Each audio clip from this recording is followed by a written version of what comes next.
Ever wondered what happens when you'll get all you favorite adult fictions at one place? Yay, you heard it right! Welcome to my Patreon. Currently, we have more than 200+ stories collections. Exclusive, uncensored, 18+ fan fiction awaits you. Stories too bold for the mainstream, crafted for true fans. Dive into steamy world of Harry Potter, Naruto, and Deku. Untamed passion and raw power. Only on Patreon. Ready to unlock the secrets? Join now, link in the description. Now, today, we are gonna see, what if Harry Potter Abondened and was raised by Minerva? Part 2. Join Patreon for early ACESS of Super Op stories, also adult and steamy Harry Potter stories too. Please subscribe this channel, because definitely I will try my best to provide a valuable content for you all. Also check the description to support the original author for this beautiful creation. I have a house, Harry asked, bemused, but I live at the Burrow. How can I have a house if I live somewhere else? The office echoed with laughter again before S. Sirius kneeled down and placed his hands on Harry's shoulders. Not that kind of house, pup. More like a powerful seat in our government that will be led one day by you and your heir. Harry's eyes widened at the words, and Sirius had to catch him as Harry's legs suddenly gave out on him. But we can discuss that more later, Dumbledore chirped as Sirius helped hold Harry upright. The reason I called you here, Harry, was to inform you that your uncle's trial has ended. He was found guilty of assault on a magical child and attempted murder of a lord of the Wizengamot.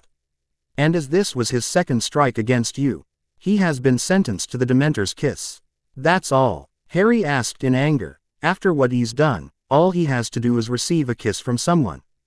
That's not fair. The adults shared a dark look, and the office seemed to grow colder for a moment before Sirius turned Harry to face him again. Pup, the Dementor's kiss is the worst punishment a person can receive.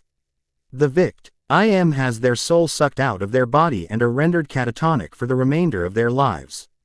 It's a fate that is far worse than death.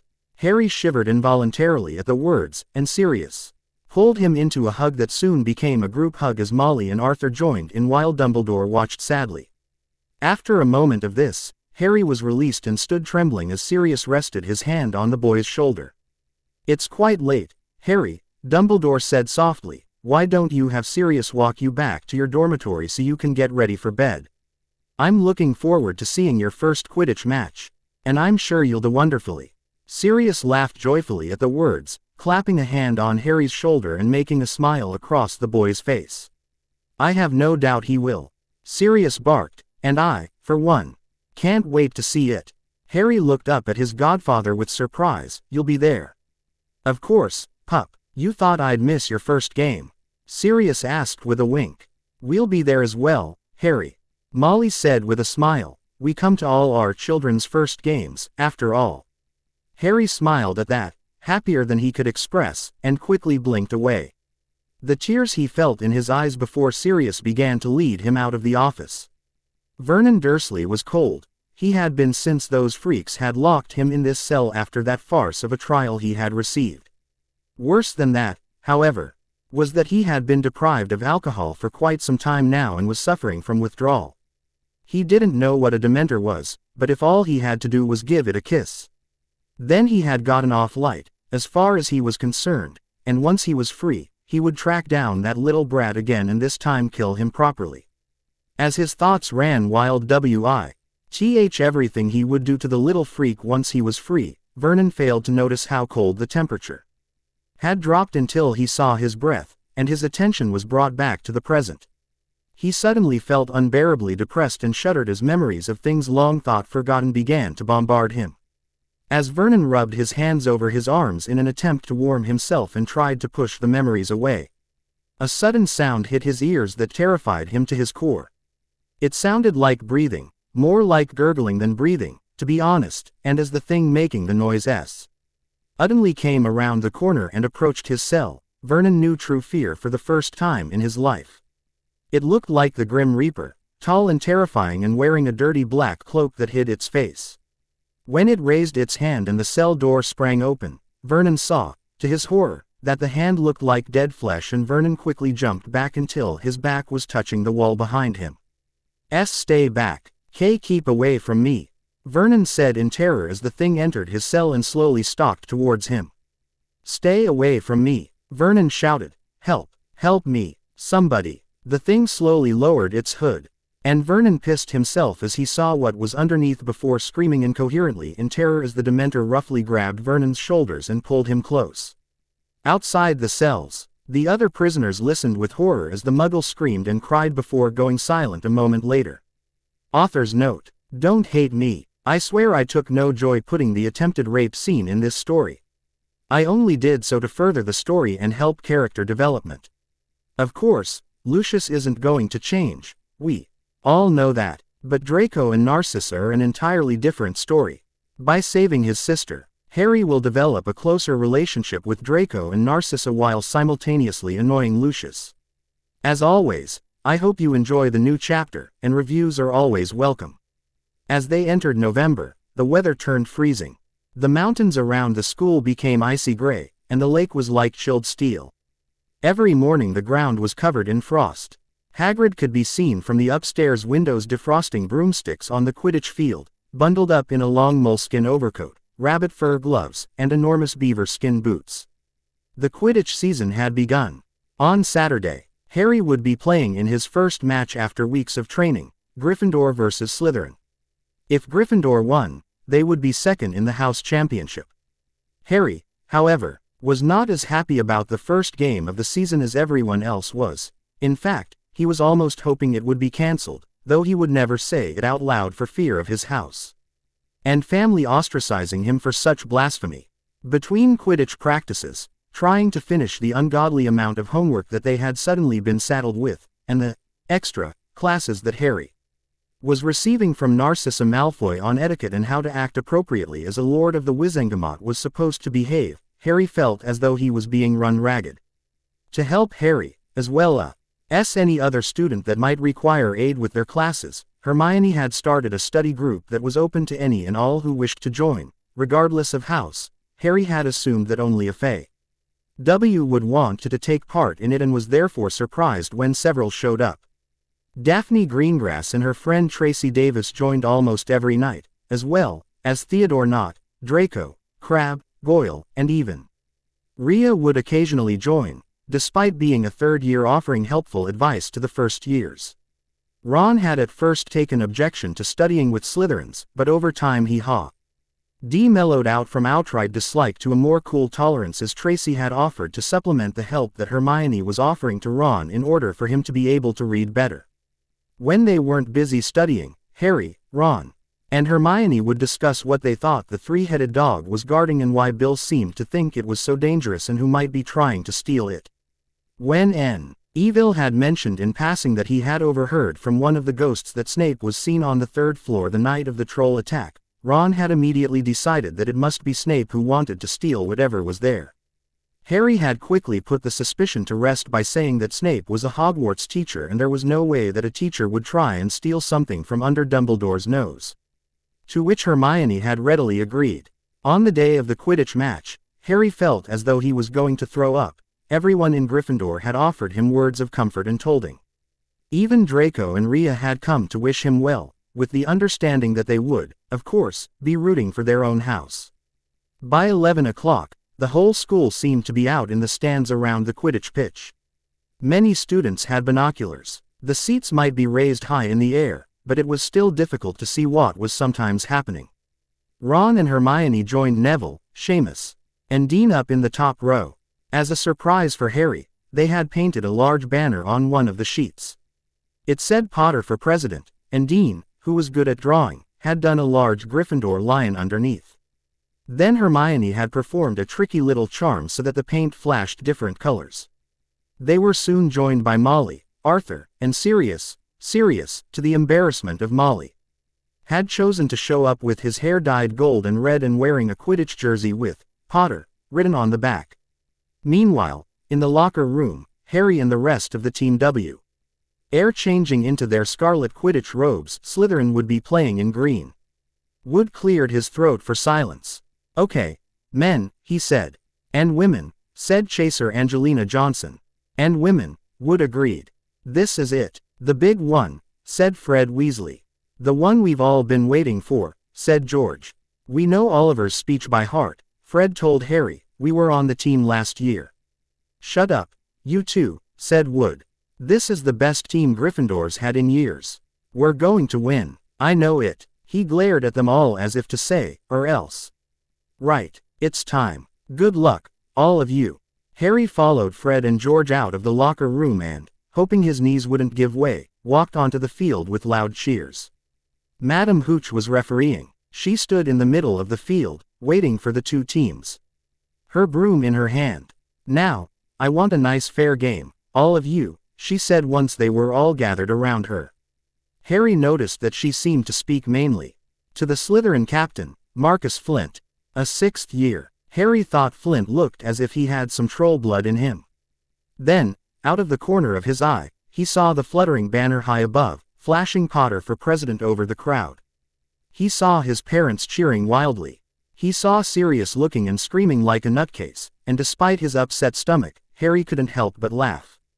His heart skipped. He felt braver. "Mount your brooms, please." Harry clambered onto his Nimbus 2000. Madam Hooch gave a loud blast on her silver whistle. 15 brooms rose up, high into the air. They were off, and the quaffle is taken immediately by Angelina Johnson of Gryffindor. What an excellent chaser that girl is, and rather attractive, too. Jordan, sorry, Professor, the Weasley twins' friend, Lee Jordan, was doing the commentary for the match, closely watched by Professor McGonagall. "And she's really belting along up there. A neat pass to Alicia Spinnet, a good find of Oliver Woods. Last year only a reserve." Back to Johnson and, "No, the Slytherins have taken the quaffle." Slytherin captain Marcus Flint gains the quaffle and off he goes. Flint flying like an eagle up there. He's going to score. No. Stopped by an excellent move by Gryffindor keeper Wood, and the Gryffindors take the quaffle. That's chaser Katie Bell of Gryffindor there. Nice dive around Flint, off you. P the field and, ouch, that must have hurt, hit in the back of the head by a bludger. Quaffle taken by the Slytherins. That's Adrian Pusey speeding off toward the goal posts, but he's blocked by a second bludger, sent his way by Fred or George Weasley, can't tell which. Nice play by the Gryffindor beater, anyway, and Johnson back in possession of the quaffle, a clear field ahead and off she goes. She's really flying. Dodges a speeding bludger. The goalposts are ahead. Come on, now, Angelina. Keeper Bletchley dives. Misses. Gryffindors score. Gryffindor cheers filled the cold air, with howls and moans from the Slytherins. "Budge up there. Move along. Hagrid." The Weasleys shuffled along the row of seating to allow Hagrid to join them, and Hagrid chuckled as he looked at Sirius before turning his attention back to the game. "Been watchin' from me hut," said Hagrid, patting a large pair of binoculars around his neck, "but it isn't the same as bein' in the crowd." "No sign of the snitch yet, Nope, said Ron. "Harry hasn't had much to do yet. Kept out of trouble, though, that's somethin'," said Hagrid, raising his binoculars and peering skyward at the speck that was Harry. "Don't worry," Sirius said happily. "If he's anything like James, Harry will do great for his first match."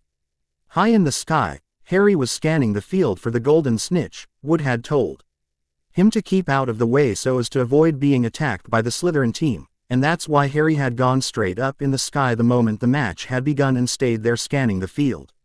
Whenever Gryffindor scored a goal, Harry would do a loop or barrel roll to celebrate, but other than that, Harry had spent the majority of the match with narrowed eyes as he looked for anything MBLING, the little golden orb that he needed to catch. Suddenly, Harry saw it. The snitch was directly beneath him, hovering a few feet from the ground, and Harry immediately aimed his broom down and took a nosedive toward it. Terrence Higgs, the Slytherin seeker, saw what Harry was doing and tried to do the same, but it was becoming evident that Harry would reach it first.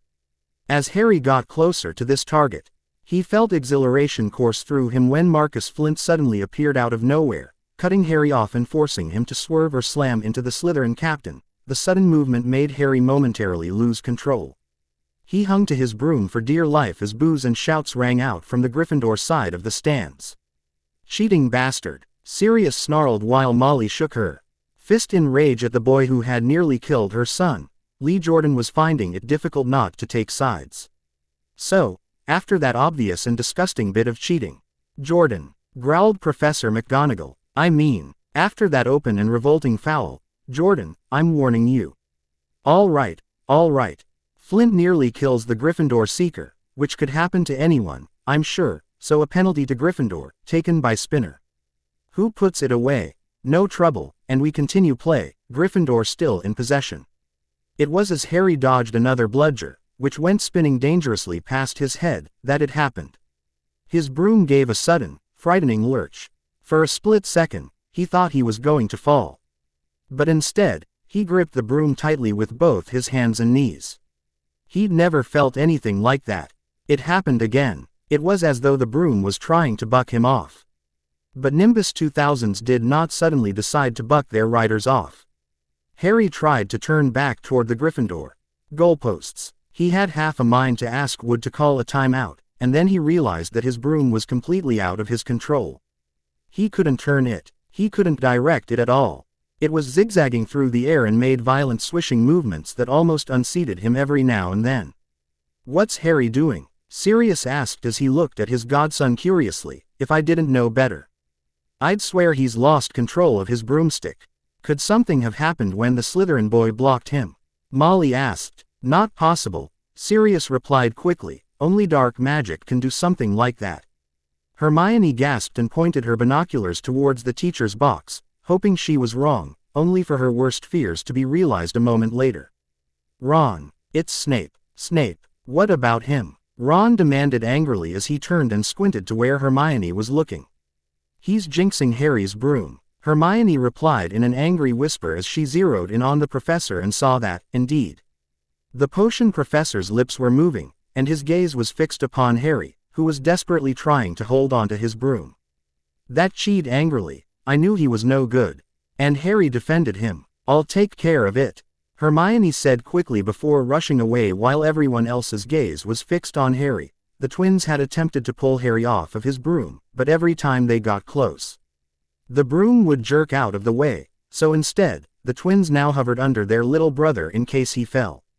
A moment later, the broom gave an incredibly violent jerk, and Harry was thrown over the front, only managing to hang onto his broom by one hand as the crowd watched in horror. Harry, Molly shrieked as her son desperately clung onto his broom. Come on, Hermione, Ron whispered in terror as he watched his brother. Hermione gasped for air. She had run as fast as she could from where she had been sitting to the teacher's box before charging up the stairs to where Professor Snape was sitting, so focused on stopping Snape from hexing Harry's broom that she had accidentally shoved Professor Quirrell out of her way as she charged past him. Once she reached Professor Snape's section, Hermione carefully climbed under the stands and used a simple spell to light Snape's robe on fire before hurrying away. She had just made it to the stairs when she heard yells and commotion. Letting her know that her plan had worked, and with a tired smile, Hermione began to descend the stairs and head back to where Ron was sitting. Harry didn't know what had happened. All he knew was that, for some reason, his broom had finally stopped trying to buck him off, and he was able to regain control, much to the relief of the watchers. Not wasting a minute, Harry took a quick look around and saw that Higgs had caught sight of the snitch and was dangerously close to catching it. Pointing his broom toward his opponent, Harry pushed the broom as hard as it would go, desperate to catch the snitch before Higgs did. Suddenly the snitch took a nosedive just as Harry finally closed in on Higgs, and the two followed the snitch down. They flew neck and neck to each other as the ground came closer and closer with each passing second.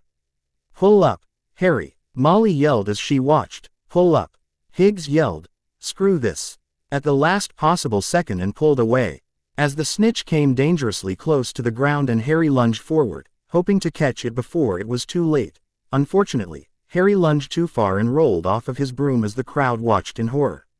For a moment, Harry lay still, and the crowd thought that he had broken his neck, but then he shakily rose to his feet, a massive smile on his face, and raised his hand in the air, showing that he had caught the snitch. Sirius roared with joy as he jumped up and down like a maniac, his voice drowned out by those around him. Molly looked like she had aged 10 years during the match, and slowly sank to her seat as those around her cheered.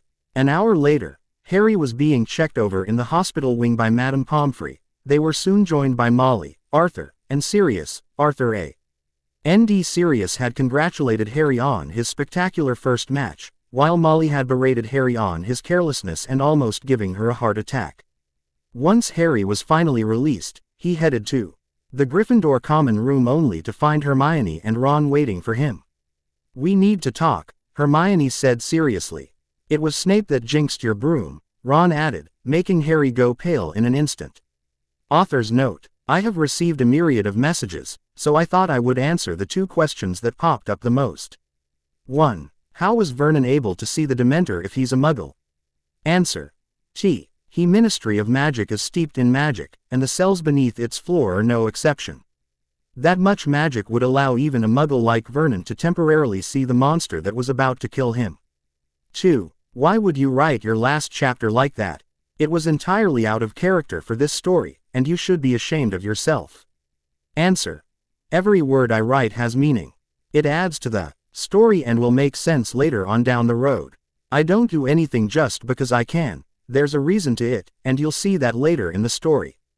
Thank you, and good night. Chapter 21. Chapter 21. The weeks following the Quidditch match flew by quicker than Harry would have thought possible due to the impressive workload that he found himself in. Between homework, studying with Narcissa Malfoy, and the insane amount of Quidditch practice that Wood decided to create 5 nights a week, Harry barely had any time to himself. Now convinced that Snape had tried to kill him, Harry read to keep his distance and remained cool to the potions professor, something that Snape found curious, given their interaction beforehand. When Harry brought his suspicions up to Hagrid during one of their weekly gatherings a few days after the match, the gentle giant had laughed it off. Now, why would a Hogwarts teacher want to do something like that?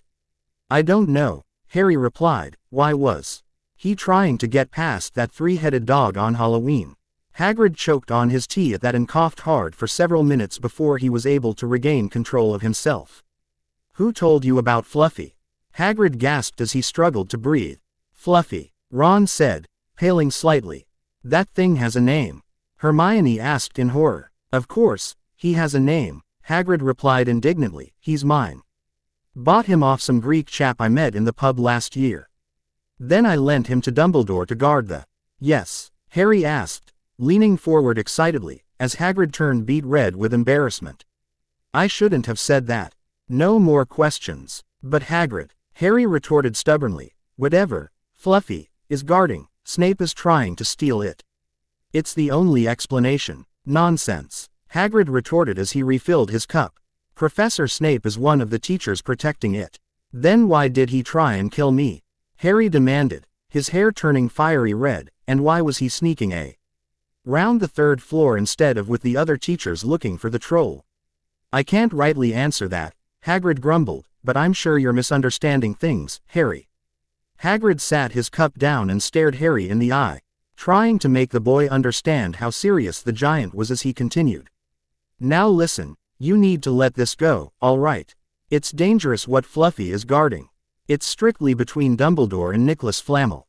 AHA, Harry triumphantly said, so there's someone named Nicholas Flamel involved, is there?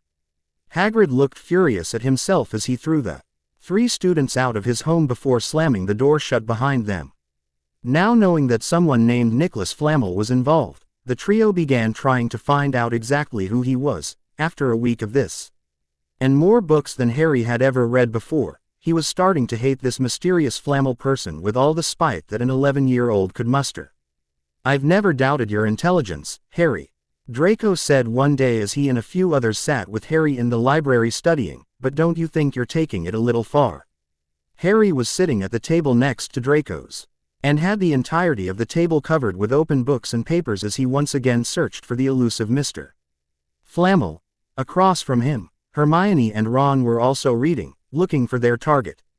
Oh, this isn't school work, Harry replied wearily, it's for something else. You mean you're reading all those books for something besides schoolwork? Daphne Greengrass asked in surprise, her eyebrows rising higher when Harry nodded. What could possibly warrant such research? Theo Nod asked as he eyed the avalanche of books that sat before Harry, Ron, and Hermione. The trio eyed one another warily for a moment.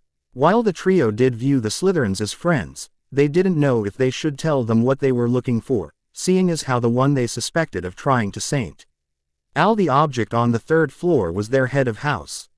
"You know you can trust us, right?" Draco said, seeing their hesitation. "If it aromize not to tell a soul without your permission."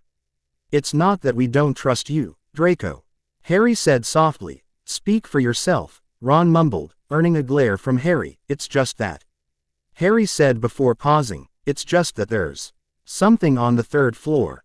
And we think someone from Slytherin is trying to steal it." "You mean the corridor that Dumbledore expressly told us not to go near at the start of term?" Theo asked with a raised eyebrow. "That'd be the one, yup," Harry replied, popping the P with a grin that was quickly shared by the others.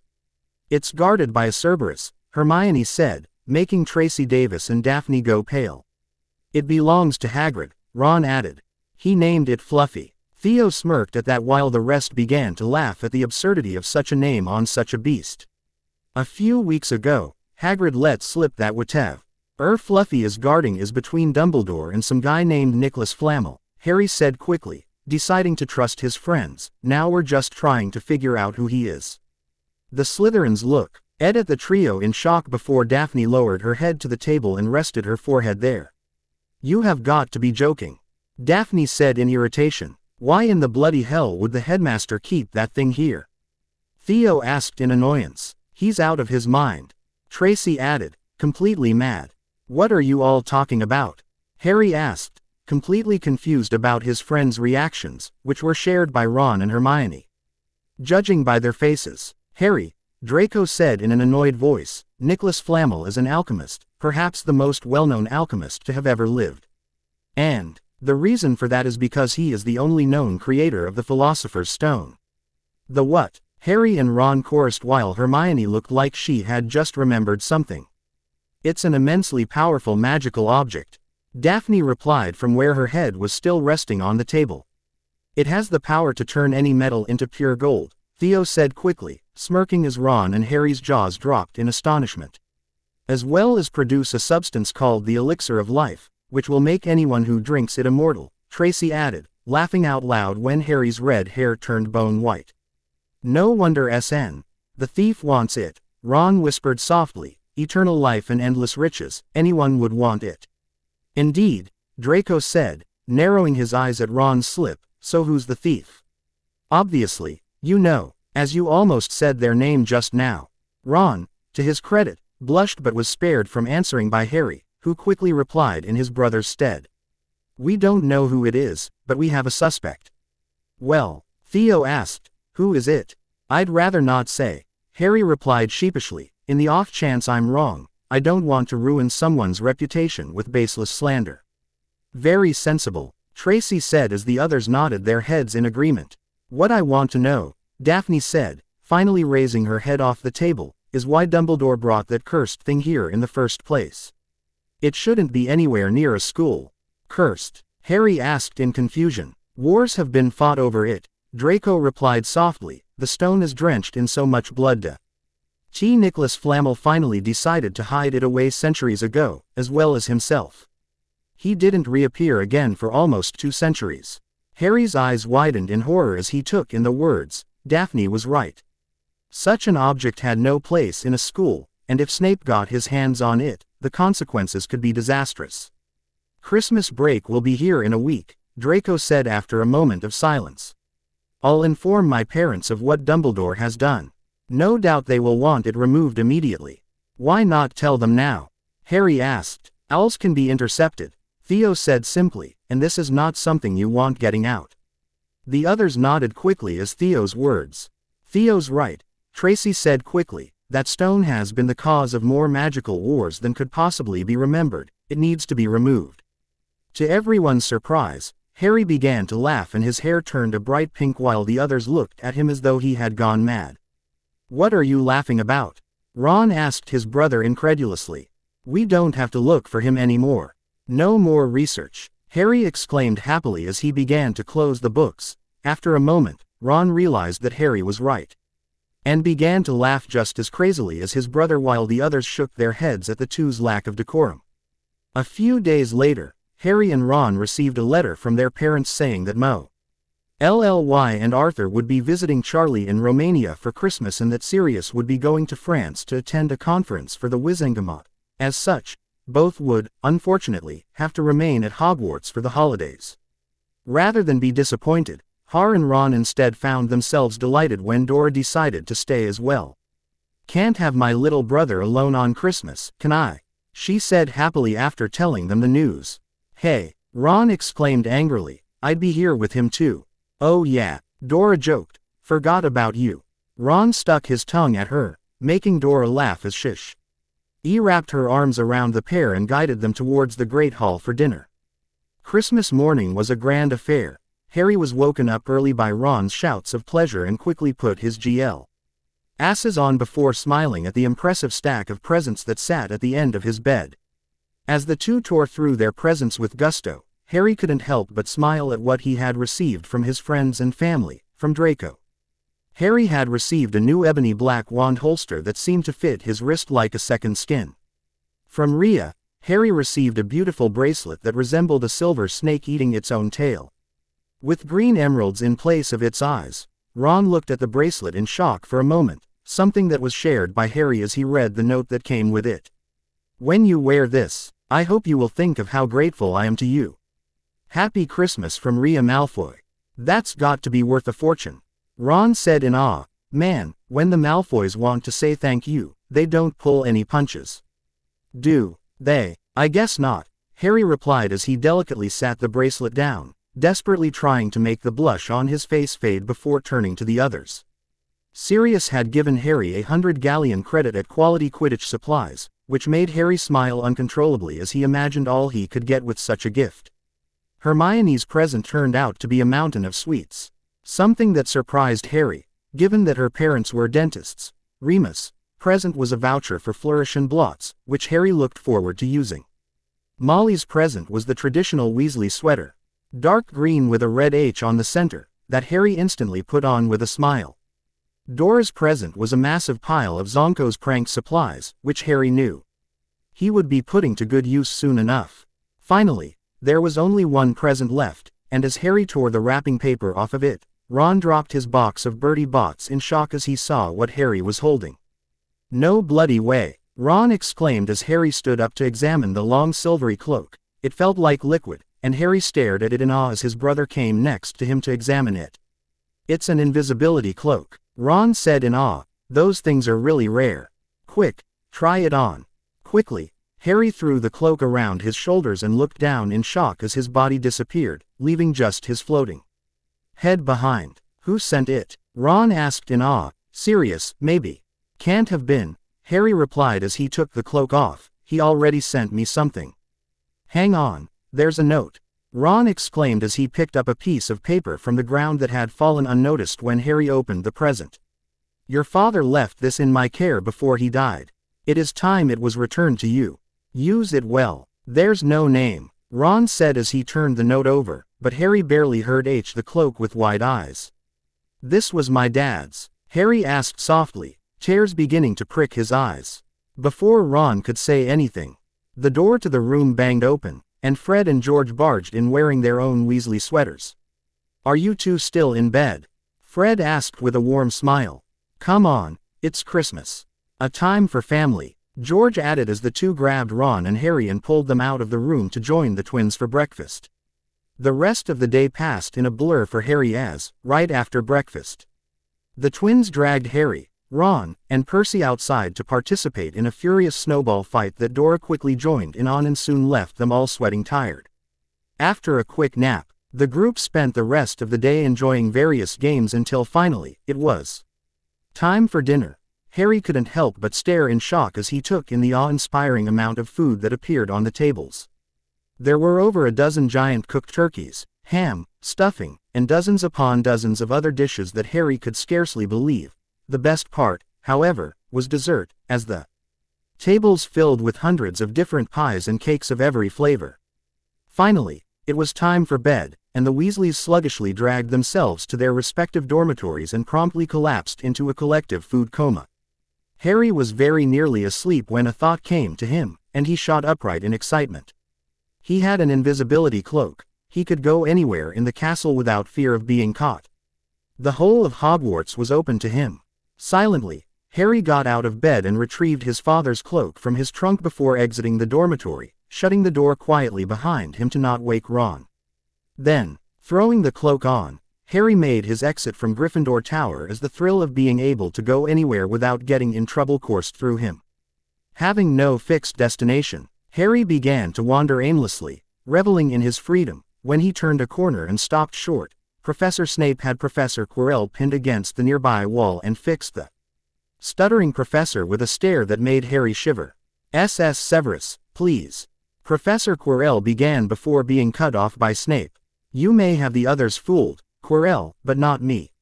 I know what you're up to and it had better cease immediately. Else I will be forced to end it for you. I'm afraid I don't know what you mean." "You know perfectly well what I mean," Snape snarled, making Quirrell pale slightly. "Let this be your last warning." Without another word, Snape released Quirrell and strode away, leaving the trembling professor behind. Not wanting to be caught, Harry quickly ducked into a nearby classroom, shutting the door behind him.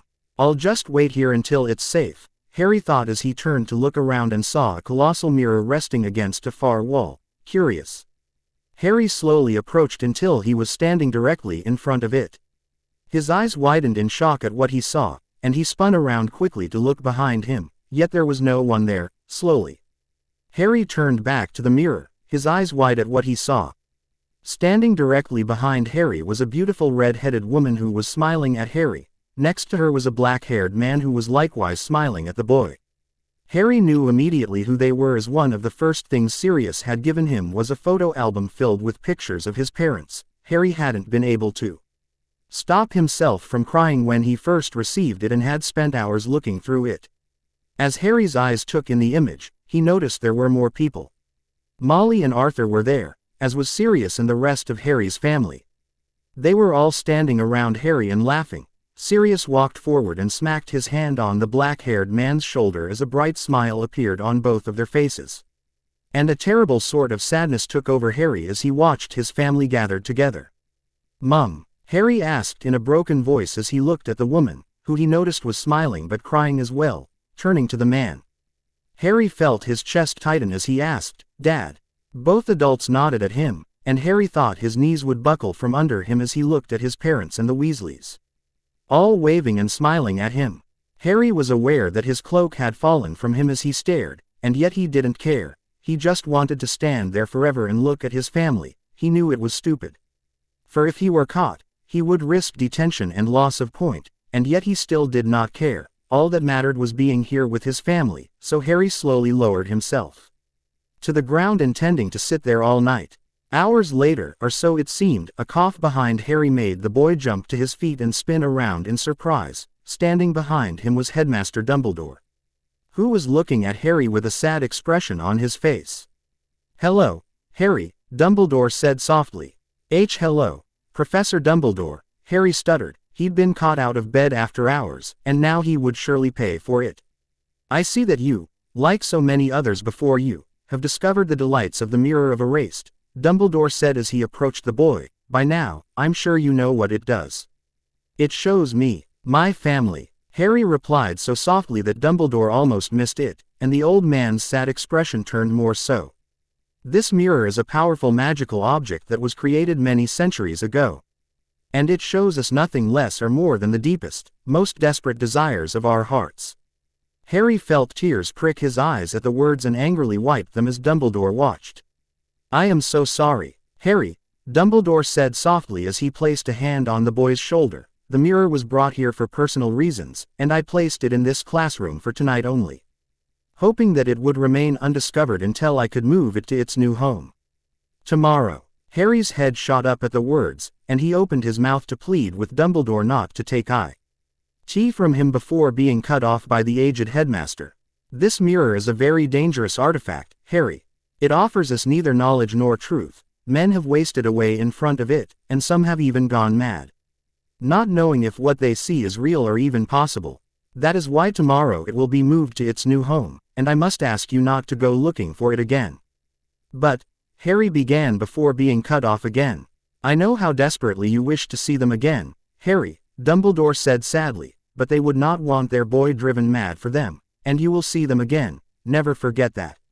Harry's head fell, and tears began running down his cheeks at Dumbledore's words before the old man gently placed his hand under Harry's chin and lifted it so that Harry was staring the headmaster in the eye. It does not do to dwell in dreams, Harry, and forget to live, Dumbledore said softly. Harry sniffled again before nodding that he understood, making Dumbledore smile gently at him. Now, it is quite late, Dumbledore said softly. Perhaps you should return to your dormitory and be sure not to forget that wonderful cloak of yours. Harry nodded again and quickly retrieved his father's cloak before throwing it on and following Dumbledore out of the room. Before he left, Harry cast one final look into the mirror to see his family waving goodbye to him. Stifling a sob, Harry waved back before turning and closing the door behind him softly. Chapter 22. Chapter 22. Harry kept his word to Dumbledore throughout the rest of Christmas break and did not go looking for the mirror again. Though his mood became increasingly morose as each night was filled with dreams of his parents disappearing with a blinding flash of green. Harry would wake from these dreams sweating and terrified, and it would often take a few hours for him to fall back asleep. Dora and the rest of the Weasleys began to notice his demeanor and eventually wormed the truth out of him. Fred and Georg were offended that Harry had received an invisibility cloak and how explore the school without them. But Ron, Percy, and Dora were more pragmatic and sympathetic towards Harry. Gradually, Harry's nightmares began to fade as his family helped him cope with the loss of the mirror. Finally, Harry agreed with Percy that it was an incredibly dangerous magical object. Harry was lucky that Professor Dumbledore arrived before Harry became too far gone from what the mirror was showing him. Harry was almost grateful when the Christmas holidays ended and the rest of the students returned to Hogwarts, as it meant that he would see the rest of his friends again, which would no doubt take his mind off the damned mirror its hold over him. "Hello, Draco. Hello, Vincent. Hello, Greg," Harry called happily, when he saw his friends entering the Great Hall for dinner. "How was your holiday?" Crabbe and Goyle looked longingly at Harry for a moment before both visibly swallowed hard and strode away from Harry without answering. Harry looked after them in bemusement for a moment before turning to Draco again. "It was quite enjoyable, thank you," Draco replied coolly, making Harry's eyebrows rise with surprise. "Is everything all right?" Harry asked nervously. "You seem different." Draco's face fell for a moment before he was able to regain his composure. "I am quite well, Mr. Weasley," Draco said stiffly. "My father and I just had a discussion about certain areas of my life, and he showed me that perhaps I should avoid certain families that might besmirch the Malfoy name if I were to be seen associating with them." Harry stared stony-faced at Draco for a moment as he digested the boy's words toward him. "And is that what you want?" Harry asked softly. "Do you want to stop being my friend simply because your father told you to?" For only a second, Draco's mask fell away, and Harry saw the lonely boy underneath it before Draco regained control of himself and sneered at Harry. "You saved my sister from dishonor. For that, I am eternally grateful. However, I am the future head of a noble family and as such cannot be seen associating with those of lesser values." Draco sneered the last words, and Harry grew angry at the boy. Even though he knew that Draco was repeating his father's words. "You forget, Draco," Harry replied coldly, "that I am also the heir to a noble family." "Yes, and look how you have sullied it," Draco retorted, "associating with blood traitors and mud." "Don't say it," Harry said quickly, cutting off Draco's words. "You're better than that." "You know nothing about me," Draco growled. "You know nothing about what it is to be a Malfoy." "I know that you're a good person," Harry replied softly, making Draco pale slightly, "and I know that these aren't your words. You are not your father. And you don't have to become him either." Harry saw Draco's eyes water with unshed tears and knew that the boy didn't want to stop being Harry's friend. He was just scared about whatever his father had threatened him with. "I know these aren't your words, Draco," Harry continued softly, "and when you're ready to be my friend again, I'll be waiting, okay?" Without another word, Harry turned on his heel and strode to Gryffindor's table to take his seat as the feast began. A moment later, Draco did the same and slowly sat down next to Crabbe and Goyle, both of whom looked just as depressed as Draco, as they had also been warned by their fathers to stay away from Harry. Soon enough, the great hall was filled, and Professor Dumbledore rose from his pleas at the head table to speak, making the hall go silent almost instantly. "Welcome back, everyone," Dumbledore chirped. "I hope you have all enjoyed your holiday and haven't let your brains become too empty after your time away." The hall echoed with laughter at that, and Dumbledore smiled warmly at the watching students for a moment before he continued. "As you all are aware, at the start of the last term, I informed you that the third-floor corridor was out of bounds," Dumbledore said solemnly. "That was due to the fact that Hogwarts had been asked to hide an incredibly dangerous magical object by its owner. However, certain concerned parties have been made aware of this and, over the course of the holiday, have reminded me that Hogwarts is a school and not somewhere such an object should be kept. As such, I have ordered the object in question be removed as soon as possible and hope to have this matter resolved within the next few days." "What?" Professor Quirrell snarled as he shot to his feet, making the whole hall turn to him in surprise. "Is there a problem, Professor?" Dumbledore asked with a raised eyebrow as Quirrell turned pink with embarrassment. "And no, PP Professor. My AP apologies for the disruption, sir," Quirrell stuttered quickly before retaking his seat so that Dumbledore could continue. Dumbledore stared at him for a moment longer as though King about something before turning back to the students who were whispering to each other over what had just happened. "As I was saying," Dumbledore continued, "the object should be gone from Hogwarts by the end of the week at most. But until such time, I must warn all students from approaching the corridor in question for their own safety. Now that that is finished, let the feast begin." As the tables instantly filled themselves with food, talk began about Professor Quirrell's reaction and what could possibly be hidden on the third floor. "Guess that's it, then," Ron said as he piled his plate with food. "The stone will be gone by the end of the week, and Snape won't be able to get to it anymore." "Yeah," Harry replied with a nod. "I wonder what was up with Professor Quirrell, though." "Who knows?" Fred said. "The man's always been high-strung, could be anything." "Yeah, I suppose," Harry replied suspiciously. "Still seems odd, though." "Have you met the man?" George said with a laugh, odd as his entire personality. The table all laughed at that before returning to their food, yet Harry felt that he was missing something and that it was something important. Turning slowly away from his food, Harry looked at Professor Quirrell, who looked murderous as he stared down at his food.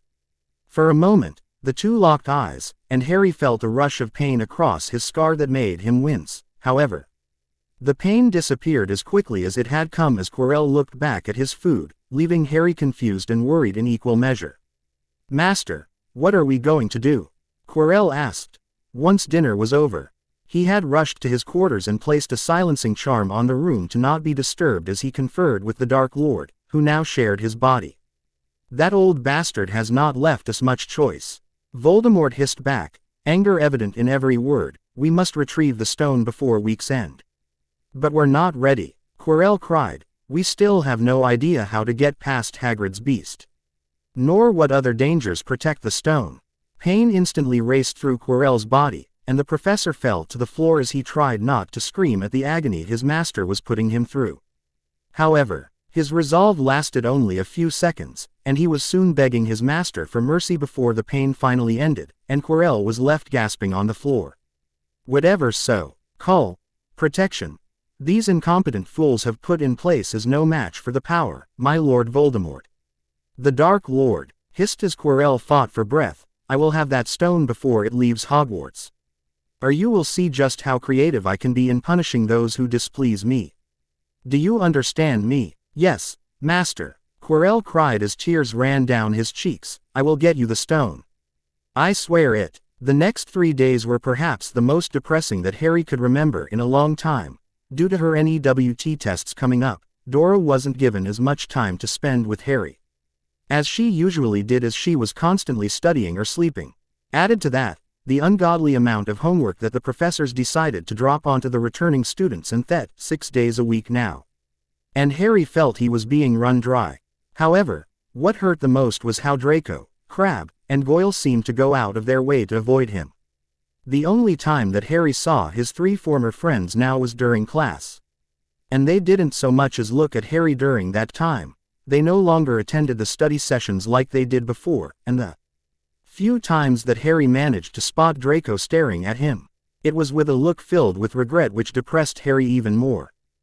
"Don't worry about him," Daphne told Harry during one study session when he told the group how he felt. "He'll come around eventually." "Yeah," Theo added, "he's just scared of his old man, is all, and understandably so. Lucius Malfoy is a mighty man, not someone you want as an enemy. But eventually, he'll wake up and realize that he can't let others live his life for him. So why haven't all of you decided to keep away?" Harry asked in a small voice. "Aren't you afraid that Lucius Malfoy will target your families with threats like he did to Draco?" Quote, "My father is not afraid of Lucius Malfoy," Daphne said with a sneer, "and Lucius knows better than to try and intimidate my family. He tried once, and it wasn't pretty. And I personally don't care what my family thinks," Theo said with a shrug. "It's my life, and I'll associate with whom I see fit." "But aren't you afraid of being cast out of your family for disobedience?" Harry asked Theo, remembering what Narcissa had told him during his lessons about how some families behaved to members of their family who went against the head of the family's orders. "I'm the only male heir," Theo sneered. "There's no way they'll do that, and even if they did, I'm intelligent enough not to have to worry about such things." "What do you mean?" Hermione asked. "I've been using my monthly allowance to buy stock in both magical and muggle companies for years now," Theo clarified with a smile. "Even if I were disinherited, I have made sure that I will not have to work a day in my life." "How?" Hermione asked in shock. "You're 11. How is that possible?" "Age is simply a number," Theo sniffed. "I simply had no patience to wait until I was older to assure my future. Nor leave it to those who might end up ruining mine."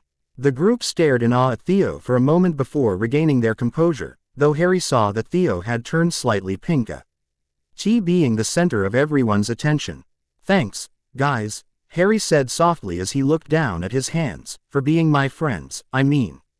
"You act as though being friends with you is terrible," Tracy replied, smiling. "I'm happy to call you my friend, Harry." "As am I," Daphne added with a slight grin. "Same here," Theo said.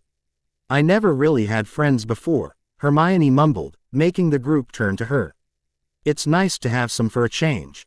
Harry grinned happily as everyone began to say how they enjoyed spending time with Hermione, making the poor girl tear up before they all returned to the Transfiguration essay that Professor McGonagall had assigned them. Professor Quirrell seethed with rage as he limped back to his quarters. He had attempted to get to the stone a few hours ago.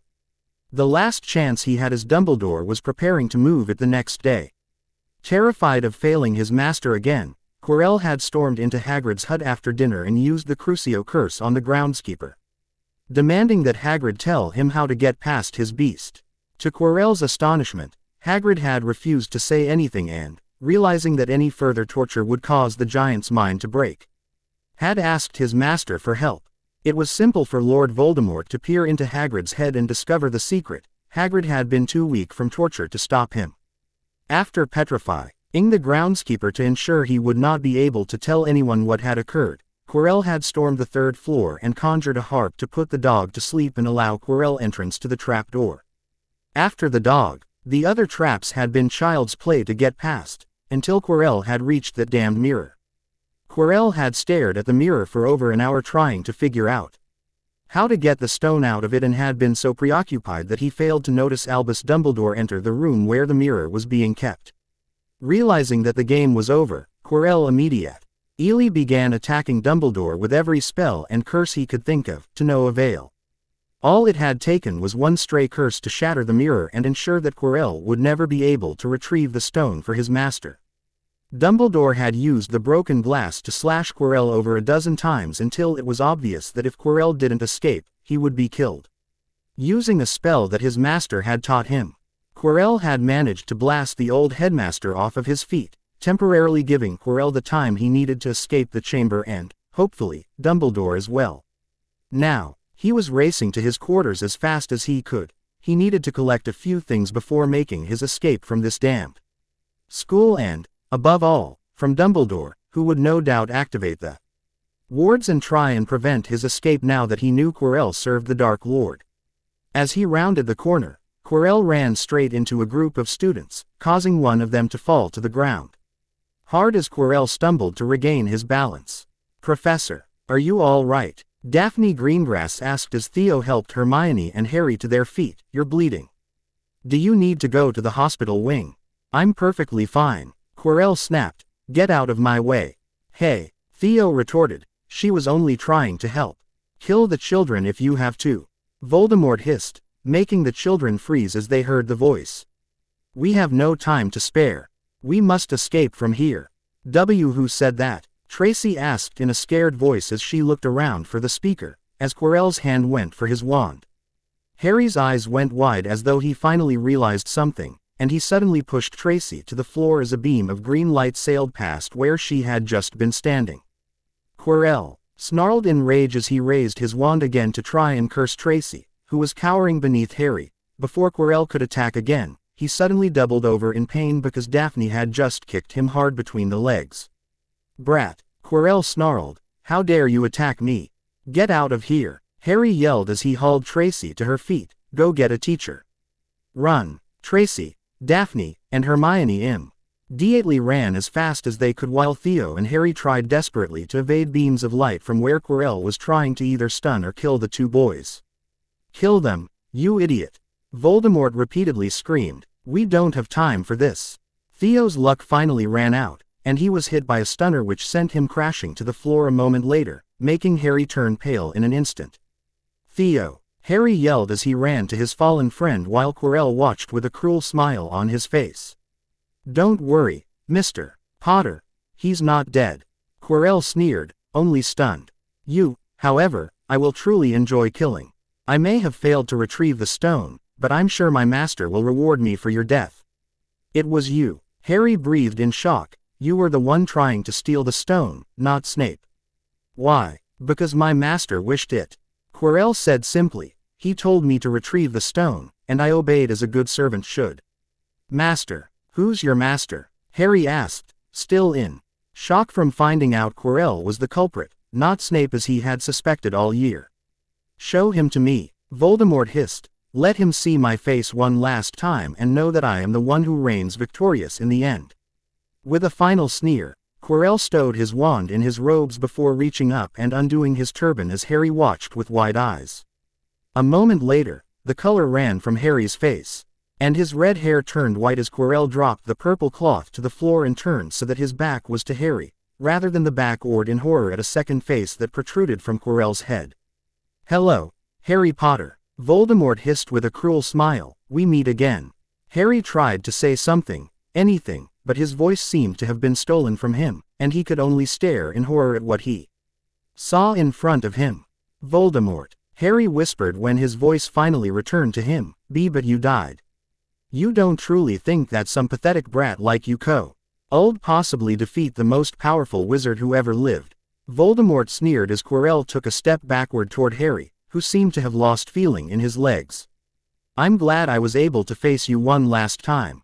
To be here when you finally met your end," Voldemort said with a cruel laugh. "Now, kill him." Quirrell turned to face Harry, who was trying desperately to make his legs work so that he could escape. As the professor drew his wand and slowly pointed it at Harry, a voice rang out behind the pair.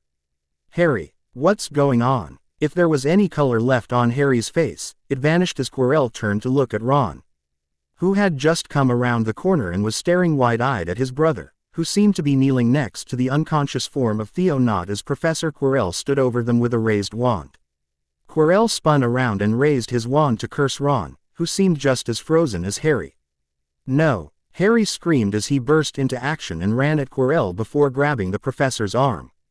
Desperate to save his brother, to the surprise of all, Quirrell's arm began to smoke as the professor screamed in agony. A second later, the arm turned to dust and vanished, causing Quirrell's wand to drop to the floor with a clatter. For a moment, the only sound in the hallway was the groans of pain emanating from Quirrell. Then, the professor lunged forward and grabbed Harry by the throat, lifting him into the air before pinning him against the nearby wall as he attempted to strangle Harry. "Let him go!" Ron screamed as he latched onto Quirrell's arm and tried to break his grip on Harry's throat. Harry thrashed violently as he also tried to break Quirrell's grip, his vision beginning to dim from lack of oxygen. Running out of options, Harry grabbed at Quirrell's face with both hands. His scar exploded in pain, yet Harry still held onto Quirrell's face, hoping that whatever he had done to the professor's arm would happen again and make Quirrell let go. As Harry began to pass out, the last thing he felt was the sensation of crashing to the floor as Quirrell let go of him and began shrieking in agony. Someone was calling Harry's name, but before he could answer, Harry passed out and knew no more. Author's note: I apologize for the extended period since my last chapter update. I have been in the hospital for the previous week and a half due to suffering heat exhaustion from work. I hope this chapter makes up for it and promise that the next one won't take so long to update. Chapter 23. Chapter 23, Pain. That was the first thing Harry noticed when he regained consciousness, followed almost immediately by the sound of someone screaming. My son almost died, Dumbledore. How could you possibly not know that one of your staff was the one trying to steal the stone? My dear lady, I assure you that, a voice began before it was cut off again. And furthermore, what the actual bloody hell was the Philosopher's Stone doing in a school in the first place? She's right, Dumbledore, a second voice said. That stone should not be within 100 leagues of this school, especially considering its history. Slowly, Harry opened his eyes but could only see fuzzy shapes and weakly tried to reach for his glasses. A sudden gasp stilled his hand, and Harry suddenly found it being grasped by someone. Harry, you're awake. Avo, I said before Harry's glasses were placed gently on his face. Harry gasped in surprise as he saw his mother and father standing in front of his bed next to Professor Dumbledore and Sirius. Next to Harry's bed sat Hermione and Ron, while Fred and George were sitting on the other side with Ginny. What are you all doing here? Harry asked sheepishly as he slowly rose into a sitting position to face them. We came to see you. You damn fool, Fred replied with a laugh. Language, Molly retorted sternly before turning to Harry, who shrank back from the glare she was leveling at him. Harry James Weasley, Molly thundered. What the devil were you thinking? You nearly died. You would have if not for your friends bursting into Professor Flitwick's classroom. Mum, I was trying to keep Professor Quirrell from hurting them. Harry replied weakly. He nearly killed Tracy. And then he stunned Theo. He would have killed him if I had run away. It was very noble for you to stand up for your friends, son, Arthur replied quickly. But that bastard nearly killed you. Your mother and I nearly lost our minds when Dumbledore flowed us and told us what happened. Harry's head dropped to his chest as his father's words hammered home, and he felt tears beginning to run down his face when someone sat down next to him. Looking up, Harry saw it was his mother, who quickly took him in a tight embrace and held him as she quietly cried into his shoulder. Please, Harry, Molly said softly, the next time something like this happens, don't try and be a hero, okay? Instead, just run for help, okay? I promise, Mum, Harry replied softly as Arthur sat down on the other side of Harry and joined in the hug. Mum, Harry said in a scared voice as the memory of what happened returned to him. Mum, I saw him. Saw who, sweetie? Molly asked as she pulled away. He's supposed to be dead, but I saw him. Harry replied, his black hair slowly turning white, to the surprise of those watching. Pup, Sirius asked in a worried voice. What's wrong? Voldemort, Harry replied in a small voice. He was attached to the back of Quirrell's head. The temperature in the hospital wing seemed to drop instantly at Harry's words. And it took a moment before anyone spoke. Are you sure, Harry? Dumbledore asked. I saw him too, Ron said, making everyone turn to him in shock, when I came upon Harry and Quirrell. I saw a second face sticking out of the back of his head, but I didn't know it was him. He told me, Harry replied. He told me who he was. It's not possible, Arthur said in a horrified whisper. He's supposed to be dead. Unfortunately, life is rarely that simple or that easy, Dumbledore said sadly. You mean to say that he was here? Molly whispered as she held Harry tighter. How could you not know that, Dumbledore? Contrary to popular belief, I am, in fact, human, Dumbledore said in a tight voice. I am not omniscient. Had I known that the Dark Lord possessed Quirinus, I can assure you that I would have acted sooner. Perhaps we should continue this conversation in your office, Professor, Sirius said tensely. Harry needs his rest. And I don't think this conversation is appropriate for children. Quite right, Dumbledore replied quickly, turning to leave. Sirius followed him a moment later after giving Harry's shoulder one last squeeze. We'll be back soon. Okay, sweetie, Molly said softly as she rose to leave. Stay here, Ginny. Okay, Mum, Ginny replied softly. Once they were alone, Harry turned to those that remained with a somber expression. So, what happened? Well, we ran for help like you told us to, Hermione replied quickly. We ran into Professor Flitwick's classroom and told him what was happening. And he immediately flowed the other teachers for help, then told us to wait in the classroom until he returned. After that, I don't know what happened. I can take over from there, Hermione, Ron said quickly. Making Harry turn to his brother. Quirrell had you dead to rights. I couldn't get him to let go of you. I thought he was going to kill you. Ron turned pale as he finished SP. King and Harry placed a calming hand on his brother's shoulder before motioning for him. That's when you grabbed his face, and it started smoking. That's when he let you go and started screaming, the next thing you know. Professor Quirrell turned to ash and just fell apart. He what? Harry asked in horror. His body just disintegrated, Ron said in a horrified voice. Then this black smoky ing came out of the ashes and flew out of the window, but the most terrifying thing was that it seemed to be screaming as it flew away. The group shivered as one at that, and Ginny moved closer to Fred, who wrapped his arm protectively around her. Then what happened? Harry asked, almost afraid of the answer. Then the teachers showed up with wands drawn.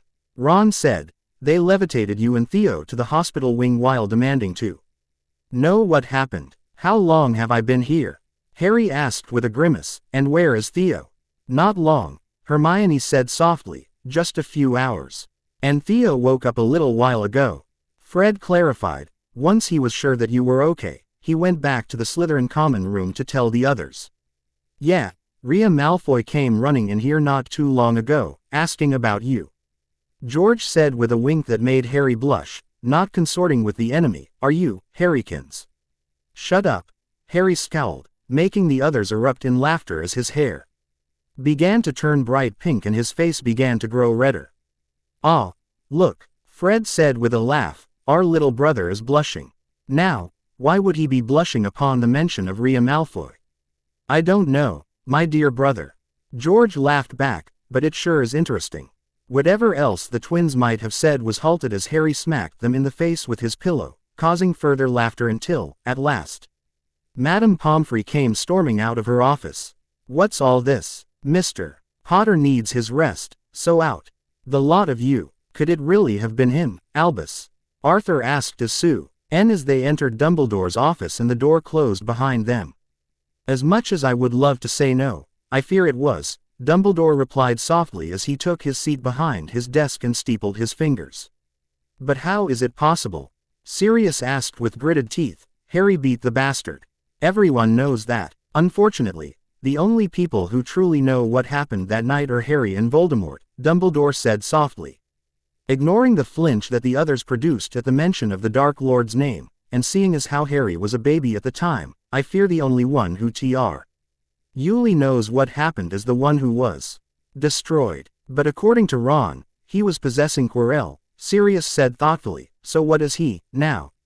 Some type of wraith. Voldemort delved into dark magic that few dare to explore. Dumbledore replied. He performed inhuman experiments and pushed magic further than it's ever been pushed. Who can say what that has done to him? Whatever it is he's done has made him into a being that is forced to possess others in order to have a body of his own. Can he come back? Molly asked in a hushed tone. Is it possible for him to regain his former power and come back? Unfortunately, there are ways in which he might return, Dumbledore said sadly, but that would require him to receive aid from another, which, thankfully, he does not possess at the moment. If he does come back, Harry will be in danger, Sirius stated.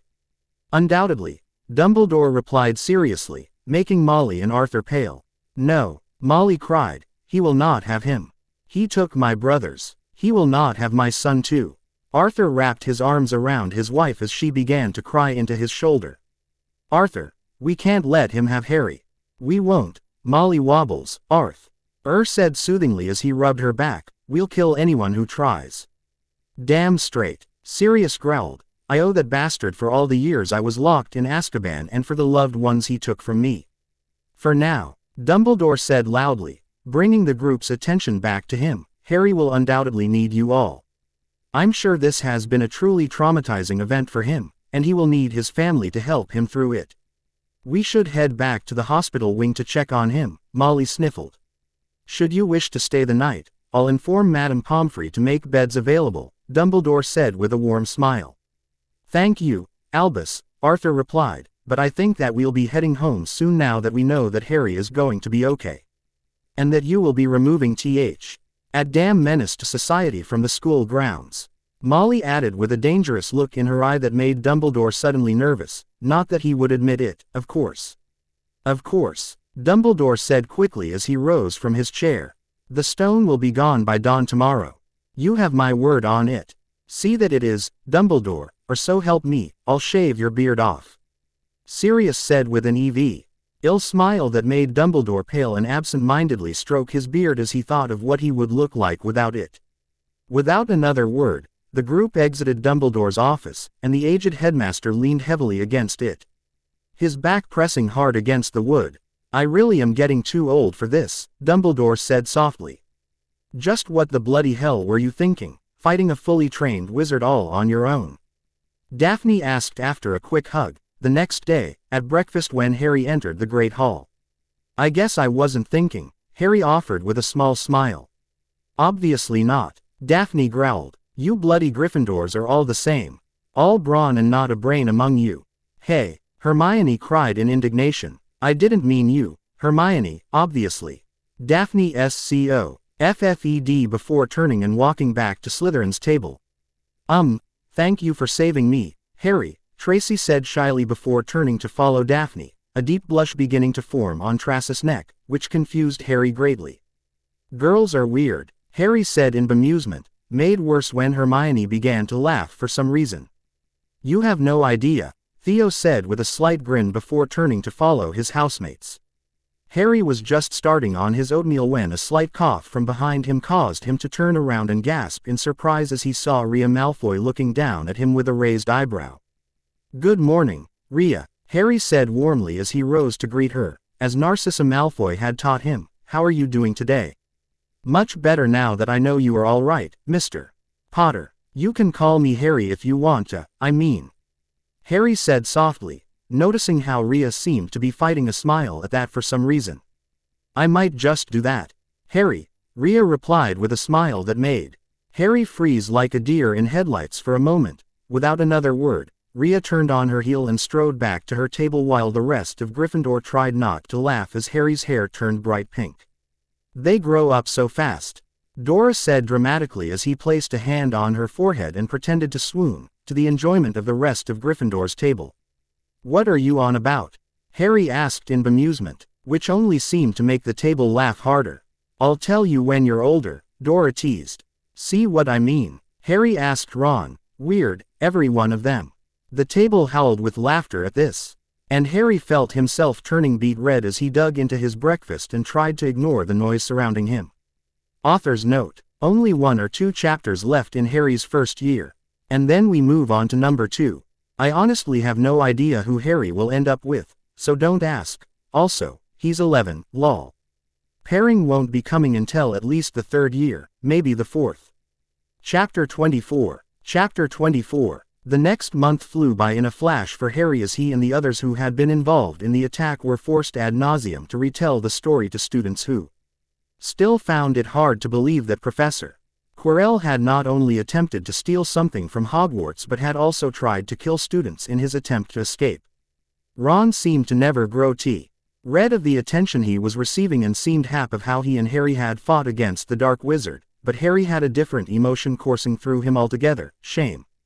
No matter what the others said, Harry felt only shame when he remembered what he had done, and the reason for that was a simple one. He had killed someone. True, it had been in self-defense, but that didn't change the fact that Harry saw himself as a murderer.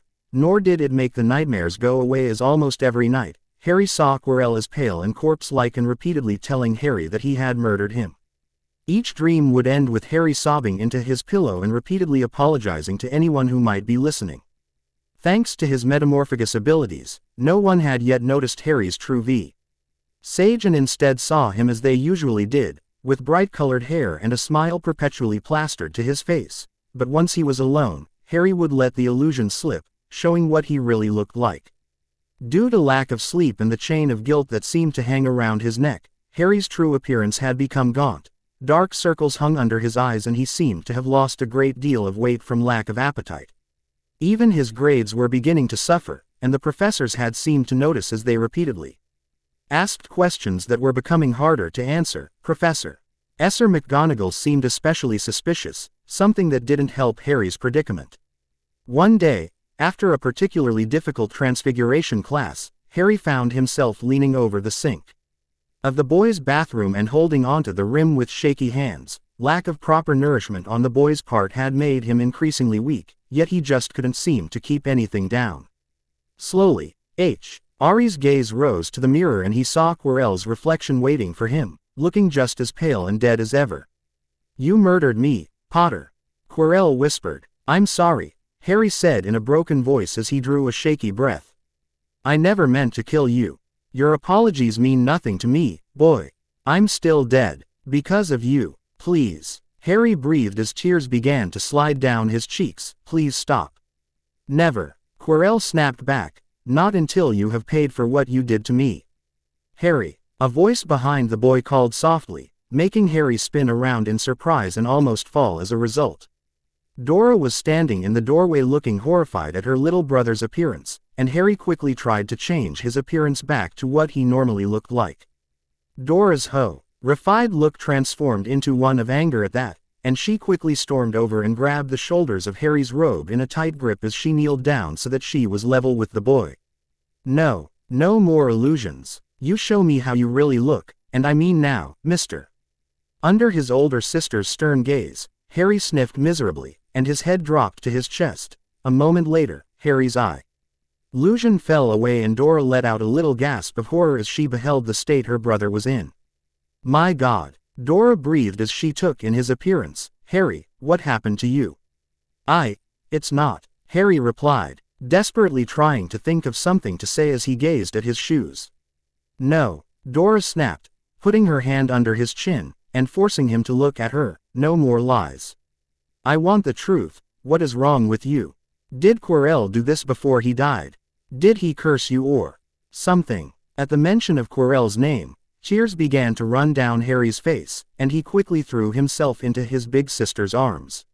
Much to her surprise, a moment later, Dora was hugging Harry for all she was worth and gently began to rub his back as Harry sobbed into her chest. "I'm taking you to see Madame Pomfrey," Dora said simply. "And I don't want any arguments on that point, understand?" "How did you find me?" Harry sniffed. "I followed you, of course." Dora growled. "I've noticed for a while that something's been off. I just didn't realize it was this bad. Now let's go." Harry nodded into Dora's chest before pulling away as she stood up and took his hand. A moment later, the two were quickly leaving the bathroom and headed to the hospital wing as Harry desperately tried to make the tears stop. Sirius was enjoying afternoon tea with Arthur and Molly as he always did this time of day, when the fireplace suddenly blazed to life and the head of Albus Dumbledore poked through, looking especially grim, which immediately made the adults worry. "Good afternoon, Albus," Arthur called jovially. "Care to join us for tea?" "I'm afraid I cannot," Dumbledore said quickly. "I need you three to come to Hogwarts immediately. Harry needs you." "Is he all right?" Molly demanded, standing up as she began to make ready to leave. "No, he is not," Dumbledore replied sadly, "and it's my fault that he isn't." "What do you mean?" Sirius demanded. "What's wrong with him? Is it Voldemort again?" "Just hurry. All will be made clear when you arrive," Dumbledore replied sadly before his head disappeared and the fire died down. Immediately, Sirius stormed to the fireplace, pulled some flow powder from the vase on the wall, and threw it into the fireplace, calling out in a worried voice, "Hogwarts," before all three adults stepped in and were gone. "Physically he's fine, Madame Pomfrey Street. aided as she looked across her desk at where Sirius, Arthur, and Molly were sitting, while Headmaster Dumbledore stood behind them, but mentally is another matter entirely. "What do you mean?" Sirius asked. "Is it a curse?" "In a way," Madame Pomfrey said sadly as she gazed out her office window to where Harry was laying. Sitting next to him was his family, who were each trying to console the boy after what he had told them.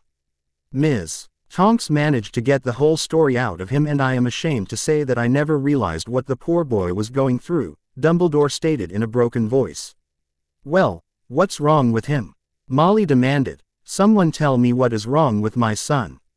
And why he looks like he's one strong wind away from death. Harry is suffering from what no child should ever suffer from," Madame Pomfrey stated in a hollow voice as Arthur, Sirius, and Molly stared at her in confusion. "He believes that he is responsible for the death of Professor Quirrell and thinks himself a murderer because of it." Sirius and Arthur went pale instantly, while Molly's hand went to her mouth in horror at what she had just heard, her eyes watering at the pain her son must be going through. But it's not his fault," Sirius cried desperately. "It was self-defense." "I agree with you, Sirius," Dumbledore replied sadly, "but to an 11-year-old boy, the line between murder and self-defense is almost non-existent. To young Harry's mind, he is solely responsible for the death of someone, intentional or not. According to Mr. Potter, he's been having nightmares nearly every night for the past month and has no appetite as he throws up whatever he consumes," Madame Pomfrey said, looking down at a piece of parchment in front of her, which would account for his haggard appearance. "How has no one noticed?" Arthur demanded, turning to look at his son who was currently being spoon-fed something by Dora. "His metamorphagus abilities," Madame Pomfrey stated simply. "His ability to alter his appearance has allowed him to give off the illusion that all is well while the truth is anything but." "Why would he hide this from us?" Sirius asked. "Did he think we would see him differently?" "Yes," Dumbledore stated simply, making the others turn to look at him. "I believe that Harry believed that you all saw him as he saw himself, a murderer. And the terror of hearing you confirm his fears made him try and hide how ill he truly was, until young Dora finally caught him." But that's absurd," Molly cried. "I would never see him like that. He's my son." "Unfortunately, the mind of a child is prone to over-exaggerations such as those," Dumbledore replied sagely. "What seems immaterial to us is often a point of great anxiety to them. What is to be done? Arthur and Pomfrey, what does he need to get better?" Madame Pomfrey steepled her fingers and was silent for a moment before answering. "My recommendation will be to proscribe him draft of dreamless sleep for the foreseeable future to allow the poor boy to finally get some much-needed sleep. But I also highly recommend that he be taken to a mind healer at the earliest possible moment. The boy needs to talk to someone who can help him understand that he is not to blame and should not feel so." "It will be done," Sirius stated immediately. "I'll make sure he sees the best one available, cost is no object."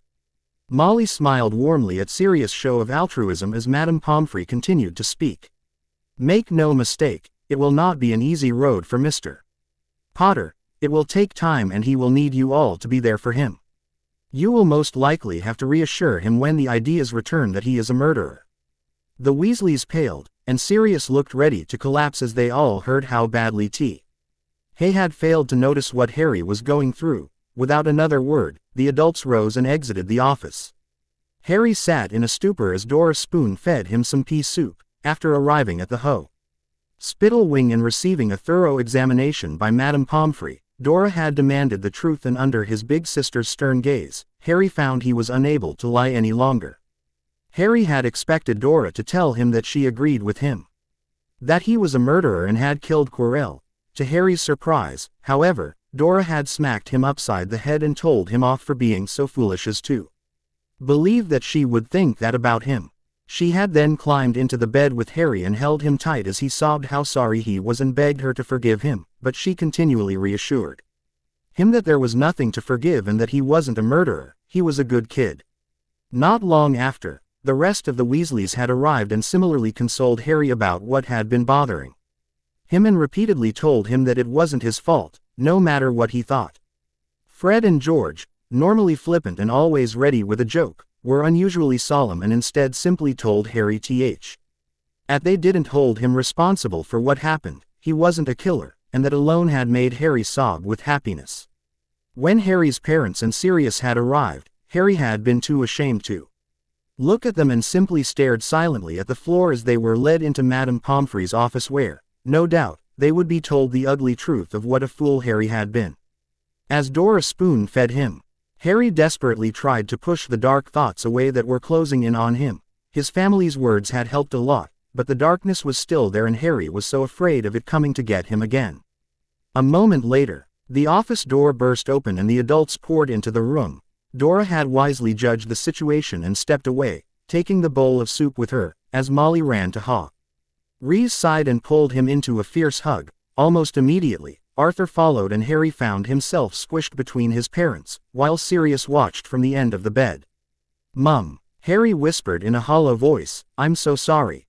Quote, "Oh, Harry," Molly replied sadly as she pulled away and held his face in her hands, "you have nothing to apologize for, do you understand?" "Nothing. But Ari began before he was cut off by his mother again, "nothing." "Your mother's right, Harry," Arthur stated firmly, "you did nothing wrong, son." "But I murdered Professor Quirrell," Harry cried, desperate to justify himself. "I'm a murderer, just like Voldemort." "No," Sirius roared, making everyone turn to him in shock, "you are nothing like him. He is a monster who kills for pleasure. You are a good kid who was put in a terrible situation that you should never have been put in and did what you had to do to survive. You two are nothing alike, do you understand me, pup?" Slowly, Harry nodded his head as his parents took him into another hug.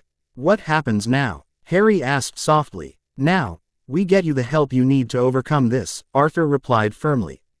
"What do you mean?" Harry asked. "We're going to take you to a mind healer, Prongslet," Sirius replied. "They're specialists who are trained to help wizards and witches overcome problems that they might have, mentally." "Like a therapist?" Hermione asked. "Exactly," Dumbledore replied warmly, "and they will help you, Harry, to see that Quirrell's death was not your fault." Before Harry could say anything else, he was again brought into a tight hug by his parents and both whispered that it wasn't his fault and that they would help him see that. Unable to keep the tears back any longer, Harry sobbed out everything he'd been feeling for the past month as his parents held him tight and his family watched, yet no one judged him for it. Hiding by the entrance of the hospital wing, Draco Malfoy stared sadly at the boy who used to be his only friend. More than anything, Draco wanted to walk into the room and see how his friend was doing. He looked terrible, and that alone made Draco worry as he had looked fine this morning at breakfast. Instead of skulking like a pervert, "Why don't you go in and say hi?" a voice behind him said, making Draco jump in fright. Turning quickly, Draco saw that it was his sister Rhea and she was looking at him with a small smile and raised brow. "You know I can't do that," Draco replied sadly as he turned to look at his former friend again, careful to remain hidden from view. "Because of what Father said?" Rhea asked coolly, sneering as she saw Draco nod sadly, "and you're willing to just throw away the only friend you've ever had because of our father?" "What other choice do I have?" Draco asked in a broken voice. "He's the head of House Malfoy. If I push him to it, he could disown me or worse." "So, what you're saying is that you're a coward," Rhea replied, making Draco turn to her with an enraged look on his face. "I am not a coward. And yet, you choose to hide here, rather than walk in and see how your friend is doing." "And what about you?" Draco demanded. "What do you think Father will do when he learns that you've been disobeying him about associating with Harry?" "I couldn't care less," Rhea sniffed contemptuously. "I refuse to let others dictate how I live my life. I will decide who I associate with, and I find Mr. Weasley to be a perfect gentleman." Draco's eyes widened at the comment, and he stared at his sister for a moment in stunned silence. "You like him, don't you?" "Don't be ridiculous," Rhea said quickly as a blush appeared on her face that made Draco stare in shock. "I simply find his company to be enjoyable." "Father will never allow it," Draco cried in shock. "The Weasleys are all blood traitors. Father will have kittens if he hears that you like Harry Potter." "Then it's a good thing that I don't," Rhea retorted as she leaned down threateningly to stare at Draco. "And perhaps you should concentrate on your own life rather than mine. Harry was your first true friend. and yet you abandoned him at the whim of an arrogant man who claims that we are better for no other reason than blood. If you wish to let others live your life for you, then, by all means, continue the road you're on. But don't be surprised when you find yourself alone at the end of it." Without another word, Rhea strode past Draco and into the hospital wing towards Harry's bed. As Draco watched the way his sister spoke to Harry, Draco felt a terrible ache in him. He wanted to be Harry's friend. But the fear he had for his father's wrath was too great for him to overcome. With a final sigh, Draco turned and walked back to his common room, the feeling of loneliness surrounding him.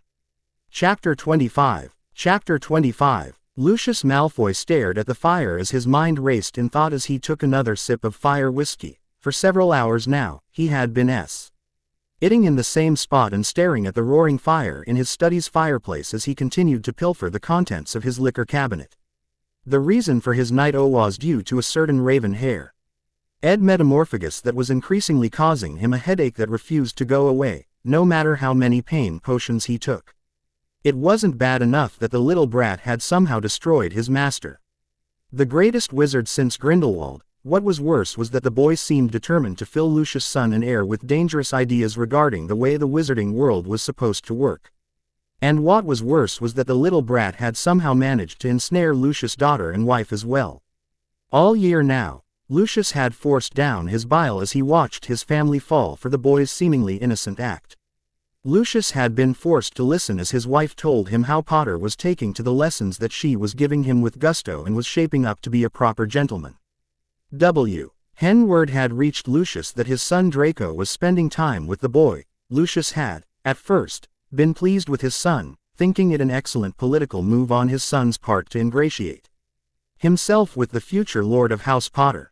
But soon word had reached Lucius that Harry was filling Draco's head with dangerous ideas that were unfit for a pureblood like his son to dwell on. Naturally, Lucius had immediately written to his son and ordered him to cease all contact with the Potter brat, but then Potter had saved Lucius' daughter from being dishonored and Lucius had been forced to allow his son to continue his relationship with Potter, for no other reason than family honor. But when Draco had come home from Hogwarts for Christmas break and begun to ask questions about whether purebloods were, in fact, better than others as he had grown up believing, Lucius knew that things had gone too far and ordered both Rhea and Draco to cease all further contact with the boy or else risk Lucius' wrath.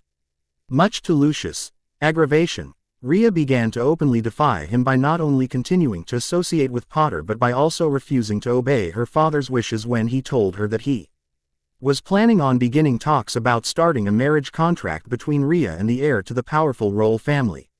Lucius had expected his daughter to be happy that her father had found such a good match for her and had fully expected her to do her duty to House Malfoy and secure a powerful alliance that would see the Malfoy family into the next generation.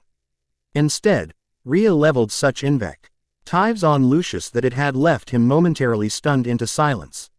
"I will decide who I marry, not you," Rhea raged. "I am not a piece of meat to be sold as you see fit, father." Without another word, Rhea had stormed to her room. Slamming her bedroom door behind her, Lucius had turned to his wife in shock, which had been made worse when he saw Narcissa smirking with barely concealed amusement. His daughter's disobedience was the final straw, as far as Lucius was concerned, and Lucius began to think of some way to rid himself, and more importantly his family, of the constant problem that Harry Potter had become to not only Lucius' family but also to the entire system in which Lucius' world was built.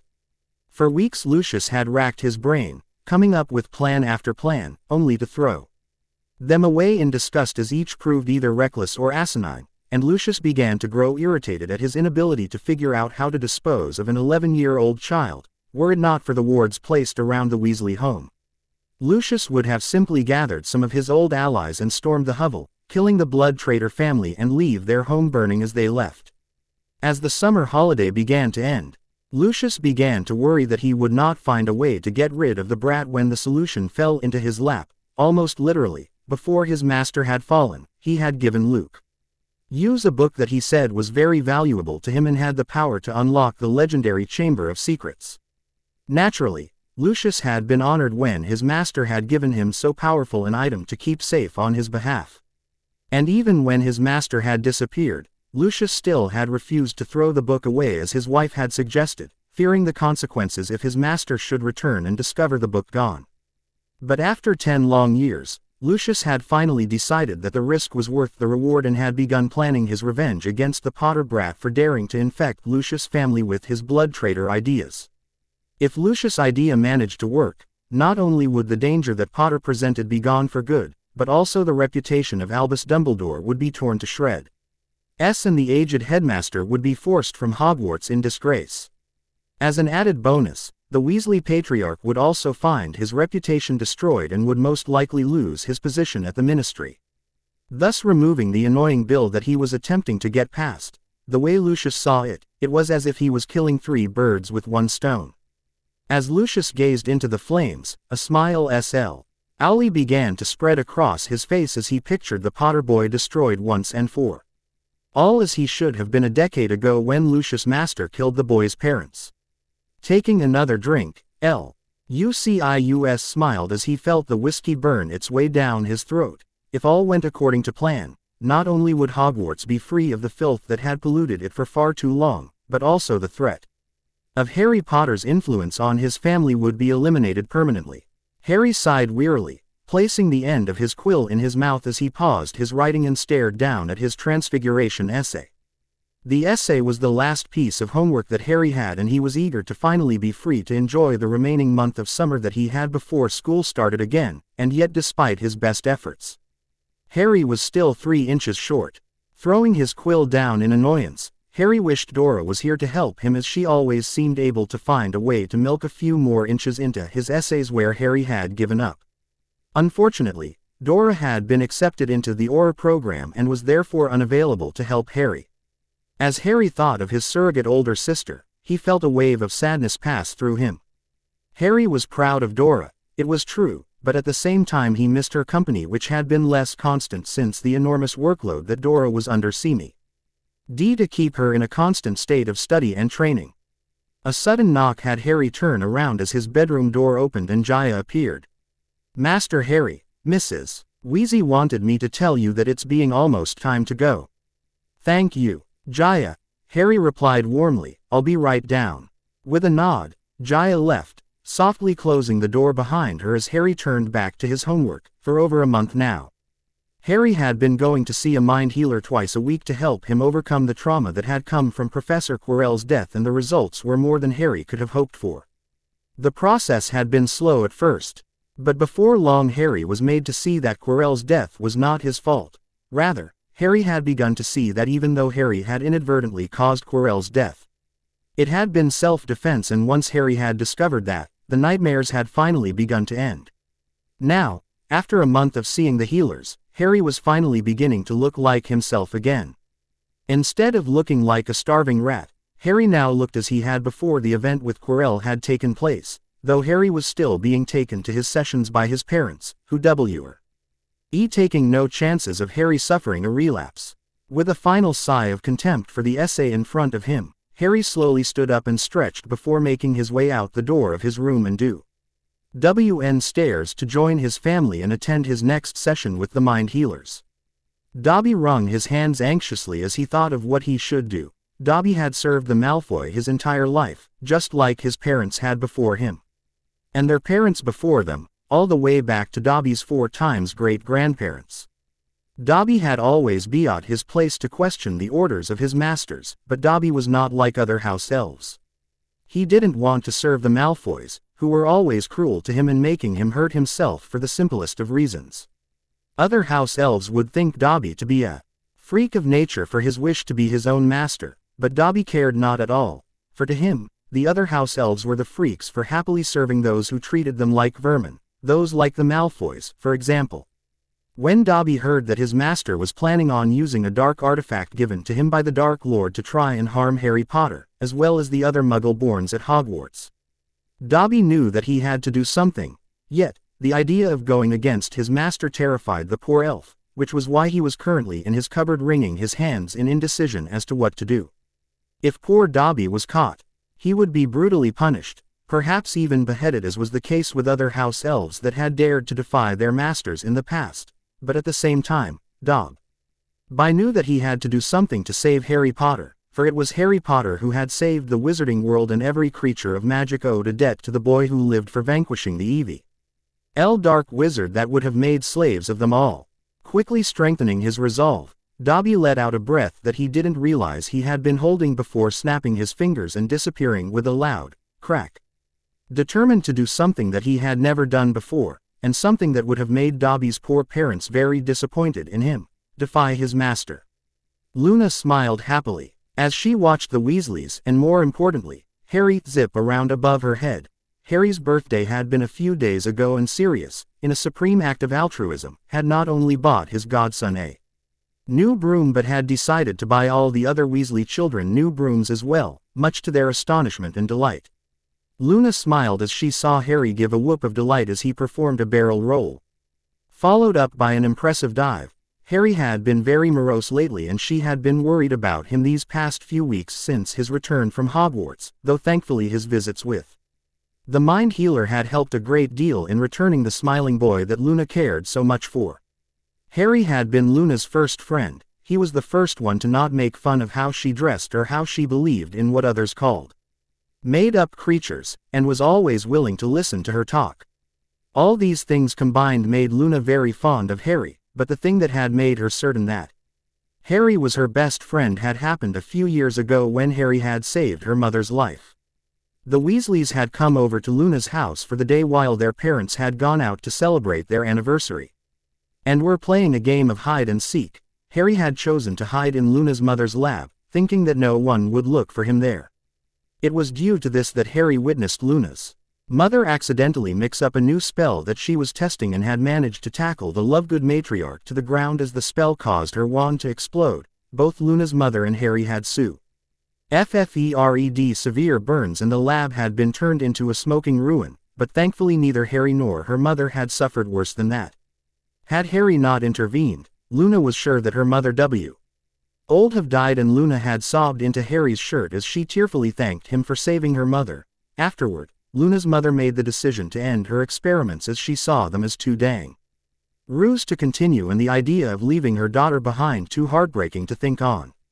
To everyone's surprise, the unspeakables of the Department of Mysteries had paid the Lovegoods a visit not long after the accident and offered Luna's mother a job because of her potential as a spellcaster. Luna's mother had almost turned them down but had taken the job after Luna had made an impassioned speech on how her mother should not abandon her love of creating new magic, especially now that she would be able to do it in a much safer environment. As Luna watched Harry do another barrel roll, followed up with a 360 spin, Luna laughed gently. She would be starting Hogwarts this year, which meant that she wouldn't have to suffer another year without her friend, and even better, she would finally learn how to be a great witch like her mother. "Children," Molly suddenly called from behind Luna, making the poor girl jump slightly. "It's time to come down. Lunch is ready." "Coming, Mum," Ginny called back as she and the other Weasleys began to descend toward the ground. Once they were all on the ground, Luna raced forward and gave Harry a hug, which he quickly returned before they made their way into the house to enjoy their lunch. Harry smiled happily as he entered his room, his new Nimbus 2001 tucked under his arm. He could hardly believe it when Sirius had gifted it to him for his birthday a few days ago. Ron had immediately asked if he could have Harry's old broom, but then Sirius had said that Ron wouldn't need it, and before Ron could ask why not, Sirius had presented all the Weasleys with new brooms, causing Harry's godfather to be tackled in a group hug as all the Weasleys sobbed their thanks before rushing out to try out their new brooms. Harry's happiness quickly turned to shock as he noticed that his room wasn't empty. Sitting on his bed was a tiny house elf wearing a very dirty tea cozy and staring at Harry in what could only be assumed was awe. Hello," Harry said as he slowly closed his bedroom door. "Harry Potter," the small elf said softly, "such an honor it is." Sorry to correct you, but my name is Harry Weasley, not Potter." The use elf cocked its head slightly at that, and it stared at Harry for a moment as though thinking, "No matter what name you be going by, you are the hero Harry Potter who triumphed against evil." Harry blushed at that before gently setting his broom down against the wall and turning back to the diminutive elf. Thank you, I guess. Not to be rude, but who are you?" "Dobby, sir," the elf replied, Dobby, the house elf. Okay Dobby, may I ask what you're doing here? Yes sir, Dobby replied as he slowly lowered himself off of the bed. Dobby had to come, to warn Harry Potter. Weasley, Harry said with a sigh. Before the elf's words registered, warn me. About what? There is a plot to make most evil and dangerous things happen at Hogwarts. That is why Harry Potter cannot return to Hogwarts this year. What things? Harry demanded. Who's plotting them? Instantly Dobby's face turned beet red, and his mouth worked wordlessly for a moment before he finally managed to speak again. Dobby. Can't. Say. A second later, Dobby ran to the closet that Harry and Ron shared and began beating his head against the door as Harry watched, horrified. Stop. What are you doing? Elf banged his head against the closet door one final time before turning back to Harry, rubbing his head as he stared at Harry with crossed eyes. A second later, Jaya appeared on the bed behind Dobby with a loud crack. With a soapy frying pan held in her little hands, before Harry could say anything, Jaya had raised the frying pan over her head and brought it down on Dobby's head with a loud gong that echoed throughout the room and caused Dobby to crumple to the floor. Bad elf. Jaya cried angrily. What you doing to Jaya's master? Jaya, stop. Harry cried in horror as he rushed to Dobby's side to make sure he was okay. After a few minutes of prodding, Dobby's eyes slowly opened, and he rose to a sitting position as he rubbed his head with a wince. Are you okay, Dobby? Harry asked as he helped the small elf to his feet. Yes, Dobby is all right, Harry Potter, Dobby answered as he looked over at Jaya who was holding the frying pan as though she wanted to use it again. Dob. Why has suffered worse punishments at home? Why were you doing that? Harry asked in shock as Dobby had to punish himself. The elf answered, he almost gave away his master's secrets. And you, our master is all right with you hurting yourself like that? Harry asked in horror. Though he legally owned Jaya, he viewed her more as a friend than a servant, and the thought of forcing her to harm herself made Harry feel almost sick. Oh yes, Dobby answered sadly. Sometimes they remind Dobby of extra punishments that he has forgotten to give himself. Jaya looked at Dobby with sympathy for a moment, and lowered the frying pan a little bit, though she still kept a firm grasp on it in case she needed to use it again. That's horrible, Harry exclaimed. Why would you stay with such people? Is there anything I can do to help? Harry Potter wants to help Dobby. The elf asked before bursting into tears and sobbing, much to Harry and Jaya's confusion. Dobby has heard of your greatness, Harry Potter. But Dobby never thought that Harry Potter would ask poor Dobby if he could help him. Whatever greatness you've heard about me is nonsense, Harry retorted wearily as Jaya smiled indulgently at her master's expression. He had grown up listening to how most of the wizarding world viewed him as some sort of second coming of Merlin, and to be honest, Harry found it tedious after all these years. And so humble as well. Dobby cried as tears slid down his face. Master Harry is the best master any elf could ask for. Jaya chirped happily. He is a great wizard and friend to all elves. Right, Harry said awkwardly. Well, is there a way to help you? It isn't right for someone to be able to punish you like that for no reason. Dobby shook his head sadly at that and wiped his face with his tea cozy before answering in a mournful voice. Dobby can only be freed if his master presents Dobby with clothes, so Dobby's master is careful to never give Dobby even a sock, for fear that Dobby will be free. And even though Dobby will have to punish himself most grievously for defying his master, he knew he had to come to warn Harry Potter. Who's your master? What's he planning to do?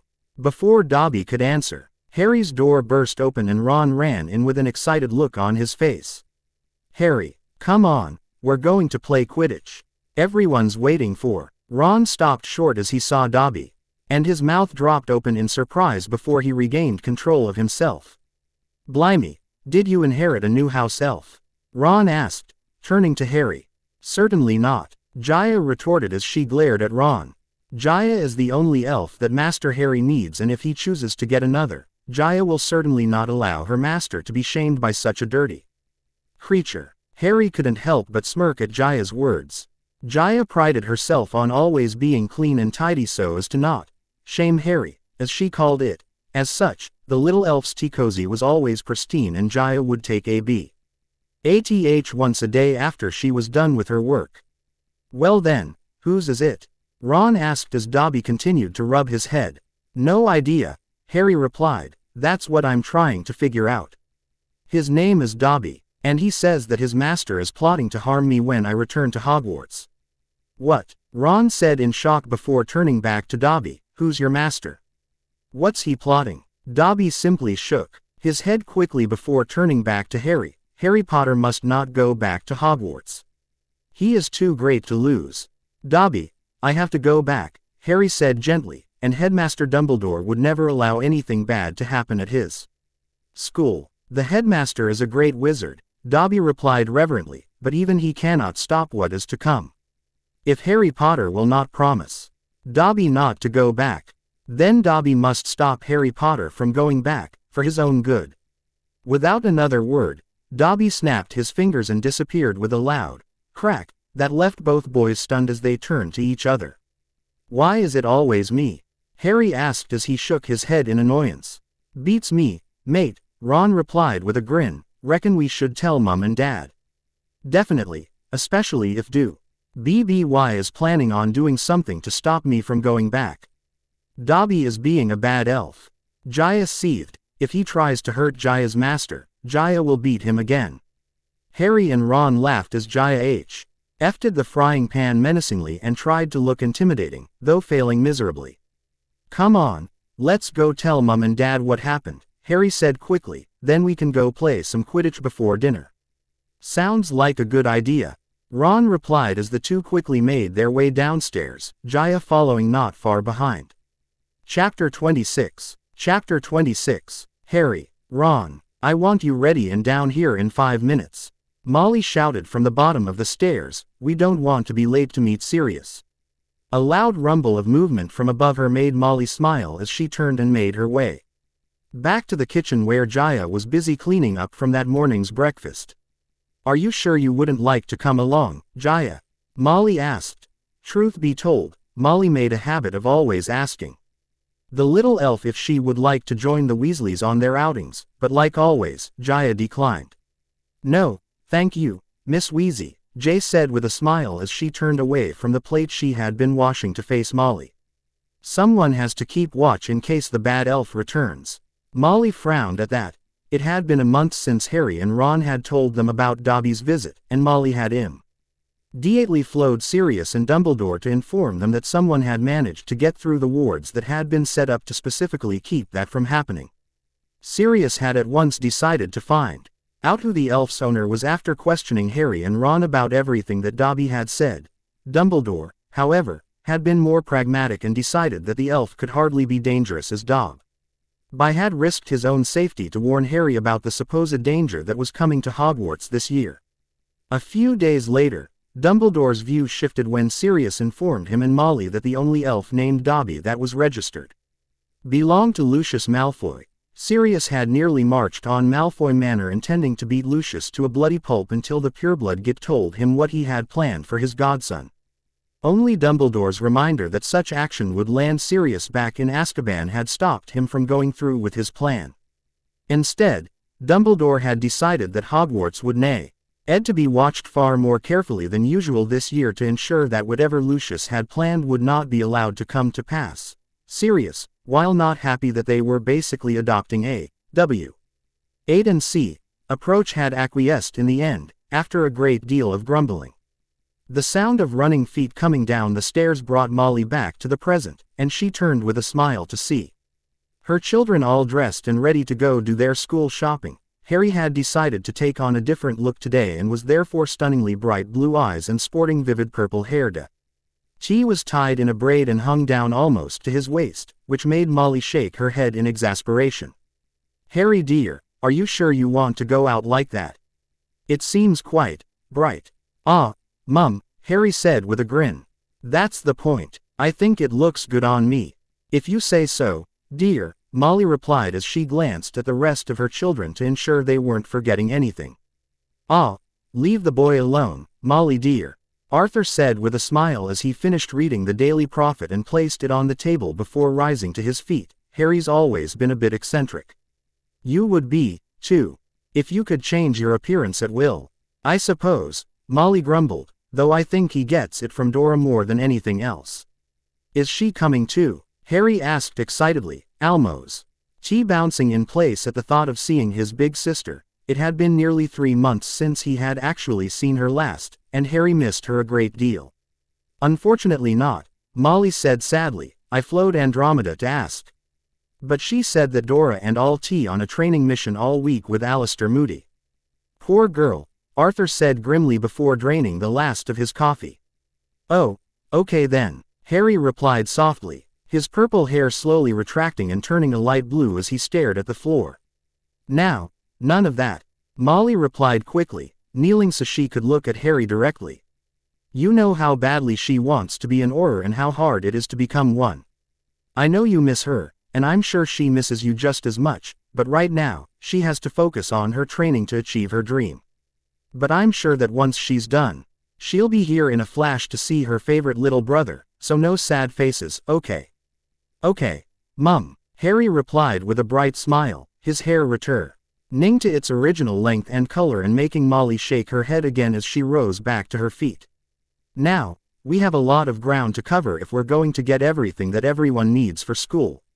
Especially with it being Ginny's first year, so I want everyone on their best behavior. Understand? Molly finished her words with a glare aimed directly at Fred and George, who had the cower. Tessita looked suitably wary of their mother's temper and quickly nodded that they understood. After one last check to make sure that no one had forgotten anything, Molly handed each of her children a handful of flow powder. Diagon Alley, Ron shouted as he stepped into the fireplace. A moment later, he was gone in a brilliant burst of green flames. Harry dear, you next, Molly said warmly as she gave a gentle shove to her son. Harry had flowed enough times to not be worried and eagerly stepped forward into the fireplace, but as he threw the flow powder to the ground, ash suddenly seemed to fall from the wall and hit him in the face, making him cough and sputter. A Diagon Alley. Harry coughed before disappearing into a flash of green flame. The last thing Harry saw was his parents' worried faces before they disappeared. Instantly, Harry began to spin very fast. The roaring in his ears was deafening. He tried very hard to keep his eyes open, but whenever he traveled by flow, the spinning green flames made him feel sick, and he quickly shut them to keep himself from puking while spinning, and causing some poor witch or wizard to have throw up come barreling out of their fireplace and hit them by mistake. Something smacked into his elbow very hard, causing him to yelp with pain and immediately tuck them into his sides as he kept spinning faster and faster. Now it felt as though cold hands were slapping his face. And he opened his eyes just a tiny bit to squint and see what was happening. Squinting through his glasses, he saw a blurred stream of fireplaces and snatched glimpses of the rooms beyond. His breakfast began to make itself known, and Harry was sure that soon, if the spinning didn't stop, he would be emptying his stomach of it. He closed his eyes again, wishing it would stop, and then he immediately fell face first onto cold stone and felt the bridge of his glasses snap. Dizzy and bruised, covered in soot, Harry got gingerly to his feet while holding his broken glasses up to his eyes. "Aw man, Mum's gonna kill me," Harry thought grimly as he took off his glasses for a moment and looked at them. They were broken in half, and he didn't know the spell to fix them, so with a huff, he put them back on his face and held them there with his hands as he took in his surroundings. He was quite alone, but where he was, he had no idea. All he could tell was that he's standing in the stone fireplace of what looked like a dimly lit wizard's shop, but nothing in here was ever likely to be on the Hogwarts school list. A glass case nearby held a withered hand on a cushion, a blood-stained pack of playing cards, and a staring glass eye. Evil-looking masks stared down at him from the walls, and an assortment of human bones lay on the counter while rusty and blood-stained spiked instruments hung from the ceiling. Even worse, the dark, narrow street Harry could see through the dusty shop window was definitely not Diagon Alley. "Mum is definitely going to kill me," Harry thought as fear began to worm itself into him. He had always been taught that if he got lost, to stay put until someone found him, but the thought of staying in this horrid place was too bad to even consider. Yet, Harry had no idea what to do and shifted nervously. The sooner he got out of here, the better. Nose still stinging where it had hit the hearth, Harry made his way swiftly and silently toward the door. But before he'd got halfway toward it, 3 people appeared on the other side of the glass, and one of them was the very last person Harry wanted to meet when he was lost, covered in soot and wearing broken glasses. Lucius Malfoy. Harry looked quickly around and spotted a large black cabinet to his left. He shot inside it and pulled the doors closed, leaving a small crack to peer through. Seconds later, a bell clanged, and Malfoy stepped into the shop. Lucius crossed the shop, looking lazily at the items on display, rang a bell on the counter and was silent for several seconds while Harry watched from where he was hiding. "Touch nothing," Lucius said in a cold voice as he turned to his children. "The last thing I need today is to be forced to take the 2 of you to St. Mungo's due to your own carelessness and then be forced to answer questions that I'd rather not." "Yes, can't have that," Rhea sneered. "People might actually think that you cared about your children more than the Malfoy name. That'd be awful." Lucius' lip curled at his daughter's comment, and he opened his mouth to respond when Draco cut him off, no doubt saving his sister from a lecture on manners. "Why are we even here? I thought you said you would get me a present." Rhea rolled her eyes at her little brother's open greed and turned away to examine something as Lucius replied. "I said that I would buy you a racing broom," Lucius replied in a bored voice as he drummed his fingers on the counter. "What is the good in that if I'm not even on the house team?" Draco retorted, looking sulky and bad-tempered as he examined a shelf full of skulls. "Perhaps you can try out for the team this year," Rhea replied, "then you and Harry can play against one another." "Harry?" Lucius asked with a sneer, seeing the naked hope in Draco's eyes as he looked at his sister. "I thought I told you both that you were to have no further association with Potter." "Yes, you did say that, R.H." Aya replied dismissively from where she was examining 2 blood-stained meat hooks. "I'll take it under advisement. Why can neither of you see how dangerous that boy is?" Lucius hissed with barely contained anger. "He's been filling both of your heads with things that no self-respecting pureblood should even be considering. As the heirs of House Malfoy, I would have thought you'd both have more common sense regarding who you should consort with." "That's your opinion," Rhea retorted as she turned to face her father with a look of utter loathing on her face. "Mother and I are of a different opinion regarding Harry. And that is that Harry is a perfect gentleman, and if it were not for him, then the honor of House Malfoy would have been irreversibly when I was nearly defiled last year. If you cared at all about the honor of our house, then you would not be trying to keep me from consorting, as you put it, with the one who saved mine." Harry couldn't help but smile as he felt a blush run across his face at Ray's words. Lucius, however, looked like he was barely controlling his temper at his daughter's continued defiance and opened his mouth to retort when a stooping man appeared behind the counter, smoothing his greasy black hair back from his face. "Mr. Malfoy, what a pleasure to see you again," said Mr. Borgin in a voice as oily as his hair. "Delighted, and young Mistress and Master Malfoy, too charmed. How may I be of assistance? I must show you, just in today, and very reasonably priced." "I'm not buying today, Mr. Borgin, but selling," Lucius said curtly, his lip curling with obvious disdain. "Selling." HTLY from Mr. Borgin's face. "You have heard, of course, that the Ministry is conducting more raids," said Mr. Malfoy, taking a roll of parchment from his inside pocket and unraveling it for Mr. Borgin to read. "I have a few items at home that might embarrass me if the Ministry were to call." Mr. Borgin fixed a pair of pince-nez to his nose and looked down E-list while Rhea rolled her eyes in derision at her father before going back to looking about the store. "The Ministry wouldn't presume to trouble you, sir, surely?" Mr. Borgin asked in the same oily sycophantic voice as before. Lucius' lip curled in distaste for a moment before he replied in a voice as cold as ice. "I have yet to be visited."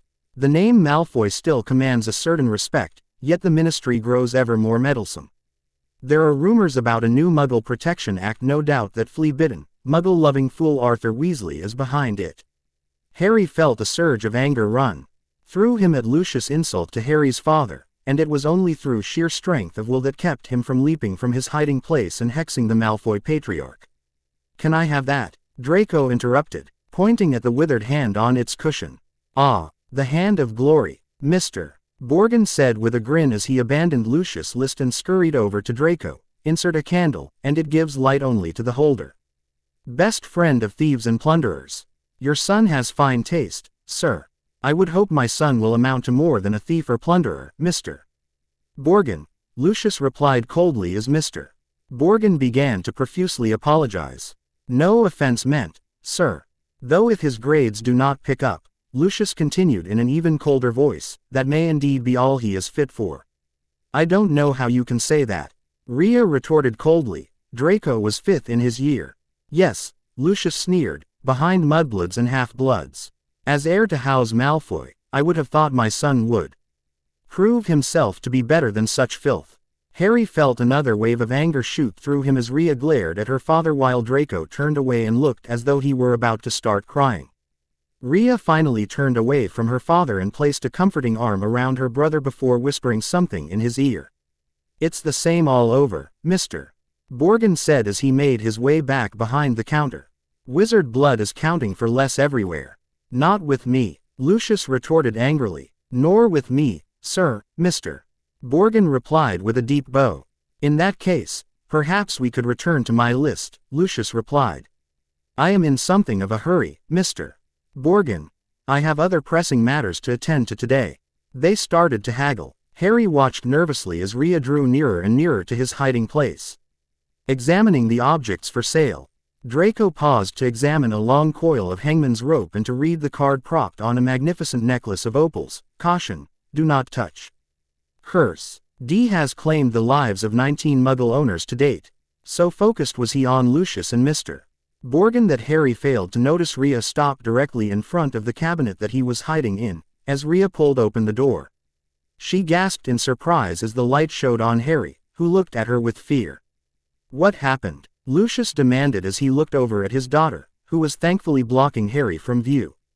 Nothing, Rhea replied as she stared down at Harry. I stubbed my toe on something, is all. Well, be more careful. Lucius growled back. Indeed, Mistress Malfoy, Mr.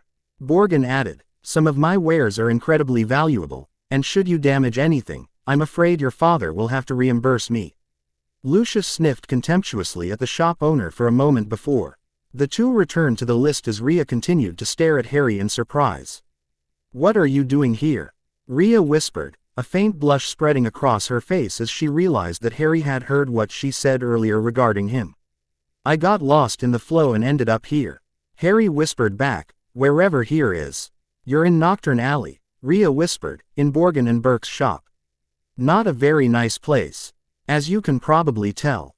If Harry hadn't been so afraid, he'd have been overjoyed at finally gaining entrance to Nocturne Alley. He and the twins had been trying to sneak off here for years but always ended up getting caught before they managed to. How do I get back to Diagon Alley? Harry asked in desperation. Please help me. Rhea quickly turned back to her father, who seemed to be settling her business with Mr. Borgin. When we leave, wait a few moments and then exit the shop, Rhea said softly. I'll be waiting for you outside, okay? Okay, Harry replied gratefully. Before Rhea shut the door to the cabinet and moved on to examine something else.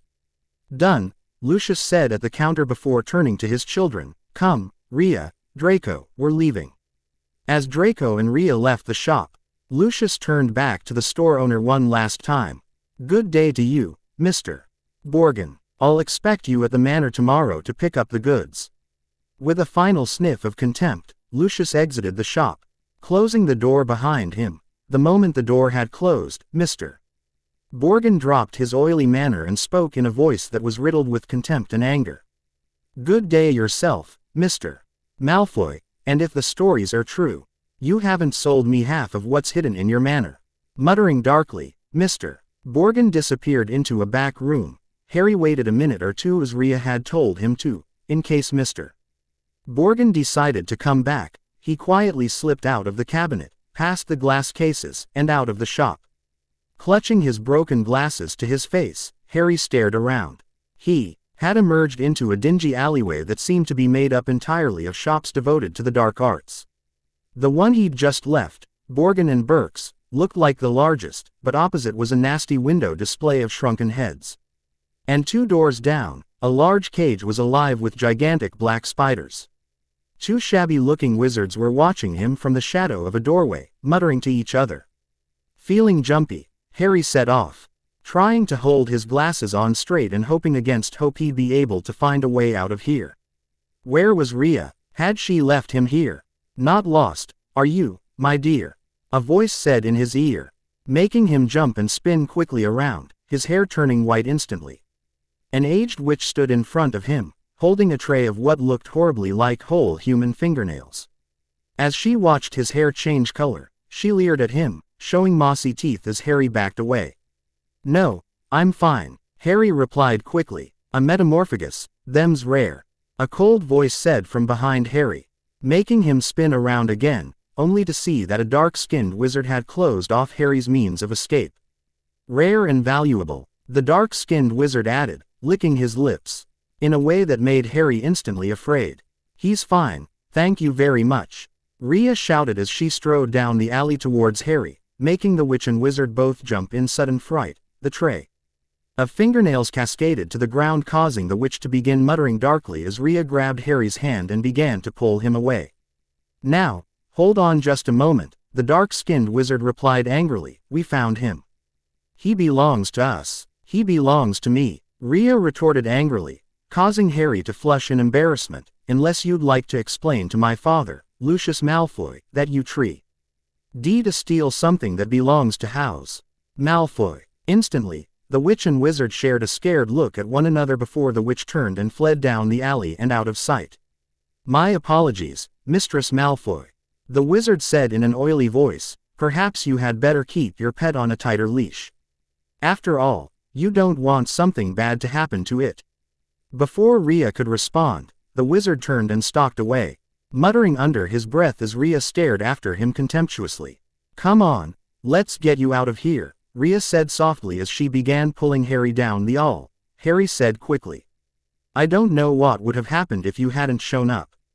I do, Rhea replied darkly, and believe me, you don't want to find out. Rhea, Harry asked meekly, what did why? Oh, you mean when you said that I belong to you? Rhea instantly turned crimson, and it was a moment before she responded. Metamorphagus are viewed as little better than animals by some people, Rhea said softly. They're incredibly valuable and are highly prized as courtesans in some circles. If I hadn't claimed you, it might have been far more difficult for us to safely get out of there. But you needn't worry, I meant nothing by it, I was just trying to keep the others from trying to steal you from me, and the Malfoy name carries a lot of weight in Nocturne Alley. Oh, well, thank you, Harry replied with a smile that seemed to make Rhea blush more. So, what's a courtesan? If there was any color left in Rhea's face, it instantly turned red, and Harry nearly ran into her as she Sue. Denly stopped and took a deep breath to regain control of herself. I sometimes forget how young you are, Harry, Rhea said simply as she shook her head. You should ask your parents that question when you are older, much older. Okay, Harry replied with a grin as Rhea began to pull him again. After a few more minutes, the darkness of Nocturne Alley began to lift, and Harry smiled happily as he saw they had exited the alley and were standing in front of Gringotts Bank. Were you traveling with your family? Rhea asked, finally letting go of Harry's hand and turning to face him. Yeah, though I don't know where they are, Harry replied, looking around as though hoping they would appear. Well, let's go find them then, shall we? You don't have to, Harry mumbled, you've already done so much for me, already. Nonsense, Rhea said with a smile, it would not do to leave you here all alone after all the work I've already done to keep you safe. Come alone, then, let's go find your family. As they strolled down the street, Rhea and Harry began to discuss how their summers had gone. When Harry mentioned Dobby, Rhea's eyebrows seemed to shoot into her hairline, and she was silent in thought for several moments. Dobby has always been a strange elf, but to think he would disobey my father to come and warn you. You won't hurt him, will you? Harry asked, suddenly nervous that he might have said too much. Of course not, Rhea replied, while I may share my father's name, I am not him, understand? Yeah, thank you, Harry replied as relief swept through him. Though I am curious as to what my father has planned, Rhea said softly, I will ask Dobby personally when I return home. Before Harry could say anything more, a voice calling his name suddenly caught his attention. Harry, Harry, over here. Harry looked up and saw Hermione racing toward him, her bushy brown hair flying behind her as she ran to him. A moment later, Harry's ribs were crushed as Hermione hugged her friend for all she was worth while Rhea watched with a strange expression. "We've been looking everywhere for you," Hermione said when she finally released Harry. "We?" Harry asked in confusion, before Hermione could respond. Another voice called out his name, causing Harry and Hermione to spin around. Ron, Fred, George, Percy, and Mr. Weasley were sprinting up the street. "Harry," Arthur panted as he hugged his son tight. "We hoped you'd only gone one grade too far." Molly's frantic. "She's coming now. Where did you come out?" Ron asked. "Nocturne Alley," Harry said grimly. "Excellent," Fred and George said together. "What was it like?" "Dangerous," Harry replied simply, causing the Weasleys to look at one another for a moment. Molly came galloping into view, her handbag swinging wildly in one hand. Ginny's hand clasped in the other. "Oh, Harry," Molly cried as she wrapped him in her embrace. "Oh, my dear. You could have been anywhere. Sirius almost went mad when we told him we lost you." "Where is Sirius?" Harry asked when Molly let him go. "Right here, pup," Sirius replied as he suddenly appeared behind the group, making them collectively jump. "Where the bloody hell were you, Sirius?" "Language," Molly scolded as she began to clean Harry of the soot that had coated his clothes. "I landed in Nocturne Alley and got lost," Harry said softly. "Rhea found me and helped me back to Diagon Alley." "And just what was she doing there?" Sirius asked as he turned to Rhea, as though just noticing that she was there. As Harry opened his mouth to respond, Rhea cut him off. "She can answer for herself, Harry. And as to what I was doing there, my father dragged me with him and my little brother to Borgin and Burke's." "Did Lucius buy anything?" Arthur asked, turning to Harry. "I don't know," Harry lied, casting a glimpse at Rhea, who shot him a grateful look. "I was hiding when they came in. Rhea found me and told me to wait until her father left, and then she would take me back to Diagon Alley." Arthur said softly. "Pity, I'd love to get something on Lucius Malfoy." "Arthur," Molly scolded, nodding her head at Rhea, who was staring at Arthur with a raised eyebrow. "My apologies, Ms. Malfoy," Arthur said as he turned red with embarrassment while Molly took out her wand and fixed Harry's glasses. "No need, Mr. Weasley," Rhea replied. "I am not overly fond of my father. As you may imagine, he is not the best quality when it comes to fathers. Thank you so much for keeping my boy safe," Molly said as she gave Rhea a hug in gratitude. Rhea's eyes widened in shock, and her face turned red with embarrassment. When Molly finally let the poor girl go, Rhea was bright red and seemed unable to find her voice for a few moments. "That's, you're welcome, ma'am," Rhea stuttered. If you'll excuse me, I have to go. I told my family that I would meet them after I was done with my own business." "Bye, Rhea," Harry said with a smile as he gave Rhea another quick hug. "See you at Hogwarts." "Yes, Hogwarts," Rhea stuttered, blushing again for some reason that Harry couldn't understand. "Good day, Harry." Without another word, Rhea spun on her heel and strode toward Gringotts Bank, disappearing inside a moment later. "Man, she's got it bad," Sirius said with a smile. "Got what bad?" Harry asked. "Is she sick?" "You could say that," Sirius said, causing Arthur, Fred, George, and Percy to share a laugh as though they were in on some inside joke. "Someone want to tell me just what the heck you're all talking about?" Harry asked, which caused the group to laugh harder. All except Molly, who watched with distaste. "You'll find out when you're older," Molly said simply. "You're far too young to learn about such things." "Yeah, ickle Harrykins," Fred said as he pinched Harry's cheek, laughing as Harry swatted at his hand. "You'll learn all about that when you're older and wiser. Like your big brothers," George added with a wink. "You too." "Wise," Harry snorted. "Since when?" "He's got you there," Percy said with a grin. "Shut up, Percy," Fred growled, which caused the group to laugh again. "Come along, then," Sirius said with a smile. "We need to head to Gringotts first and get some gold before we go shopping." "I'd still love to get Lucius on something, anything," Arthur said with a wolfish grin. "You be careful, Arthur," said Mrs. Weasley sharply as they were bowed into the bank by a goblin at the door.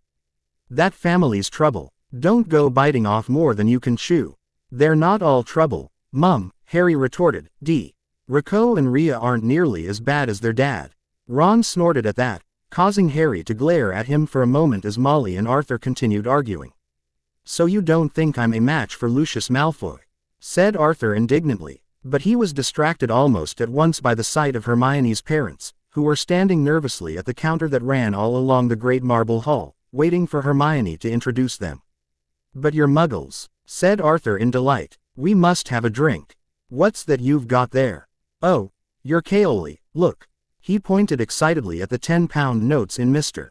Granger's hand. Meet you back here, Ron said to Hermione as the Weasleys and Harry were led off to their underground vaults by another Gringotts goblin. The vaults were reached by means of small, goblin-driven carts that sped along miniature train tracks through the bank's underground tunnels. Harry enjoyed the breakneck journey down to the Weasleys' vault far more than Molly, who seemed to turn green when they finally stopped.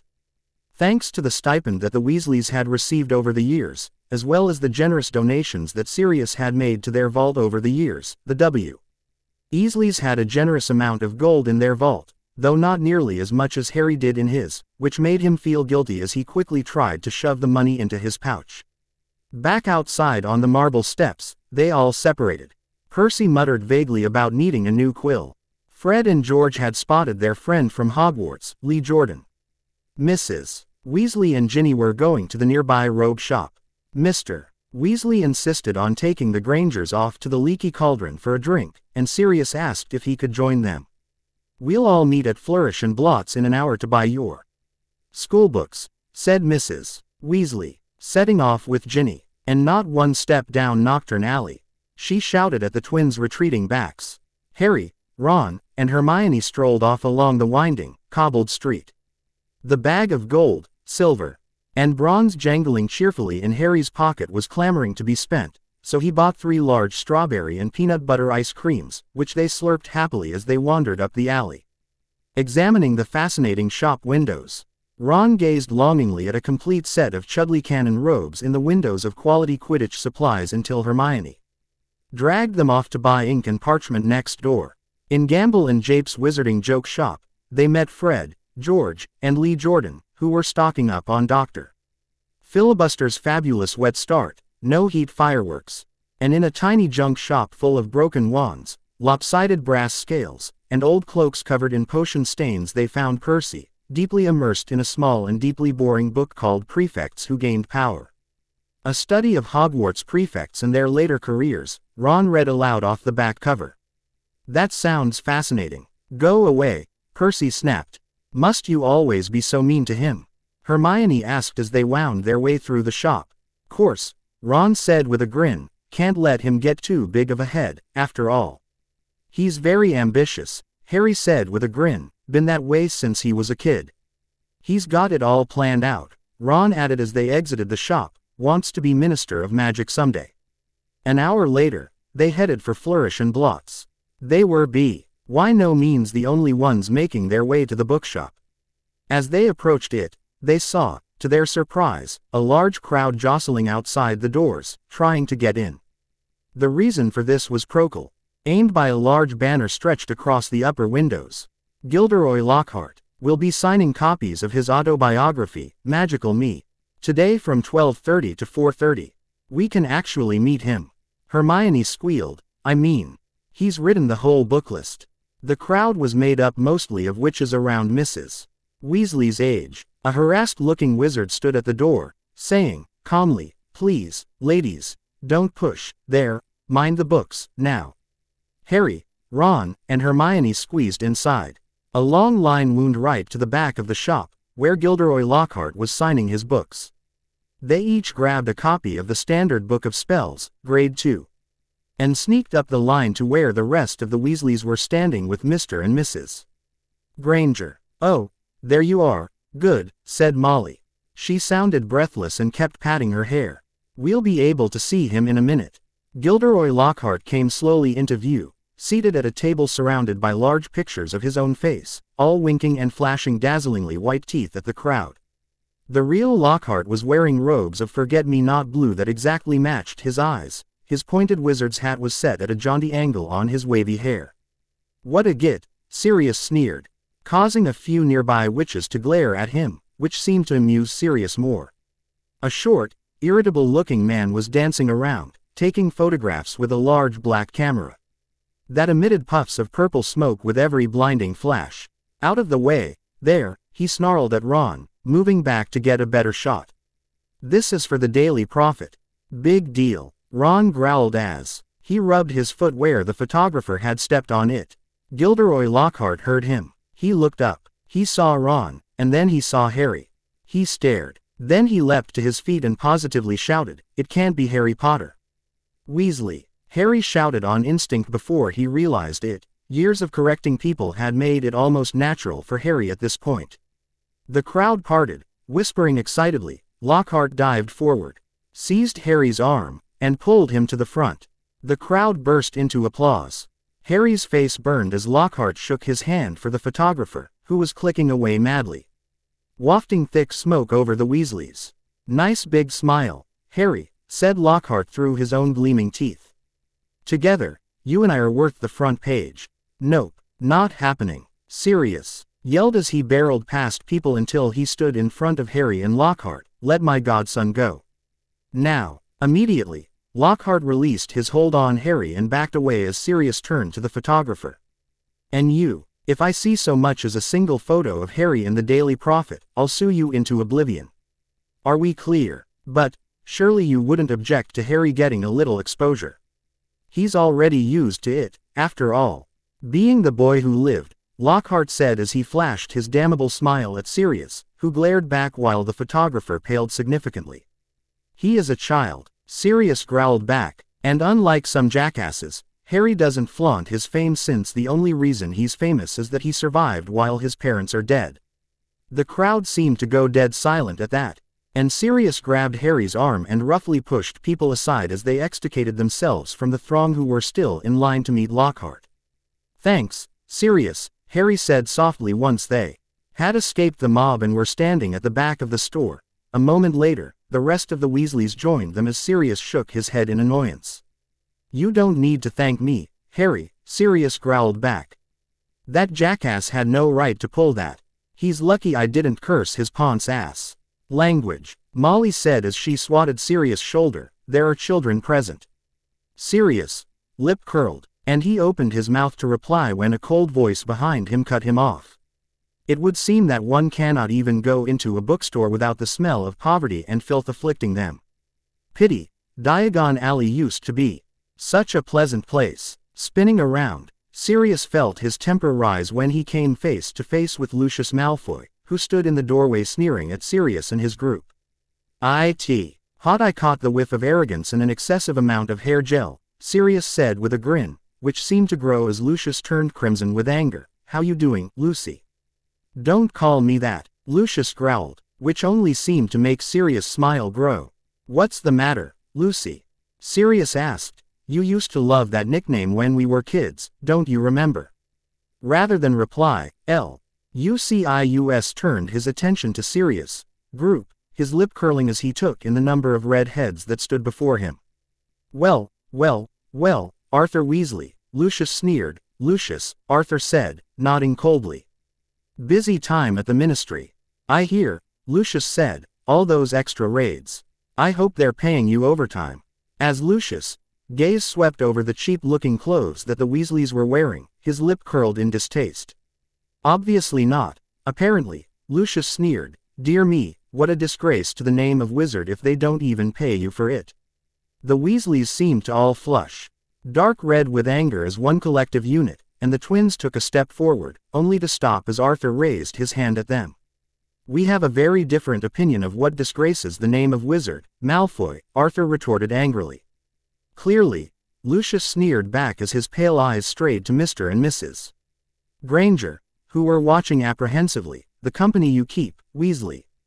And I thought your family could sink no lower."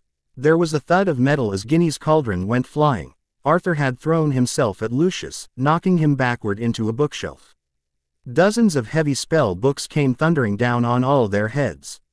There was a yell of, "Get him, Dad!" from Fred or George, Molly was shrieking. No, Arthur, no. The crowd stampeded backward, knocking more shelves over. Gentlemen, please. Please, cried the assistant. Then, louder than anyone else came Sirius' voice, break it up. Break it up, there. In an instant, Sirius had pulled Lucius and Arthur apart while trying not to laugh simultaneously. Arthur had a busted lip, while Lucius had a black eye from being hit in the face with an encyclopedia of toadstools. As Lucius pulled himself from Sirius' grip, he bent down and picked up one of the books that had fallen from Ginny's cauldron before thrusting it back at her with malice. Here, girl, take the book. It is the best your father can give you, after all. Without another word, Lucius turned on his heel and swept from the store, his robes billowing behind him. Not saying he didn't deserve it, Arthur, Sirius said with a smile as he smacked Arthur on the back, but you should have ignored him. It's just hot air from a buffoon. He insulted my family, Arthur retorted. He's lucky I didn't hex him. Come on, Sirius laughed, let's get out of here before we cause any more trouble. The assistant looked as though he wanted to stop them from leaving, but Sirius gave one of his patented glares, and the assistant seemed to think better of it. They hurried up the street, the Grangers shaking with fright and Molly beside herself with fury. A fine example to set for your children. Brawling in public like some common thug. What Gilderoy Lockhart must have thought, I can only imagine. He was pleased, said Fred. Didn't you hear him as we were leaving? He was asking that bloke from the Daily Prophet if he'd be able to work the fight into his report, said it was all publicity. But it was a subdued group that headed back to the fireside in the leaky cauldron, where Harry, the Weasleys, Sirius, and all their shopping would be traveling back to the burrow using flow powder. They said goodbye to the Grangers, who were leaving the pub for the Muggle Street on the other side. Arthur started to ask them how bus stops worked but stopped quickly at the look on Molly's face. Try not to get lost this time, pup, Sirius said with a laugh as he rubbed Harry's hair gently, causing Harry to stick his tongue out at him as he pushed Sirius' hand away. Let's just get this over with, Harry said grimly as he stepped into the fireplace. Author's note, Happy New Year, everyone. No, I'm not dead, and I haven't abandoned this FIC, I've just been swamped between writing 4 stories, work, going back to school, and a myriad of other things. Nevertheless, I tried to make this story longer than usual to compensate for how long it's been, so I hope you all enjoy it. And I promise that the next update will take less time. Chapter 27. Chapter 27. The end of summer vacation came too quickly for Harry's liking. True, he was looking forward to returning to Hogwarts. And Luna and Ginny's exuberance at starting their first year seemed infectious as even Ron began to grow more excited as September neared. But, at the same time, Harry was nervous about returning, try as he might. Harry just couldn't seem to get Dobby's warning out of his head, even though both Sirius and Dumbledore had assured him that they would allow nothing to happen to him or any of the children at Hogwarts. On their last evening, Mrs. Weasley invited the Lovegoods to join them and conjured up a sumptuous dinner ending with a mouthwatering treacle pudding. Fred and George rounded off the evening with a display of filibuster fireworks. They filled the kitchen with red and blue stars that bounced from ceiling to wall for at least half an hour, making Luna squeal happily as her mother watched on with an admiring eye. Then it was time for a last mug of hot chocolate and bed. Will you sit with me tomorrow? Luna asked Harry as she gave him a final hug. Of course, Harry replied with a smile. I'll save you a seat. Luna's face seemed to split in two before she gave another hug and left with her parents. All right, Weasleys, Molly called out as the group began to climb the stairs. Now, we have a long day ahead of us tomorrow, so I want all of you in bed. No reading, no talking, just sleep, understand?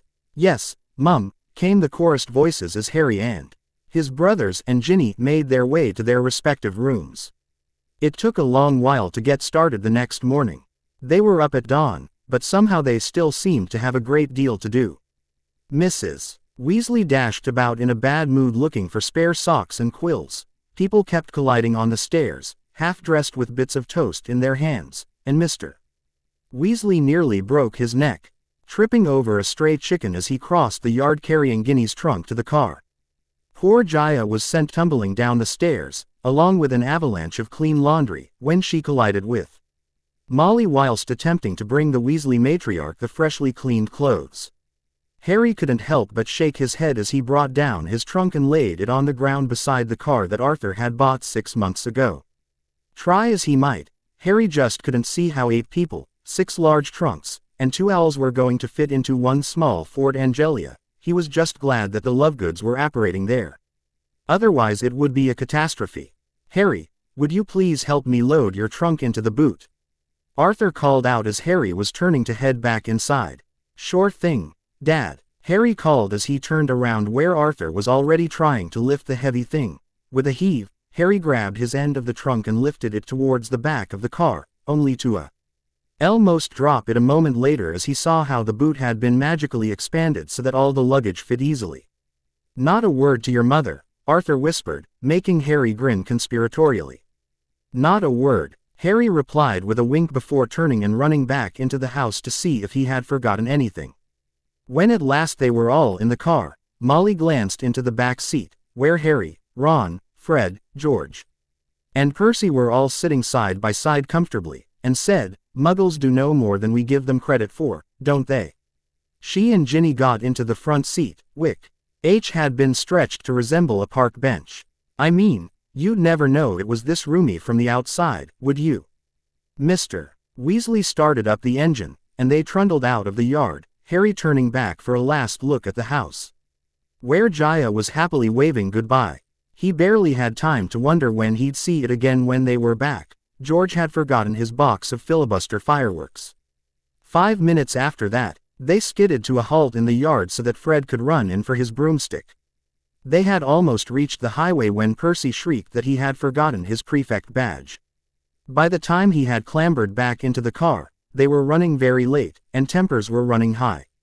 As they were sitting in a traffic jam, Arthur glanced at his watch and then at his wife. "Molly, dear, no, Arthur. No one would see. This little button on the dash is an invisibility booster that I installed myself. That would get us into the air, then we could fly above the clouds. We could be there in 10 minutes. And no one would be the Wyhor. Not in broad daylight. Wait, this thing can fly," Harry said excitedly. "That's brilliant. Mum, can we please?" "No," Molly growled. "If someone sees, your father could be arrested for breaking the law. Now, I don't want to hear another word about it from anyone." The car sunk into a tense silence for the rest of the trip as no one wanted to test Molly's clearly decaying patience. They arrived at King's Cross at 11:15, and Arthur nearly dove out of the car as he ran to find trolleys for the kids' trunks. Harry had caught the Hogwarts Express the previous year. The tricky part was getting onto platform 9 3/4, which wasn't visible to the Muggle eye.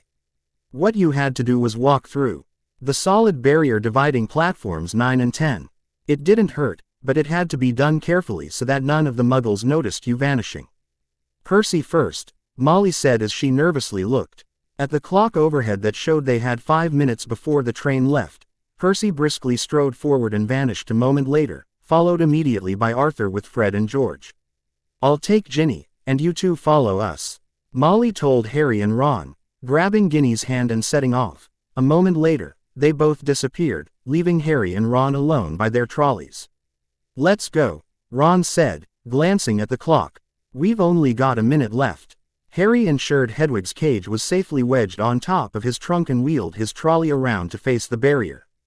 He felt perfectly confident. This wasn't nearly as uncomfortable as using flow powder. Both of them bent low over the handles of their trolleys and walked purposefully toward the barrier, gathering speed. A few feet away from it, they broke into a run and crash. Both trolleys hit the barrier and bounced backward. Ron's trunk fell off with a loud thump. Harry was knocked off his feet, and Hedwig's cage bounced onto the shiny floor, and she rolled away. Shrieking indignantly, people all around them stared, and a guard nearby yelled, "What in blazes do you think you're doing?" "Sorry," Harry gasped, clutching his ribs as he got up. Lost control of the trolley. Ron mumbled a quick apology to the guard before rushing to pick up Hedwig, who was causing such a scene that there was a lot of angry muttering about cruelty to animals from the surrounding crowd. "Why can't we get through?" Harry hissed to Ron, once they had gotten their trolleys back up. "I dunno," Ron replied as he looked around wildly. "A dozen Peo PLE were still staring at the two of them, the gateway sealed itself. We're going to miss the train. As Harry looked up at the clock, he couldn't help the sickening feeling in the pit of his stomach as their time ticked down. 10 seconds. 9 seconds. Gritting his teeth, Harry wheeled his trolley forward cautiously until it was right against the barrier and pushed with all his might, yet the wall remained solid. 3 seconds. 2 seconds. 1 second. It's gone. Ron cried, sounding stunned. The train's gone. What do we do? How in the bloody hell should I know? Harry replied, trying hard not to panic. He'd promised Luna that he would save her a seat. Never mind how panicked his parents would be that Ron and Harry hadn't come through the barrier. Another worrying thought me to Harry as Ron pressed his hand on the stone pillar. What if Mum and Dad can't get back to us? Harry asked, making Ron turn to him and pale at the thought. Have you got any Muggle money? Ron asked, making Harry laugh mirthlessly. You're kidding, right? I haven't had any pocket change since. The two of them went silent at that, following their age-old agreement to never mention Harry's life before the Weasleys had adopted him. Quickly, Ron pressed an ear against the cold barrier as Harry watched anxiously. I can't hear a thing, Ron said tensely. What are we going to do if Mum and Dad can't get back through? A sudden screech from Hedwig made Harry look around to see that he and Ron were still being watched by a few curious people. Unconsciously, Harry felt sweat begin to form on his brow. I think we should go wait by the car, Harry whispered. We're attracting too much attention. The car. The car. Ron cried excitedly as he jumped to his feet. Harry, you're a genius. I am. Harry asked, bemused. We can fly the car to Hogwarts. For several seconds, Harry simply stared at Ron before finally crying out in a loud voice that caused several people to look at them. Have you gone mad? What? Ron retorted. We're stuck, right? And we've got to get to school, haven't we? And even underage wizards are allowed to use magic if it's a real emergency. Section Ninit, N or something of the restriction thingy. And what happens when Mum and Dad return and find their car missing? Harry hissed back, turning to ensure no one was listening. I don't know about you, but I don't fancy facing Mum's wrath when she finds out we stole the car and flew it across the bleeding country. Okay, so let's hear one of your ideas, smart guy. Ron spat back angrily. 'Cause I'm all out. I think I have an idea, Harry replied after a moment, but we need to go somewhere without any witnesses. Come on. As quick as he could, Harry led Ron to the nearby bathroom. After a quick check to make sure that they were all alone, Harry called out, Jaya. Instantly, the little elf popped into the bathroom between Ron and Harry, making Ron jump before a broad smile appeared on his face. Jaya. Oh, thank God, Harry cried as he wrapped his arms around the surprised elf. Master Harry called for Jaya. Does Master Harry need something? The barrier to the platform sealed itself. Harry replied, letting Jaya go. Ron and I missed the train, and we don't know if Mum and Dad can get back to us. Is there some way that you can let them know what's going on? See if they know what we should do. Jaya is on it, Master Harry, the diminutive elf said quickly before popping away. How did you think of Jaya? Ron asked. Once they were alone, I never would have thought of that. Quote, house elves are linked magically to their master, Harry explained. Sirius told me a few years ago, so if anyone could get to the platform, it would be her. Before Ron could reply, Jaya popped back, with an angry look on her face that made both boys nervous. There's being elf magic on the barrier to the platform, Master Harry. Jaya barked. The bad elf is being to blame for this. Jaya is sure of it. Dobby, Harry replied in surprise. You think he sealed the barrier? Jaya nodded her head quickly, making Ron turn pink with anger. When I get my hands on that little git, I'm gonna, Ron began before Harry cut him off. It doesn't matter right now. All that matters is what we do next. Turning to Jaya, Harry continued speaking. Did you find Mum and Dad? Mistress Weasley was most distressed when Jaya told her what happened. Jaya said quickly, she being telling me to tell you to go to the car and stay there. She and Master Artie will apparate there and be meeting you. Got it, Harry replied happily. Thanks a lot. Jaya. Jaya is always happy to help Master Harry. Jaya cried happily. Mum and Dad should be here soon. You can go back home if you want, Harry replied warmly. Jaya, be doing that. The little elf replied happily, you be having a good year at Hogwarts, Master Harry. Then, Jaya popped away a moment later, leaving Harry and Ron alone. Come on, let's go. Do what Mum and Dad told us to do before we attract any more attention, Harry replied quickly before exiting the bathroom, Ron right behind him. I just don't understand what that elf's problem with me is, Harry exclaimed 10 minutes later as he sat on the hood of the car, his trunk resting on the ground in front of him. Ron sat next to him, likewise with his trunk resting next to Harry's. Bloody thing is a menace, Ron replied. If he's not careful, he'll end up killing you while trying to save your life. Agreed, Harry grimaced. A moment later, Molly and Arthur appeared, and both boys were pulled from arms as she fussed over them with a fine-tooth comb. Oh, thank goodness you're both all right, Molly cried as she hugged them both tightly, when you didn't come through the barrier. Your father and I nearly lost our minds. Jaya told us that it was the Malfoy elf that sealed the barrier, Arthur added. I'll be informing the ministry about this, mark my words. Ron suggested we borrow the car and fly to Hogwarts. But I suggested a different approach to our problem, Harry said quickly, causing Ron to throw a dark look at him as Molly rounded on Harry's brother. Borrow the car, and just what would you have done if you had been seen? Molly raged. You were lucky that Harry managed to talk you out of it. Way to rat me out, Ron growled as Harry tried to look apologetic. I'll do you for that one. Count on it. I already sent a message to Dumbledore, Arthur said loudly as Harry opened his mouth to respond. So, you won't be in trouble at least. So what do we do? Ron asked. Grab your luggage, Arthur replied. We'll quickly apparate the two of you to Hogsmeade, and we can make our way up to the castle from there. Of course, you'll be a few hours early, but at least you'll be at Hogwarts. And that's the important thing. But what about the car? Harry asked in bemusement. We can't just leave it here, can we? We'll come back for it, Arthur replied. The important thing is getting you two to school. Now grab your trunks and let's get to it. Quickly, the two boys seized the ends of their trunks with one hand while their parents took each of their hands in the other.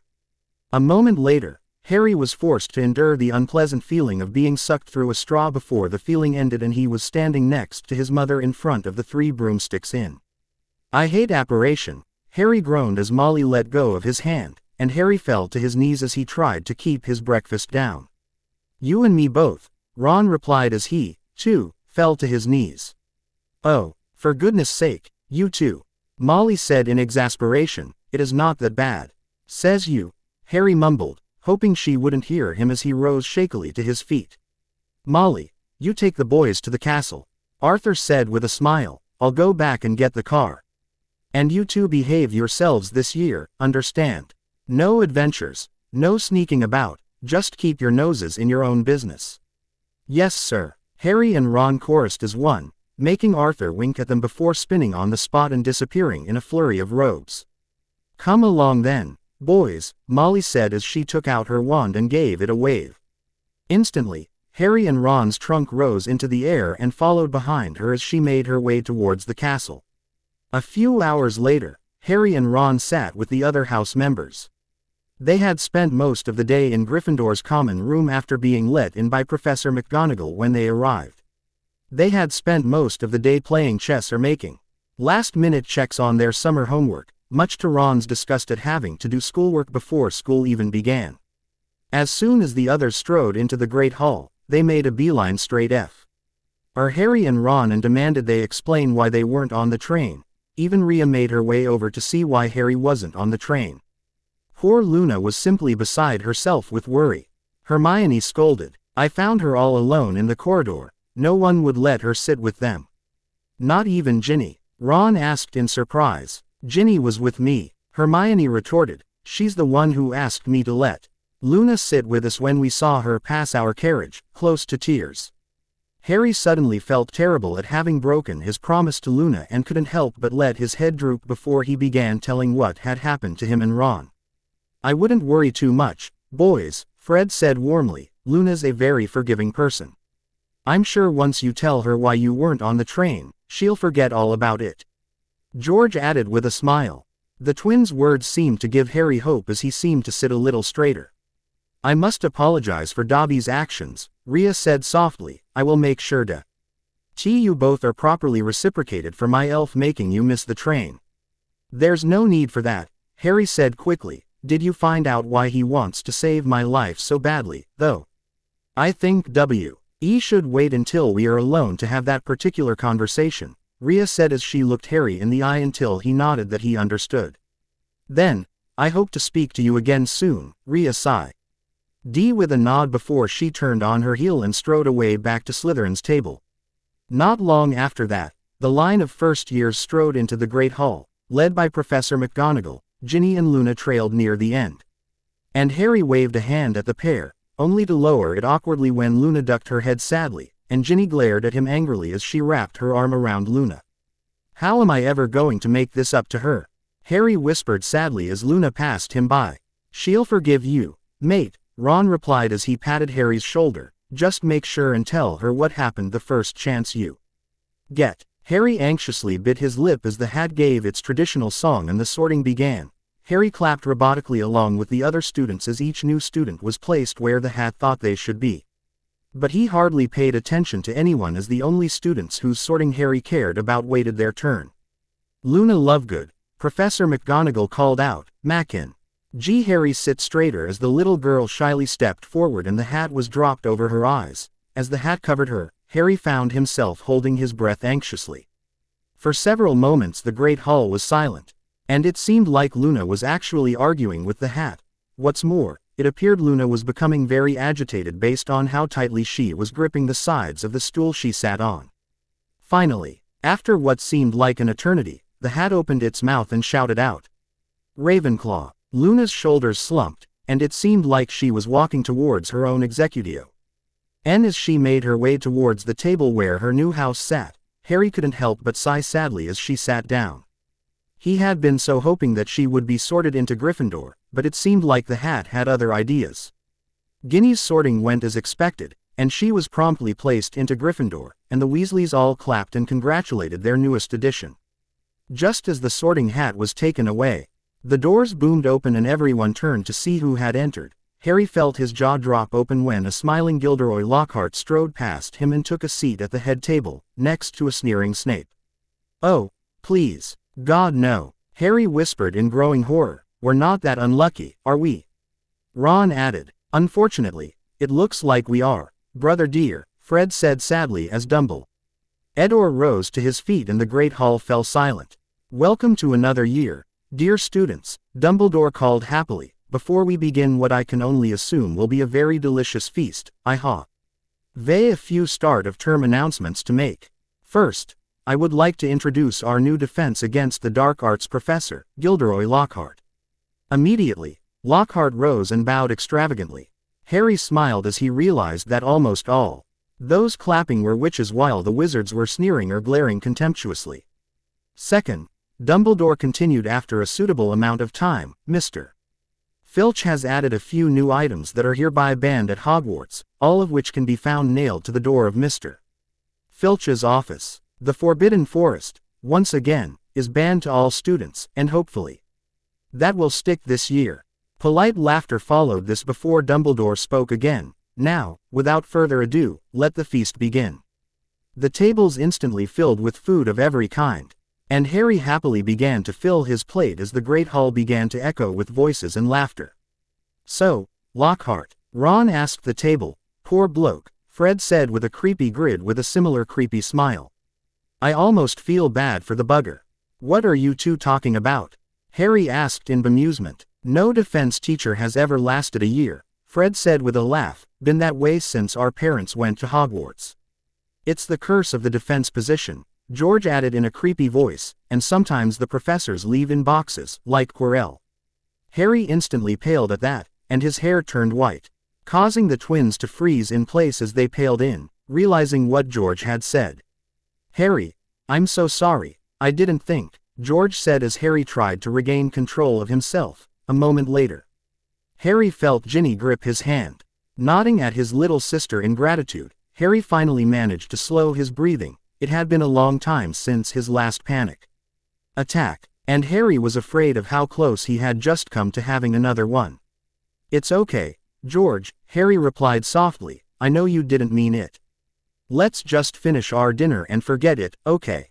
The rest of the Weasleys mumbled their replies, and though the table tried to joke and bring cheer, the tense, dark mood stayed for the rest of the feast. Many hours later, a small girl lay in her bed trying not to cry anymore. She'd been crying almost all night and was quite sick of it, to be honest. First, she'd cried when she was sorted into a different house than her first friend, then, she'd cried more when her new housemates had begun to make fun of her, and Harry wasn't her for her anymore. Sniffling piteously, Luna pulled open the drawer next to her and pulled out a dark book. Ginny had given her the book for a birthday present, and she had discovered that when she wrote in it, the book would write back to her. Sniffing again, Luna opened the book and wrote out a simple sentence. "Dear Tom, are you there?"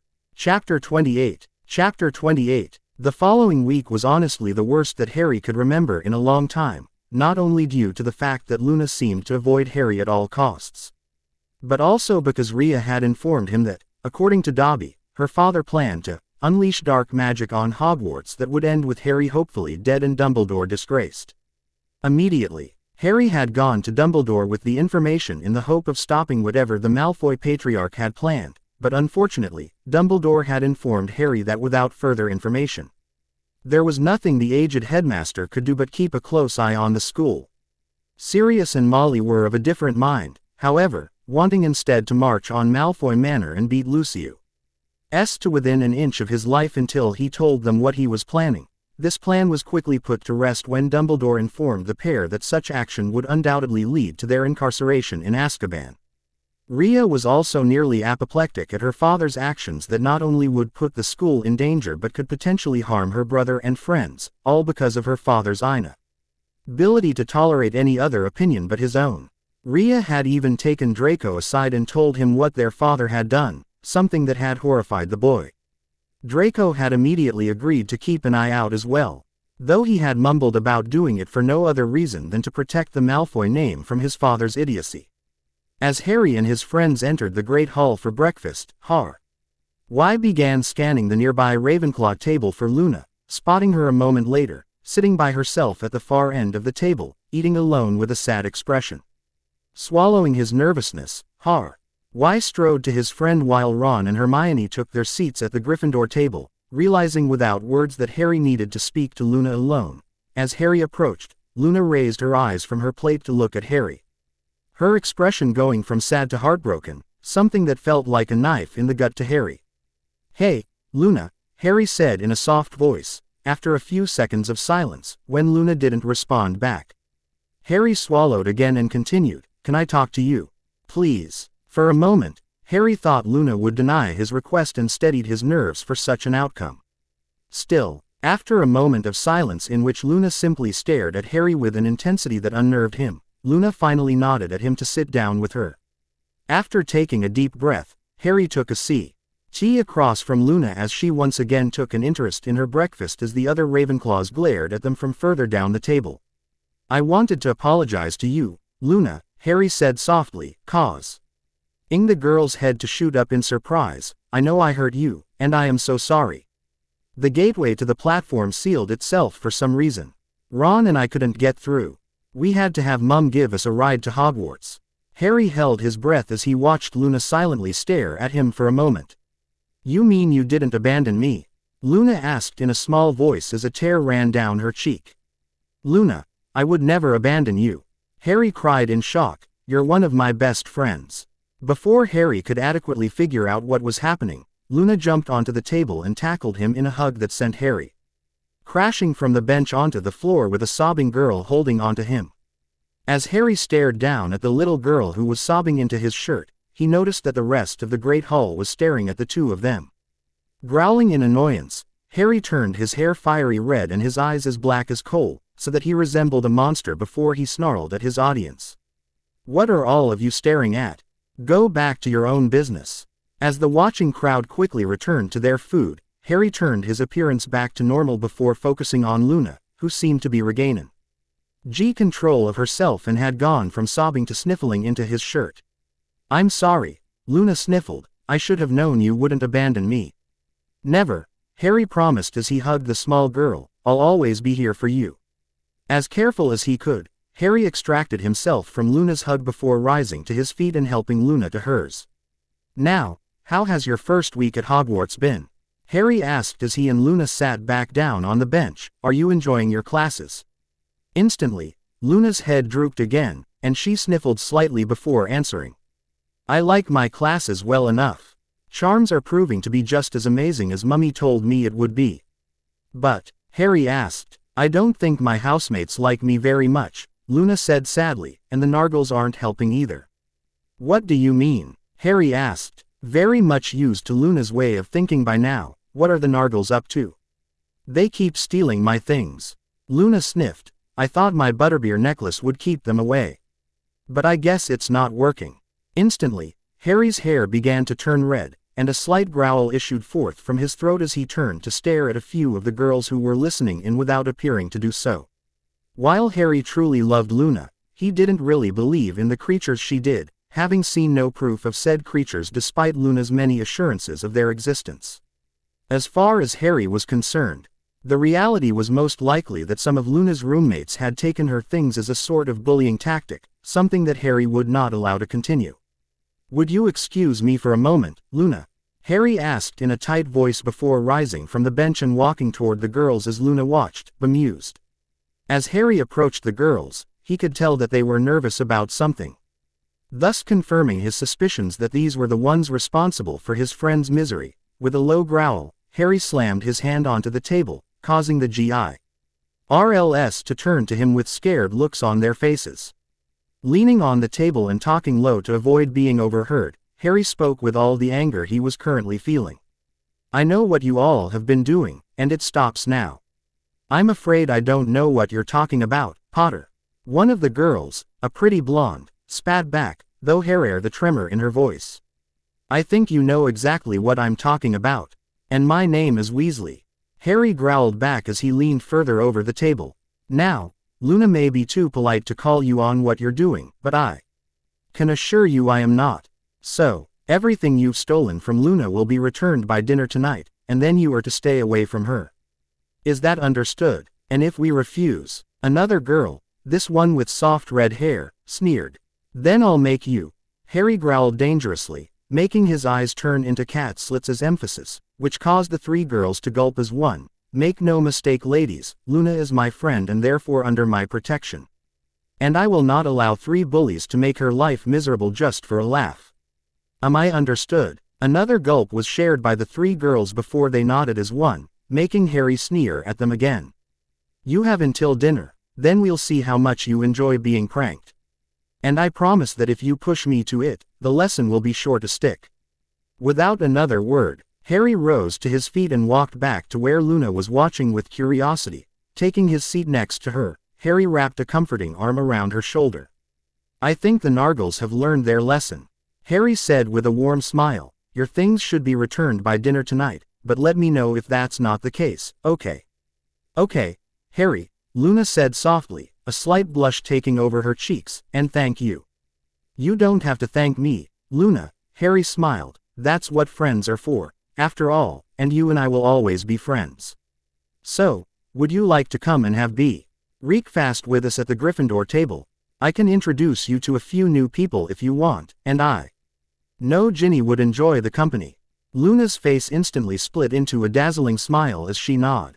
Before the two of them rose and made their way to Gryffindor's table. Already, Luna was planning on telling Tom that he was right the first chance she got. Harry didn't hate her, after all. Standing outside the potions classroom, Harry gulped nervously, his bright blue hair diminishing slightly as he waited alongside the rest of the class for Snape to arrive. The reason for his sudden nervousness was due to the fact that Harry had forgotten to apologize to Professor Snape for suspecting him of trying to steal the Philosopher's Stone the previous year, something that Harry wanted to fix as soon as possible. When Snape finally did arrive, he seemed to act with a cool indifference towards Harry that made the boy feel even worse, if that was possible. Throughout the class, Snape seemed to look at Harry once and took 20 points from Gryffindor due to Neville melting his cauldron again. When class finally ended, Harry told Ron and Hermione that he would meet them in the Great Hall for lunch and to go ahead without him. Left alone, Harry slowly approached the potions professor, who was sitting at his desk and looking at some paperwork. Professor, Harry said softly, causing Snape to look up at him with a surprised expression. Yes, Mr. Weasley, Snape drawled, is there something you require? Taking a breath to calm his nerves, Harry shifted nervously from foot to foot before answering. Yes, sir, I wanted to apologize for suspecting you of trying to steal the Philosopher's Stone last year. My friend saw. Harry took another steadying breath as he tried to say Quirrell's name. Though the therapy had helped, it was still too much for Harry to say Quirrell's name. They saw someone cursing my broom during the Quidditch match last year and thought it was you trying to hurt me. They didn't see the other person who was actually responsible. For a moment, Snape stared down his nose at Harry, causing the boy to shift nervously from foot to foot again. Tell me, Mr. Weasley, Snape asked softly, clasping his hands together and placing them on the desk before him, have I ever made you feel unsafe in my presence? No, sir. Then why would you believe that? I would try to throw you from your broom. I don't know, sir. I shouldn't have, Harry answered, unable to take his gaze off his feet. No, you shouldn't have, Mr. Weasley, Snape replied silkily. Assumptions without evidence often lead to embarrassment, as I'm sure you're now aware. Yes, sir, Harry replied guiltily, and I am so sorry for that, so can you forgive me? For a moment, Snape was silent, simply staring at Harry as though lost in thought. You continue to surprise me, Mr. Weasley, Snape purred. In what way? Harry asked in bemusement. Your father, Snape said softly, your birth father, I mean, was a very cruel man to me. And throughout all 7 years of my time here at Hogwarts, he never once apologized for all the vile things he did to me. Whereas you are here apologizing for something that wasn't even your fault. It shows how truly unlike James Potter you are. Well, that's because I'm a Weasley, Harry replied softly, making Snape's lips tremble for a moment.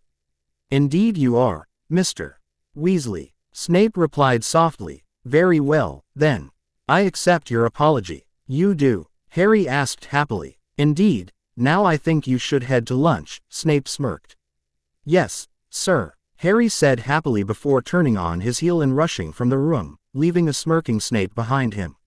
What have we got this afternoon? Harry asked as he sat at Gryffindor's table beside Hermione and Ron. Defense against the dark arts, said Hermione at once. They finished lunch and went outside into the overcast courtyard. Hermione sat down on a stone step and buried her nose in Voyages with Vampires again. Harry and Ron stood talking about Quidditch for several minutes before Harry became aware that he was being closely watched. Looking up, he saw the petite, mousy-haired boy he'd seen trying on the Sorting Hat last night, staring at Harry as though transfixed. He was clutching what looked like an ordinary Muggle camera, and the moment Harry looked at him, he went bright red. All right, Harry, I'm Colin Creevey, he said breathlessly, taking a tentative step forward. I'm in Gryffindor, too. Do you think, would it be all right if, can I have a picture? He said, raising the camera hopefully.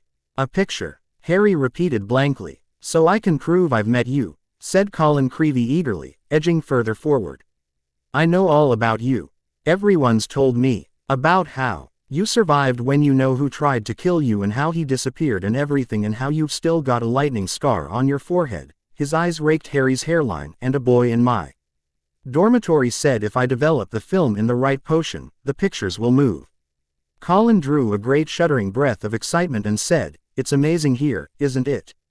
I never knew all the odd stuff I could do was magic until I got Hogwarts's letter. My dad's a milkman, he couldn't believe it either. So, I'm taking loads of pictures to send home to him. And it'd be excellent if I had one of you. He looked imploringly at Harry. Maybe your friend could take it, and I could stand next to you. And then, could you sign it? Signed photos. You're giving out signed photos, Potter. Loud and scathing, Blaise Zabini's voice echoed around the courtyard, causing everyone to turn to him as he strode confidently towards Harry's group. Behind the pale Slytherin, 2 older classmates were following with sneers on their faces. Everyone, line up, Blaise roared to the crowd, Potter's giving out signed photographs. 1. Harry snarled back, his fists clenching, my name is Weasley. I don't know how many bloody times I have to say it before you idiots get it through your thick skulls. And 2. I am not giving out signed photos, so bugger off. Harry, language, Hermione cried out, there are children here. We're children, Hermione. Ron countered with a grin, Hermione turned and gave Ron a scowl, making the boy redden and go silent. You're just jealous, Colin piped up, making RRY wince internally at the small first year as Blaise sneered back. Jealous, said Blaise, who didn't? Half the courtyard was listening in. Of what? I don't want a foul scar right across my head, thanks.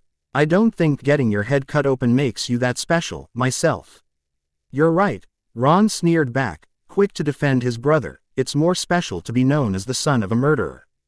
Instantly, all noise seemed to stop as Blaise turned pale with anger at Ron's words. What did you just say? Blaise hissed with rage, his body beginning to shake. What? Ron asked with a sneer. Isn't it true that your mother has been married 7 times and that all 7 have died rather mysteriously not long afterward, leaving her significantly richer than before? Those were not her fault. Blaise snarled. My mother is not a murderer. Popular opinion would say otherwise. Zabini, Ron smirked, causing the boy to grow even angrier. Quick as a flash, Blaise went for his wand, only foe. Harry to lunge forward and grab the Slytherin's shirt with one hand as he pulled the other back to punch Blaise. What's all this? What's all this? Gilderoy Lockhart was striding toward them, his turquoise robes swirling behind him. Who's giving out signed photos? Harry started to speak but was cut short as Lockhart flung an arm around his shoulders and thundered jovially, shouldn't have asked. We meet again, Harry. Pinned to Lockhart's side and burning with humiliation, Harry saw Blaise slide smirking back into the crowd. What are you doing here? Harry asked in horror as Lockhart flashed his damnable smile again. Why, I would have thought word would have reached you by now, my boy. Lockhart smiled back, I'm your new defense against the dark arts professor. What? Harry, Hermione, and Ron shrieked as one. We've been here a week. How is this the first time we've heard about this? Hermione asked in an odd voice. I had my class sworn to secrecy, of course, Lockhart winked. Again flashing his smile for all to see. Come on then, Mr. Creevy, said Lockhart, beaming at Colin. A double portrait can't do better than that, and we'll both sign it for you. I would advise against that, Professor. Harry said softly as Colin fumbled for his camera. You remember what happened the last time you tried something like this, do you not? Instantly, Lockhart paled as he remembered what happened with Sirius in Flourish and Blots. Actually, perhaps we should do this another time, Lockhart stammered as he quickly released his hold on Harry, much to Colin's bemusement. I'll see you in class, then, Mr. Potter. Quote, Weasley. Harry snapped, his already fraying temper beginning to come loose at the thought of a year with Lockhart. Right, of course, Lockhart stammered, my apologies, Mr. Weasley. Without another word, Lockhart spun on his heel and quickly sped away as the crowd watched with confusion. What did you say to him? Ron asked with a smile. I told him had I would sick Sirius on him if he didn't let go. Harry laughed, followed a few moments later by Ron. When lunch finally ended, Harry made sure to sit at the desk at the back of the class, where H.E. busied himself with piling all 7 of Lockhart's books in front of him so that he could avoid looking at the real thing. A few moments later, the rest of the class came clattering in. Hermione and Ron took a seat on either side of him. Lockhart cleared his throat loudly when the whole class was seated, and silence fell. Then, he reached forward, picked up Neville Longbottom's copy of Travels with Trolls, and held it up to show his own winking portrait on the front. Allow me to introduce you all to your new defense against the dark arts, he said, pointing at it and winking as well. Me, Gilderoy Lockhart, Order of Merlin. 3rd class, honorary member of the Dark Force Defense League, and 5-time winner of Witch Weekly's Most Charming Smile Award, but I don't talk about that. I didn't get rid of the Abandoned Banshee by smiling at her. He waited for them to laugh. A few people smiled weakly. I see you've all bought a complete set of my books, well done. I thought we'd start today with a little quiz. Nothing to worry about, just to check how well you've read them, how much you've taken in.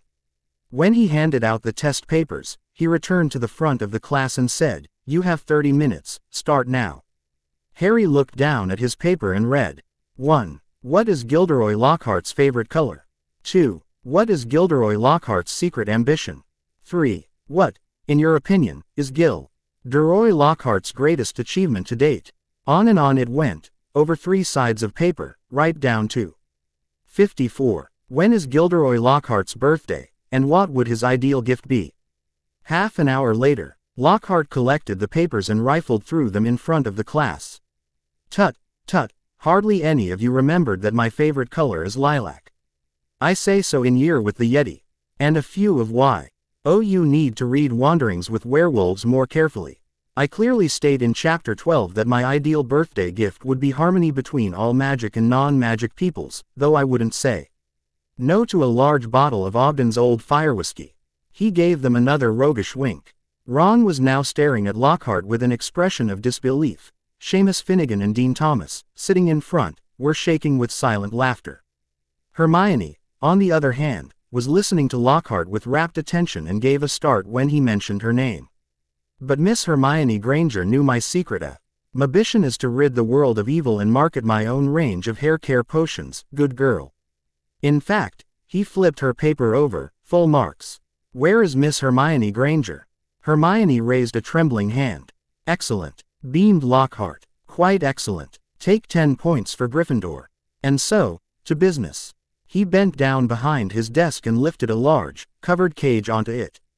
Now, be warned. It is my job to arm you against the foulest creatures known to wizard kind. You may find yourselves facing your worst fears in this room. Know only that no harm can befall you whilst I am here. All I ask is that you remain calm.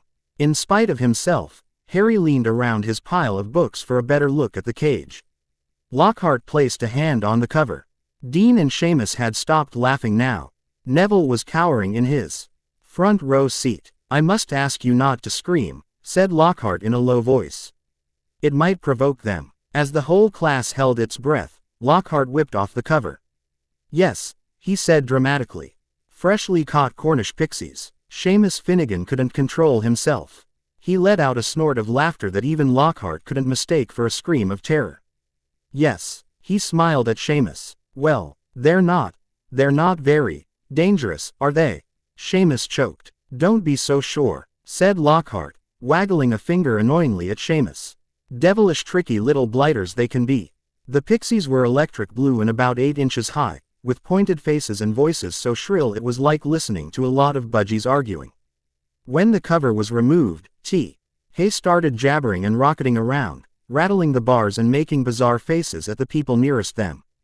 Right, then, Lockhart said in an annoyed voice as a blush began to spread across his face.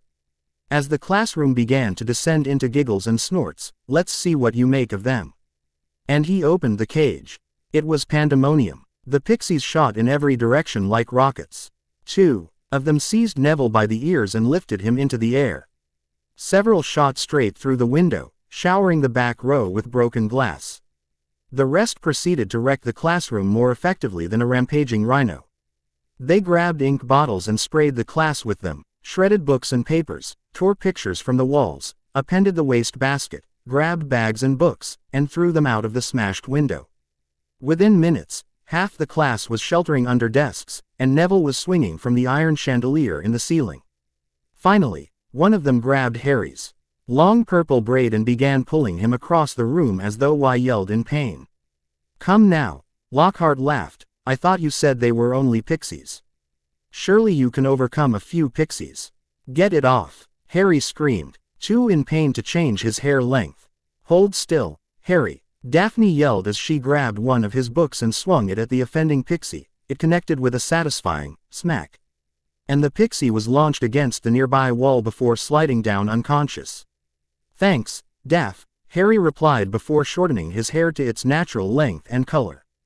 Anytime, Dauphin, he replied grimly as she swung the book at any pixie unlucky enough to get near her. Oh, very well then. Lockhart scoffed as he rolled up his sleeves, withdrew his wand, and bellowed, Pescipixie pesternoni. It had absolutely no effect.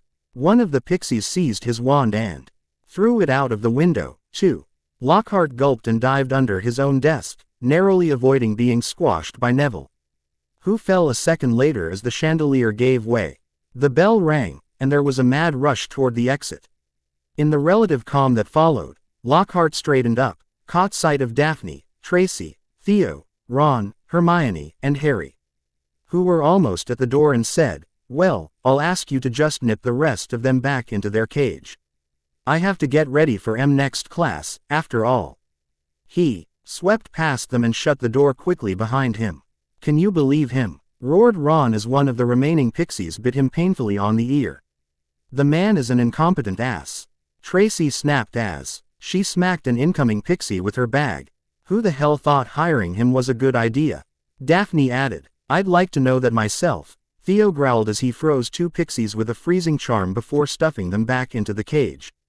"I mean, did you see that test he gave us? I thought this was defense against the dark arts, not introduction to narcissism." "He just wants to give us some hands-on experience," said Hermione, immobilizing two pixies at once with a clever freezing charm and stuffing them back into their cage. "Hands-on," said Harry, who was trying to grab a pixie dancing out of reach with its tongue out. Hermione, he didn't have a clue what he was doing. "Rubbish," said Hermione. "You've read his books. Look at all those amazing things he's done." "He says he's done," Ron muttered. "I agree with Ron," Tracy spat. "There is no way that man has done half of what's in those books. I'll be writing to my father when we're done here." Daphne growled as she smacked another pixie with her book. "That man is interfering with our education." "Agreed," Harry added. "I'll write to Mum and Dad and Sirius. I'm sure he'll be thrilled that Lockhart is our teacher." "Dumb. Blador wouldn't have hired him if he didn't know what he was doing," Hermione countered. "No offense, Hermione," Theo replied, stuffing another pixie into the cage, "but even Dumbledore can make mistakes." Hermione said nothing and simply went back to trying to catch pixies as the others growled their agreement. After an exhaustive amount of time, the 6 students finally managed to get all of the pixies back in their cage, only to discover that they were now late for their next class, which unfortunately turned out to be Transfiguration. As the 6 of them came into the classroom, Professor McGonagall instantly noticed their torn robes and the myriad of tiny scratches that adorned their arms and faces. "Why are you nearly 20 minutes late for class?" Professor McGonagall demanded. "ND, what is the meaning of your state of appearance?" "We're terribly sorry, Professor," Harry huffed, "but we were forced to clean up Professor Lockhart's mess." "Mess?" Professor McGonagall asked in surprise. "What mess?" "The idiot let a cage full of pixies loose," Tracy spat, which then proceeded to tear his classroom apart. "And rather than fix the mess himself," Theo added, "he told us to do it and ran away like a coward." Either Harry had forgotten how thin Professor McGonagall's lips could thin, or he had never seen her this angry. "Are you saying that your professor deliberately put you all in harm's way and then fled and left you 6 to deal with it?" Professor McGonagall asked in a dangerous voice.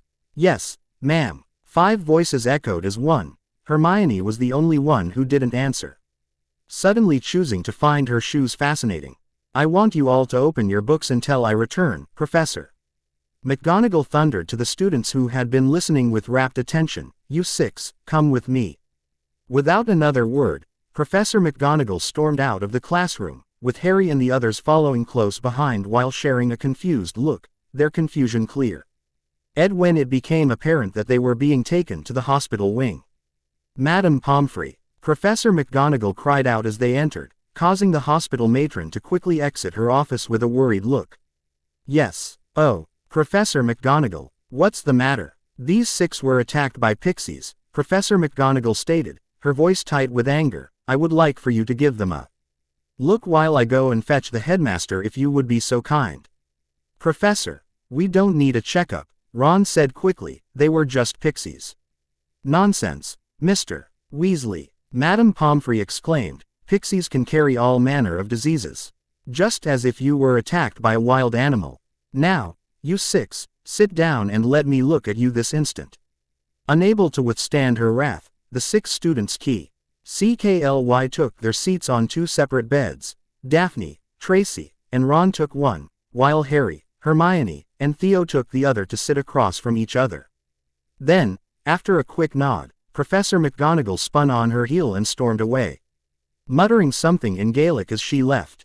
Madame Pomfrey had just finished her examination when Professor McGonagall returned with Headmaster Dumbledore trailing behind her. Both were wearing an expression of barely contained anger. "Well," Dumbledore asked, "are the children all right, Poppy?" "Aside from a few scratches, they'll be just fine, Headmaster," Madame Pomfrey replied quickly. "Though how this happened in the first place is something I would like to know." "As would I," Dumbledore replied tensely. "Could you please explain yourselves, children?" 10 minutes later, once Harry and the others had told the waiting adults the story, all three looked ready to unleash a cage of pixies on Lockhart. That man has no business around children if this is how he intends to behave. "Then," McGonagall snapped, "one of them could have been seriously injured, Albus." "Agreed," Dumbledore replied softly, anger laced in every word. "I will speak with Gilderoy immediately, if you will. Please excuse me." Before he could leave, however, Harry reached out and grabbed the edge of his robe, making Dumbledore turn to him. Professor," Harry said in a small voice. "This is the test that Professor Lockhart made us do at the start of class." Taking the parchment from his hand, Dumbledore began to look at his gaze hardening with each question before finally lowering the parchment with shaky hands. "Thank you, Mr. Weasley," Dumbledore said in a dangerous voice. "I need to speak with Gilderoy now about his responsibilities and behavior as a Hogwarts teacher." Spinning on his heel, Dumbledore sped out of the hospital wing as the children grinned at each other. "I'd love to be a fly on that wall," Harry laughed. "You and me both," Theo added. A moment later, the hospital wing echoed with laughter, and even McGonagall looked amused before ushering them all back to her classroom. Author's note: "No, I'm not dead. It's just been a lot harder to find the motivation to write lately. And as a result, all my stories are suffering. I hope this chapter makes up for it and the next one takes less time." Chapter 29. The month following Lockhart's Deces. Trough's Pixie lesson was perhaps the most interesting that Harry could remember in some time. No one knew what exactly Dumbledore had said to the defense professor, but whatever it had been seemed to completely destroy Lockhart's self-conf a few days at any rate. Upon hearing what had occurred, Sirius and Molly had both sent howlers to Dumbledore demanding that Lockhart be immediately sacked for putting the children in potential danger. These howlers were followed by dozens more as the rest of the students who had been in Lockhart's class at the time also wrote to their families, and their parents demanded Lockhart be held accountable for his actions. Unfortunately, Dumbledore was forced to inform the parents that there was no one else willing to take the defense post due to the rumor that the position was cursed. And with no other options, Dumbledore was forced to keep the incompetent man on staff, loath though he found the option. But that did not mean Lockhart would get away free and clear from the consequences of his actions, as Dumbledore profusely promised the angry parents. The defense professor was told in no unambiguous language that he would be placed on probation for the rest of the year. And if he slipped up again, even once, Dumbledore would fire him so fast that it would make Lockhart's head spin. For a week after speaking privately with Dumbledore, Lockhart seemed depressed and agitated. Hardly looking at anyone, and without his usual blinding smile, many began to agree that Lockhart actually wasn't that attractive. Rather, he looked weak-chinned and feeble. Nay, books were immediately ordered by Dumbledore himself about dark creatures and how to properly defend oneself against said beasts, while all of Lockhart's books were swiftly returned by order of the headmaster. And refunds to the students' families were immediately offered. Seemingly having lost his self-confidence in his own subject, Lockhart often ordered his classes to read quietly, snapping at anyone who spoke without permission. At the same time, he busied himself answering his fan mail while the class worked. Harry and his friends, however, seemed to have awoken a particular animosity from the defense professor. As every time Harry or one of his friends caught Lockhart's eye, the professor appeared to glare with barely contained rage, as though he personally blamed them for his fall from grace. This depressing turn of events lasted for almost 2 weeks, when suddenly, to everyone's surprise, Lockhart seemed to bounce back, bursting into class one day with his customary beaming smile and jovial laugh. Lockhart proceeded to give a personal demonstration on how to defend oneself from the dark creatures in the books, rather than have the students read quietly as had become the norm. To the surprise of Harry and his friends, Lockhart often decided to have one of them come forward and play the part of the creature so as to demonstrate to the rest of the class how to defend oneself properly. Harry and the others almost immediately agreed that Lockhart was doing this as a form of embarrassing punishment for their part in Lockhart's castigation at the hands of Dumbledore, as well as the financial difficulties he was currently facing from having the entirety of Hogwarts returning his books and demanding refunds. Harry was unfortunately chosen the most out of his friends due to his metamorphagus abilities and had to suffer the indignity of pushing his shapeshifting abilities to their absolute limits by turning himself into a myriad of creatures for the class to ogle. As Lockhart had seemingly learned his lesson about bringing live creatures to class, Harry's friends had seemingly shared his outrage at being humiliated, so, on more than one occasion, Harry, Ron, or Theo had to talk Daphne, Hermione, or Tracy down from storming into Lockhart's office and cursing the bugger, as they called it. To Harry's surprise, even Rhea seemed enraged at how Lockhart was treating Harry, which greatly confused the poor boy. After 2 weeks of this, Harry had finally had enough and spoke to Professor McGonagall about what Lockhart was making him do. Harry's head of House H had been outraged that Harry had not thought to come to her sooner, though that outrage had dissipated when Harry informed her that he didn't want to be a bother. After swiftly assuring the boy that he was not bothering her and that he was right to inform her of Lockhart's despicable actions, McGonagall had marched off to confront the man and give him a good hiding, as she called it. Harry had been asked to transform again after that. Still, Lockhart's glaring had seemingly intensified tenfold as Lockhart blamed the boy, yet again, for humiliating him so. The only good thing that had happened in the months since the Pixie incident was that Luna seemed much more like her old self, thanks to Harry's warning to her bullies to leave her alone. However, Harry was beginning to wonder if Ohm had ignored his warning as Luna began to look exhausted whenever Harry saw her lately. When asked about it, she would always respond that he needn't worry, as she was just having trouble sleeping was all, and that it would hopefully remedy itself. As Halloween approached, Harry's thoughts turned toward the massive feast that all of Hogwarts had come to enjoy. There was even talk of a special event that Dumbledore had planned for the night. However, what it could be was anyone's guess, as the aged headmaster was being very tight-lipped about it. "Luna, are you sure you don't want to see Madame Pomfrey?"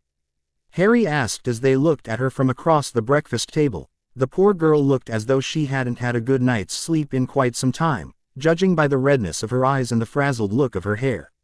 "No, thank you, Harry," Luna replied as she picked at her breakfast. Since her reconciliation with Harry, Luna had taken to eating every meal at the Gryffindor table, and though at first most Gryffindors viewed her with suspicion, now they looked at her as one of their own. "Luna," Harry replied softly, reaching over and placing his hand atop hers, "I'm worried about you.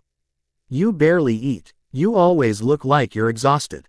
You know you can tell me if something is wrong, right?" "I thank you for your concern, Harry," Luna replied harshly, surprising Harry. "But I am not a little girl who needs you to constantly look out for me. I am perfectly capable of looking after myself." The Gryffindor table went silent instantly at Luna's outburst, causing the girl to go red with embarrassment for a moment before she swiftly rose to her feet and stormed out of the hall as Harry stared at her in shock. Luna and Harry had been friends for years, and in that time never once had she ever reacted like that to him. "Something is going on with her," Ron said as he looked up from his book. Hermione had gifted him a book on dyslexia that would supposedly help Ron with his condition, and he had taken to reading it with surprising gusto. "Agreed," Hermione added as she stared after Luna, "but if she doesn't tell us what's wrong, there isn't much we can do." "We could go to McGonagall," Harry replied. "But Luna isn't a Gryffindor, she's a Ravenclaw," Ron said. "Shouldn't we go to Flitwick instead?" "That makes sense," Harry replied, turning to look at the head table, only to frown as he saw the diminutive professor was absent. "Anyone know where he is?" "Perhaps he's getting ready for his class," Hermione supplied with a frown. "The first opportunity you get, though. You should inform him about Luna." "I will," Harry said with determination. "Something is wrong with her, even if she says differently. Unfortunately, it seemed as though Fat E was determined to keep Harry and Flitwick apart. Despite Harry's best efforts to try and speak with the small professor, Harry was hoping to talk with the charms professor at lunch, only to groan WITH annoyance as he saw Flitwick's spot was once again empty. Even worse, Luna seemed to have taken offense at Harry, for some reason, and sat alone at lunch at Ravenclaw table, far away from her fellow housemates. Harry couldn't help but stare as he took in his friend's ragged appearance, feeling helpless. Harry had just risen to go and speak with her when the bell rang, causing the students to all rise to their next class. In the confusion, Harry, unfortunately, lost Luna in the crowd and was forced to head to Transfiguration with the matter still unresolved. The rest of the day seemed to speed by at a snail's pace as everyone eagerly awaited the Halloween feast, as well as whatever Dumbledore had planned for the main entertainment. Even Harry found himself bouncing with anticipation. As he waited for the last class of the day to end, his worries about Luna unfortunately forgotten for the moment.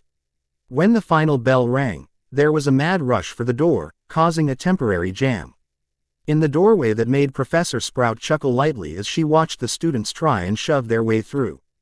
As fast as they could, Harry and the rest of Gryffindor raced back to their dorm to deposit their bags before heading to the Great Hall. "I'll meet you all down there," Harry said happily as he pulled off his mud-covered robe. "I just want to change out of my robes." "All right, Harry," Ron called back before racing out of the dorms after their dorm mates, leaving Harry alone. As quick as he could, Harry tore off his dirty robe, threw it to the floor, and put on a clean one before rushing out of the dorm and down the empty hallway to the Great Hall. He had almost made it when he suddenly rounded a corner and met with a fist to the face that knocked him to the floor with a painful oomph. Before he could figure out what had just happened, Harry was roughly hauled to his feet and dragged into a nearby empty classroom where Blaise Zabini was waiting, leaning against the wall with his arms crossed. "Hello, Potter," Zabini said with a sneer, "we've been waiting for you to show up." "It's Weasley," Harry spat back as blood ran freely from his nose. "You would think you'd be able to remember my name. With as smart as you claim to be." Zabini turned crimson with anger at the insult, swiftly lunged forward, and delivered a hard punch to Harry's stomach that would have made the poor boy collapse if not for the two Slytherins holding him. "You insulted my mother," Zabini hissed with rage. "Did you think I would just let it slide?" Harry groaned in response, making Zabini sneer at him again before delivering another punch to Harry's face, which rocked the poor boy's head to the side and made him see stars momentarily. "Did you really believe that a filthy half-blood like you could insult a pureblood and get away with it?" Zabini spat as he punched Harry twice more, sending Harry's head rocking back and forth. "It's time somebody reminded you what your place is, Potter." "You're a coward, Zabini," Harry hissed through his busted lips, only able to attack someone when you have help. "If you're an example of what a pureblood is, then no wonder you're all so pathetic." Zabini turned crimson with rage and issued a roar before beginning to punch Harry anywhere he could reach while the two Slytherin holding Harry watched with cruel enjoyment. After what seemed like an eternity later, Harry was finally thrown to the ground where he struggled to breathe through what felt like a broken rib. "Let that be a lesson to you, Potter," Zabini sneered as he delivered one final kick to Harry's back. "Hopefully, it will remind you of your place in our society." Without another word, Zabini strode out of the classroom, followed by his two cronies, leaving Harry to all almost immediately into unconsciousness. "Where's Harry?" Hermione worriedly asked as the Great Hall filled up, yet there was no sight of her friend. "I don't know," Ron replied. "He said he will follow us down once he finished changing." "Do you think something happened?" Hermione asked. "Like what?" Ron scoffed. "I doubt Harry could find trouble just walking to the Great Hall." Hermione raised an eyebrow and stared at Ron for a moment before answering with a single word. "Troll." "Good point," Ron replied with a slight tremor, "but this year is different. We don't have a homicidal Dark Lord as a professor this year. This year we have an incompetent one, and I doubt Lockhart would attack Harry." Before Hermione could respond, Dumbledore approached the podium, and the hall fell silent with anticipation. "Good evening, students," Dumbledore called out jovially, "and happy Halloween to all." Dumbledore paused momentarily as a round of applause and hollering echoed throughout the Great Hall. Finally, after a reasonable amount of time, the noise began to die down, and Dumbledore continued speaking. I know that there has been a myriad of rumors about what I have planned for tonight. So I hope the festivities live up to your expectations. 100 conversations began to start at once, making the Great Hall buzz with excitement at Dumbledore's words while he watched with a warm smile. So, without further ado, Dumbledore called out, instantly making the hall go silent, "Let the festivities begin." The moment the last word left Dumbledore's lips, all the lights in the Great Hall went out, plunging the students and faculty into darkness. More than one voice screamed out in fear at the sudden loss of light, while a few others laughed in delight. A moment later, dozens of ghosts flew through the walls, creating an eerie silver glow throughout the Great Hall so that the students and faculty could see again, but only just. A moment later, music began to echo throughout the Great Hall, seemingly coming from nowhere and everywhere all at once. Boys and girls of every age, wouldn't you like to see something strange? Come with us, and you will see this is our town of Halloween. Suddenly all the candles lit up at once as 100 bats rained down upon the hall, eliciting shrieks of fear and delight in equal measure. This is Halloween. This is Halloween. Pumpkins scream in the dead of night. The bats suddenly transformed into 100 flaming jack-o'-lanterns that hung throughout the hall, making all present gasp with awe and surprise as they all began to sing as one. This is Halloween. Everybody makes a scene. Trick or treat, till the neighbors gonna die of fright. Several dozen headless horsemen burst through the wall behind the head table and rode down the length of the Great Hall, screaming and shouting as they went, before disappearing through the entrance doors of the hall. It's our town, everybody screams. In our town, on Halloween. This is wicked. Ron cried out as a fat ghost dressed like a clown rolled past their table on a unicycle before tearing his own face off and disappearing a second later to thunderous applause. I can't believe that Harry is missing this. Hermione added happily, "Where is he?" "I don't know," Ron replied happily as illusionary monsters began appearing and disappearing all around them, causing screams of fright. "He's gonna be mad when he hears he missed this." Suddenly, all the lights in the Great Hall dimmed as a scarecrow astride a large straw horse appeared in the center of the hall, making those present stare at it in anticipation of what it might do. Skeleton Jack might catch you in the back and scream like a banshee, making you jump out of your skin. This is Halloween, everybody screams. 1. You please make way for a very special guy. Our man Jack is the king of the pumpkin patch. Everyone hails the Pumpkin King, now. This is Halloween. This is Halloween. The scarecrow suddenly burst into flames, eliciting cries of awe and shock as the scarecrow suddenly rose from the saddle of the horse and jumped from it, performing a front flip before landing gracefully and twirling in dance as the awestruck audience watched. This is Halloween. This is Halloween. In this town we call home. Everyone hails to the pumpkin song. La, la, la, la, la, la, la, la, la, we. Upon the song's last note, the scarecrow exploded into a million pieces, leaving only a fiery jack-o'-lantern that smiled menacingly for a moment before evaporating into smoke. There was silence for only a minute as the lights in the Great Hall once again returned. A second later, the Great Hall sounded as though someone had detonated a bomb, as the entire hall echoed with cheers, applause, and Screador slowly rose to his feet. A jovial smile stretched across his face as he allowed the students to celebrate what had occurred. Once an appropriate amount of time had passed, Dumbledore raised his hand for silence. Now that the festivities have concluded, Dumbledore said warmly, let the feast begin. Instantly, the tables filled to bursting with every type of dish and treat imaginable, and the students happily began to dig into the food with gusto as 1,000 conversations began about what had just happened. When Harry finally awoke, the first thing his mind registered was how much pain he was in. For a moment, all he could do was lie on the cold stone floor and hope for the pain to finally end. When, after several moments, he realized that it wasn't going to, Harry forced himself to his feet and slowly began to limp out of the classroom and down the hall. Harry realized that there was no point in heading to the hospital wing as no doubt Madame Pomfrey and the rest of the staff would be at the Halloween feast. Each step felt like agony. Yet Harry knew he couldn't stop. He desperately needed medical attention. though perhaps Dumbledore would allow him to enjoy a little of the feast before he had Harry taken to the hospital wing. The idea made Harry chuckle for a moment before the pain made him stop. He had just made it to the entrance hall when suddenly Harry stopped dead in his tracks. Rip, cheer, kill, he stumbled to a halt, clutching at the stone wall, listening with all his might, and squinting up and down the dimly lit passageway. What was that? Was someone messing with him? So hungry. For so long. Hello, Harry called out weakly as he tried to look around with his swollen eyes. Is someone there?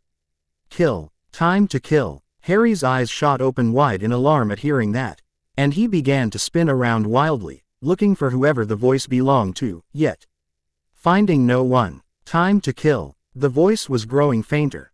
Harry was sure it was moving away, moving upward. Fear and excitement gripped him as he stared at the dark ceiling. How could it be moving upward? Was it a phantom to whom stone ceilings didn't matter? Though his body screamed in pain, Harry ran up the stairs, away from the entrance hall. It was no good hoping to hear anything here. The babble of talk from the Halloween feast echoed out of the great hall. Harry sprinted up the marble staircase to the first floor, determined to stop the would-be killer before it followed through on its threat. As he reached the first floor, Harry strained his ears, even as he gasped for air, distantly, from the floor above him. And growing fainter still, he heard the voice again. Blood. I smell blood. Oh no, Harry whispered as his stomach lurched. It's going to kill someone. Now desperate to stop whoever the voice belonged to, Harry ran up the next flight of stairs, taking them 3 steps at a time while trying to listen for the voice over the sound of his own pounding heart. As he hurtled around the second floor, Harry continued sprinting, his eyes wide despite the swelling as he tried to spot whoever the voice belonged to and stop them from killing someone. As Harry hurtled himself round the last corner of the second floor, he came to a deserted passageway and was forced to come to a halt as he desperately gasped for air. Hands on his knees, Harry raised his head and saw to his bewilderment that something was shining on the wall ahead.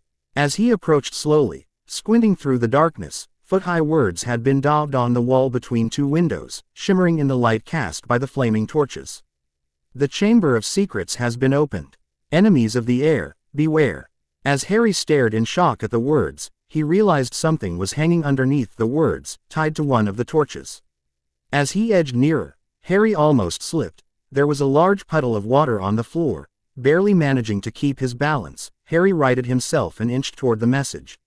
Eyes fixed on a dark shadow beneath it, Harry realized what it was at once and leapt backward in horror with a splash. Mrs. Norris, the caretaker's cat, was hanging from the torch bracket by her tail. She was stiff as a board, her eyes wide and staring. For a few seconds, Harry didn't move, too horrified by what he was seeing. Suddenly, Harry's reason seemed to come back to him as his instincts screamed at him to run. That this was not somewhere he wanted to be caught, especially as it would look to anyone who came upon him that Harry had killed Mrs. Norris. But it was too late. A rumble, as though of distant thunder, told him that the feast had just ended. From either end of the corridor where he stood came the sound of hundreds of feet climbing the stairs and the loud, happy talk of well-fed people. The next moment, students were crashing into the passage from both ends. The chatter, the bustle, and the noise died suddenly as the people in front spotted the hanging cat. Harry stood alone in the middle of the corridor as silence fell among the mass of students pressing forward to see the grisly sight. Colin Creevey raised his camera to take a picture, only to stop when Olive Wood forced it back down with his hand.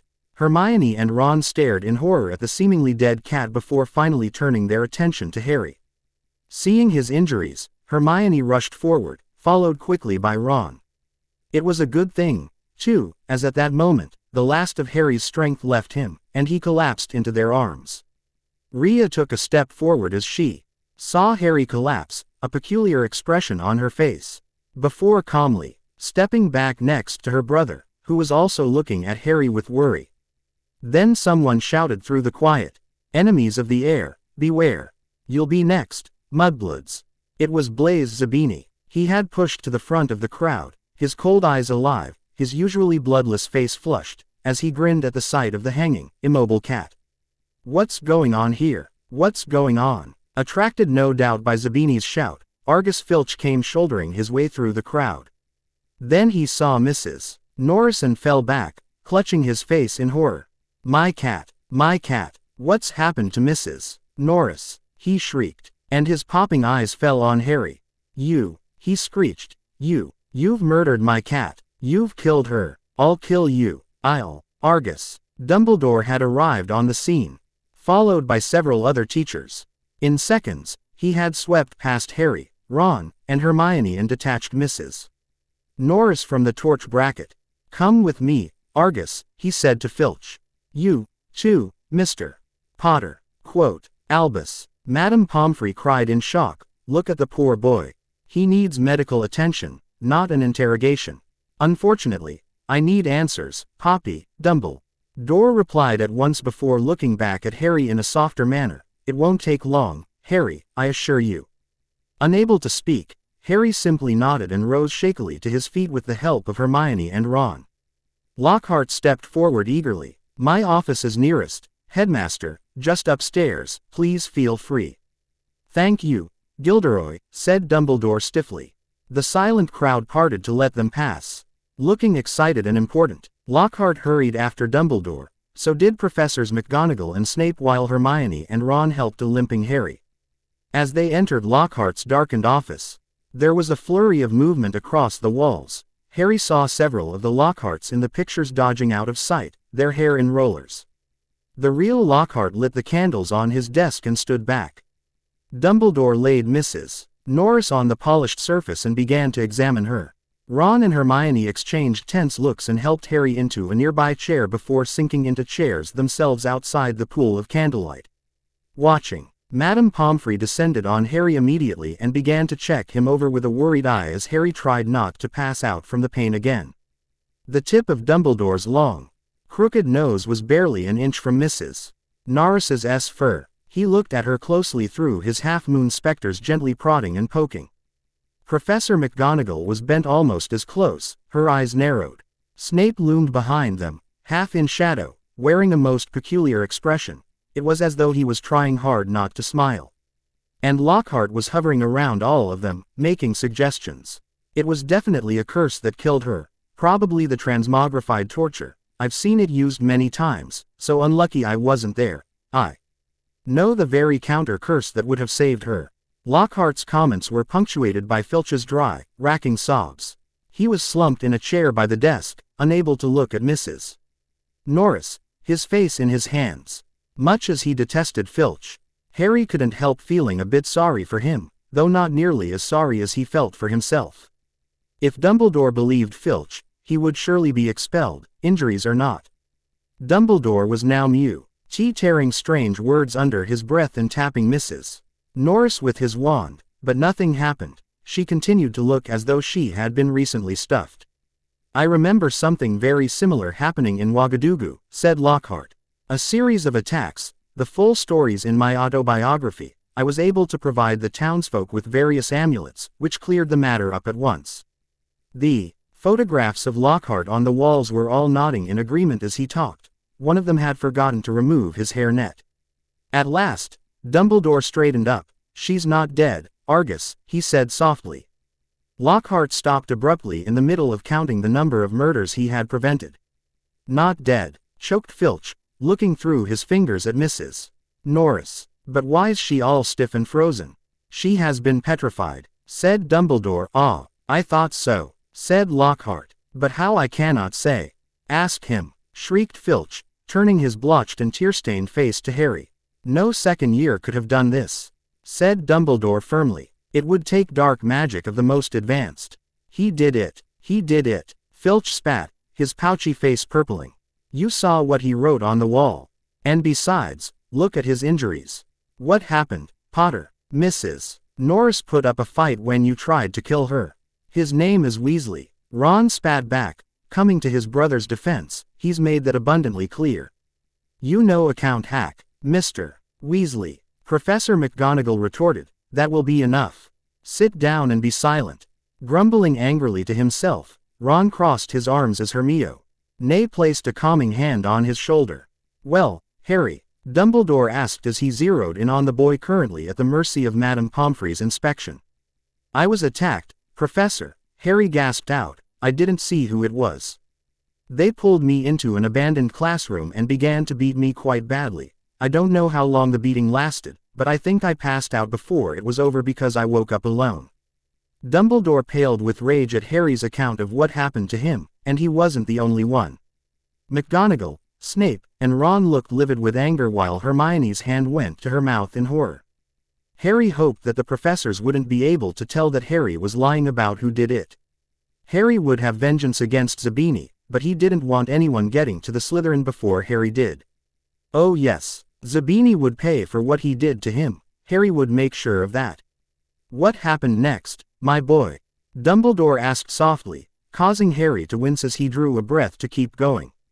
"I was heading toward the Great Hall because I figured that was where Madame Pomfrey would be when I heard a scream coming from the second floor," Harry lied, not wanting to tell the listeners that he heard an invisible killer for fear that they would think him mad.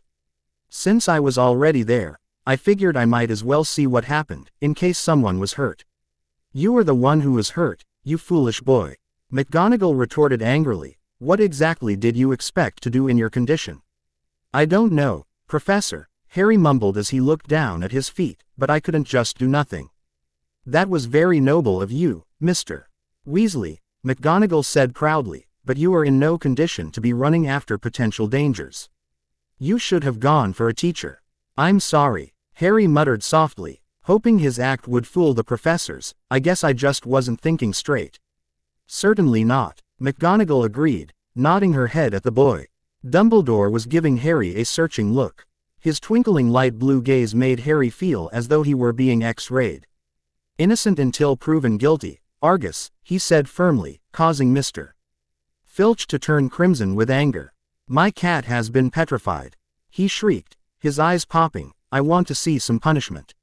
"We will be able to cure her, Argus," said Dumbledore patiently. "Professor Sprout recently managed to procure some mandrakes. As soon as they have reached their full size, I will have a potion made that will revive Mrs. Norris. I'll make it," Lockhart butted in. "I must have done it 100 times. I could whip up a mandrake restorative draft in my sleep."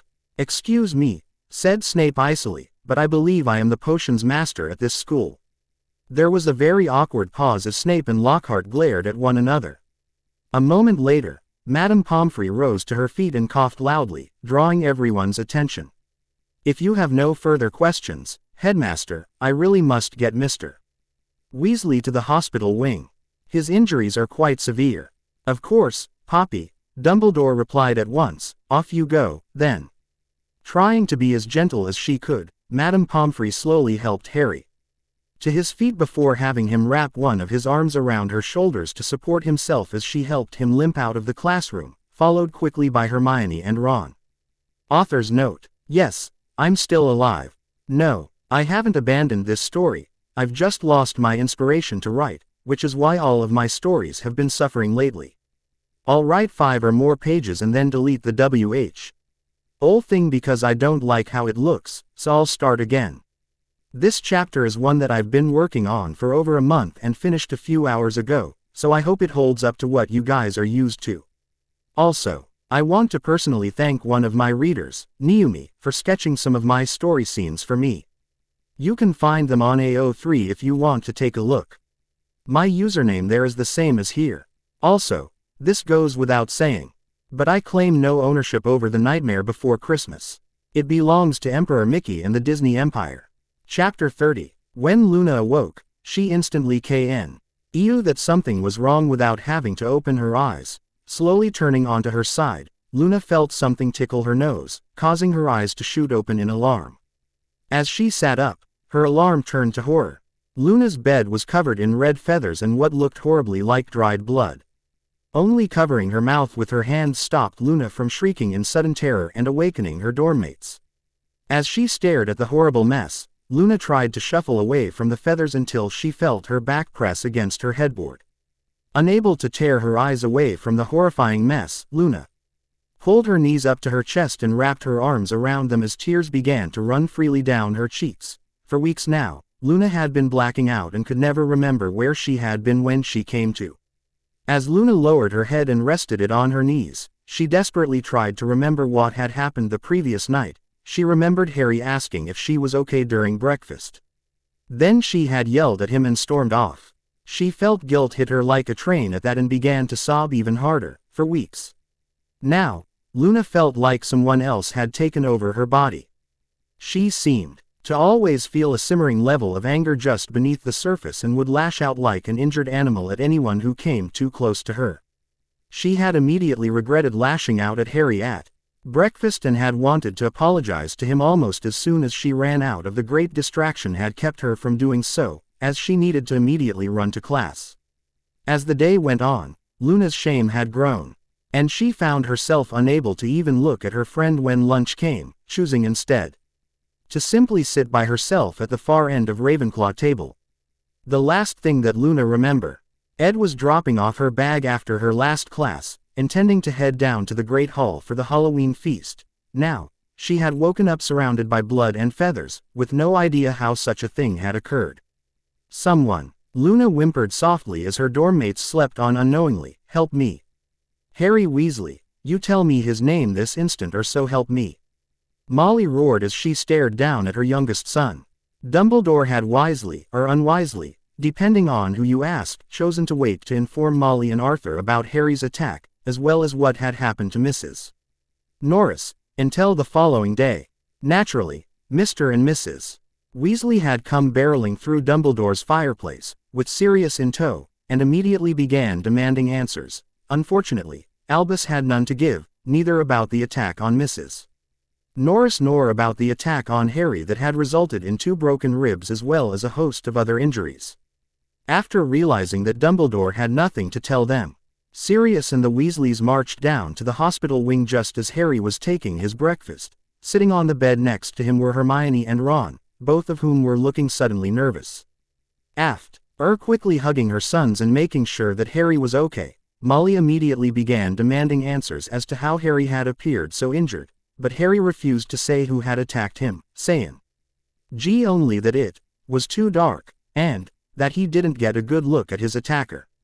Years of raising 7 children, though, had unfortunately given Molly the ability to spot a lie with almost an uncanny and unnatural ability. And she could immediately tell that Harry was not being entirely truthful. I'm telling you, Mum. Harry retorted at once, I didn't see who it was. So, I can't tell you what I don't know. Bollocks, Molly shouted, surprising everyone, I can tell you're lying to me. But what I don't know is why. Whoever attacked you nearly killed you, Harry. So, why are you protecting him? I don't think that's why he's being quiet, Sirius said shrewdly. I think there's another reason why Harry refuses to speak up. What do you mean? Molly asked, turning to Sirius, who was staring hard at his squirming godson. Harry, meanwhile, was staring at his blanket with a level of concentration that almost made Sirius laugh. The real reason you don't want to tell us who is responsible for your attack is because you want to settle the matter yourself, isn't it? Harry said nothing as Molly turned back to face him, her face seemingly paling for a moment as she took in Sirius' words. Is that true, Harry? Molly asked softly, are you lying to me so you can take revenge? Harry said nothing and simply stared at his blanket, but the answer became obvious when his hair turned an angry red. Molly drew herself up and was prepared to begin what would have been undoubtedly a long, angry rant when Sirius headed her off by kneeling in front of Harry and placing his hand atop of Harry's. Harry, pup, look at me, please. Slowly, Harry drew his gaze away from his blanketed knees and turned to look at Sirius with a sad, angry expression. I know you're angry, pup. You've a right to be after what was done to you. It was wrong and cruel and never should have happened in the first place. You have a right to revenge yourself and make the one responsible pay. Harry's eyes widened in surprise at that as Molly tried to interrupt Sirius. Before she could say more, however, Sirius turned and gave Molly a harsh glare that immediately caused her to fall silent as he turned back to Harry. Harry, if anyone understands wanting revenge, it's me, Sirius said sadly. I was unjustly locked up for years and left to rot. I could have very easily taken my revenge against those responsible, but if I did that, I would have just ended up right back in Azkaban, and what would have been the point? Just to make myself feel better. It would have cost me the time I've gotten to spend with you. Harry bit his lip as he stared at Sirius, and for a moment, Sirius thought that he had managed to get through to his godson. That hope was dashed a moment later when Harry's face turned hard again. And he returned his gaze to his blanket. "I'm sorry, Sirius," Harry said harshly, "but I don't have anything more to say." Shutting his eyes and shaking his head in disappointment, Sirius rose back to his feet and said softly, "So be it, then." Taking his place next to Molly again, Sirius shared a look with the Weasley matriarch before turning back to Harry. "I'm not going to punish you as you've done nothing wrong yet, but we will ensure that you are very closely watched from here on out. And if Dumbledore informs us that you've attacked another student, you will be grounded for the entirety of the summer." "You can't do that," Harry nearly shouted in outrage, his anger creating a buffer from the pain that his body was in. "We can and will," Molly retorted at once. "You were almost killed, Harry. And I won't have you making a repeat performance for a reason as silly as revenge." "I think we should return to my office," Dumbledore said sadly, having entered just in time to hear Sirius' speech. "So as to allow tempers to cool." "I think that's a good idea," Arthur said at once, placing a calming hand on his wife's shoulder. Molly shot a glare at her husband before turning back to Harry, who was glaring at her in impotent fury. "Don't think that this conversation is over, young man," Molly spat before turning and following the others out of the hospital wing. "Harry," Ron started softly, only for his brother to fall back onto the bed and turn away from him. "Just go away," Harry growled angrily as tears ran unseen down his face. Unable to say anything else, Ron rose sadly to his feet and walked out of the hospital wing, followed closely by Hermione. "I swear, that boy," Molly raged, once the group had returned to Dumbledore's office. Now, Molly," Dumbledore said softly. "We cannot hold it against him too much. We were all that age once, after all." "Enough about Harry," Sirius said with a weary sigh. "What can you tell us about the attack on Filch's cat?" "Nothing," Dumbledore sighed, sinking lower into his chair. "There were no witnesses. No evidence of what occurred. So, what is to be done?" Arthur asked. "Shouldn't the Aurors be called?" "I will not have Hogwarts turned into an armed camp of war," Dumbledore said harshly, causing the others to flinch at his tone. "This is a school and shall remain as such. If I were to call the Aurors, all that would occur is that the school would be shut down at worst or turned into a hunting ground at best. Lucius Malfoy is behind this," Sirius spat. "I'd bet my last galleon on it." "This is what that elf tried to warn Harry about. Alas, until we have evidence of that, there is very little that I can do," Dumbledore said sadly, with a hint of anger lacing his words. "I won't have at bastard placing my children in danger," Arthur growled. "You solve this, Albus, or I'll inform the Ministry myself." Without another word, the Weasleys and Sirius spun on their heel and stormed to Dumbledore's fireplace, flowing away a moment later and leaving a weary headmaster behind. Author's note: shorter than what you used to. I know, all I can do is hope this will satisfy you all until I can put up the next, which will hopefully not be very long. I had a much longer chapter written and stupidly forgot to save it to my flash drive before I shut down my laptop last night. This is 6 hours of work to make up for my loss. Chapter 31. For the next 2 weeks, the school could talk of little else but the attack on Mrs. Norris. Filch kept it fresh in everyone's minds by pacing the spot where she had been attacked. As though he'd come back, Harry had seen him scrubbing the message on the wall with Mrs. Scour's all-purpose magical mess remover, but to no effect. The words still gleamed as brightly as ever on the stone. When Filch wasn't guarding the scene of the crime, he was skulking red-eyed through the corridors, lunging out at unsuspecting students, and trying to put them in detention for things like breathing loudly and looking happy. The situation became even worse when word spread that someone or something had killed all of Hagrid's roosters by quite literally tearing them apart. The attacks seemed to have a profound impact on several students, however, and more than one teacher seemed to have noticed. Luna seemed to be taking the attack on Mrs. Norris and the roosters especially hard, and those who knew her best knew the reason, for it was due to how much the girl loved animals, and hated to see them hurt. Quite a few of the Weasley clan suspected that she knew more than she was saying. But as always, she would go stubbornly quiet when talked to. "Harry, on the other hand, seemed to have developed a perpetual bad mood, and was far gruffer with his friends and family than usual. Oftentimes, Ron, or someone else would catch Harry glaring across the Great Hall at the Slytherin table, but they could never figure out who it was that Harry was glaring at with such intensity. Almost all the Weasleys had attempted to get Harry to open up about his attack, only to receive silence and a glare in place of any answer. Fred and George seemed to have talked in particular offense at their little brother's attack and doubled down on their pranks upon Slytherin House. On more than one occasion, some unfortunate Slytherin would end up transformed into a large yellow canary before flying around in horror at what had happened to them. Thankfully, the spell seemed to last only a few minutes to an hour, but it had lit an everlasting hatred for the twins from the House of the Snakes, and several times, Fred and George would only barely avoid a curse or hex thrown at them from persons unknown. The attack had also had an effect on Hermione. It was quite usual for Hermione to spend a lot of time reading, but she was now doing almost nothing else.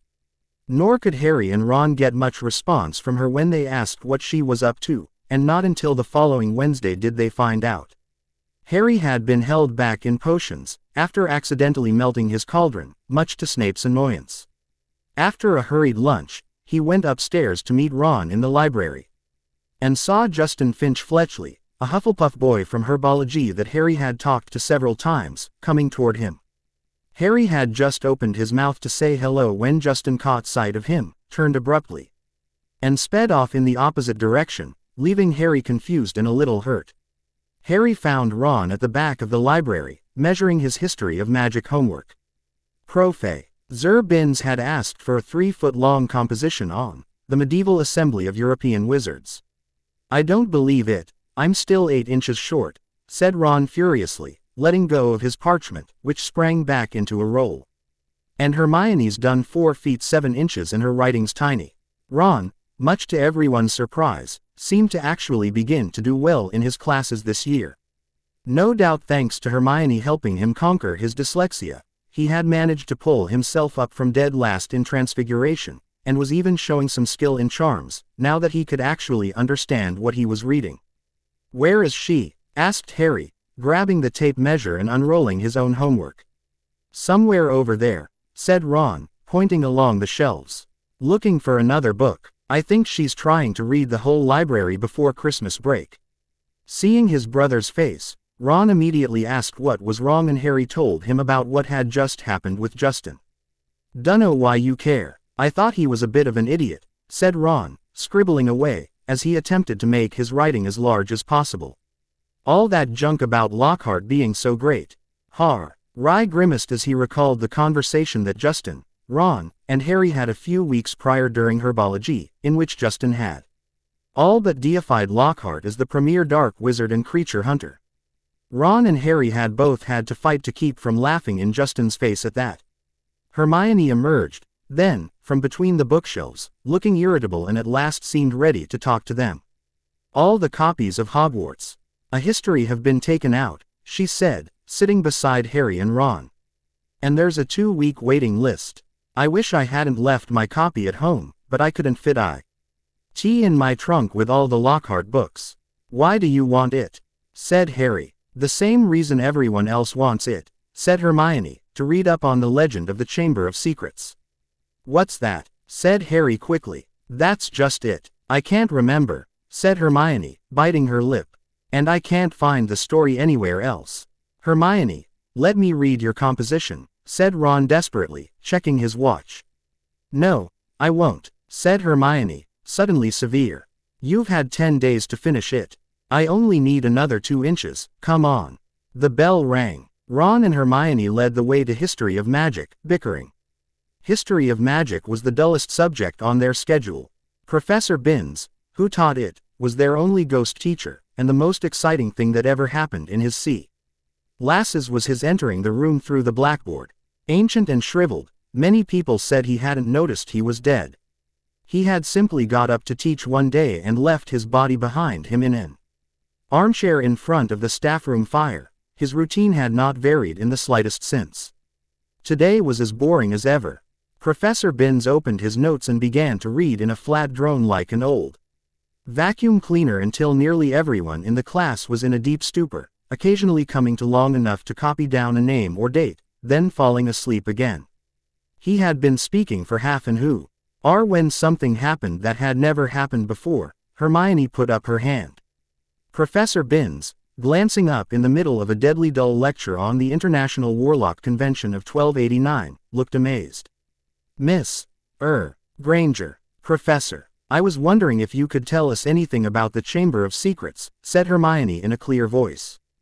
Dean Thomas, who had been sitting with his mouth hanging open, gazing out of the window, jerked out of his trance. Lavender Brown's head came up off her arms and Neville Longbottom's elbow slipped off his desk.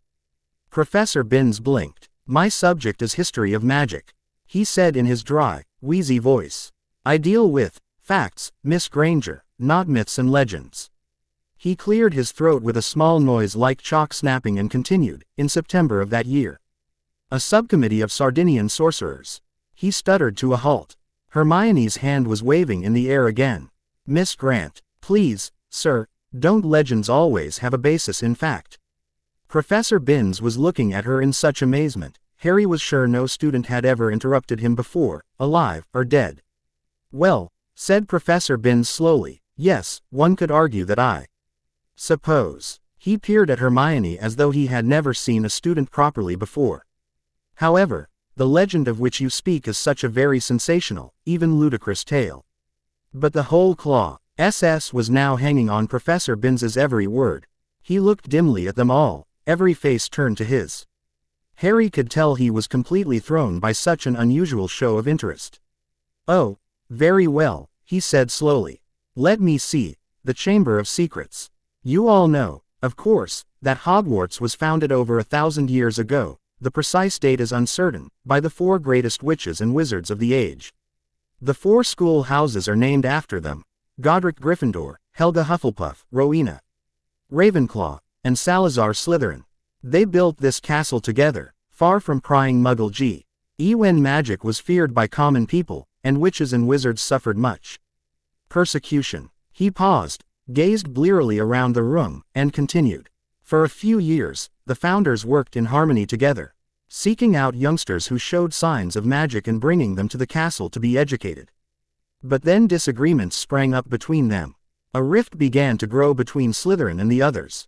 Slytherin wished to be more selective about the students admitted to Hogwarts. He believed that magical learning should be kept within all magic families. He disliked taking students of Muggle parentage, believing them to be untrustworthy. After a while, there was a serious argument on the subject between Slytherin and Gryffindor, and Slytherin left the school. Professor Binns paused again, pursing his lips, looking like a wrinkled old tortoise. Reliable historical sources tell us this much, he said. But these honest facts have been obscured by the fanciful legend of the Chamber of Secrets. The story goes that Slytherin had built a hidden chamber in the castle, of which the other founders knew nothing. Slytherin, according to the legend, sealed the Chamber of Secrets so that none would be able to open it until his own true heir arrived at the school. The heir alone would be able to unseal the Chamber of Secrets, unleash the horror within, and use it to purge the school of all who were unworthy to study magic. Quote, there was silence as he finished telling the story, but it wasn't the usual, sleepy silence that filled Professor Binns's classes. There was unease in the air as everyone continued to watch him, hoping for more. Professor Binns looked faintly annoyed. The whole thing is errant nonsense, of course, he said. Naturally, the school has been searched for evidence of such a chamber, many times, by the most learned witches and wizards. It does not exist. A tale told to frighten the gullible. Immediately, Hermione's hand was back in the air, causing Harry to snort despite himself. Sir, what exactly do you mean by the horror within the chamber? Hermione asked, her voice carrying in the silent classroom. That is believed to be some sort of monster, which the heir of Slytherin alone can control, said Professor Binns in his dry, reedy voice. The class exchanged nervous looks. I tell you, the thing does not exist, said Professor Binns, shuffling his notes. There is no chamber and no monster. But, sir, said Seamus Finnegan, if the chamber can only be opened by Slytherin's true heir, no one else would be able to find it, would they? Nonsense, O'Flaherty, said Professor Binns in an aggravated tone. "If a long succession of Hogwarts headmasters and headmistresses haven't found the thing." "But, Professor," piped up Parvati Patil, "you'd probably have to use dark magic to open it." "Just because a wizard doesn't use dark magic doesn't mean he can't, Miss Pennyfeather," snapped Professor Binns. "I repeat, if the likes of Dumbledore. But maybe you've got to be related to Slytherin, so Dumbledore couldn't," began Dean Thomas, but Professor Binns had had enough.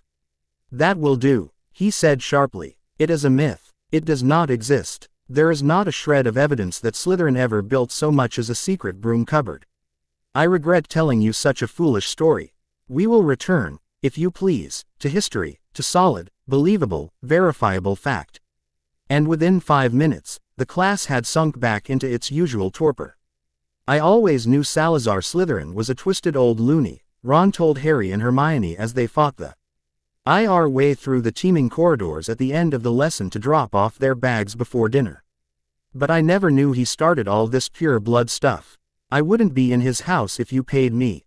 Honestly, if the Sorting Hat had tried to put me in Slytherin, I'd have got the train straight back home." Hermione nodded fervently, as Harry glared at a group of passing Slytherin, his anger over what Blaise Zabini had done to him had not abated in the least, and despite the warning from Sirius and his parents, Harry still intended to even the score with the bastard. The only problem was finding the opportunity to do so, which had become increasingly difficult as Blaise seemed to go out of his way to surround himself with older students, smirking at Harry all the while as Harry seethed. As they were shunted along in the throng, Colin Creevey went past. "Hiya, Harry." "Hello, Colin," said Harry automatically. "Harry, a boy in my class has been saying you're." But Colin was so small he didn't fight against the tide of people bearing him toward the Great Hall. They heard him squeak, "See you, Harry," and he was gone. "What's a boy in his class saying about you?" Hermione wondered. "That I'm Slytherin's heir, I expect," said Harry, his stomach dropping another inch or so as he suddenly remembered the way Justin Finch-Fletchley had run away from him at lunchtime. "People here'll believe anything," said Ron in disgust. The crowd thinned, and they were thankfully able to climb the next staircase without difficulty. "Do you really think there's a chamber of secrets?" Ron asked Hermione. "I don't know," she said, frowning. "Dumbledore couldn't cure Mrs. Norris, and that makes me think that whatever attacked her might not be, well, human." As she spoke, they turned a corner and found themselves at the end of the very corridor where the attack had happened. They stopped and looked. The scene was just as it had been that night, except that there was no stiff cat hanging from the torch bracket. And an empty chair stood against the wall bearing the message, "The Chamber of Secrets has been opened." "That's where Filch has been keeping guard," Ron muttered, causing them to look at each other warily. The corridor was deserted, which was a rarity lately, and Harry anxiously worried his lip before coming to a decision. "Can't hurt to have a poke around," said Harry, dropping his bag and getting to his hands and knees so that he could crawl along, searching for clues. "Scorch marks," he said. "Here, and here. Come and look at this," said Hermione. "This is funny." Harry got up and crossed to the window next to the message on the wall. Hermione was pointing at the topmost pane, where around 20 spiders were scuttling, apparently fighting to get through a small crack. A long, silvery thread was dangling like a rope, as though they had all climbed it in their hurry to get outside. "Have you ever seen spiders act like that?" said Hermione in a soft voice. "No," said Harry. "Have you, Ron?" "Ron." He looked over his shoulder. Ron was standing well back and seemed to be fighting the impulse to run. "What's up?" said Harry in confusion. "I don't like spiders, Harry," said Ron tensely. "You know I don't." Harry immediately understood what was wrong with his brother and stepped toward him to place a comforting hand on Ron's shoulder, which the boy seemed to appreciate. "I never knew that," said Hermione, looking at Ron in surprise. "You've used spiders in potions loads of times." "I don't mind them dead," said Ron, who was carefully looking anywhere but at the window. "I just don't like the way they move." Hermione giggled, causing both Harry and Ron to shoot a dirty look at her for a moment. "It's not funny," said Ron, fiercely. "If you must know, when I was 3, Fred turned my teddy bear into a great big filthy spider because I broke his toy broomstick. You wouldn't like them either if you'd been holding your bear and suddenly it had too many legs. And, he broke off, shuddering. Hermione was obviously still trying not to laugh. Feeling they had better get off the subject, Harry said, "Remember all that water on the floor? Where did that come from? Someone's mopped it up." "It was about here," said Ron, recovering himself to walk a few paces past Filch's chair and pointing. "Level with this door." He reached for the brass doorknob but Sue D. Denley withdrew his hand as though he'd been burned. "What's the matter?" said Harry. "Can't go in there," said Ron gruffly. "That's a girl's toilet." "Be anyone in there," said Hermione, standing up and coming over. "That's Moaning Myrtle's place. Come on, let's have a look." And ignoring the large out of order sign, she opened the door. It was the gloomiest, most depressing bathroom Harry had ever set foot in. Under a large, cracked, and spotted mirror were a row of chipped sinks. The floor was damp and reflected the dull light given off by the stubs of a few candles, burning low in their holders. The wooden doors to the stalls were flaking and scratched and one of them was dangling off its hinges. Hermione put her fingers to her lips and set off toward the end stall. When she reached it, she said, "Hello, Myrtle, how are you?" Quote, Harry and Ron went to look and saw the ghost of a young girl, who they suspected was Moaning Myrtle, floating above the tank of the toilet, picking a spot on her chin. The ghost appeared to be that of a teenager. She was squat, with a glum face hidden behind lank hair and thick glasses. "This is a girl's bathroom," she said, eyeing Ron and Harry suspiciously. "They're not girls." "No," Hermione agreed. "I just wanted to show them how nice it is in here." She waved vaguely at the dirty old mirror and the damp floor. "Ask her if she saw anything," Harry mouthed at Hermione. "What are you whispering?" said Myrtle, staring at him. "Nothing," said Harry quickly. "We wanted to ask. I wish people would stop talking behind my back," said Myrtle, in a voice choked with tears. "I do have feelings, you know, even if I am dead." "Myrtle, no one wants to upset you," said Hermione. "Harry only. No one wants to upset me." "That's a good one," howled Myrtle. "My life was nothing but misery at this place and now people come along ruining my death." "We wanted to ask you if you've seen anything funny lately," said Hermione quickly. "Because a cat was attacked right outside your front door on Halloween. Did you see anyone near here that night?" said Harry. "I wasn't paying attention," said Myrtle dramatically. "Peeves upset me so much I came in here and tried to kill myself. Then, of course, I remembered that I'm already dead," said Ron helpfully. Myrtle gave a tragic sob, rose up in the air, turned over, and dived headfirst into the toilet, splashing water all over them and vanishing from sight, although from the direction of her muffled sobs, she had come to rest somewhere in the U-bend. Harry and Ron stood with their mouths open. But Hermione shrugged wearily and said, honestly, that was almost cheerful for Myrtle. "Come on, let's go." Harry had barely closed the door on Myrtle's gurgling sobs when a loud voice made all three of them jump. "Ron, Harry." Quote, Percy Weasley had stopped dead at the head of the stairs, prefect badge agleam, an expression of complete shock on his face. "That's a girl's bathroom," he gasped. "What were you, just having a look around?" Ron shrugged. "Clues, you know." Percy swelled in a manner that reminded Harry forcefully of his mother, and unconsciously took a step back.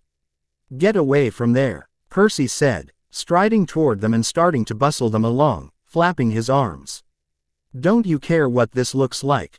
Coming back here while everyone's at dinner? Why shouldn't we be here?"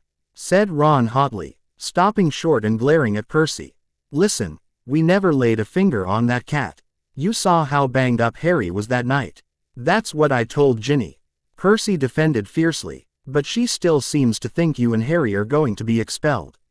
Her and Luna are in a right state over this whole matter." "You don't care about Luna," Harry growled, his hair turning fiery red to show his anger at his brother using Luna like that, or Ginny. "You just care about us hurting your chances of becoming head boy." 5 points from Gryffindor, Percy said tersely, fingering his prefect badge. "And I hope it teaches you a lesson. No more detective work, or all right to mum." And he strode off, the back of his neck as red as Ron's ears, or perhaps Harry's hair. Harry, Ron, And Hermione chose seats as far as possible from Percy in the common room that night. Ron was still in a very bad temper and kept blotting his charms homework. When he reached absently for his wand to remove the smudges, it ignited the parchment. Fuming almost as much as his homework, Ron slammed the standard book of spells, grade 2 shut. To Harry's surprise, Hermione followed suit. "Who can it be, though?" she said in a quiet voice, as though continuing a conversation they had just been having. "Who'd want to frighten all the squibs and muggle-borns out of Hogwarts?" "Let's think," said Ron in mock puzzlement. "Who do we know who thinks muggle-borns are scum?" He looked at Hermione. Hermione looked back, unconvinced. "If you're talking about Malfoy, Draco's not the attacker," Harry said at once, and causing his two friends to look at him for a moment. "His father might be a right bastard, but Draco isn't like that." "Harry, I know you and Draco were friends," Hermione started before being cut off by Harry. Draco and I are friends, and one day, he will realize that he doesn't want to be his father." "I know it." Ron and Hermione shared a look before Ron took a deep breath, sighed, and spoke again. "Okay, so if it's not Draco, then who? What about Zabini?" Harry growled, his eyes turning into slits at the mention of his hated enemy. "Zabini?" Hermione asked in surprise. She hadn't had much contact with the boy outside of class, but the few encounters she had endured had shown her what kind of person the pureblood student was. "Of course," Ron said at once, pouncing on his brother's idea. "You heard him, you'll be next, mudbloods. Come on, you've only got to look at his foul rat face to know it's him." "Zabini, the heir of Slytherin," said Hermione skeptically. "Look at his family," said Harry, closing his books, too. "The whole lot of them have been in Slytherin, he's always boasting about it. They could easily be Slytherin's descendants. His mother's definitely evil enough. They could have had the key to the Chamber of Secrets for centuries," said Ron, handing it down, father to son. "Well," said Hermione cautiously, "I suppose it's possible. But how do we prove it?" said Harry darkly. If Zabini were the culprit behind the attack, Harry would love nothing more than to see him caught and thrown out on his ear. "There might be a way," said Hermione slowly, dropping her voice still further with a quick glance across the room at Percy. "Of course, it would be difficult. And dangerous, very dangerous. We'd be breaking about 50 school rules, I expect. If, in a month or so, you feel like explaining, you will let us know, won't you?" said Ron irritably. "All right," said Hermione coldly. "What we'd need to do is to get inside the Slytherin common room and ask Malfoy a few questions without him realizing it's us."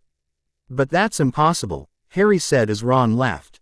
"No, it's not," said Hermione. "All we'd need would be some polyjuice potion."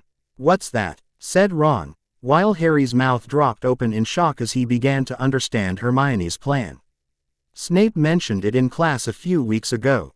Do you think we've got no thing better to do in potions than listen to Snape?" interrupted Ron. "It transforms you into somebody else. Think about it. We could change into 3 of the Slytherins. No one would know it was us. Zabini would probably tell us anything. He's probably boasting about it in the Slytherin common room right now, if only we could hear him." "This polyjuice stuff sounds a bit dodgy to me," said Ron, frowning. "What if we were stuck looking like 3 of the Slytherins forever?" "It wears off after a while," said Hermione, waving her hand impatiently.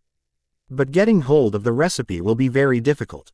Snape said it was in a book called Most Potenti Potions and it's bound to be in the restricted section of the library. There was only one way to get out a book from the restricted section. You needed a signed note of permission from a teacher. Hard to see why we'd want the book, really aren't going to try and make one of the potions." "I think," said Hermione, "that if we made it sound as though we were just interested in the theory, we might stand a chance.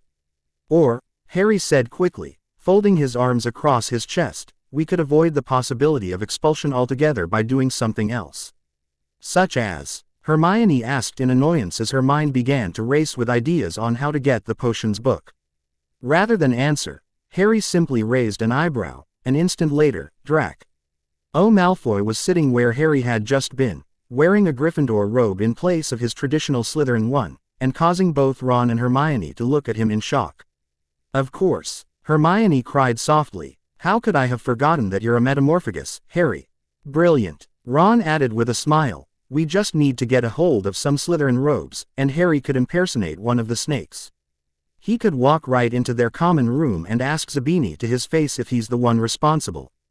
But there's a problem, Hermione interrupted as Harry changed back to himself. We would have to make sure that Harry changes into someone that Slytherin House knows to be one of them, without the actual person showing up and causing Harry to get caught. So, we jump some snake, and lock them in a broom cupboard for a few hours while Harry does his spy thing. Ron asked with a feral grin, sounds like fun. We are not attacking anyone. Hermione hissed at once, if we're caught, we could be expelled.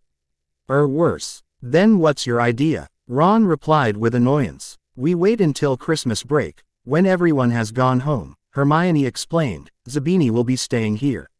And Harry can take the place of someone who's left. He can say that he changed his mind and decided to stay over the holidays. How do you know Zabini's staying? Harry asked, causing Hermione to shrug. Daphne told me. According to her, Zabini's mother has found a new man to court, and she's instructed Zabini to stay at Hogwarts for Christmas while she does so. Zabini isn't taking it so well, apparently. Poor bastard, Ron said, causing Hermione and Harry to turn to him in surprise, and making him clarify, I meant the bloke thinking about marrying Zabini's mum. He doesn't realize he's most likely about to die. Do you honestly believe those rumors that Zabini's mother killed her last 6 husbands? Hermione asked in a small voice. Yes, Harry answered at once as a dark look came across his face. Anyone vile enough to create Blaze Zabini must be even worse by comparison. So, Christmas? Ron asked, trying to steer the conversation away from the depressing area it had reached. Christmas, Harry agreed. I just hope there aren't any more attacks before then. Harry woke early on Saturday morning and lay for a while thinking about the coming Quidditch match. Several weeks ago, Wood had taken the team aside after practice and informed them that Lucius Malfoy had bought every single member of the Slytherin team the newest racing broom, the Nimbus 2001. This had made Slytherin a force to be reckoned. And on the few occasions that Fred or George had been able to sneak down to the Quidditch pitch to watch Slytherin practice, they had told the rest of Gryffindor team it was like watching blurs of green and silver fly by. Added to that, Slytherin had apparently gotten a new seeker, and were going to great lengths to ensure that the new seeker's identity remained anonymous. The upcoming game would be the first time anyone outside of Slytherin actually saw who it was, and Harry couldn't help but be nervous. Yes, Harry was indeed nervous, mainly at the thought of what Wood would say if Gryffindor lost, but also at the idea of facing a team mounted on the fastest racing brooms gold could buy. He had never wanted to beat Slytherin so badly. After half an hour of lying there with his insides churning, he got up, dressed, and went down to breakfast early, where he found the rest of the Gryffindor team huddled at the long, empty table, all looking uptight and not speaking much. As 11 o'clock approached, the whole school started to make its way down to the Quidditch stadium. It was a muggy sort of day with a hint of thunder in the air. Ron and Hermione came hurrying over to wish Harry good luck as he entered the locker rooms. The team pulled on their scarlet Gryffindor robes, then sat down to listen to Wood's usual pre-match pep talk. Slytherin has better brooms than us, he began. No point denying it, but we've got better people on our brooms. We've trained harder than they have, we've been flying in all weathers. Too true, muttered George Weasley. I haven't been properly dry since August, and we're going to make them rue the day they challenged our seeker to a fight in the air. Chest heaving with emotion, Wood turned to Harry. It'll be down to you, Harry, to show them that a seeker has to have something more than a rich father.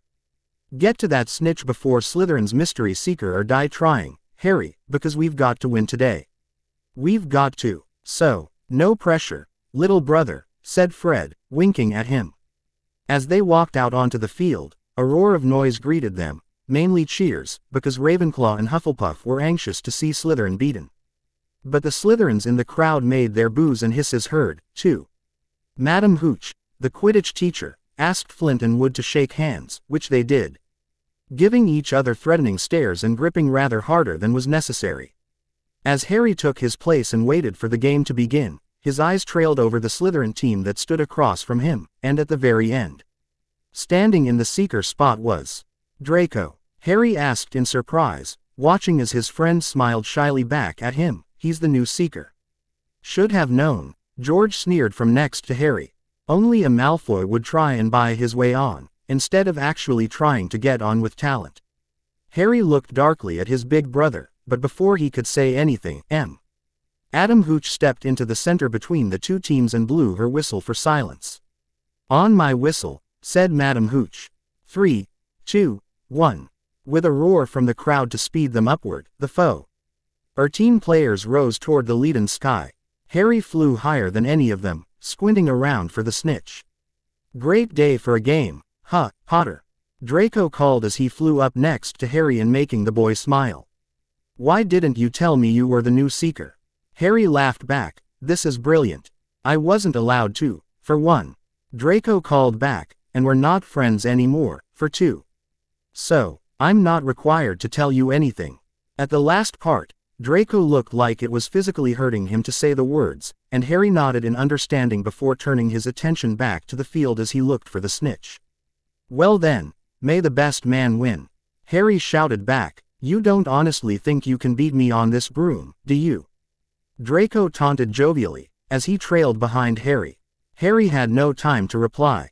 At that very moment, a heavy black bludger came pelting toward him. He avoided it so narrowly that he felt it ruffle his hair as it passed. Close one, Harry, said George, streaking past him with his club in his hand, ready to knock the bludger back toward a Slytherin. Harry saw George give the bludger a powerful whack in the direction of Adrian Pusey, but he bludger changed direction in midair and shot straight for Harry again.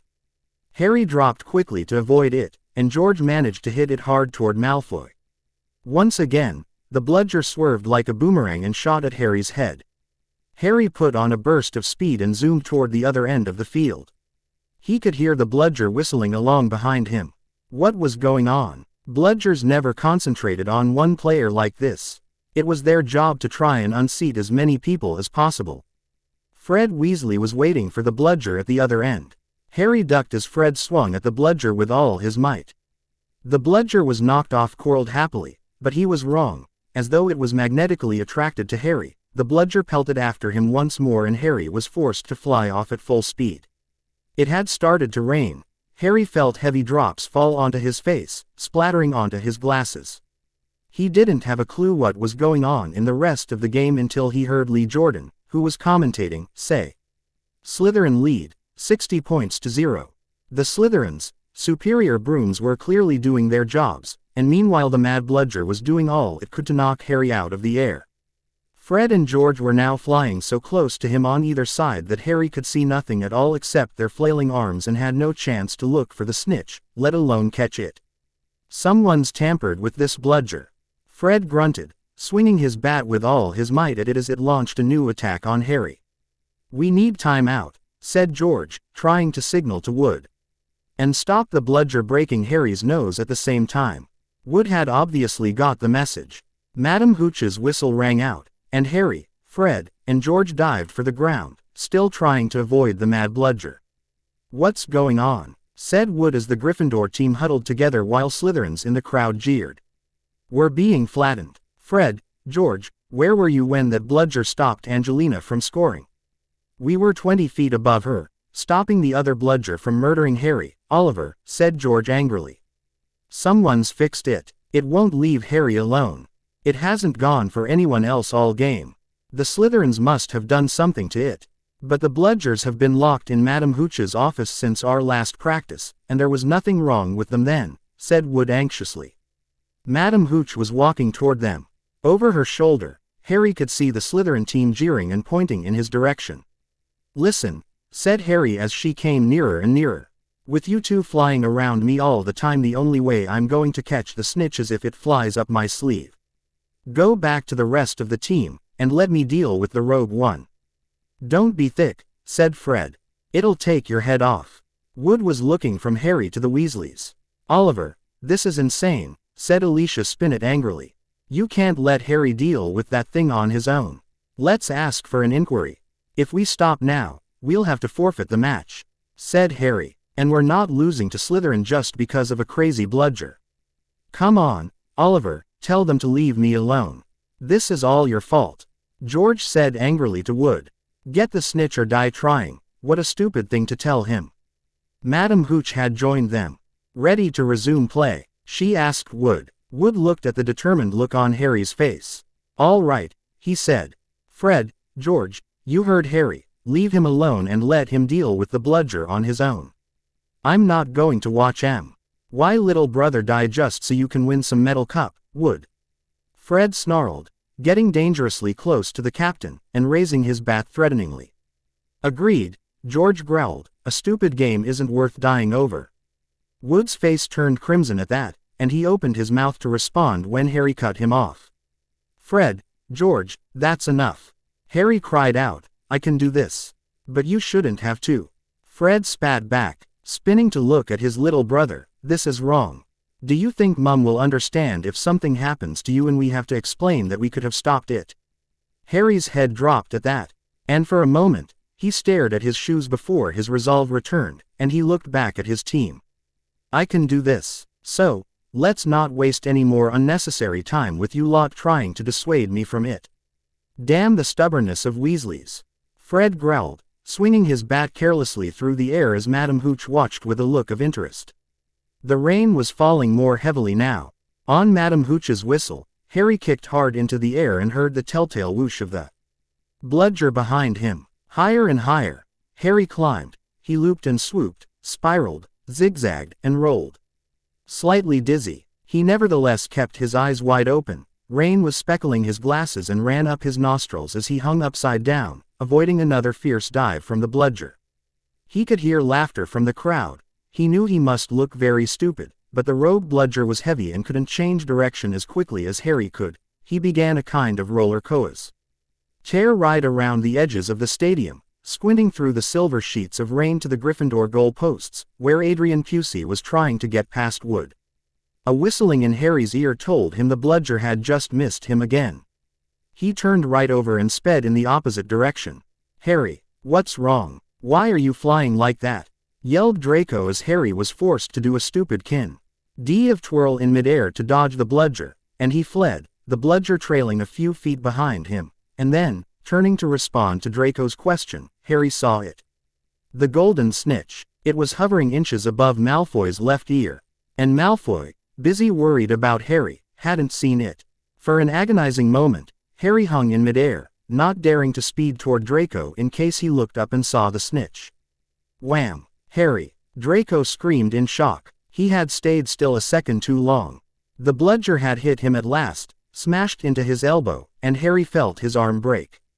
Dimly, dazed by the searing pain in his arm, he slid sideways on his rain-drenched broom, one knee still crooked over it, his right arm dangling useless at his side. The bludger came pelting back for a second attack, this time aiming at his face. Harry swerved out of the way, one idea firmly lodged in his numb brain: get to Draco. Through a haze of rain and pain, he dived for the shimmering face below him and saw its eyes widen with fear. Draco thought Harry was attacking him for some reason. What the? He gasped, careening out of Harry's way. Harry took his remaining hand off his broom and made a wild snatch. He fell.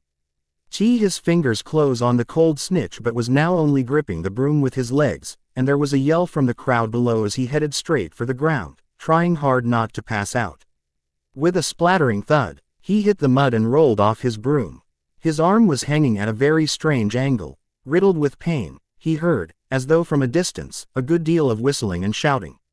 He focused on the snitch clutched in his good hand. Aha, he said vaguely. We've won. And he fainted. He came around, rain falling on his face, still lying on the field, with someone leaning over him. He saw a glitter of teeth. Oh, no, not you, he moaned. Doesn't know what he's saying, said Lockhart loudly to the anxious crowd of Gryffindors pressing around them. Not to worry, Harry. I'm about to fix your arm. No, said Harry. I'll keep it like this, thanks. He tried to sit up, but the pain was terrible. He heard a familiar clicking noise nearby. I don't want a photo of this, Colin, he said loudly. Lie back, Harry, said Lockhart soothingly. It's a simple charm I've used countless times. Why can't I just go to the hospital wing? Said Harry through clenched teeth. He should really, Professor, said a muddy Wood, who couldn't help grinning even though his seeker was injured. Great capture, Harry, really spectacular, your best yet, I'd say. Through the thicket of legs around him, Harry spotted Fred and George wrestling the rogue bludger into a box. It was still putting up a terrific fight. Stand back, said Lockhart, who was rolling up his jade green sleeves. No, don't, said Harry weakly, but Lockhart was twirling his wand and a second later had directed it straight at Harry's arm. A strange and unpleasant sensation started at Harry's shoulder and spread all the way down to his fingertips. It felt as though his arm was being deflated. He didn't dare look at what was happening. He had shut his eyes, his face turned away from his arm, but his worst fears were Rebove him gasped. And Colin Creevey began clicking away madly. His arm didn't hurt anymore, nor did it feel remotely like an arm. Ah, said Lockhart, yes, well, that can sometimes happen. But the point is, the bones are no longer broken. That's the thing to bear in mind. So, Harry, just toddle up to the hospital wing. Ah, Mr. Weasley, Miss Granger, would you escort him? And Madame Pomfrey will be able to, tidy you up a bit. As Harry got to his feet, he felt strangely lopsided. Taking a deep breath, he looked down at his right side. What he saw nearly made him pass out again. Poking out of the end of his robes was what looked like a thick, flesh-colored rubber glove. He tried to move his fingers. Nothing happened. Lockhart hadn't mended Harry's bones. He had removed them. A moment later, to the surprise of all, Rhea Malfoy stormed forward with an angry look on her face and delivered a devastating punch to Lockhart's jaw, knocking the smiling idiot to the ground, unconscious. Madame Pomfrey wasn't at all pleased, nor for that matter were Harry's parents, who had stormed to Hogwarts immediately after being informed of what had happened. Molly had to be physically restrained by Arthur from attacking the still unconscious Lockhart after Harry told her what Lockhart had done to him. Afterward, the Weasleys had gone to speak with Dumbledore in his office, leaving Harry alone with Madame Pomfrey and his friends. You should have come straight to me, Madame Pomfrey raged, holding up the sad, limp remainder of what, an hour before, had been a working arm. I can mend bones in a second. But growing them back, you will be able to, won't you? Said Harry desperately. I'll be able to, certainly, but it will be painful, said Madame Pomfrey grimly, throwing Harry a pair of pajamas. You'll have to stay the night. Hermione waited outside the curtain drawn around Harry's bed while Ron helped him into his pajamas. It took a while to stuff the rubbery, boneless arm into a sleeve. How can you stick up for Lockhart now, Hermione, Ron called through the curtain as he pulled Harry's limp fingers through the cuff. If Harry had wanted deboning, he would have asked. Anyone can make a mistake, said Hermione. And it doesn't hurt anymore, does it, Harry? No, said Harry, getting into bed. But it doesn't do anything else either. As he swung himself onto the bed, his arm flapped pointlessly. Hermione and Madame Pomfrey came around the curtain. Madame Pomfrey was holding a large bottle of something labeled Skelligro. You're in for a rough night, she said, pouring out a steaming beakerful and handing it to him. Regrowing bones is a nasty business. So was taking the Skelligro. It burned Harry's mouth and throat as it went down, making him cough and splutter.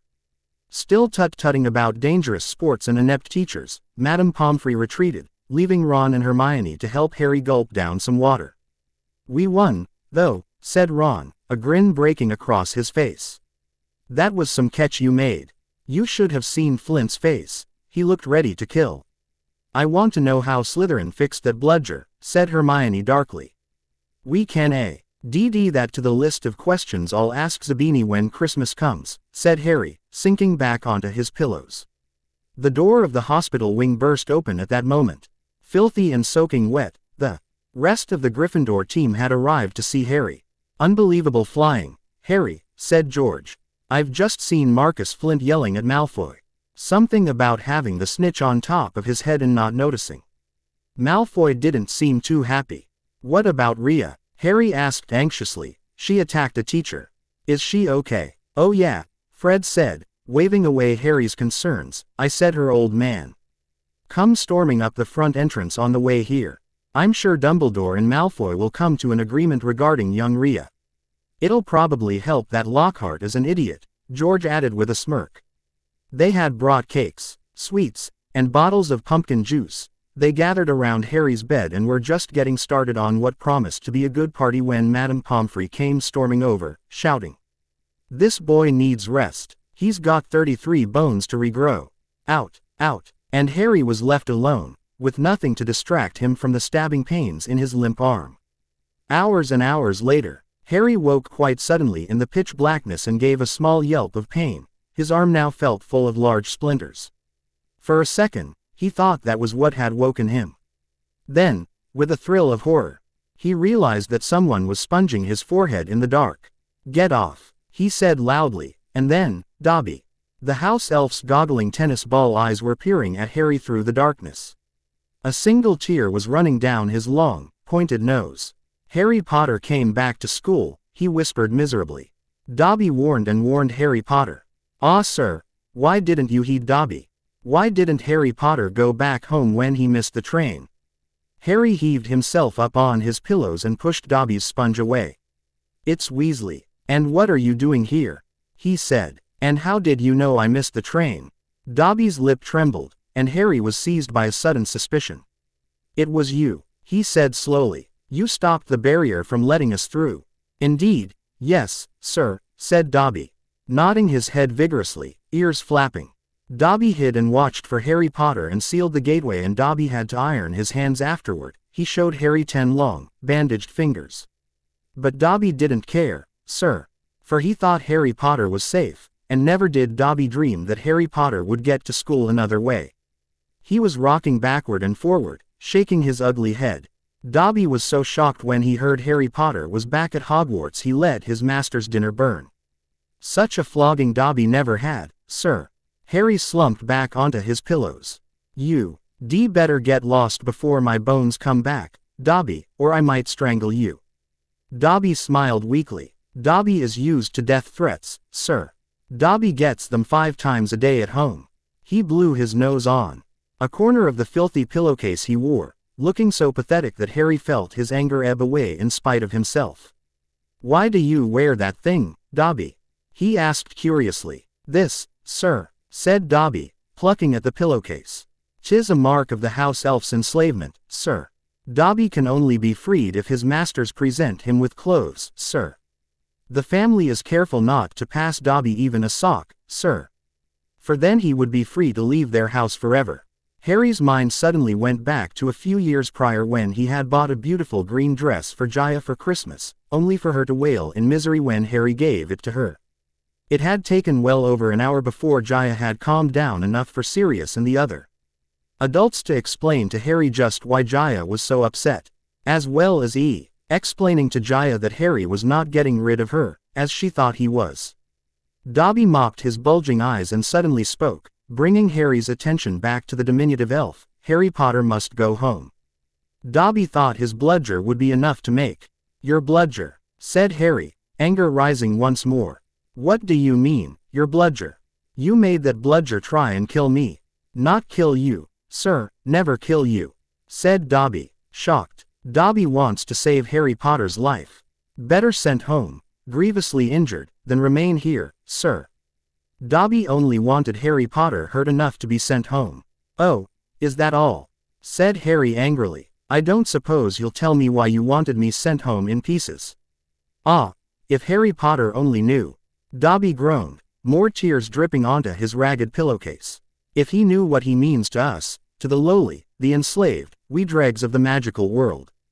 Dobby remembers how it was when he who must not be named was at the height of his powers, sir. "We house elves were treated like vermin, sir." "Of course, Dobby is still treated like that, sir," he admitted, drying his face on the pillowcase. "But mostly, sir, LMY kind since you triumphed over he who must not be named. Harry Potter survived, and the Dark Lord's power was broken, and it was a new dawn, sir, and Harry Potter shone like a beacon of hope for those of us who thought the dark days would never end, sir, and now. At Hogwarts, terrible things are to happen, are perhaps happening already, and Dobby cannot let Harry Potter stay here now that history is to repeat itself, now the Chamber of Secrets is open once more." Dobby froze, horror-struck, then grabbed Harry's water jug from his bedside table and cracked it over his own head, toppling out of sight. A second later, he crawled back onto the bed, cross-eyed, muttering, "Bad Dobby, very bad Dobby." "So, there's a chamber of secrets," Harry whispered. "And did you say it's been opened before? Tell me, Dobby," he say. Ized the elf's bony wrist as Dobby's hand inched toward the water jug. "But I'm not Muggle-born, how can I be in danger from the chamber?" "Ah, sir, ask no more of poor Dobby," stammered the elf, his eyes huge in the dark. "Dark deeds are planned in this place, but Harry Potter must not be here when they happen. Go home, Harry Potter, go home. Harry Potter must not meddle in this, sir, 'tis too dangerous." "Who is it, Dobby?" Harry said, keeping a firm hold on Dobby's wrist to stop him from hitting himself with the water jug again. "Who's opened it? Who opened it last time? Was it Zabini's dad?" "Dobby can't, sir. Dobby can't. Dobby mustn't tell," squealed the elf. "Go home, Harry Potter, go home." "I'm not going anywhere," said Harry fiercely. "One of my best friends is Muggle-born. She'll be first in line if the chamber really has been opened. Harry Potter risks his own life for his friends," moaned Dobby in a kind of miserable ecstasy. "So noble, so valiant, but he must save himself, he must. Harry Potter must not." Dobby suddenly froze, his bat ears quivering. Harry heard it, too. There were footsteps coming down the passageway outside. "Dobby must go," breathed the elf, terrified. There was a loud crack, and Harry's fist was suddenly clenched on thin air. He slumped back into bed, his eyes on the dark doorway to the hospital wing as the footsteps drew nearer. Next moment, Dumbledore was backing into the dormitory, wearing a long woolly dressing gown and a nightcap. He was carrying one end of what looked like a statue. Professor McGonagall appeared a second later, carrying its feet. Together, they heaved it onto a bed. "Get Madame Pomfrey," whispered Dumbledore, and Professor McGonagall hurried past the end of Harry's bed out of sight. Harry lay quite still, pretending to be asleep. He heard urgent voices, and then Professor McGonagall swept back into view, closely followed by Madame Pomfrey, who was pulling a cardigan on over her nightdress. He heard a sharp intake of breath. "What happened?" Madame Pomfrey whispered to Dumbledore, bending over the statue on the bed. "Another attack," said Dumbledore. "Minerva found him on the stairs. There was a bunch of grapes next to him," said Professor McGonagall. "We think he was trying to sneak up here to visit Potter." Harry's stomach gave a horrible lurch. Slowly and carefully, he raised himself a few inches so he could look at the statue on the bed. A ray of moonlight lay across its staring face. It was Colin Creevey. His eyes were wide, and his hands were stuck up in front of him, holding his camera. "Petrified," whispered Madame Pomfrey. "Yes," said Professor McGonagall. "But I shudder to think, if Albus hadn't been on the way downstairs for hot chocolate, who knows what might have." The three of them stared down at Colin. Then Dumbledore leaned forward and wrenched the camera out of Colin's rigid grip. "You don't think he managed to get a picture of his attacker?" said Professor McGonagall eagerly. Dumbledore didn't answer. He opened the back of the camera. "Good gracious," said Madame Pomfrey. A jet of steam had hissed out of the camera. Harry, 3 beds away, caught the acrid smell of burnt plastic. "Melted," said Madame Pomfrey wonderingly. "All melted. What does this mean, Albus?" Professor McGonagall asked urgently. "It means," said Dumbledore, "that the Chamber of Secrets is indeed open again." Madame Pomfrey clapped a hand to her mouth. Professor McGonagall stared at Dumbledore. "But Albus, surely, who?" "The question is not who," said Dumbledore, his eyes on Colin. "The question is, how?" And from what Harry could see of Professor McGonagall's shadowy face, she didn't understand this any better than he did. "Zabini," Harry thought angrily as he stared at the unmoving form of Colin Creevey. "I swear to Merlin, you will pay for this." Chapter 32. Harry woke up on Sunday morning to find the dormitory blazing with winter sunlight and his arm rebound but very stiff.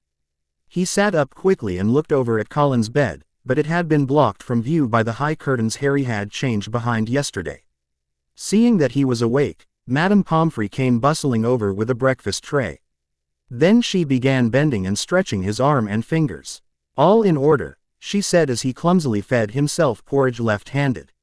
When you've finished eating, you may leave. Harry dressed quickly and hurried off to Gryffindor Tower, desperate to tell Ron and Hermione about Colin and Dobby, but they weren't there. Harry left to look for them, wondering where they could have gotten to and feeling slightly hurt that they weren't interested in whether he had his bones back. Percy strolled out of the library as Harry passed it, looking in far better spirits than the last time they'd met. "Oh, hello, Harry," he said. "Excellent flying yesterday, really excellent. Gryffindor has just taken the lead for the House Cup. You earned 50 points. You haven't seen Ron or Hermione, have you?"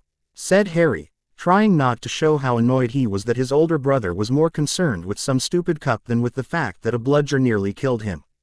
"No, I haven't," said Percy, his smile fading. "I hope Ron's not in another girl's toilet." Harry forced a laugh, watched Percy walk out of sight, and then headed straight for Moaning Myrtle's bathroom. He couldn't see why Ron and Hermione would be in there again. Still, after ensuring that neither Filch nor any prefects were around, he opened the door and saw them inspecting the nearby faucets. "What are the two of you doing here?" Harry asked once he had safely closed the bathroom door behind him. Ron and Hermione both jumped, and Hermione had to put her fist into her mouth to keep her from screaming. Seeing who it was, Hermione stormed over to the snorting Harry and slapped him hard on the shoulder. "Don't do that, you nearly gave me a heart attack." "That's your own fault," Harry snorted. "You shouldn't be in here in the first place. If Filch catches you, you'll be in the same boat as me, with everyone suspecting you of being some pet killer." "How's your arm?" Ron asked as he walked up next to Harry. Hermione looked ashamed at having forgotten and quickly muttered an apology for slapping Harry's shoulder, which Harry immediately waved away. "Arm's fine. Madame Pomfrey had me all fixed up in no time. But forget my arm. I've got something to tell you." Harry started to tell them about Colin, but Hermione interrupted. "We already know. We heard Professor McGonagall telling Professor Flitwick this morning. That's why we returned to the first crime scene, to see if the attacker accidentally left something. Or maybe they left something that will identify them. The sooner we get a confession out of Malfoy, the better," snarled Ron. "Do you know what I think? He was in such a foul temper after the Quidditch match, he took it out on Colin." "It wasn't Draco," Harry snapped back at once, making his brother turn and glare at him. "Why do you defend him, Harry?" "Why?" Ron yelled, throwing his hands into the air. "His whole family are nothing but monsters who followed the G.'s mass murderer our world has ever known. Who knows how many innocent muggles or muggleborns are dead because of Lobably, one of the men who chased you to our door all those years ago." "That may be true," Harry growled back, his hair turning a fiery red, "but it doesn't mean that Draco should be blamed for the things his father did. And I will continue to fight for the belief that every man can be better, even Draco Malfoy." "Better? He's a snake," Ron snarled, taking a step forward in his anger, "and they almost got you killed yesterday." "Daphne is a snake," Harry shot back, "so is Tracy. And Theo. You still hang out with them. What makes Draco any different?" "They're different," Ron snapped back. "They're not like him. You're just holding a grudge," Harry yelled back, causing Ron to color slightly. "That's enough. You too," Hermione yelled at last, tears forming in the corners of her eyes. "We don't know who is responsible, and until we do, it does us no good to point fingers at our friends. Draco isn't the one who set the bludger loose on me," Harry snarled, stepping forward so that he and Ron were almost nose to nose. "Dobby visited me last night and told me it was him." "And you believe him?" Ron scoffed. "Harry, we both know who Dobby belongs to, the Malfoys. How do you know that they didn't send the little bugger to try and kill you, then get into your good graces if he failed? In order to keep tabs on you." "Careful, Ron," Harry sneered, "keep using those big words, and your brain will melt." Ron turned crimson at Harry's words, and his hands balled in two fists as Hermione desperately tried to defuse the situation. "That's enough, you two." Returning to Harry, Hermione asked, "What else did Dobby say, Harry?" Ron and Hermione listened, amazed. Why told them everything Dobby had told him, or hadn't told him. And by the end, both were listening with open mouths, Ron's anger forgotten. "The Chamber of Secrets has been opened before," Hermione said. "This settles it," said Ron in a triumphant voice. Lucius Malfoy must have opened the chamber when he was at school here, and now, he's told dear old Draco how to do it. It's obvious. Wish Dobby told you what kind of monster's in there, though. I want to know how come nobody's noticed it sneaking around the school. Maybe it can make itself invisible, said Hermione, or maybe it can disguise itself. Pretend to be a suit of armor or something. I've read about chameleon ghouls. You read too much, Hermione, said Ron, grinning at his apparent victory at proving to Harry that the Malfoys were all evil.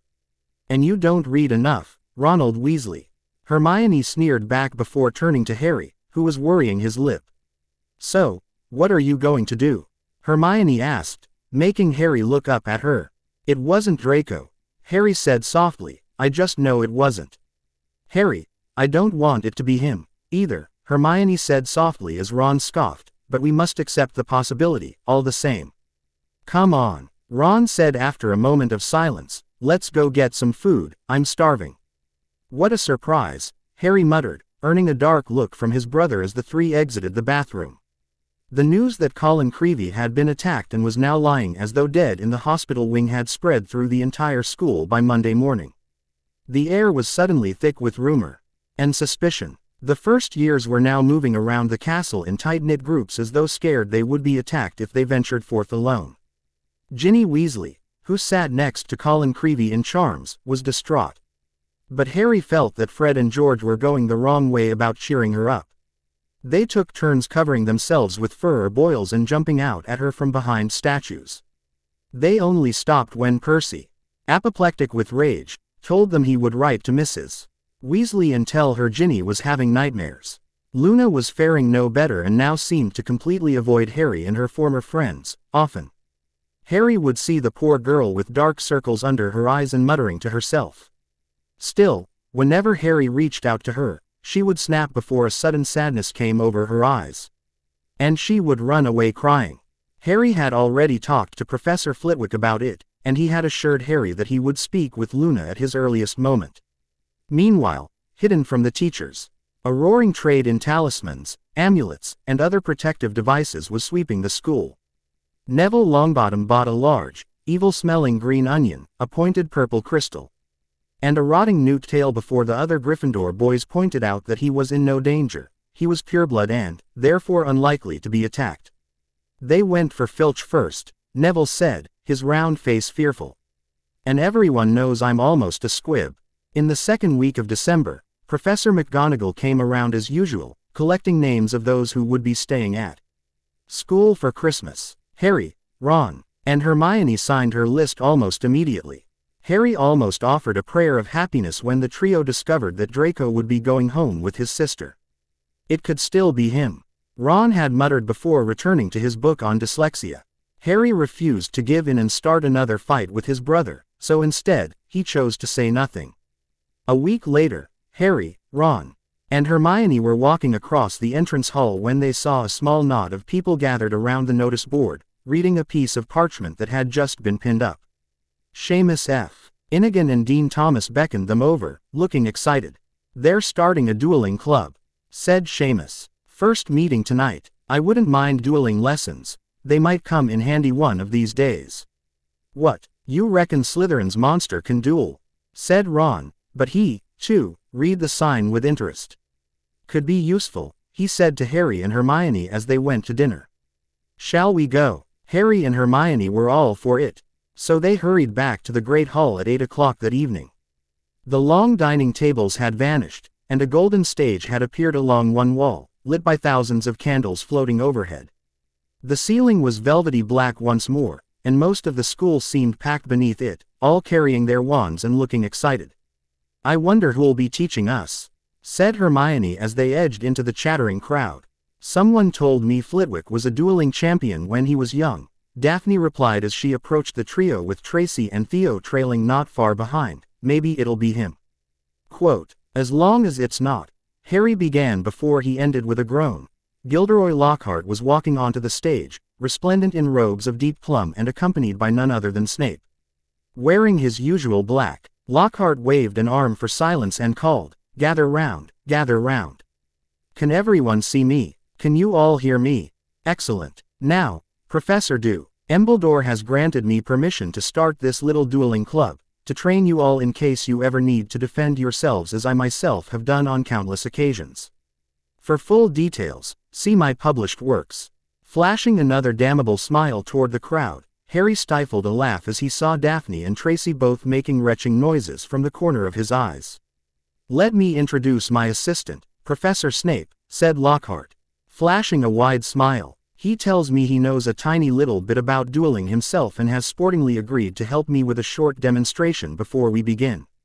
Now, I don't want any of you youngsters to worry, you'll still have your potions master when I'm through with him. Never fear. Wouldn't it be good if they finished each other off?" Ron whispered to Harry and Theo. "We're not that lucky," Theo whispered back, causing the three of them to grin wickedly. Snape's upper lip was curling, and Harry wondered why Lockhart was still smiling. If Snape had been looking at him like that, he'd have been running as fast as he could in the opposite direction. Lockhart and Snape turned to face each other and bowed. At least, Lockhart did, with much twirling of his hands. Whereas Snape jerked his head irritably. Then, they raised their wand of them. "As you see, we are holding our wands in the accepted combative position," Lockhart told the silent crowd. "On the count of 3, we will cast our first spells. Neither of us will be aiming to kill, of course." "I wouldn't bet on that," Harry murmured, watching Snape baring his teeth. "If he does die, we all tell the staff it was an accident," agreed. Theo whispered with a wink. "Agreed," everyone whispered, even Hermione, to Harry's surprise. 1, 2, 3, Lockhart said jovially, as though this was a simple game. And he was the master of it. Both of them swung their wands above their heads and pointed them at their opponent. Snape cried, "Expelliarmus!" There was a dazzling flash of scarlet light, and Lockhart was blasted off his feet. He flew backward off the stage, smashed into the wall, and slid down it to sprawl on the floor. Draco and some of the other Slytherins cheered while Hermione was dancing on tiptoes. "Do you think he's all right?" she squealed through her fingers. "Who cares?" said Daphne and Tracy together before descending into giggles. As Lockhart was getting unsteadily to his feet, Harry could see that his hat had fallen off and his wavy hair was standing on end. Not far away, Harry spotted Rhea looking at Lockhart as though he were a worm or some other slimy thing. "Well, there you have it," he said, tottering back onto the platform. "That was a disarming charm, and as you see, I've lost my wand." "Ah, thank you, Miss Brown. Yes, an excellent idea to show them that, Professor Snape. But if you don't mind my saying so, it was very obvious what you were about to do. If I had wanted to stop you, it would have been only too easy.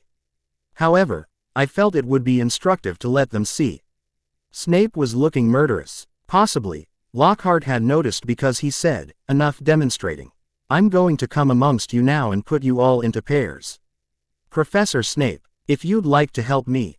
They moved through the crowd, matching up partners. Snape teamed Neville with Justin Finch-Fletchley, but Lockhart reached Harry and Ron first. "Time to split up the dream team, I think," he sneered. "Weasley, you can partner Finnegan. Potter." Harry turned to look and saw, to his horror, that Daphne had partnered with Tracy, while Hermione had stood next to Theo. Ron was the only one left. And as Harry saw Lockhart's smirk, he knew the defense professor had something cruel planned. "I'd like to stay with my brother if it's all the same, Professor," Harry stated. Making Lockhart color slightly. "I don't think so," said Lockhart, smiling coldly. "Mr. Zabini, come over here. Let's see what you make of the famous Harry Potter." "Weasley," Harry muttered, "it's not even that hard to remember. There's like 6 of us at Hogwarts." Zabini strutted over, smirking as Lockhart returned to making partners. Behind him, Harry saw Draco staring with a concerned look, while Rhea looked like she wanted to give Lockhart another black eye. "Face your partners," called Lockhart, back on the platform. "And bow." Harry and Zabini barely inclined their heads, not taking their eyes off each other. Suddenly smirking, Zabini hissed just loud enough for Harry to hear. "Looks like I got an early Christmas gift, Potter."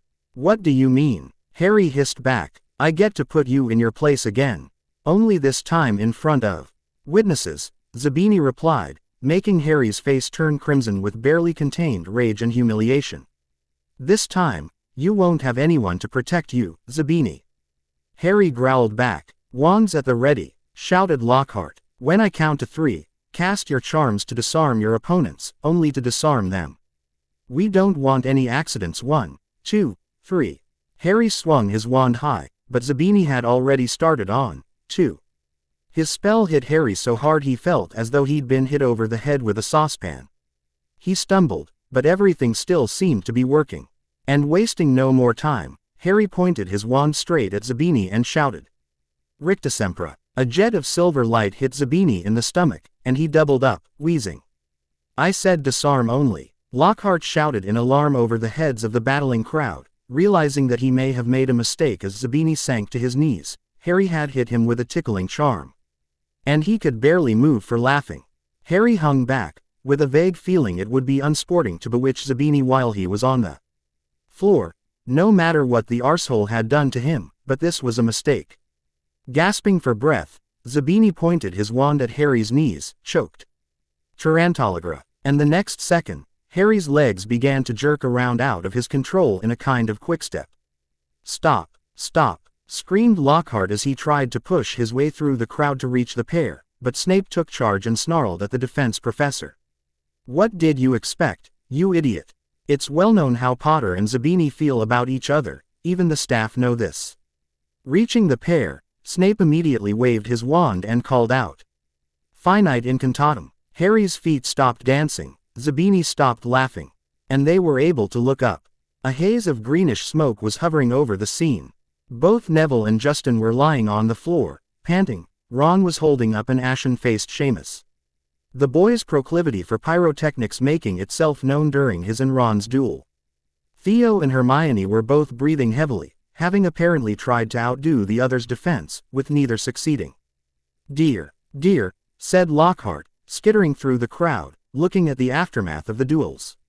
Up you go, Macmillan. Careful there, Miss Fawcett. Pinch it hard, it'll stop bleeding in a second, Boot. I think I'd better teach you how to block unfriendly spells, said Lockhart, standing flustered in the midst of the hall. He glanced at Snape, whose black eyes glinted, and quickly glanced away. Let's have a volunteer pair, Longbottom and Finch Fletchley, how about you?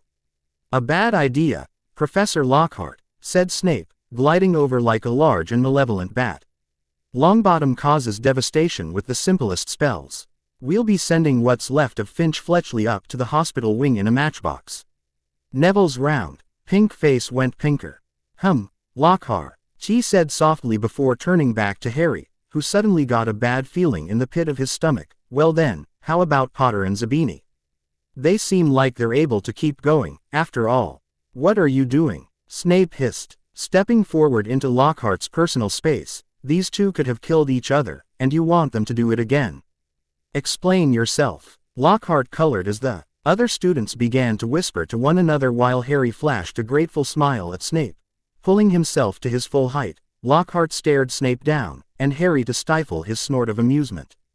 Even at his full height, Lockhart was still several inches shorter than the potion's professor, and so the action just made Lockhart appear silly. I don't have to explain anything, Snape. Lockhart hissed. I am the world's most renowned dark hunter. And I am the one that Dumbledore chose to teach these students how to protect themselves. So, if you don't like it, you can scurry back to your dungeon. The great hall was silent as the grave as those nearby stared in open-mouthed shock at what Lockhart had just said. Even Snape appeared to have been surprised into silence, though that only lasted a few moments before his hand twitched toward his wand. Lockhart saw this and swallowed nervously, his face paling slightly as he turned to Harry and Zabini. Get on the stage, the both of you. Now. Growling under his breath, Lockhart spun on his heel and stormed toward the stage, leaving Harry and Zabini awkwardly beside Professor Snape. Arrogant little, Snape growled under his breath before turning to the pair. I know of the animosity between you two, Snape drawled, so listen well. If either of you uses a dark spell, I will have that individual scrubbing cauldrons from now until the end of the school year. Is that clear? Quote. O replied, his eyes narrowing on Zabini. Wouldn't dream of doing such a thing, Professor, Zabini said with a smirk that narrowed Snape's eyes. Get on the stage, then, Snape growled. Causing both boys to quickly make their way through the crowd toward the stage, Harry could hear whispers and offers of good luck around him. After awkwardly climbing onto the stage, Harry instantly shortened his long purple hair to a military style fade to keep it from getting into his way during the duel. Across the stage from him, Harry could see Snape whispering harshly into Zabini's ear, making the boy scowl momentarily before nodding. "Ready, Harry?" Lockhart asked in Harry's ear, making the boy jump slightly before turning around to face the defense professor. "As I'll ever be, Professor." Harry responded coldly. "So, what do I do now, Harry?" said Lockhart with a smirk. "When Draco points his wand at you, you do this." He raised his own wand, Atom. PTED, a complicated sort of wiggling action, and dropped it. Snape smirked as Lockhart quickly picked it up, saying, "Whoops, my wand is a little overexcited." "That's unfortunate," Harry replied dryly. "But perhaps you could show me the correct way of defending myself." Lockhart cuffed Harry merrily on the shoulder. "Just do what I did, Harry." "What? Drop my wand?" Harry damned contemptuously, but Lockhart wasn't listening. 3, 2, 1, go, he shouted. Zabini raised his wand quickly and bellowed, "Serpensortia." The end of his wand exploded. Harry watched, aghast, as a long black snake shot out of it, fell heavily onto the floor between them, and raised itself, ready to strike. There were screams as the crowd backed swiftly away, clearing the floor. "Don't move, Potter," said Snape quickly, clearly not enjoying the sight of Harry standing motionless, eye to eye with the angry snake. "I'll get rid of it." "Allow me," shouted Lockhart, a slight sweat appearing on his brow. He had only wanted to embarrass the boy. Allowing Harry Potter hurt on his watch was another matter entirely, and Lockhart was unwilling to go down that particular road. He brandished his wand at the snake, and there was a loud bang. Instead of vanishing, the snake flew 10 feet into the air and fell back to the floor with a loud smack. Enraged, hissing furiously, it slithered straight toward Justin Finch Fletchley and raised itself again, fangs exposed, poised to strike. Harry wasn't sure what made him do it. He wasn't even aware of deciding to do it. All he knew was that his legs were carrying him forward as though he was on casters and that he had shouted stupidly at the snake, "Leave him alone." And miraculously, inexplicably, the snake slumped to the floor, docile as a thick, black garden hose, its eyes now on Harry. Harry felt the fear drain out of him. He knew the snake wouldn't attack anyone now, but he couldn't have explained how he knew it. He looked up at Justin, grinning, expecting to see Justin looking relieved, or puzzled, or even grateful, but certainly not angry and scared. "What do you think you're playing at?" he shouted, and before Harry could say anything, Justin had turned and stormed out of the hall. Zabini stared at Harry in total shock, but that quickly gave way to anger as the boy's grip tightened on his wand. Snape stepped forward, waved his wand, and the SNAK vanished in a small puff of black smoke. Snape, too, was looking at Harry in an unexpected way. It was a shrewd and calculating look, and Harry didn't like it. He was also dimly aware of an ominous muttering all around the walls. Still, the worst feeling came from Draco and Rhea, who were both looking at Harry like he had suddenly morphed into a three-headed dragon. Lockhart was wearing an ugly expression on his face, as though Harry had changed into something foul, and Harry was about to comment on it when he felt a tugging on the back of his robes. "Come on," said Ron's voice in his ear. "Move, come on." Ron steered him out of the hall, Hermione hurrying alongside them. As they went through the doors, the people on either side drew away as though they were frightened of catching something. Harry didn't have a clue what was going on, and neither Ron nor Hermione explained anything until they had dragged him all the way up to the empty Gryffindor common room. Then Ron pushed Harry into an armchair and said in a hurt voice, 7 years we've been brothers, and you never thought to tell me that you were a bloody Parselmouth. Why didn't you tell me?" "I'm a what?" said Harry in confusion at the hurt look on Ron's face. "A Parselmouth," said Ron. "You can talk to snakes." "No, I can't," Harry said in bewilderment. "I'm a Metamorphagus, not a parcel. What's it?" "Harry, the whole hall heard you," Ron countered. "We all heard you speaking snake language." "I was speaking another language," Harry said in shock. "But how? I didn't even realize I was doing it." "That doesn't matter," Ron said quickly. "What matters is what it looked like. and what it looked like was you egging the snake to attack Justin. But I wasn't, Harry retorted. I was telling it to get away from him. And besides, we just need to find another Parselmouth, and they'll be able to tell everyone. That's going to be a bit tricky, Ron said with a snort. It's not a very common gift. Ron's right, Harry, Hermione added. The only other known Parselmouth in Britain was you-know-who. There aren't any others in the UK, and if there are, they have wisely chosen to keep their gift a secret. Voldemort was a Parselmouth, Harry whispered in shocked horror. But then how? Now everyone's going to think you're the next Dark Lord, Ron cried, throwing his hands into the air, or worse. That, you're the heir of Slytherin and the one causing these attacks. Ron, Hermione yelled out, causing Ron to look from her to Harry. Harry was sitting with a scared look on his face, one that Ron had not seen since the incident at the train station with Harry's uncle. Immediately, Ron changed into brother mode and sat down next to Harry, a rather tight fit, but one that allowed maximum physical contact, which Ron used by throwing his arm around Harry's shoulder. You're not him, Harry. You know that, right? How do you know? Harry asked in a small voice. He and I have the same ability. How do you know I won't go dark like him? Because I won't let you, Ron replied at once. No matter what, I won't let you become like that dark wanker. And neither will I, Hermione added as she sat on the side of the armchair and placed a warm hand on Harry's shoulder, and making the scared boy smile up at her in thanks. They stayed like that for a little while, just sitting in front of the fireplace and watching the flames dance, until the trio agreed that it was time for bed, and made their way there. Rhea Malfoy sat alone in her room with her arms wrapped around her knees. It was very late, and Rhea knew that she should be asleep, yet her thoughts whirled uncontrollably and allowed her no rest. Harry Weasley was a Parselmouth, yet how could this be possible? Rhea had no idea. It could be argued that since Harry was a descendant of Doria Black, and as such, it could be argued that Harry's newest ability came from his lineage with House Black.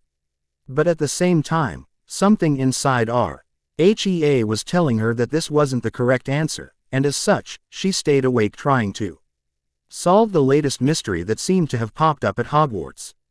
As Rhea rested her chin on her knees, she couldn't help but sigh as she remembered the fierce look that Harry had on his face as he stared down that filth, Zabini. He had looked so handsome up there, and that thought brought Rhea up short, causing her brows to raise in surprise. Handsome, Rhea thought in bemusement. Why the devil would I think one of my little brother's friends was handsome? Perhaps because you've grown fond of young Mr. Weasley, another voice in her head echoed, catching her off guard. While an alliance with House Potter would prove beneficial to the future security of House Malfoy, Father would never ship to take place. And besides, Harry is 2 years younger than I.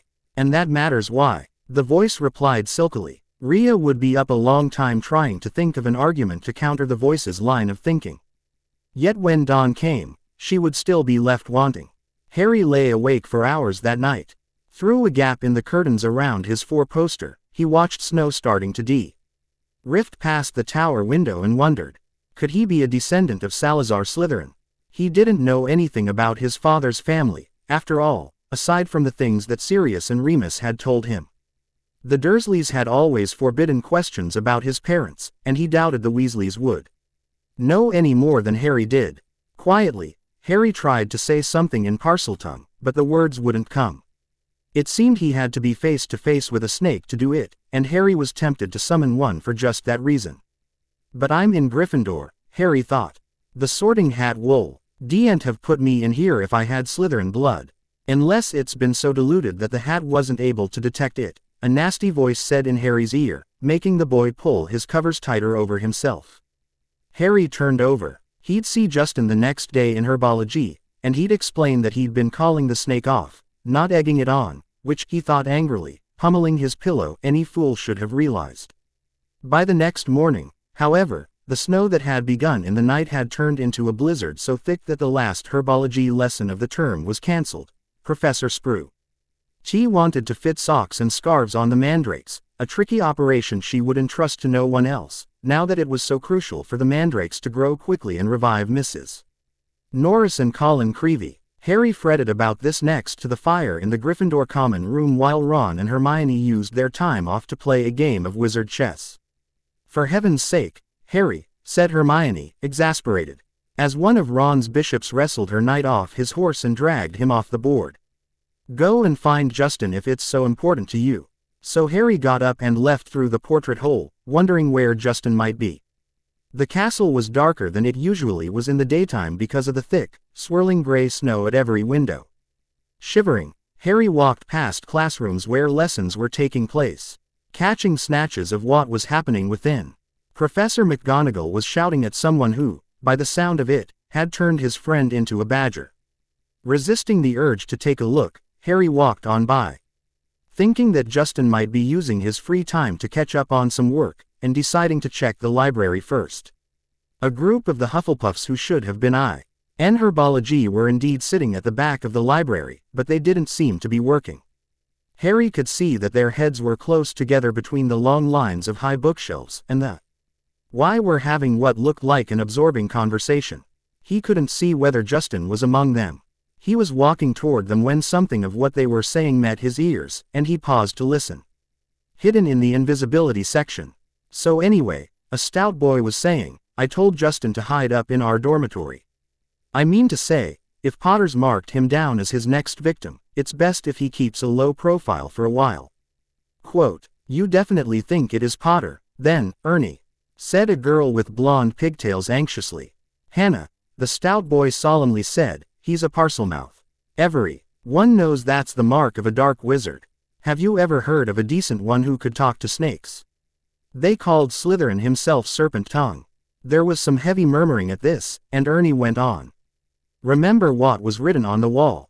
Enemies of the air, beware. Potter had some sort of run-in with Filch. The next thing we know, Filch's cat has attacked. That first year, Creevy W. as annoying Potter at the Quidditch match, taking pictures of him while he was lying in the mud. Next thing we know, Creevy's been attacked. He always seems so nice, though," said Hannah uncertainly, "and, well, he's the one who made you-know-who disappear. He can't be all bad, can he?"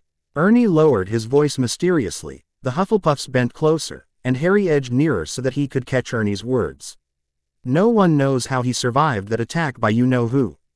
I mean to say, he was only a baby when it happened. He should have been blasted into smithereens. Only a really powerful dark wizard could have survived a curse like that."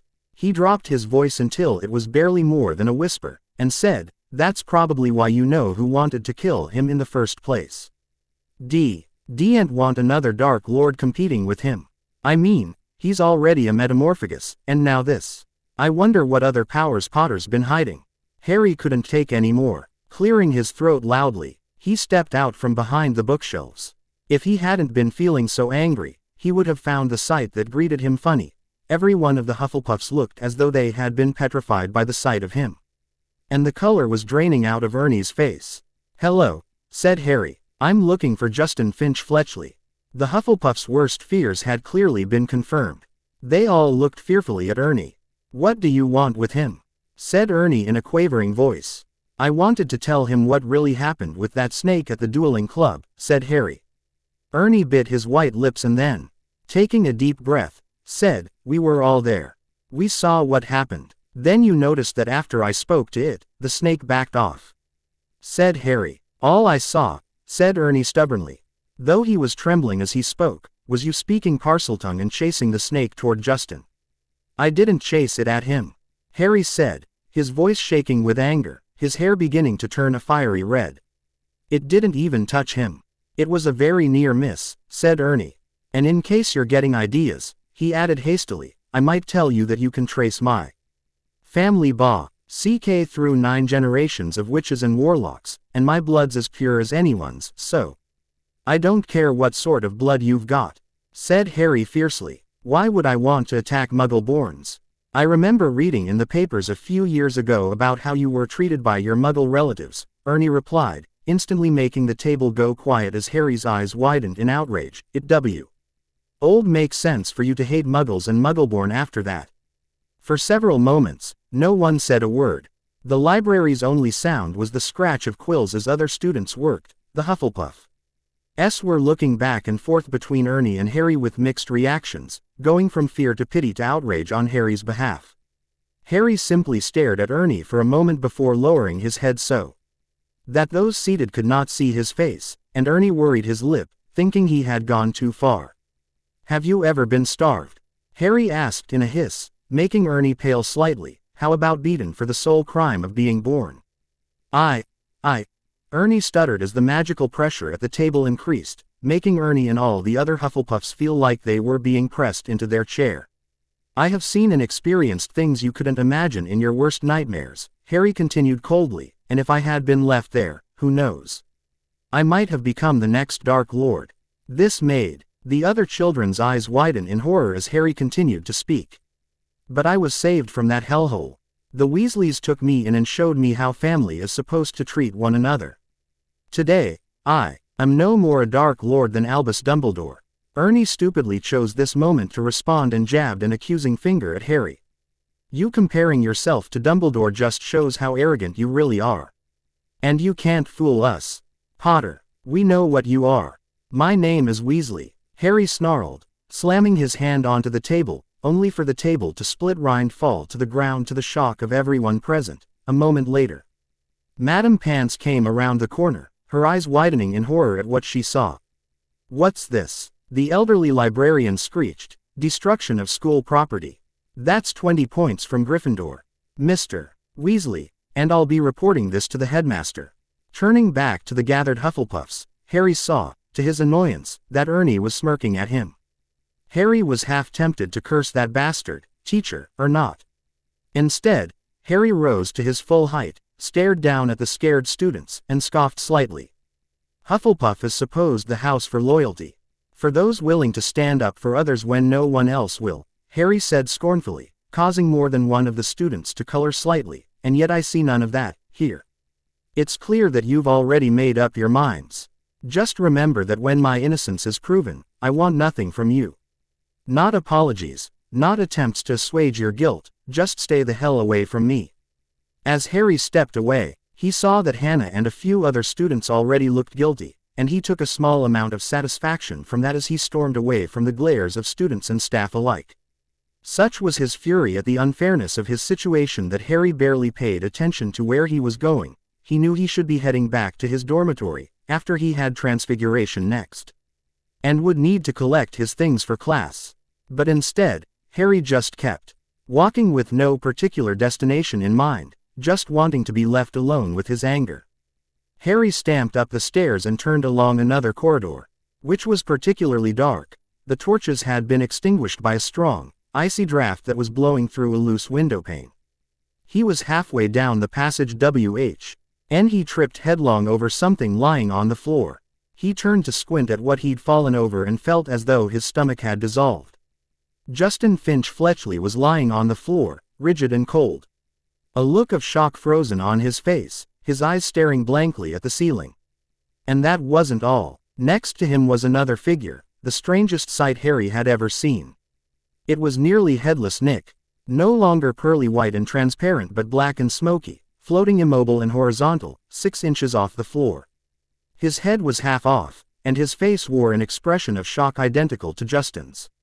Harry got to his feet, his breathing fast and shallow, his heart doing a kind of drumroll against his ribs. He looked wildly up and down the deserted corridor and saw a line of spiders scuttling as fast as they could away from the bodies. The only sounds were the muffled voices of teachers from the classes on either side. He could run. No one would ever know he had been there. But he couldn't just leave them lying here. He had to get help. Would anyone believe he hadn't had anything to do with this? As he stood there, panicking, a door right next to him opened with a bang. Peeves the poltergeist came shooting out. "Why, it's Potty Wee Potter," cackled Peeves, knocking Harry's glasses askew as he bounced past him. "What's Potter up to? Why's Potter lurking?" Peeves stopped halfway through a mid-air somersault. Upside down, he spotted Justin and nearly headless Nick. He flipped the right way up, filled his lungs, and, before Harry could stop him, screamed. "Attack! Attack! Another attack! No mortal or ghost is safe. Run for your lives! Attack!" Crash crash crash, door after door flew open along the corridor, and people flooded out. For several long minutes, there was a scene of such confusion that Justin was in danger of being squashed, and people kept standing in nearly headless Nick. Harry found himself pinned against the wall as the teachers shouted for quiet. Professor McGonagall came running, followed by her own class, one of whom still had black and white striped hair. She used her wand to set off a loud bang, which restored silence, and ordered everyone back into their classes. No sooner had the scene cleared somewhat than Ernie the Hufflepuff arrived, panting, on the scene.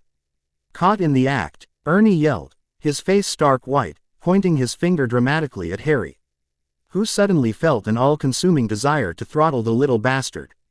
"That will do, Macmillan," said Professor McGonagall sharply. Peeves was bobbing overhead, now grinning wickedly, surveying the scene. Peeves always loved chaos. As the teachers bent over Justin and nearly headless Nick, examining them, Peeves broke into song. "Oh, Potter, you rotter, oh, what have you done? You're killing off students, you think it's good fun. That's enough, Peeves," barked Professor McGonagall, and Peeves zoomed away backward with his tongue out at Harry. Justin was carried up to the hospital wing by Professor Flitwick and Professor Sinistra of the astronomy department. Still, nobody seemed to know what to do for nearly headless Nick. In the end, Professor McGonagall conjured a large fan out of thin air, which she gave to Ernie with instructions to waft nearly headless Nick up the stairs. This Ernie did, fanning Nick along like a silent black hovercraft. This left Harry and Professor McGonagall alone together. "This way, Mr. Weasley," she said. "Professor," said Harry at once, "I swear I didn't. This is out of my hands, Mr. Weasley," said Professor McGonagall curtly. They marched silently around a corner, and she stopped before a large and hideous stone gargoyle. "Lemon drop," she said. This was evidently a password because the gargoyle sprang sudden wide to life and hopped aside as the wall behind him split in two. Even full of dread for what was coming, Harry couldn't fail to be amazed. Behind the wall was a spiral staircase that was moving smoothly upward, like an escalator. Harry heard the wall thud close behind them as he and Professor McGonagall stepped onto it. They rose upward in circles, higher and higher, until at last, slightly dizzy, Harry saw a gleaming oak door ahead with a brass knocker in the shape of a griffin. He knew now where he was being taken. This must be where Dumbledore lived. "Aw man, Mum's going to kill me, Harry M." uttered as Professor McGonagall raised her hand and knocked 3 times. Author's note: Happy New Year to one and all. No, this story hasn't been abandoned. I've just got a new job in IT and have been busy lately. How I went from a steel worker to an IT guy, I have no idea, lol. Hope you like this new chapter all the same, though. Chapter 33. They stepped off the stone staircase at the top, and Professor McGonagall rapped on the door. It opened silently, and they entered. Professor McGonagall told Harry to wait and left him there alone. Harry looked around. One thing was certain. Of all teachers' offices Harry had visited so far this year, Dumbledore's was by far the most interesting. If he hadn't been scared out of his wits that he was about to be thrown out of school, he would Avenue been happy to have a chance to look around it. It was a large and beautiful circular room full of funny little noises. Several curious silver instruments stood on spindle-legged tables, whirring and emitting little puffs of smoke. The walls were covered with portraits of old headmasters and headmistresses, all of whom were snoozing gently in their frames. There was also an enormous, claw-footed desk and, sitting on a shelf behind it, a shabby, tattered wizard's hat, the sorting hat. Harry hesitated. He cast a wary eye around the sleeping witches and wizards on the walls. Surely it couldn't hurt if he took the hat down and tried it on again. Just to make sure it had put him in the right house. He walked quietly around the desk, lifted the hat from its shelf, and lowered it slowly onto his head. It was much too large and slipped down over his eyes, just as it had done the last time he'd put it on. Harry stared at the black inside of the hat, waiting. Then a small voice said in his ear, "Be in your bonnet, Harry Weasley." Yes," Harry muttered. Sorry to bother you. I wanted to ask whether I put you in the right house," said the hat smartly. "Yes, you were particularly difficult to place. Any of the founders would have been proud to call you one of their students. Even Slytherin? Harry asked in a near whisper, almost hoping the hat wouldn't hear him. Oh yes, the hat purred. You would have done well in Slytherin. It might have been an even better house for you, in fact. Harry's stomach plummeted, his hair shortening to its normal length and turning white instantly.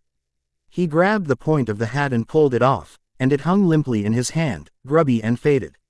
Harry pushed it back onto its shelf, feeling sick. You're wrong, he said aloud to the still and silent hat. It didn't move, and Harry backed away, watching it. Then, a strange, gagging noise behind him made him wheel around. He wasn't alone after all, it seemed. Standing on a golden perch behind the door was a decrepit-looking bird that resembled a half-plucked turkey. Harry stared at it, and the bird looked balefully back, making its gagging noise again. Harry thought it looked very ill. Its eyes were dull, and even as Harry watched, a couple more feathers fell out of its tail. Oh, that's just bloody perfect. Harry thought with a disbelieving scoff at how bad his luck was. I get sent to Professor Dumbledore for allegedly attacking a student, and his bird dies while I'm alone with it. I might as well snap my wand now. Just as that thought ended, the bird burst into flames, causing Harry's jaw to drop in disbelief at what he was seeing. Oh, come on, Harry shouted angrily before quickly looking around for some water that he could use to douse the still burning bird. The bird, meanwhile, had become a fireball. It gave one loud shriek, and the next second, there was nothing but a smoldering pile of ash on the floor. Before Harry could do anything but snort at how bad his luck was, the office door opened, and Harry spun around in surprise to see Dumbledore come in, looking very somber. Professor, Harry gasped, your bird, I couldn't do anything. He just caught fire. To Harry's astonishment, Dumbledore smiled. About time, too, he said. He's been looking dreadful for days. I've been telling him to get a move on.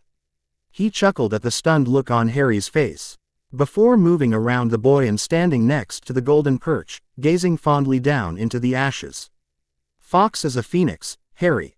Phoenixes burst into flame when it's time for them to die and are reborn from the ashes. Watch him. Harry slowly approached the perch and looked down in time to see a tiny, wrinkled newborn bird poke its head out of the ashes. It was quite as ugly as the old one. It's a shame you had to see him on a burning day, said Dumbledore, seating himself behind his desk.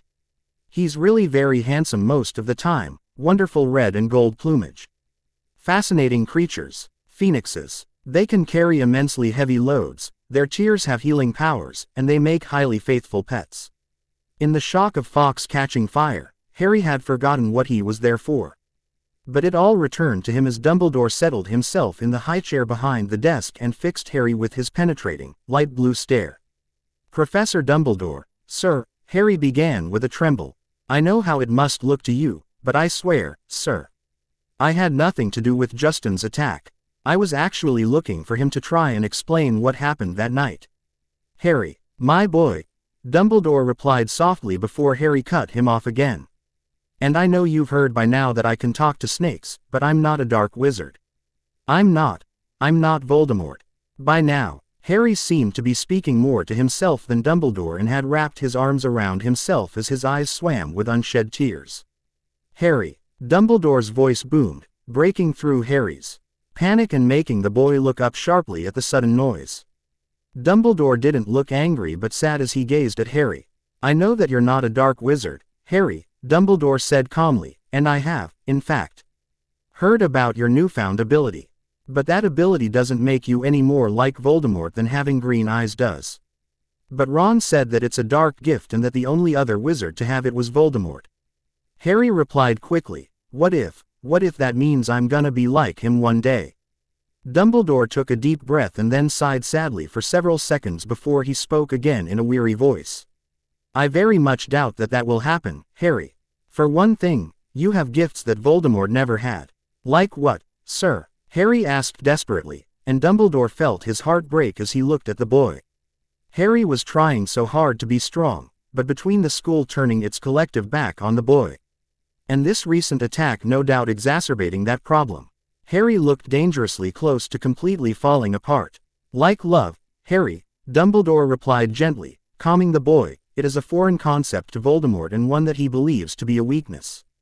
You know what it is to love and be loved in return. I have watched you quite closely since you first arrived here, Harry, and do you know what I have seen?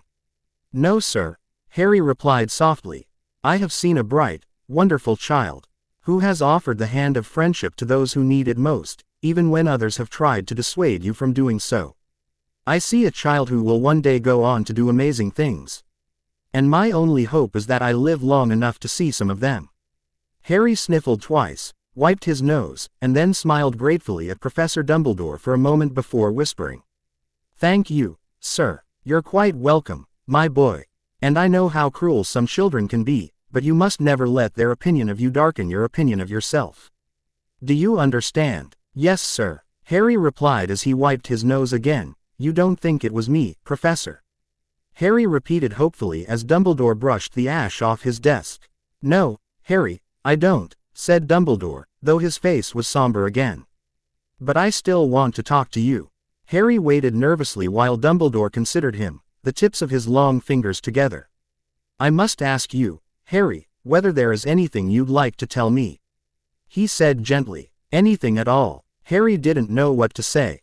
He thought of Zabini shouting, "You'll be next, mudbloods," and of the plan to impersonate a Slytherin and sneak into their common room. Then he thought of the disembodied voice he had heard twice that no one else could hear. He thought, too, about what everyone was saying about him, and his growing dread that he was somehow connected with Salazar Slytherin. No, said Harry, there isn't anything, Professor. Dumbledore stared at Harry over his half-moon glasses for a moment, and Harry couldn't help but twitch under the wizard's gaze. After a considerable amount of time had passed, Dumbledore finally sighed and looked down wearily. Very well then, my boy.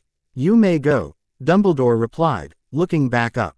But do try to keep yourself out of trouble during the holidays. Of course, sir, Harry replied quickly before turning on his heel and all but running out of the office. The double attack on Justin and nearly headless Nick turned what had hitherto been nervousness into absolute panic. Curiously, nearly headless Nick's fate seemed to worry people most.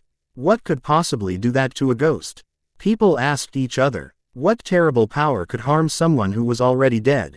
There was almost a stampede to book seats on the Hogwarts Express so that students could go home for Christmas. Luckily for Harry and the others, Molly and Arthur had ridden, telling the children to stay at Hogwarts for Christmas as Sirius had given them an early gift. In an act of supreme altruism, Sirius had gotten the Weasley parents a 2-week reservation at an all-inclusive adult spa in France. Sirius, thankfully, also had plans for the holidays. He was going to be spending time with a PR Eddie which he had been keeping time with, and to the surprise of all, ing much more serious pun intended. At this rate, we'll be the only ones left, Ron told Harry and Hermione, us, Zabini, and T. He few sorry sops who can't go home or whose family told them to stay. What a jolly holiday this'll be. Suits me, Harry muttered back, less chance of me getting caught when I take one of their PLA CES and sneak into the Slytherin common room. Agreed, Ron muttered darkly. But Harry was glad that most people were leaving. He was tired of people skirting around him in the corridors as though he were about to sprout fangs or spit poison, tired of all the muttering, pointing, and hissing as he passed. Fred and George, however, found all this very funny. They went out of their way to march ahead of their little brother down the corridors, shouting, "Make way for the heir of Slytherin, seriously evil wizard coming through." Percy was deeply disapproving of this behavior. It is not a laughing matter, he said coldly. Oh, get out of the way, Percy, said Fred. Harrykins is in a hurry. Yeah, he's off to the Chamber of Secrets for a cup of tea with his fanged servant, said George, chortling. Luna didn't find it amusing either. Oh, don't, she wailed every time Fred asked Harry loudly who he was planning to attack next or when George pretended to ward Harry off with a large clove of garlic when they met. Harry didn't mind. It made him feel better that Fred and George, at least, thought the idea of his being Slytherin's heir was quite ludicrous. But their antics seemed to be aggravating Zabini, who looked increasingly sour each time he saw them at it. It's because he's bursting to say it's really him, said Ron knowingly. You know how he hates anyone beating him at anything.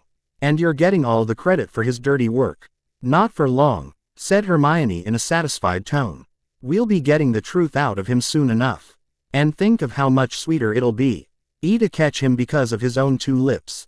The last day of the term found Harry, Ron, and Hermione sitting close together and enjoying their breakfast when Harry suddenly heard a cough from behind him. Turning to see who it was, Harry smiled with genuine pleasure as he rose from his chair as Narcissa had taught him, and said warmly, "Good morning, Rhea. I thought you'd be on the train already. It's leaving soon, right?" "Not quite yet," Rhea smiled back, "and I'm leaving now. I just wanted to say goodbye to you first. And to give you this."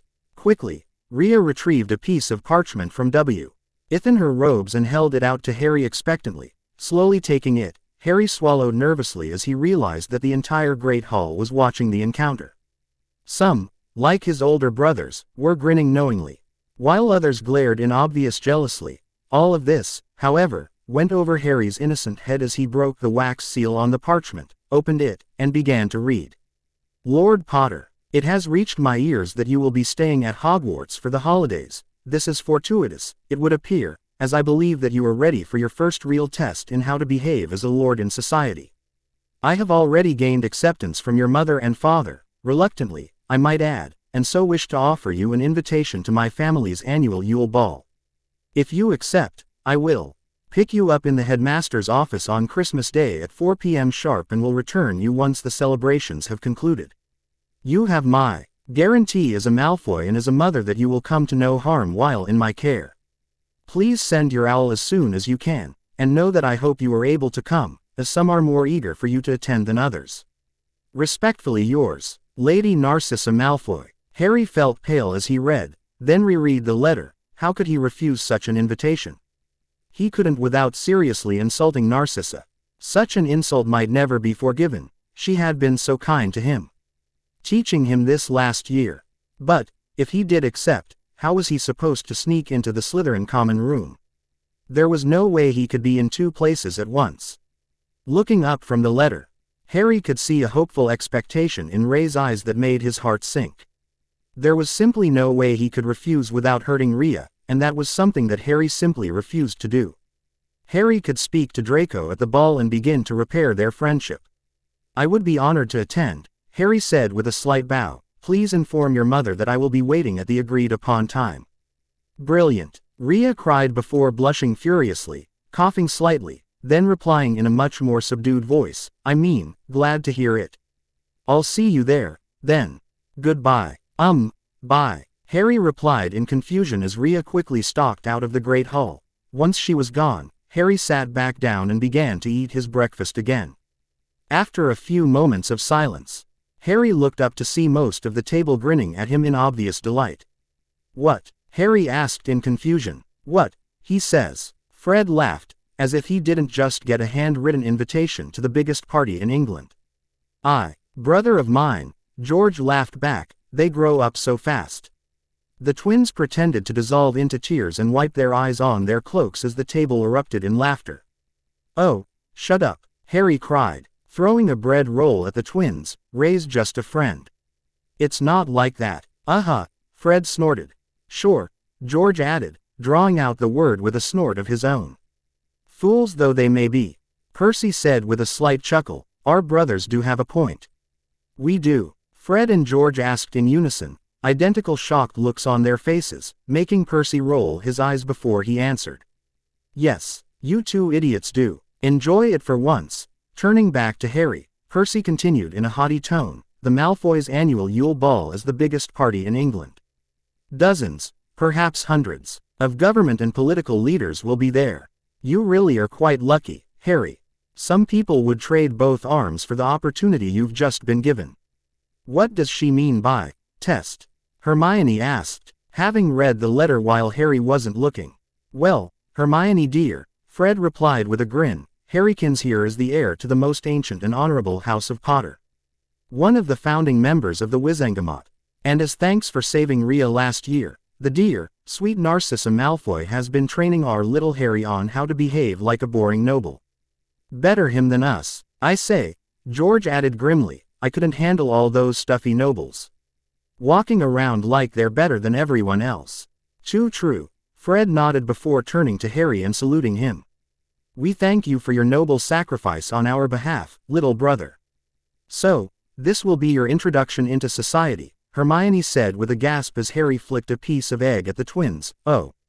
That's so amazing. I wish I could go as well. Ahem. Ron coughed with an irritated look. Harry, can I talk to you and Hermione for a moment? In private. Before either of them could object, Ron had grabbed both by the scruff of their necks and dragged them out of the Great Hall as everyone else watched with amusement. Once he had pulled both down an empty hallway. Ron released his grip and turned on the two of them with an annoyed look as they fixed themselves. Why the bloody hell did you accept the invitation? Ron hissed angrily. How are we supposed to interrogate Zabini now? I didn't have a choice. Harry hissed back. You saw. She cornered me in the Great Hall. What was I supposed to do? Reject her in front of everyone? Yes, Ron retorted as if it were apparent. You didn't see her face, Ron. Harry sighed. I couldn't hurt her like that. And not Lady Malfoy either, not after all she's done for me. Oh, for the love of Merlin, Ron growled, throwing his hands in the air as he turned his back on Harry and Hermione. Taking a deep breath, Ron turned around and glared at his brother for a moment. Okay, fine, Ron said softly, looking around in case anyone might be listening now. There's not enough time to make the polyjuice potion, Hermione replied, putting her thumbnail between her teeth as she tried to formulate a plan. Without Harry, we won't be able to get into the Slytherin's common room. What if, Harry began, making both turn to him, what if I sneak away sometime during the ball and flow back to Hogwarts? I could quickly interrogate Zabini and be back before anyone even knows I'm gone. I already thought of that, but it's not possible. Hermione replied quickly, even if you ran the whole way, it would still take too long to get to the dungeons. Talk to Zabini, and get back to the ball. All without getting caught. So, what do we do? Ron demanded again. This whole plan depended on Harry being here. We'll have to improvise, then, Harry said. What do you mean? Ron asked. We'll have to go on another day instead. Another, Ron demanded, only to his with annoyance as a pair of Ravenclaws passed by, giving Harry another suspicious look and causing Harry to sneer at them, which hurried them along. Look, Harry hissed once they were alone again, there was no way I could decline the invite without hurting Rhea and her mother. And there is also no way for me to get back here without getting caught. So, we'll have to go and interrogate Zabini on another day before everyone gets back from Christmas break. Ron began to grumble murderously under his breath at that, making Hermione place a calming hand on his shoulder. I don't like any better than you, Ron. But Harry's right. This is our only option, now. Oh, very well then. Ron growled, can we go back to breakfast now? Yes, please, Harry cried before he ran back into the Great Hall, hoping his jelly donut was still there. At last, the term ended, and a silence as deep as the snow on the grounds descended on the castle. Harry found it peaceful rather than gloomy and enjoyed the fact that he, Hermione, and the Weasleys had the run of Gryffindor Tower. Which meant they could play Exploding Snap loudly without bothering anyone and practice dueling in private. Percy disapproved of their childish behavior, but he didn't spend much time in the Gryffindor common room. He had already told them pompously that he was only staying over Christmas rather than accept their brother Bill's invitation to come see him for Christmas. Because it was his duty as a prefect to support the teachers during this troubled time. Christmas morning dawned, cold and white. Harry and Ron, the only ones left in their dormitory, were woken very early by Hermione, who burst in, fully dressed and carrying presents for them both. Wake up, she roared, pulling back the curtains at the window and causing both boys to groan in abject misery at the sudden burst of light. Hermione, you're not supposed to be in here, said Ron, shielding his eyes against the light. Merry Christmas to you, too, said Hermione, throwing him his present. Your brothers sent me in here to fetch you. They also told me to tell you that you have 5 minutes to come downstairs, or they're coming in to get you. Harry and Ron both paled at that before a mad scrawl. MBLE began to get out of their sheets as quick as possible. The end result of this was that Ron became tangled and fell to the floor with a painful oomph. Once the two boys had finally managed to free themselves from their accursed beds, The trio made their way downstairs. Ginny, Fred, George, and Percy were already waiting with a pile of presents in front of each of them. About bloody time. Gee, Innie cried when she saw them before pointing to two separate piles across her. The one on the left is for you, Harry. Thanks, Gin, Harry replied with a smile before collapsing in front of his hoard. Beside him, Ron did the same, with a gigantic grin as he viewed his pile. Well, Fred asked the room at large, what are we waiting for? Indeed, George added, let's dig in. The common room X plodded into a shower of wrapping paper and bows as everyone began to tear into their individual presents with gusto. Hagrid had sent him a large tin of treacle toffee, which Harry decided to soften by the fire before eating. Ron had given him a book called Flying with the Cannons, a book of interesting facts about Ron's favorite Quidditch team, no doubt another attempt to convert Harry. The twins had gotten Harry some Zonko's stuff, while Ginny had bought Harry a new homework journal, which Harry knew he would never use but thanked her for, all the same. Percy's gift had been a book on charms that Harry had asked for last year.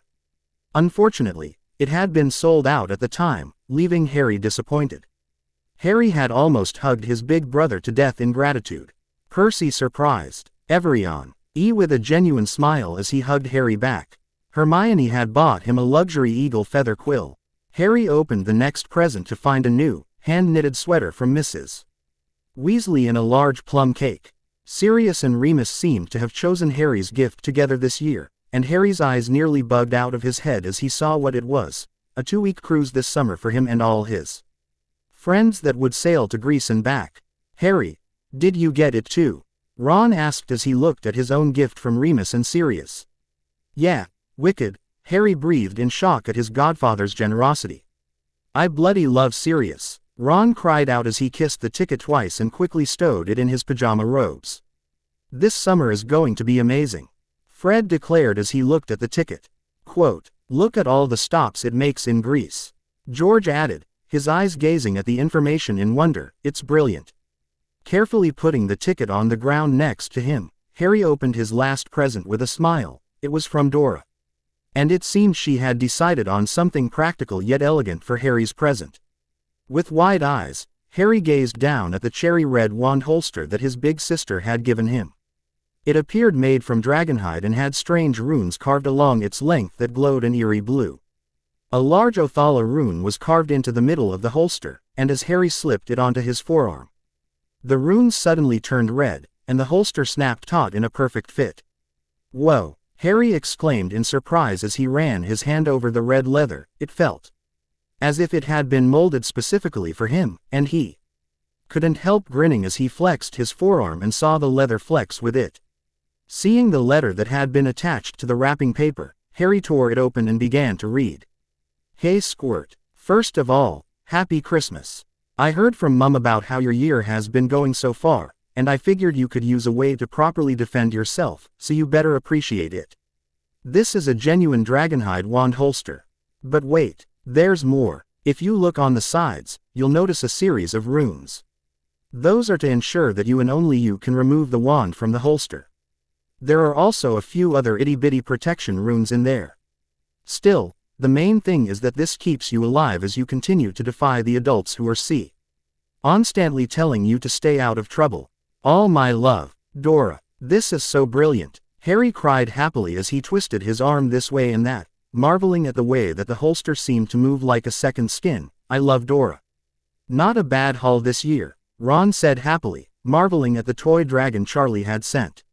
Looks like there's one more, Hermione replied, pointing at the window, where a large barn owl was repeatedly pecking, holding a large package in its grip. Once Hermione opened the window, the owl flew straight toward Harry, dropping it in the boy's lap before performing a 180 spin and flying back out the window it came through. Who's it from? Ron asked as he watched Harry begin to pull apart the present. It was a large box wrapped in bright green paper with a silver bow. It says it's from Lady Narcissa, Harry replied as he looked at the tag on the side. It says it's for tonight. Well, go on, then. Ginny laughed. Open it, already. Quickly wring paper. Harry eagerly pulled the top off of the box before dropping it in shock. Inside lay a very expensive dress robe of pure black with green trimming along the neck and sides. Whoa! Harry breathed as he took in what he was expected to wear tonight. It looked more expensive than anything he'd ever worn before in his life, and for a moment, Harry was actually afraid to touch it. I'll say one thing. For the Malfoys, Ron said in an odd voice, they don't do small, do they?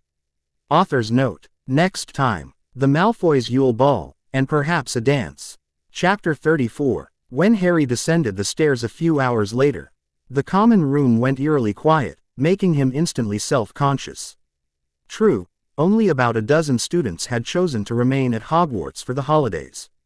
Hence, the noise level in the common room wasn't too terrible to begin with, but seeing Harry dressed in robes that were more expensive than anything they had ever seen seemed to freeze almost all of them in place. Harry was wearing the black and green robes that Mrs. Malfoy had provided and had shifted his appearance so that his typically long and colorful hair was instead its standard black and slicked back in an elegant yet tasteful way that seemed to make his handsome features more so. All in all, Harry looked every inch the heir to a noble house, as he was supposed to. Blimey, Potter, one tall sixth-year said appreciatively. You clean up good when you want to. Weasley, Harry sighed in exasperation, making the boy smile sheepishly before returning to his friends. Well, look at you, little Harrykins, Fred Lau. Get as he approached his younger brother, all grown up and attending his first ball. I'm so proud. Fred threw himself into his twin's arms and began to sob incoherently, making the common room buzz into laughter as Harry swatted his brother's arm in mock annoyance. Oh, shut it, Harry laughed back. You really do look amazing, Harry, Hermione said as she began to fiddle with his robes, ending down the creases as best she could. I wish I could go with you. This will be a night to remember, I'm sure. Before Harry could reply, the common room door sprang open, and Professor McGonagall entered. Casting an appreciative eye on Harry, she nodded once before approaching. Mr. Weasley, I have come to escort you to the headmaster's office. Lady Malfoy is waiting for you. Guess I'll see you guys later, then, Harry said quickly to his friends and family before leaving. Only Ron seemed wary of Harry's departure, choosing instead of warm wishes like the others, to reply with, "Be careful, don't let the snakes get to you." Rather than reply and likely start another row with his brother, Harry offered a quick nod before following McGonagall out of the portrait hole. The castle seemed eerily quiet as Harry followed McGonagall down the slowly darkening hallway. After a few moments of silence, Professor McGonagall quietly clears her throat, making Harry turn to her expectantly. I must say, Mr. Weasley, McGonagall says warmly, you look very dashing tonight. Your mother and father would have been so proud of you if they had lived to see you this evening. Harry quickly swallowed the lump of sadness that suddenly seemed stuck in his throat, blinking away the tears in the corner of his eyes. All Harry could do was nod in gratitude at his professor's kind words. Glad I look the part, Harry mumbled. Because inside, I'm a nervous wreck. Professor McGonagall laughs at that, and her echoing laughter seems to ease some of Harry's nerves as they continue down the darkened hallway toward Dumbledore's office. I felt the same way before my first ball, McGonagall responds after a moment of laughter. I spent hours deciding what to wear and how to style my hair, and when I finally finished getting ready, I suddenly started imagining everything that could go wrong and how it most likely would. But do you know what did happen, Mr. Weasley? No, ma'am, I had a wonderful time, McGonagall replied with a warm smile. I spent 10 minutes worrying and the next few hours having the time of my life, just as I'm sure you will. Harry's nervousness seemed to diminish at McGonagall's words, and he felt braver. True, he could still feel his stomach rolling uncontrollably, but it had lessened by a considerable degree, and judging by Professor McGonagall's approving nod, it was visible as well.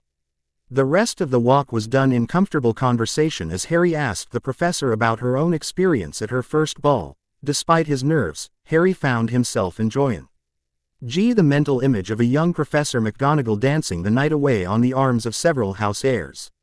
Before he knew it, the pair arrived at Dumbledore's office. Professor McGonagall politely knocked on the wooden door before it swiftly opened on its own, revealing Lady Malfoy waiting quietly. Dumbledore sat behind his desk with a gentle smile on his weathered face. "Ah, Harry, right on time." Narcissa rose from her chair and looked at Harry approvingly before nodding as though he had passed some of her tests. "You look very handsome, Mr. Weasley," Narcissa said softly. "I have no doubt that you will conduct yourself well tonight." Thank you, Lady Malfoy," Harry said, performing an awkward bow as she had taught him and making Narcissa laugh lightly. "Very well done, Mr. Weasley," Narcissa complimented, and Harry was suddenly glad he was bowing as he was blushing like a tomato. Once he had regained control of himself, Harry slowly rose back up and saw that all three adults were smiling at him approvingly. "Well then," Narcissa said warmly, extending her arm for Harry to take, "shall we be off?" "Enjoy your evening, Mr. Weasley," Dumbledore replied jovially as Harry and Narcissa strode toward the fireplace. "Arm in arm." "Thank you, sir," Harry had time to say before he was suddenly engulfed in green fire, and the familiar sick-spinning sensation of flow travel enveloped him. Desperate to save himself from losing his lunch, Harry clenched his eyes shut and waited for the feeling to pass, which only seemed to worsen his situation. When the spinning finally ended, RRY felt Lady Malfoy lightly tug his arm, and he immediately followed her out of the fireplace. Announcing, "Lady Narcissa Malfoy, Matriarch of House Malfoy," a voice next to Harry shouted, causing him to jump slightly. "And Lord Harry Potter, heir of House Potter." Slowly opening his eyes, Harry had to fight to keep his jaw from dropping in absolute shock. The pair had been transported to an most ballroom that could have easily fit the entire borough within its halls and still had room. Above Harry, a magnificent chandelier made of what appeared to be millions of tiny crystals hung, lit by hundreds of candles. Gave the hall a warm feeling. The ball seemed to have already started some time ago as Harry caught sight of hundreds of guests, all dressed in very expensive-looking robes, all milling about enjoying the food and drink being provided by a retinue of house elves, all dressed in clean black and green tea cozies. Not far away, a group of musicians were playing a slow ballad as dozens of guests danced across the floor in a way that made Harry suddenly nervous. How was he supposed to come anywhere close to dancing like that? Narcissa had taken great pains to teach him to dance, but even so, Harry suddenly had very strong doubts about his ability to not make a fool of himself. As he followed Narcissa out of the fireplace, Harry was distinctly aware of thousands of eyes up on him and immediately drew himself up as he had been taught. He would not have his first appearance in society be a failure, nor would Harry allow these people to shame him in a way that would ring condemnation upon House Potter or Lady Malfoy's teachings. "Come, Harry," Narcissa said swiftly. "There are a great many people who you should meet before the night is over. Networking is an essential part of being the lord of a noble house." Internally groaning, Harry allowed himself to be led through the ballroom by Lady Malfoy, occasionally Saint Malfoy to introduce him to some lord or lady, very quickly. Harry found himself growing bored with the pomp and theatrics that these nobles seemed to enjoy so much. "Harry, allow me to introduce you to Monsieur Henri Delacour and his wife, Lady Apolline Delacour," Narcissa said warmly as she introduced the pair. "Monsieur Delacour is the French Minister of Magic." "It's a pleasure to meet you, sir," Harry replied with a polite bow, which he immediately followed up by taking Lady Delacour's hand and placing a chaste kiss upon it. "And you as well, my lady." "Such a gentleman," Apolline replied with a gentle smile, "and so handsome as well. I simply must introduce you to my daughters." As the woman smiled down at Harry, he suddenly felt like a fog had descended upon his mind, and it became challenging to think straight. Lady Delacour was extraordinarily beautiful. With bright blue eyes that matched her outfit perfectly, she was dressed in a beautiful light blue dress that hugged her graceful figure quite nicely. The dress had also been folded into the shape of a flower on her right shoulder, while her long blonde hair hung over her other shoulder in an elegant braid. Monsieur Delacour was dressed in black robes with red highlights artistically placed around the neck and wrists. He was a head taller than his wife, with graying hair, yet he had a commanding set of dark brown eyes that showed his strength despite his age. "Yes, where are your lovely daughters?" Narcissa asked, looking around the ballroom. "Gabrielle is no doubt looking for where you are hiding the chocolate," Henri chuckled merrily, and as for Fleur, I'm afraid. She was bombarded with requests to dance as soon as we arrived, and I lost sight of her. Like her mother in that regard. Apolline gave her husband a playful swat on the arm before turning back to the watching pair. We simply must introduce you to Fleur. I'm sure that you two will become fast friends. Oh, cease your scheming, my love. Henri laughed. This is a party, and Lord Potter is far too young to be involved in whatever you've planned in that beautiful head of yours. The group shared a laugh at that, though Harry had no idea what exactly he was laughing at. Everything had become very fuzzy since meeting Lady Delacour, and he was about to say such before Narcissa quickly pulled him away to introduce him to someone else. The further the pair got from the Delacours, the clearer Henri's head became until he finally gave himself a shake and looked at Narcissa. What was that? It felt like my thoughts had gone all sluggish. Ah yes, that, Narcissa replied softly. The women of the Delacour family are all Vila. Which means that they give off an allure that most men, if not all, have a hard time fighting against. I thought it best we move along before it became too much for you. Though I am proud that you were able to fight it off for so long. Not many can. Harry looked back one last time and saw that Apolline was staring at him like a predator eyeing prey, causing the boy to shiver slightly before turning his eyes forward again as Narcissa introduced him to another man and woman. Quite the party. Lord Malfoy, Lord Crabbe exclaimed cheerfully before downing his third glass of scotch. As his eyes landed on Lady Malfoy and her guest, however, his eyes turned cold. Pity you were forced to invite that son of a mudblood, though. Indeed, Lucius sniffed, my wife is very taken with the boy. Unfortunately. Then perhaps, you would do better to take a firmer hand with her, Lord Nott replied contemptuously, dragging that brat here and acting as though he belongs. You'd never see such a thing at one of my balls. Such a statement implies that you throw any worth attending, Lucius snarked back, his anger at the insult to his wife making itself known causing those nearby to flinch from the coldness of his tone. I meant no offense, Lord Nott backpedaled. It is simply bad form to have such an individual as Lord Potter present here, especially given the fact that he is the one who destroyed our true lord. Cries of, "I," followed, and Lucius felt a black rage descend upon him at the stupidity of his so-called friends. Silence yourself, Lucius snarled, overcome with fury at his fellow lord's stupidity. Or do you want someone to hear your words and arrest you? I very much doubt that the imperious defense will work a second time. Group surrounding Lucius instantly fell silent at the Malfoy patriarch's words. Lucius quickly downed his glass to settle his nerves, even as his eyes flew across the room to see if anyone had been listening. If anyone had heard what you just said, Lucius drawled with barely suppressed anger. We would have all found ourselves in a ministry cell, regardless of our wealth. Considering your son is friends with Lord Potter, I would have thought you understood that the only option we currently have is to pretend to be friendly with the boy as well, no matter what our personal feelings are. Friends, Crabbe repeated in a strangled voice, as though the very words were poison, with the son of a mudblood. The one responsible for the defeat of the greatest wizard our world has ever known. Never. I quite agree with Lord Crabbe. Nott sneered. And as to my son's actions, well, what can I say? He gets his rebellious streak from his mother, and it reminds me why I caused her little accident in the first place.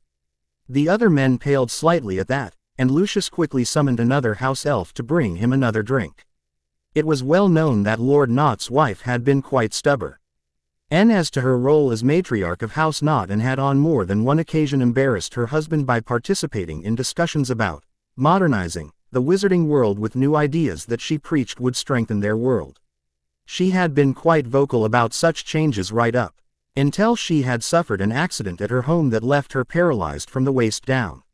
Since then, it seemed that her fire had gone out, and the few times she had been seen since her accident had shown an entirely different woman who seemed to go along with whatever her husband said. No proof had ever been discovered about how she had fallen down the stairs at her manor, nor how magic seemed unable to fix her spine. Still, it was heavily hinted that Lord Nott had been responsible. If you'll excuse me, my fellow lords, Lucius replied silkily, I have other guests to entertain, and the conversation here is making me feel ill." As Lucius stalked off, he could hear Nod grumbling something to the group. Lucius felt his anger spike once again at the stupidity of those men. How they ever managed to be placed in the house of the cunning while at Hogwarts was beyond him. Lucius' dark thoughts were suddenly dispersed as he caught sight of the Bulgarian Minister of Magic and immediately approached the portly man to offer a greeting.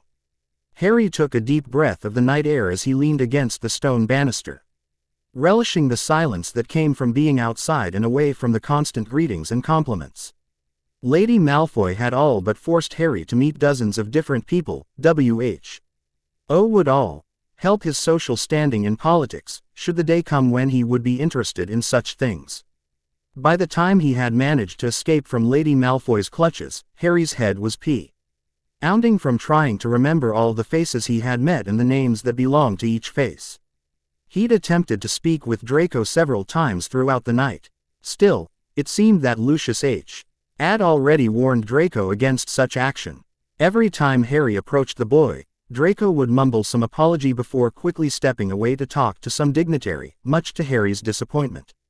Harry had just closed his eyes against the pounding in his skull when someone coughed politely near him, and he had to fight the urge to groan as he opened his eyes to see who it was.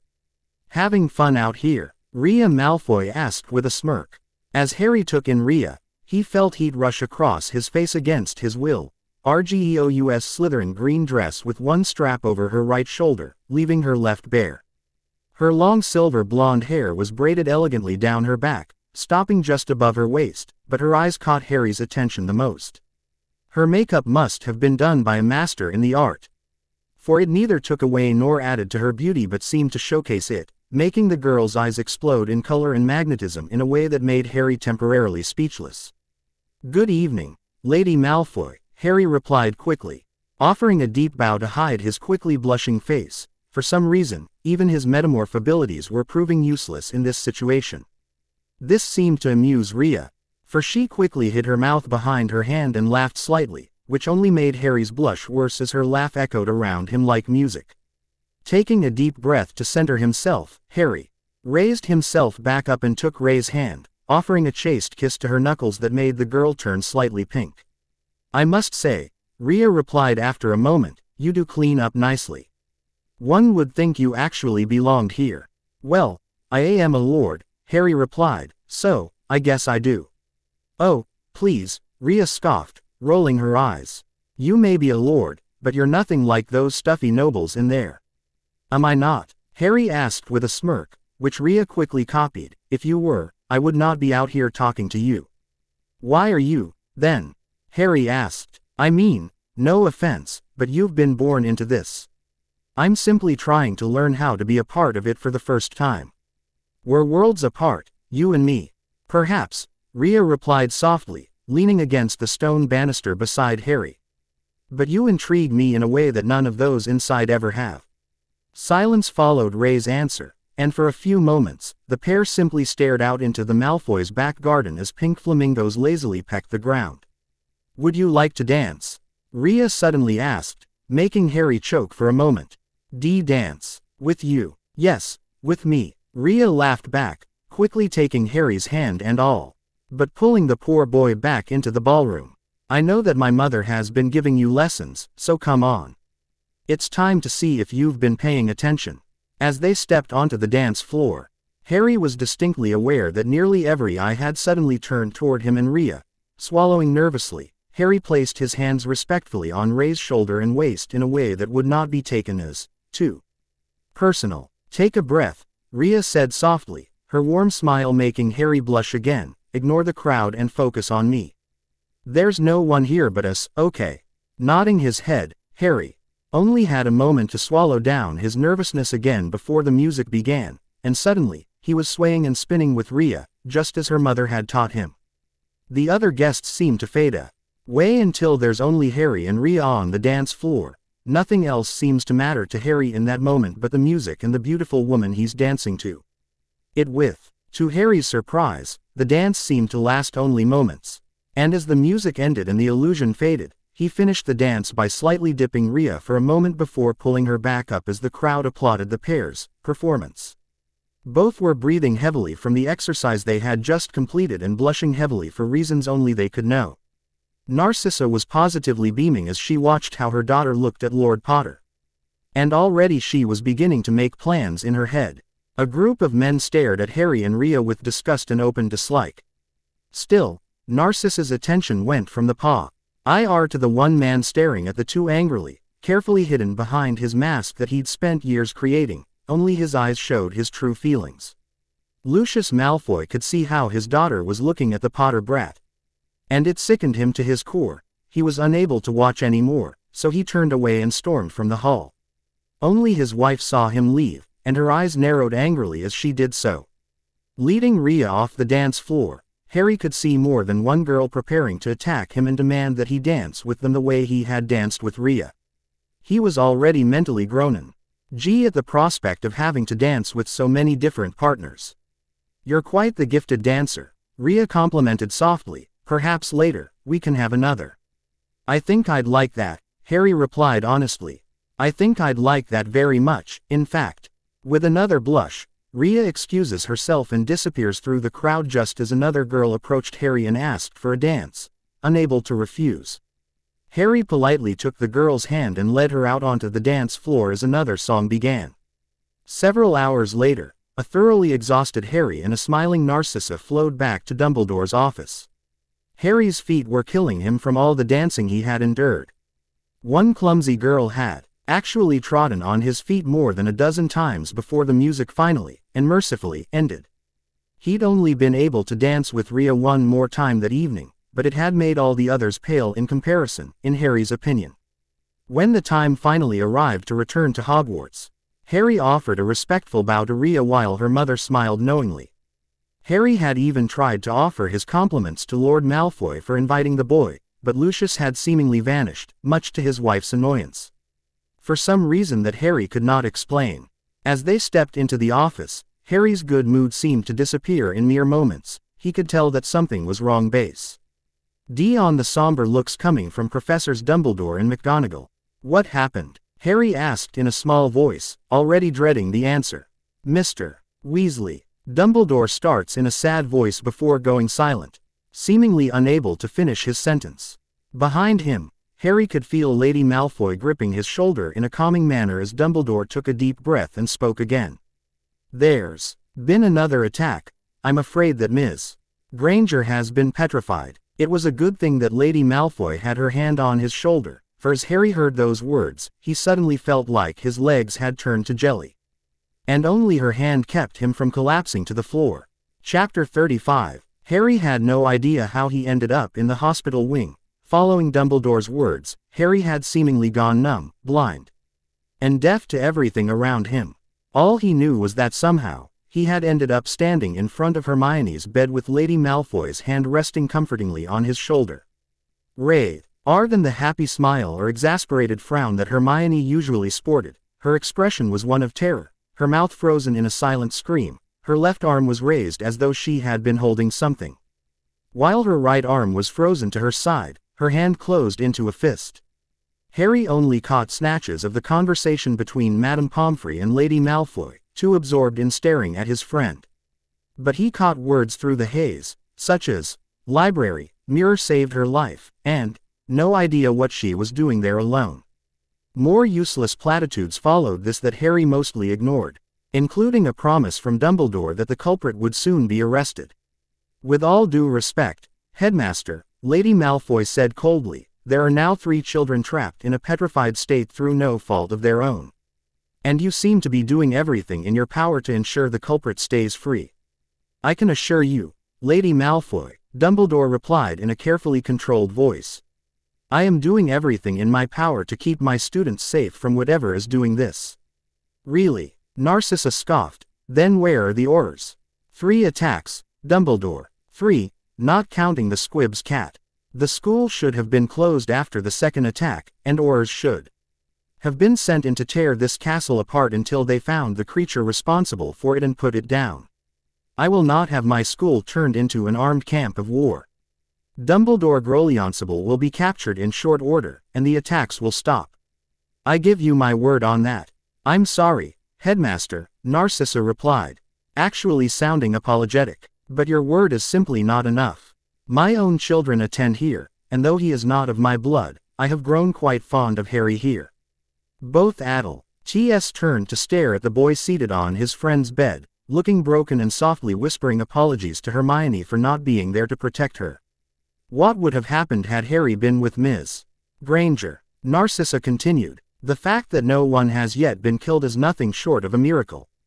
I'm sorry, Dumbledore, but this has gone too far for my liking. I will be informing the Auror department. Tomorrow morning. Narcissa. Dumbledore cried alarmingly. Surely you can see what will occur if you do that. Hogwarts could very well be closed. Permanently. If children are not safe within its walls, then perhaps it should be. Narcissa argued back, and given that this is the first I've heard of these attacks, it's painfully obvious that you have entirely too much control over this castle. The Aurors should have been summoned after the first attack occurred. Hogwarts is supposed to be a school, not your personal playground. It was bad enough when Draco informed me last year you'd been keeping the Philosopher's Stone here, but this is entirely beyond the pale. Dumbledore said nothing, simply folding his hands into his robe and looking down in despair for several seconds before looking back up. His mask firmly back in place. I cannot control your actions, Lady Malfoy, Dumbledore said softly. And perhaps you are right about Hogwarts. If you wish to inform the Aurors, then so be it. If you will excuse me, I must return to my office. I have urgent matters to attend to. Spinning on his heel, Dumbledore quickly strode away while Narcissa glared at his back. Once he was gone, she returned to Harry, who was still whispering apologies to Hermione and gently placed her hand on his shoulder. Harry, Narcissa said softly, noticing the boy flinched away from her. There's nothing more you can do here, for now. Let's get you back to your common room. No, Harry replied dryly, I'm staying here with Hermione. I couldn't protect her before, but I can now. What if the one responsible shows up and tries to finish them off? Narcissa bit her lip in worry, even as her heart soared at the boy's bravery and refusal to abandon a friend, and carefully chose her following words. Harry, I know you blame yourself for Ms. Granger's current state, but look at me, I said, look at me, Harry. Slowly, Harry turned his face toward Narcissa, and her heart broke at the tear lines that streaked his face. Narcissa gently placed her hand under his chin so he could not look away. It is nobody's fault that this occurred, save for the one responsible. And I give you my word that they will be held to account for these attacks. As carefully as propriety would allow, Narcissa pulled Harry into her arms and held him as his body racked with sobs. Slowly, Narcissa began to rub his back as she whispered calming platitudes to the boy.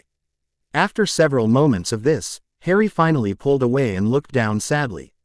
I'm sorry I ruined your pretty dress, Lady Malfoy, Harry said softly, making Narcissa smile softly at him. It's just a dress, Harry, Narcissa replied tenderly. I'm sure dear Lucius will buy me another before the week is out.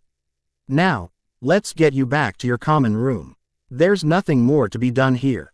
I shall escort him back, Professor McGonagall replied, stepping out of Madame Pomfrey's office and catching the last of the conversation. He will be perfectly safe in my company. Very well, then, Narcissa replied with a nod as she gently pushed Harry toward his head of house. I have my own matters to attend to as well, in any case. Dumbledore might not like it, but the Aurors must be informed of these attacks before a child is killed. Like last time, both women paled slightly as they remembered the last time similar attacks occurred. Though Narcissa had yet to be born, Professor McGonagall remembered all too well the events that occurred the previous time. She doubted she would ever get the screams and sobs of that poor girl's mother out of her head. To be perfectly honest, my loyalty is to Hogwarts and her students, Professor McGonagall replied. Albus is a great man, but he is not a god. He is just as fallible as the rest of us. And if he's putting Hogwarts and her children in danger through his own pride, then I will support you, Lady Malfoy. The last part was said with great distaste, though Narcissa nodded all the same. Narcissa understood the hatred that most of the wizarding world held for her family, no matter how it rankled her. Many in the wizarding world thought the Malfoy family had been let off too easily. That Lucius Malfoy's defense of imperious, was nothing but a filthy lie, and that he should be locked up with all the others who had followed Voldemort.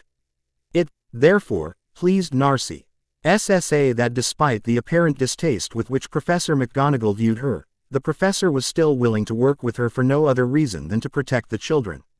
With a nod of respect that was swiftly returned, Narcissa gave Harry one last hug before stepping back and striding out of the hospital wing and out of sight. The trip back to Gryffindor's common room took much longer than Harry was accustomed to. Though whether that was due to the gravity of the situation or just because Harry wasn't paying attention was anyone's guess.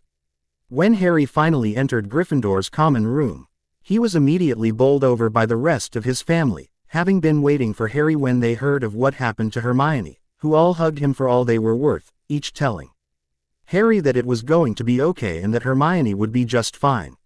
Slowly helping their little brother to his dormitory, Fred and George helped Harry change into his pajamas before getting him into bed. Though Ron fell asleep quite quickly, Harry was awake for several hours before finally falling into a teary-eyed sleep. The Great Hall was unnaturally quiet the next day when Harry and Ron entered it. Taking a quick look around, Harry saw that nearly every eye was on him and his brother. Some were still looking at Harry with suspicion, while others zeroed in on Harry with looks of pity, guilt, and shame.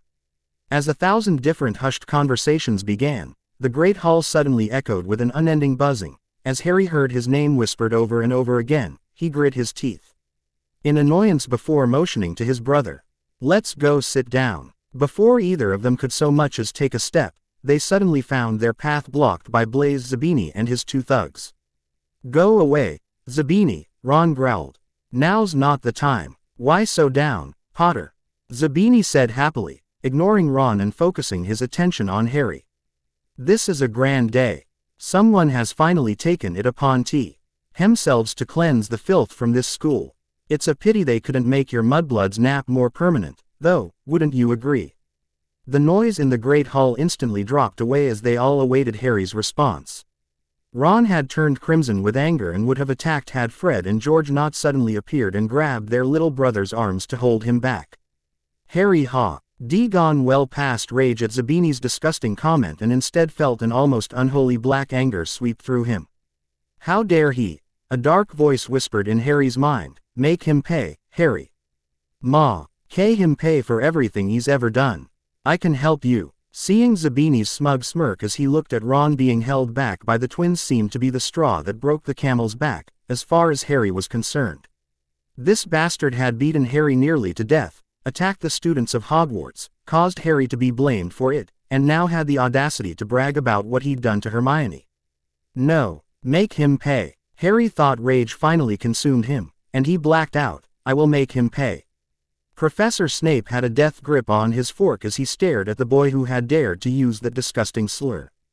He was about to jump to his feet and take a slew of points away from his own house when Harry Weasley suddenly issued a scream of rage, despair, and hate that echoed throughout the entire Great Hall, and seemed to freeze everyone in place.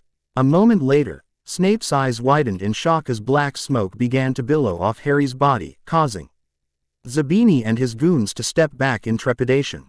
The movement seemed to gain Harry's attention as he suddenly zeroed in on Zabini, causing Snape to gasp in horror. The boy's green eyes had disappeared, replaced by a pair of blue-red ones that Snape remembered very well, only rather than a boy, they'd been attached to a monster. The same monster who had taken Harry's parents from him. He'd just risen from his seat, his wand snapping into his hand, when Harry issued another scream and lunged at Zabini. Ron was angry. No, angry wasn't the proper word for what he was feeling at the moment. No, the way he was feeling went well past anger. How dare that stuck-up snake insult Hermione like that? He thrashed and pulled in his older brother's grip as he violently tried to free himself and attack the bastard, but no matter how hard he tried, Ron couldn't free his arms from Fred and George's grip. A moment later, Harry released an inhuman scream that caused all three Weasleys to freeze and stare at their younger brother, before anyone could do anything else. Harry lunged toward Zabini and his two thugs. One of the boys who was too slow to draw his wand received a quick blow to the stomach from Harry, which sent the boy tumbling several feet away, causing him to lie unmoving on his back. Seeing his friend so easily defeated caused the second boy to freeze in shock, an unwise decision as Harry used the momentary distraction to deliver an overpowered kick to the boy's pelvic region, causing everyone to wince in sympathy as the boy dropped to the floor with a cry of pain. All of this happened in less than a moment, leaving Zabini standing alone and scared in the center of the great hall as everyone stared in incomprehension. Even Dumbledore was staring at Harry in shock and horror, seemingly frozen in place as he watched the violence that Harry had just inflicted. Seeing the danger he was in, Zabini drew his wand and tried to mount a defense, only for Harry to produce his own and scream out in a roar. Expelliarmus! Zabini's wand was instantly torn from his grip and landed neatly in Harry's, who carelessly threw it away, causing Zabini's eyes to widen in anger at Harry's disrespect. "You do not deserve to be punished like a wizard," Harry snarled, causing several professors to gasp in horror as they heard a voice that had haunted their dreams for 11 years. "You will receive your punishment in a way much more fitting." Before Zabini could ask what Harry meant, the boy had tackled Zabini to the floor and began to violently beat him, his fist raising and slamming into the pureblood. Anywhere that Harry could reach became a target. As Ron and the rest watched in stunned horror, Zabini's cries went from angry threats and shouts to cries of pain to finally pleading for Harry to stop. Seeing that their brother appeared to have no intention of stopping, the twins released Ron, and the three charged forward, desperately trying to pull Harry off of Zabini. But it was like trying to fight a wild beast. Fred snatched Harry's raised arm just as the boy was about to bring it down again and tried to get a firmer grip on the boy, only for Harry to spin around and deliver a devastating punch to Fred's jaw, which sent him crashing to the floor. "Harry, wake up!" Ron shouted desperately as he and George tried to hold their little brother down. Hearing Ron's terrified voice seemed to shake the other professors out of their frozen states, and as one, they rose to their feet and drew their wands, with Snape being the fastest. Stupefy. A red beam of light slammed into Harry's back as he raised his fist to punch Ron, who had drawn his wand but couldn't seem to bring himself to curse his own brother. Instantly, Harry dropped to the floor as the other professors finally managed to make their way over to them. Immediately, Dumbledore sent out a Patronus for Madame Pomfrey as Snape bent over the unconscious form of Harry Weasley. The smoke had ceased pouring off the boy, but he still twitched in the potion's professor's arms as though still trying to continue the fight. "My God, Albus!" Professor McGonagall exclaimed as the other professors began to hurriedly usher the other students back to their common rooms. "What happened?" "I don't know, Minerva," Dumbledore said thoughtfully, though his eyes said differently, "but we need to get these children to the hospital wing immediately." Zabini's two thugs were still out cold. The boy himself was currently curled into the fetal position and sobbing as blood pooled around him. Fred was slowly rising to his feet and rubbing his jaw with a wince. "Blimey, Harry has one mean right hook. What the bloody hell happened to him?" Ginny demanded as Snape rose to his feet with Harry still in his arms. "Damn it, someone tell me what just happened to my big brother." "I don't know, Ms. Weasley," Dumbledore replied softly, "but coarse language will not aid us here. I will escort Harry to the hospital wing, and then flow your parents to explain the situation." "How can you not know?" Ron snapped. "Aren't you supposed to be the all-powerful Dumbledore?" "I am not omnipotent, Mr. Weasley," Dumbledore replied wearily, "and even my power has limits." "But," Ron began before being cut off by Professor McGonagall, "that will do. Headmaster, perhaps it would be better to take Mr. Weasley to the hospital wing," Snape said silkily, "rather than stand here and argue." "Indeed, I will flow the Weasleys and meet you there," Dumbledore replied. "Minerva, would you be so kind as to bring the other injured children?" "Of course, Headmaster," McGonagall replied before giving her wand a flick. A moment later, the unconscious boys and Zabini rose into the air and began to float in a long line ahead of McGonagall as she marched out of the Great Hall. Snape and the rest of the Weasleys followed behind her, Harry still out cold in Snape's arms as Dumbledore watched with a wary eye. Author's note: some of you can already guess who spoke to Harry, but for those confused, allow me to offer a hint. Who lives in Harry's head? Also, as to Harry's scream, if you want to know what it sounded like, to me anyway, just imagine Darth Sidio's scream when the Jedi confronted him in his office. Chapter 36. Albus Dumbledore sighed wearily as he sat alone in his darkened office and took a long drink from his goblet. How long had it been since Dumbledore had drunk this much?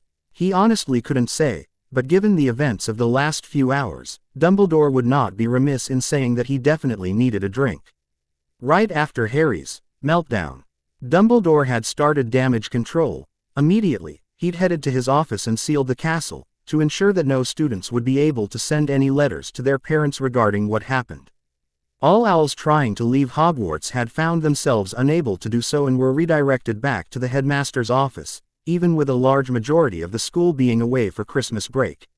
His office had soon flooded with dozens of letters within the hour from terrified students telling their parents what they had witnessed. Immediately following the event, Dumbledore had flown a friend of his who worked in the ministry as an unspeakable and asked that he come immediately. At first, his friend had declined the invitation, stating he was too busy. However, once Dumbledore told him what had occurred, the unspeakable had all but come running to Hogwarts to examine the boy.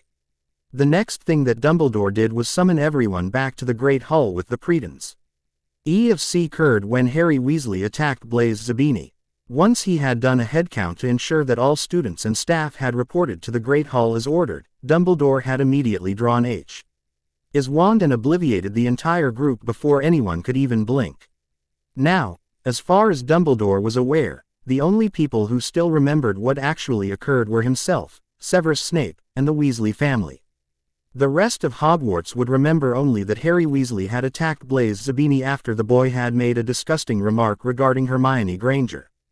Taking another deep drink from his goblet, Dumbledore tried to ignore the feeling of shame that coursed through him at the thought of how he had betrayed his staff, men and women who trusted him and had for many years now.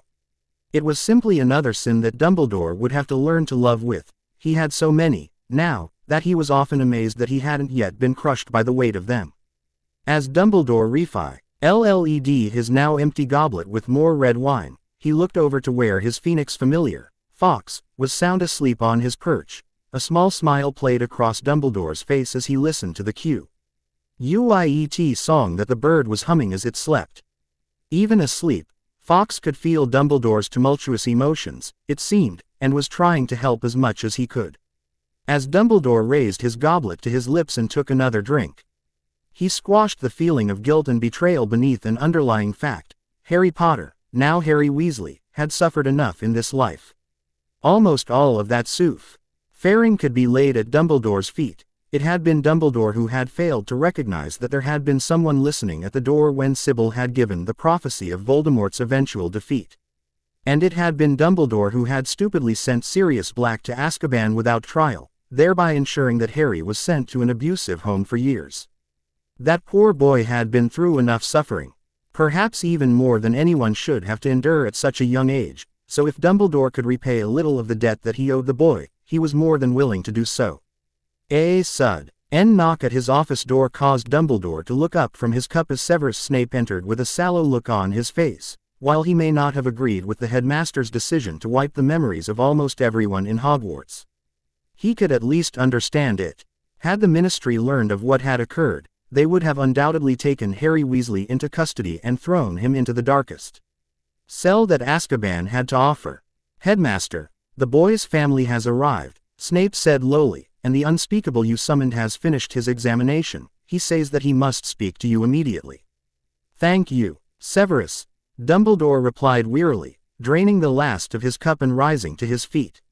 Nothing was said as the two descended the stairway and made their way down the darkened hallway. It was only when they approached the hospital wing that Severus finally spoke. "You play a dangerous game, Headmaster, and the trouble with playing such games is that there is always a price to be paid at the end."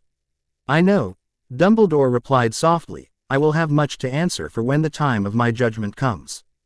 But until that day arrives, I will endeavor to do all I can to make up for the sins of my past. Especially to those who my sins have hurt the most." As the pair entered the hospital wing, Severus said nothing in response. His eye was focused on the bed at the far end of the room. Surrounded by people, multiple curtains surrounded the hospital wing, blocking the beds in which the victims of the school's attacks lay, hidden from view.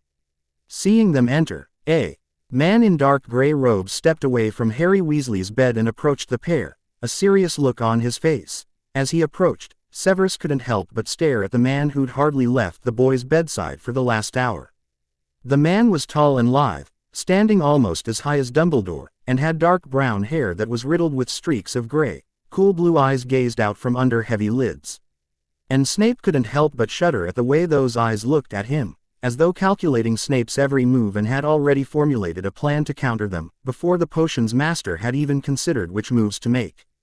"Albus, we must talk. The boy's situation is much worse than you led me to believe."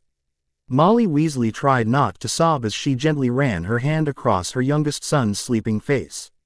When Dumbledore had flowed her and told her that Harry had been injured, she'd been frantic. She and Arthur had just returned from France the day before, having thoroughly enjoyed the gift that Sirius had given them, and Arthur had left for the ministry to get started on all the paperwork that had built up in his absence, leaving Molly alone with Jaya. The pair had been enjoying a nice cup of tea when the flow call arrived, and Molly had wasted no time in preparing to leave. After informing Jaya to send a message to Arthur about Harry, Molly immediately left for Hogwarts. Only to find Harry unconscious and surrounded by the rest of her family, as well as a strange man in gray robes who was running his wand over Harry while muttering under his breath. Trying to discover what had happened had proved difficult at first, especially when Molly's children had all tried to speak at once, resulting in a confusing cacophony of noise in which Molly failed to understand anything that was said. Just as she'd been about to lose her already frying temper, a loud voice had echoed throughout the hospital wing, instantly silencing all noise, and causing several of her family to jump with fright. "Quiet!" Sirius Black had apparently arrived unnoticed while everyone was making a racket and had decided to shut everyone up the only way he knew how, by being the loudest voice in the room. The man who had been examining Harry shot Sirius a glare at this before resuming his examination while Sirius approached, looking torn between aggravated and worried. "Now, let's try this again," Sirius growled. "Only this time, let's try one at a time." After carefully listening to her children explain what had happened, Molly couldn't help but feel afraid for her son. What could have possibly caused this? Was it a curse? Would Harry even live? Throughout the entire tale, Sirius had barely changed his expression, only the sight of him clenching and unclenching his fists indicated his feelings. Professor McGonagall arrived not long after and requested the children return with her to their dorms, but they had all vehemently told her in no uncertain terms that they were not leaving until Harry woke up. The aged professor looked as though she would have liked to argue but simply sighed in resignation, informed Molly and Sirius that she would return later, and quickly left.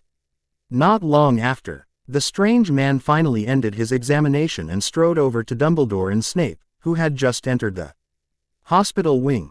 Molly had been unable to hear what was said, as they spoke in low tones. But whatever the man had said made Dumbledore pale considerably as he nodded at the man. Motioning with his head that he wanted her to follow, Dumbledore turned and left alongside Snape and the strange man. Quickly rising to her feet, Molly turned to her children. Ron was holding Harry's limp hand and staring at his brother silently, as though begging him to wake, while Percy held Ginny as she cried into his shirt. Fred and George had taken positions on either side of the bed, like guards, and were staring down at their younger brother with haunted expressions. "Stay with Harry. Sirius and I will return directly. If your father arrives before I return, inform him I'll be right back." "Don't worry, Mum," Fred said at once. "We're not going anywhere," George added with a nod. Nodding in approval, Molly followed after Dumbledore, Sirius matching her step for step. Neither said anything as they made their way to the headmaster's office, their collective worry for Harry. As they entered the office, the pair saw Dumbledore sitting behind his desk, with his elbows resting on it and his hands clasped before him. Snape was standing in front of the window, staring at nothing, his hands clasped behind his back. While the strange man who had been examining Harry was seated in the chair in front of Dumbledore. "If you would both be seated," Dumbledore said softly, "we can discuss what my friend, Saul, here was just telling me. Now I remember where I know you from," Sirius said, snapping his fingers as he looked down at the man who was currently scowling at Dumbledore. "You're Saul Croaker, head of the Unspeakable Department. I remember you trying to recruit Lily back in the day." A sad expression crossed Saul's face for a moment before he regained control of himself and resumed scowling. "A damn fine witch, Lily Potter was, It was a true loss for our world when she died. What is wrong with my son? Molly demanded as she took her seat across from Saul. She was not in the mood to discuss anything else but Harry and was unwilling to let the conversation deviate from what she deemed important. Sirius chose to stand behind Molly, his arms crossed over his chest. We were just about to discuss that. Dumbledore replied. We were simply for your arrival. As I was saying. Saul growled, clearly not used to having his time wasted, young Mr. Potter. Weasley. Both Molly and Sirius cried in unison, making Saul start slightly, before a sneer appeared on his face at the interruption. Whatever the boy chooses to name himself is irrelevant, Saul sneered. I don't like you, Sirius growled. I don't care, Saul growled back. Enough, Dumbledore snapped, slamming his hand down on the tabletop and causing both men to turn to him. You will both cease this asinine infighting immediately. There are more important matters that need to be discussed than you two comparing the size of your egos. Albus' blue eyes flashed with power as the pressure in the office seemed to increase to an almost suffocating degree, as all were made aware in that instant how far Dumbledore's fraying patience had been tested, as well as reminded why Albus Dumbledore was considered by most to be the most powerful wizard since Merlin. Saul's chair audibly groaned as the pressure bore down on him, making it appear as though the chair would break. Suddenly, the pressure disappeared, allowing everyone to take a deep breath of relief. Now, if you're both finished acting like children, Dumbledore growled, perhaps we can return to the matter at hand, an actual child who is in need of aid. Yes, as I was saying, Saul replied, Mr. Weasley is neither cursed nor in any immediate danger. Then, what is wrong with him? Sirius growled. Are any of you familiar with the term Horcrux? Saul asked. Instantly, the temperature of the room seemed to drop by several degrees as Snape, Sirius, and Dumbledore stared at Saul with various degrees of shock and horror. Only Molly looked at the man in confusion. Are you saying that my godson, Sirius asked in a horrified voice, has been contaminated by one of those abominations? What exactly is a Horcrux? Molly asked, staring around the room in confusion. Dumbledore had yet to say anything, and that was worrisome on its own, but the look of revulsion on Snape's face made her worry all the more. Are you certain, Saul? Dumbledore asked. There's no doubt. Please, do not insult me, Albus, Saul scoffed. I have been an unspeakable for 50 years, I've seen things you could scarcely imagine, and studied aspects of magic that would leave most in a fear-induced catatonic state. So, when I give my professional opinion on something, you can be sure that I know what I'm talking about. Then it is as I feared, Dumbledore sighed, rubbing his face with one hand, while the other rested listlessly on the desktop. Wait, you knew this thing was inside Harry? Sirius demanded, taking a threatening step forward, and you never thought to tell anyone? Quote, I did not know what it was, Dumbledore replied placatingly. However, I have long suspected that Harry's curse scar was more than just that Voldemort left a bit of himself in the boy when he tried and failed to murder the child. Then you should have said something. Sirius snarled. You've not only put Harry in danger, but everyone close to him as well. Loath though I am to agree with Black on anything, Headmaster, Snape said, finally turning from the window and facing Dumbledore. I have to agree with him in this instance. If you suspect that the boy had such an abomination resting within him, you should have made someone aware. You've not only put the boy's life in danger but also his soul. Damn it, someone tell me what the bloody hell a Horcrux is. Molly finally screamed, what is wrong with my son? All eyes turned to Molly at that, and Sirius nearly chuckled out loud at the sight of Saul digging a finger into his ear to top the ringing that had come from how shrill the Weasley matriarch's voice had gone. A Horcrux, Madam Weasley, Snape said silkily, is one of the darkest and most foul pieces of magic that our world has ever produced. It is used as a means of making one invulnerable from death by literally splitting one's soul and hiding the piece somewhere outside of one's body. In this way, it makes the wizard or witch unable to die, even if their body is destroyed, because as long as that piece of their soul remains safe, so too are they from death's clutches. Dear Merlin, Molly gasped in horror, her hands covering her mouth. And one of these abominations is trapped in my son. Not just any.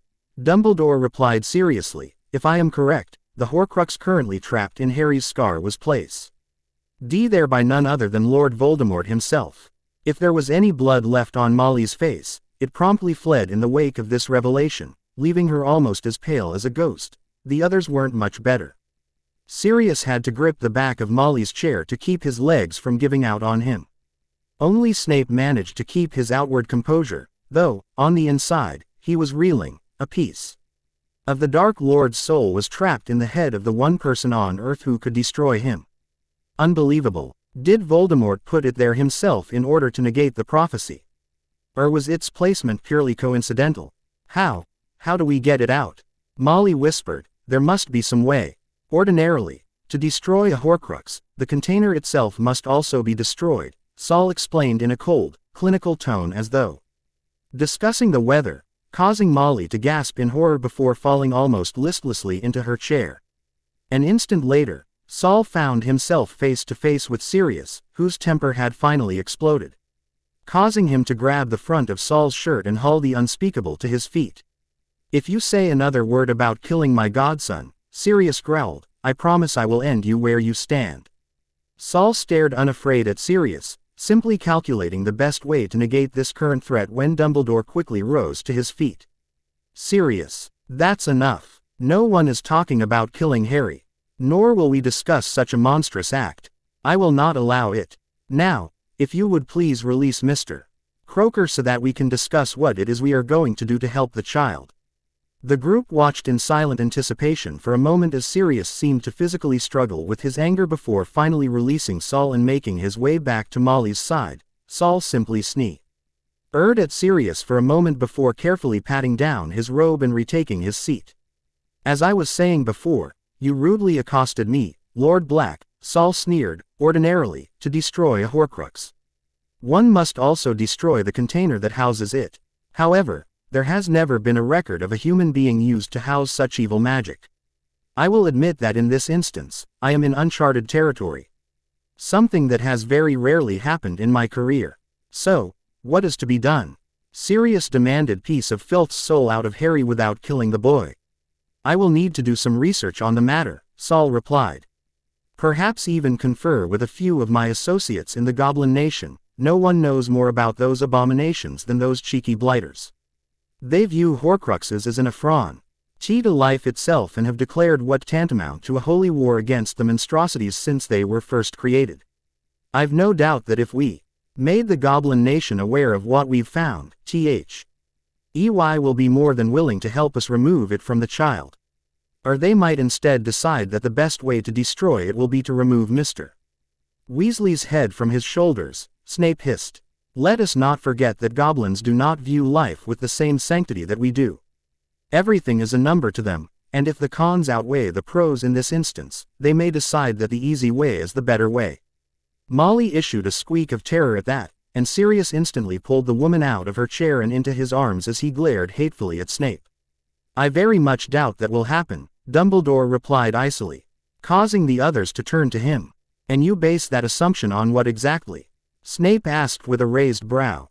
On the fact that Harry Weasley is a hero in our world, Dumbledore said at once. Were the goblins to kill the boy, they would find nearly the entire wizarding world ready to storm Gringotts, and while the goblins may love war, they love profits more. They will not willingly risk losing hundreds of millions of galleons over the life of one child. In any case, I've instructed your nurse to keep the boy sedated. Saul replied with a shrug, until we can figure out how to remove the damn thing from the boy's head. We can't risk Voldemort's soul overpowering the boys and gaining a new body. Agreed, Dumbledore sighed. Since the term doesn't resume for another week, I can stall questions about Harry's whereabouts until then, at least. That should be enough time, I think, Saul replied thoughtfully as he rubbed his chin. I'll need to start making inquiries immediately. Though, then please do so. Dumbledore nodded. I will await word from you on what the best course of action will be, once you have gathered enough information to make an informed decision on the matter. Very good, then, Saul replied as he rose to his feet. Giving the others a quick nod, Saul strode into the office fireplace and threw some flow powder onto the ground in front of him. Before shouting, Gringotts Bank. An instant later, He disappeared in a flash of green that made everyone look away with a wince. Now, I think the two of you should return to Harry's side, Dumbledore said softly, turning to Sirius and Molly. Severus and I have some things to discuss. You'll keep us apprised of what is to be done? Sirius asked. Of course, my dear boy, Dumbledore said at once. The moment I hear anything from Mr. Croaker, I'll message you immediately. Sirius simply nodded at that before slowly helping the almost catatonic Molly out of the office. Once they were gone, Snape turned back to Dumbledore and stared at him for a moment with an analyzing glare. Did you know that the Dark Lord made the boy into a Horcrux? I did not, Dumbledore replied at once, sounding almost offended at the accusation. And would you have told anyone had you known? Snape hissed, causing Dumbledore to look at him in shock. How can you even ask that of me? Of course, I would have. Do you think me so cruel as to allow a child to have such an abomination trapped within his head? I don't know what to think anymore, Headmaster, Snape replied. We know that Voldemort is not gone for good, that one day he will return. If you had known, would you have been willing to let one child die if it meant finishing Voldemort once and for all? For the greater good. Dumbledore visibly winced at that, and for a moment, looked as though he had aged decades in mere moments, before finally answering in a tired voice. There is nothing good about sacrificing a child for victory. If such methods are what is required to win, then we've already lost. I freely admit that I have more sins to account for than any man should, but one I can proudly say I've yet to commit is to sacrifice an innocent child. Snape simply glared at Dumbledore for a moment more, as though trying to see into the old man's soul to discover if he was lying. When enough time had passed, Snape simply nodded before turning to the door in a flurry of robes. Then, I will take my leave, Headmaster. There is much to do if we are to discover a way to save Harry Weasley's soul from the clutches of the Dark Lord. Left alone in his office, Dumbledore could only rest his elbows on his desk as he steepled his finger before him, his mind wandering to how he could have gone so wrong. In trying to reach a young man more than 50 years ago, and shape him into a better member of their society. Was the darkness always there in Tom, or did it grow and build until he became the Mons Chair that was so drenched in darkness that he would willingly split his soul and put it into a child? How could I have been so blind to what he was? Dumbledore whispered softly, though no one would hear it. Dumbledore spent the next few minutes quietly sobbing at his failures. Author's note. I'm Bach. It took me a while, but I finally got my hands on a new laptop, so I expect some new chapters as soon as possible to make up for how long it's been. I hope you enjoy this one, and if not, let me know what I did wrong so I can fix it in the next chapter. And as always, stay golden, Ponyboy. Chapter 37. As Saul Croaker entered Gringotts Bank, he couldn't help but scowl at the level of opulence that surrounded him. Perhaps it was because he was born to a poor family and hadn't been raised to view gold with the same level of respect that many purebloods did. Personally, Saul found the level of devotion that some of his kind, and the goblins especially, viewed gold as distasteful. Quickly stepping up to a free goblin, who was quietly counting tiny rubies and marking his count in a book before him, Saul cleared his throat and waited for the banker to acknowledge him. The goblin looked up at Saul with a sneer before returning to his count. After a few more moments of silence, the goblin finally swept his clawed hand across his desk, sweeping the rubies into a leather pouch that he placed on a brass scale. As Saul watched with growing aggravation, the goblin nodded once at the scale. Once it was perfectly balanced, the goblin then pulled the leather pouch off the scale and handed it to another waiting goblin who quickly grabbed the bag and vanished into the door behind the pair. Welcome to Gringotts, the goblin growled, finally acknowledging Saul's presence. Can I help you? I need to speak to your manager. Saul replied at once, causing the goblin to sneer. The manager is not taking visitors at the moment. I'm afraid you'll have to schedule an appointment. Oh, I think he'll see me. Saul replied coldly, especially when he hears what I am here regarding. And just what would that be? The goblin sneered. Horcruxes, Saul replied, relishing the way the goblin's eyes widened in horror as the blood rushed from his face. Quote ellipsis dot. Very well. Please wait here. Without another word, the goblin jumped from his seat and quickly entered the door behind him, leaving Saul grinning at how a single word could have so much weight. A few moments later, the goblin returned, wearing an angry yet fearful expression that made one of Saul's brows rise thoughtfully. "Manager Ravager will see you now, sir," the goblin growled, holding the door open for to enter. "Please follow me." With a quick nod, Saul stepped behind the desk and walked through the door, the goblin following behind him. Once the banker had shut the door, he quickly stepped past Saul and made his way down the hallway. As they made their way down the hall, Saul couldn't help but marvel at how quiet it was. Their footsteps the only sound present as they manager's office. As they walked past various rooms, Saul caught further glimpses of exactly how wealthy Gringotts was. One room had a goblin sitting behind a desk, picking up emeralds the size of softballs, placing them on a brass scale, and weighing them before carelessly throwing them into an enormous bag that lay on the floor beside him. As he wrote something into the ledger that lay open before him. Another room that Saul and his guide passed showed a weeping woman seated before a goblin who appeared to be trying not to smile at her. "I'm sorry, ma'am," Saul heard the goblin growl, "but you signed the agreement when you took out the loan, a loan on which you have missed 3 payments, I might add. You have until tomorrow to vacate your home, after which it will become the property of Gringotts Bank." Saul shook his head as he continued on, the sounds of weeping growing dim as they continued toward their destination. There was no end to the goblins' heartlessness. Their love of gold and wealth was all-consuming, it seemed to Saul, and, personally, nothing would have given Saul more pleasure than to see the goblins left bereft of it, as they had done to so many in the past. "Let's see how arrogant they are, then." As they approached the manager's office, Saul couldn't resist rolling his eyes in derision at the attempted intimidation. The door looked to be made of ebony wood, with a large blood-red half-moon window in the center, upon which was written in swirling letters, "Ravager. Branch Manager." The goblin quickly delivered 3 knocks on the wooden door and then stepped back a respectable distance and waited. A few seconds later, a deep voice bellowed from within, "Enter." As the pair entered the office, Saul found himself pleasantly surprised, half expecting to see further attempts at intimidation or opulence. Instead, Saul found himself standing in an almost plain-looking office. The room was of moderate size, with several bookcases on the left side of the room, while a large and ornate fireplace crackled on the right. A length of purple carpet led from the office door to the large desk, which had 2 simple chairs before it. The desk itself was large and as black as the door from which Saul had entered. Several baubles and a stack of paperwork sat atop the desk, while a large glowering goblin sat behind it, hands clasped before it as it chewed on a smoking cigar, while Saul stared. 2 guards stood behind the manager, wearing silver armor that looked like they belonged in the medieval ages, and holding large spears. The goblin manager was far larger than the one who had escorted Saul to the office. He was wearing what appeared to be an expensive black suit with a blood-red tie, while several jeweled rings sat upon his clawed fingers.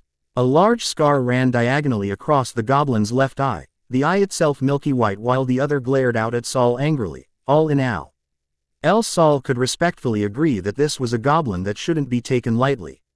"Rathbone, here says that you have information for me," Ravager growled, taking the cigar from his lips and flicking the ashes into the nearby tray. "Regarding Horcruxes, our people long ago deemed those abominations an affront to life itself and have vowed to see them all destroyed.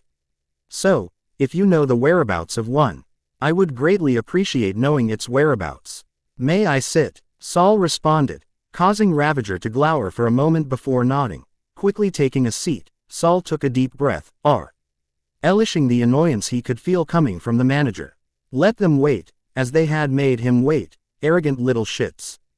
"Well," Ravager demanded, "do you know where one of those abominations is or not? I'm very busy, and those who waste my time tend to suffer for it." "I do indeed know where one is, but before I give you its location, I need some information," Saul replied, causing the goblins to glower angrily. "And what's to stop me from ordering my guards to simply beat the information out of you?" Ravager asked, causing Saul to smirk back. "You think you're the first to threaten me? You're not even the 100th, sir. And who's to say that whatever information I give you will be the truth? I could say anything to make the pain stop, and you would never know if what I say is true." "True enough," Ravager smiled. finding himself rather liking the fearless wizard before him. "But, I could have my guards force Veritaserum down your throat. Then you'd tell me whatever I want." "No, I wouldn't," Saul smirked back. "Unspeakables are required to drink Veritaserum like it's water to build immunity. We can't be expected to do our job if anyone can pull secrets from us, can we?" Ravager felt his grin growing at that, causing Rathbone to stare in confusion between his manager and the wizard speaking to him in a way that no one else in the bank would dare to.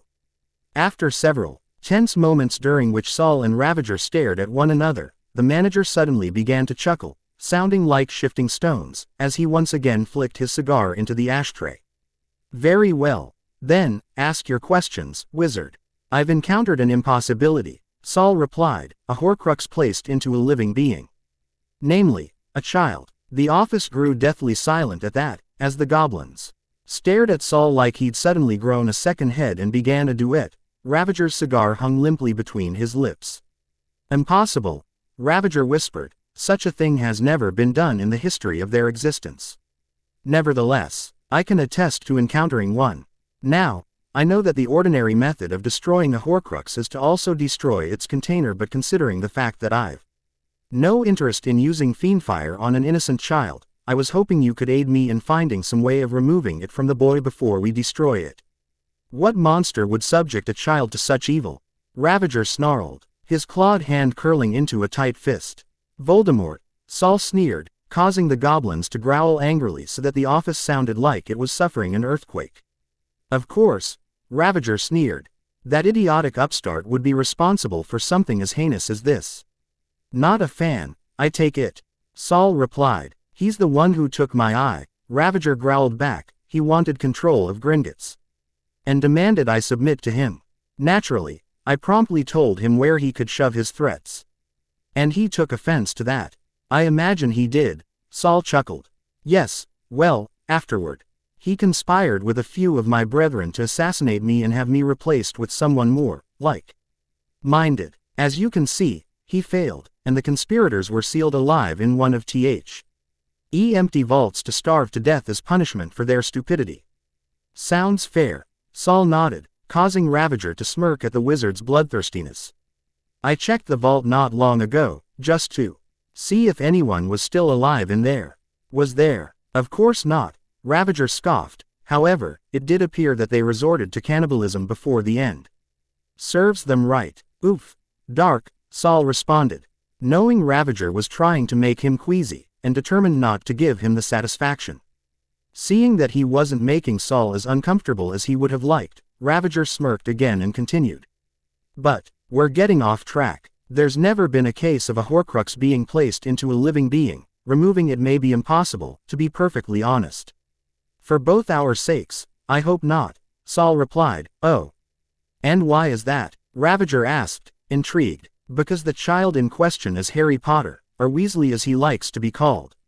Ravager froze in the act of flicking his cigar into the ashtray, a look of surprise on his face.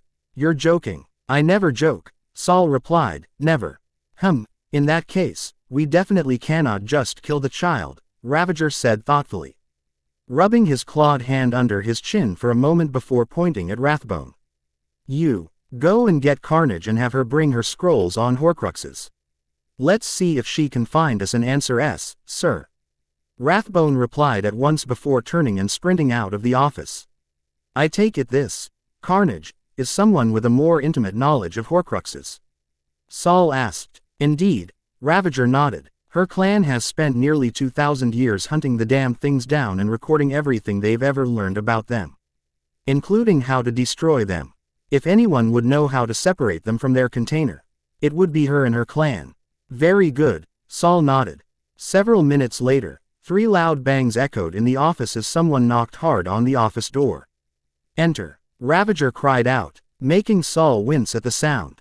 Rathbone entered first and quickly stepped aside for the goblin following him, who Saul guessed was this Carnage character. Honestly, these goblins had the strangest names.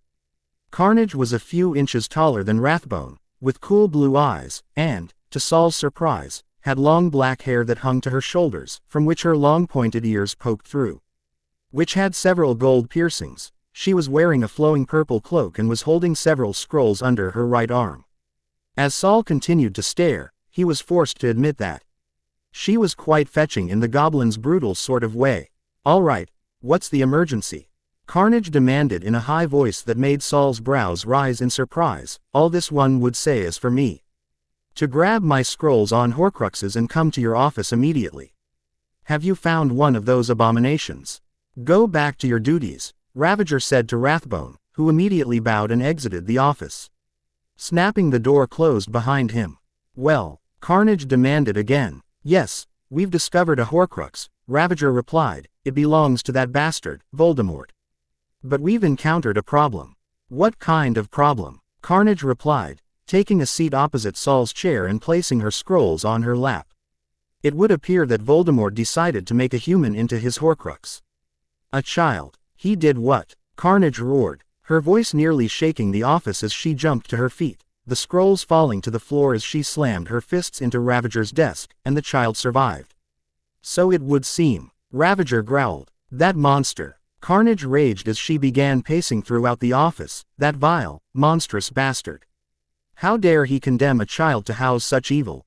If I ever get my hands on that wizard, I'll make him beg me to kill him." As Carnage paced, she continued to growl out insults and threats of all she would do to Voldemort should she ever get her hands on him, some of which even made Saul's brows rise at the level of violence. Yes, Ravager sighed with a warm smile at her bloodlust, waving his hand for Carnage to retake her seat. "Enough of that. We need to find some way to remove the abomination from the boy as soon as possible. Then we can send another of those things to hell where it belongs." "The sooner the better," Saul added. "According to Dumbledore, the boy is already in danger of the soul taking over and possessing the boy." "What?" Carnage demanded. "There was an incident at Hogwarts," Saul replied. "Apparently, Voldemort's Horcrux tried to possess the boy, and the child had to be stunned. Dumbledore believes that Voldemort made the boy his Horcrux when the child was a baby, where it has sat dormant ever since. He's not sure what caused it to awaken and try to possess the child, but the Horcrux came dangerously close to succeeding." "Where is the child now?" Carnage demanded. "In the hospital wing of Hogwarts, under heavy sedation," Saul replied, making the goblins nod approvingly. "Good. The last thing we need is that monster's soul possessing the child and regaining his powers," Ravager sneered. "One attempted magical coup is enough, in my opinion.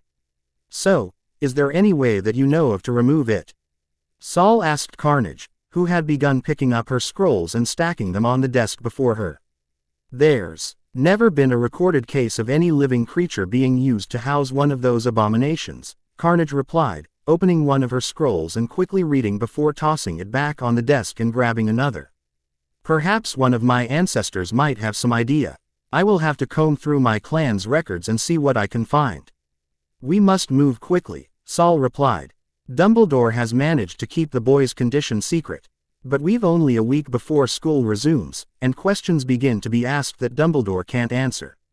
If the Ministry discovers the boy's condition, they'll kill him." "Yes," Ravager growls. "And you people call us the barbarians." "A week," Carnage hissed thoughtfully. "Very well, then.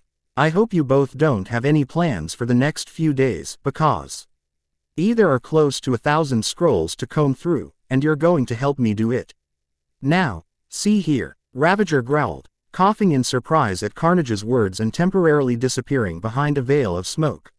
"I'm the branch manager here. I don't have time to be combing through dry bits of parchment." "I have no such obligations," Saul replied as Carnage glared at Ravager. "I'll be happy to render any aid I can." "Very well," Carnage nodded. "However, before you can touch a single scroll, you'll need to sign a magical contract not to tell anyone what you read." "Surely that's not necessary," Saul frowned. As an unspeakable he hated placing such limitations on himself. "If you think I'm going to allow you to read 2 millennia of my clan's records without ensuring you keep it to yourself, you're mad." Carnage snapped. "There are secrets within some of these scrolls that your kind should never have access to." For several tense moments, Saul and Carnage glared at one another before, finally, Saul sighed in exasperation and shook his head at the things he did for Dumbledore. "Fine, I'll sign your damn contract. If it frees the boy from that thing, I suppose it's worth it." Quite the altruist, Carnage smirked. I'm surprised, considering your reputation. Oh, don't misunderstand me, Saul smirked back. I'm a right bastard, and my reputation is well earned. But I sup. I can afford a bit of selflessness every now and then. This should fill my quota for the next decade or two. Good, Ravager chuckled. Now, get out of my office, the both of you. I'm a busy goblin, and you've taken up enough of my time. Pleasure doing business with you. Then, Saul snorted as Carnage began pulling her scrolls back into her arms. Ravager didn't respond, simply took a deep rag from his cigar and blew the smoke at Saul, making the man's eyes water for a moment as the goblin grinned. Once they were out of the office, Carnage slammed the door behind them, shaking the glass from within. Saul could swear he heard Ravager roaring with laughter. He shook his head at the goblin before turning back to Carnage, who was glaring at the door murderously. Well then, shall we? Saul asked, making Carnage turn to him. Follow me, and try to keep up, Carnage snapped back. We have much to do, and very little to do it in. As Saul followed Carnage down the hallway, he couldn't help but smirk at the goblin's back. Though he would never admit it, he rather liked Carnage's approach to things. It reminded him of himself in a way. Author's note. 1. Daniel 6. Thank you very much for your kind words. TBH. I never really liked Dumbledore in canon. He's far too willing to use people like pawns, and the way in which he used Harry has always greatly annoyed me. In my story, Lily was not an unspeakable, but she was headhunted by Saul to become one. If she had lived, perhaps she would have been one after the war. 2. Ghostwriter, thank you very much. Glad you're enjoying the story. 3. Monster King, thank you. I'm glad you're enjoying reading smiley face. Chapter 38. Ron Weasley stared into the fireplace of Gryffindor's common room with an almost obsessed look, his hands gripping the arms of the chair in which he sat as though he wanted to rip them free of the seat. Around him, his brothers and sister were also staring, quiet only noise being the occasional crack and pop as the fire ate through the wood before them. Even Percy had abandoned his studies for the night, choosing instead to sit quietly with his family as they waited for word on their little brother. Outside, torrential rain inundated Hogwarts as lightning ripped through the night sky and thunder shook the air around the castle. It was as though nature itself was giving a visual performance of the stress and anxiety that seemed to be consuming the Weasley family. For nearly a week now, Ron and his siblings had taken up a permanent place around Harry's bedside in the hospital wing, only leaving when exhaustion or hunger forced them to do so. Never had Ron felt as helpless in his life as he did during that week as he stared down at his little brother's unconscious body. Under orders from Headmaster Dumbledore, Madame Pomfrey continuously poured sleeping draughts down Harry's throat to keep the boy asleep. Yet, even unconscious, Harry's body would periodically twitch, and the boy would groan as thou fighting something off that only he could see, and making Ron's feeling of powerlessness amplify as he watched his brother fight alone. Jaya, too, had become a seemingly permanent resident of the hospital wing. The little elf had immediately come to Hogwarts upon hearing what had happened to her master and could often be found spoon-feeding the unconscious boy or sponging Harry's brow whenever his fever would spike and cause the boy to break out in a sweat. Finally, after a week of little to no word or activity from the adults regarding what would be done to rectify Harry's condition, Headmaster Dumbledore strode into the hospital wing with Ron's parents and told the children that Harry would be taken to a special room that evening, where, hopefully, he would be cured of whatever unholy curse was plaguing the boy. Naturally, Ron and the others had tried to argue that they should be allowed to come, but their words seemed to fall on deaf ears as both Molly and Arthur, as well as Dumbledore, had adamantly refused to allow any such thing. It had been the first time that Ron had actually dared to raise his voice to his parents, all but shouting that Harry was his brother and he needed to be by Harry's side. Sirius had been the only voice of calm, then, softly telling Ron and the others that he completely understood where Ron and the other children were coming from, but what was going to happen that evening would be beyond dangerous, and that if the adults were busy worrying about the children, then they wouldn't be able to give their full attention to Harry, which is what dead to happen if they were to help cure him of whatever was ailing the boy. Ron and the others had grudgingly agreed to stay in their common room after that, even if they hated the decision with every ounce of their body. As another roll of thunder exploded outside the castle, The windows shook with the violent storm, and Ron finally tore his eyes from the flames. He looked out the nearby window as the storm grew ferocity. "Please," Ron prayed to anything that might be listening, "please don't take my brother from me." Saul Croaker paused once more in his reading as he looked up from the SC roll in his hands and stared at the floor where Harry Weasley was lying, making sure, for the 5th time, that the runic circle surrounding the boy was without mistakes and had been followed exactly to his and Carnage's instructions. Not far away, the boy's family stood beside Headmaster Dumbledore, all of them looking anxious for obvious reasons, and the boy's mother was wringing her hands nervously as they waited to begin.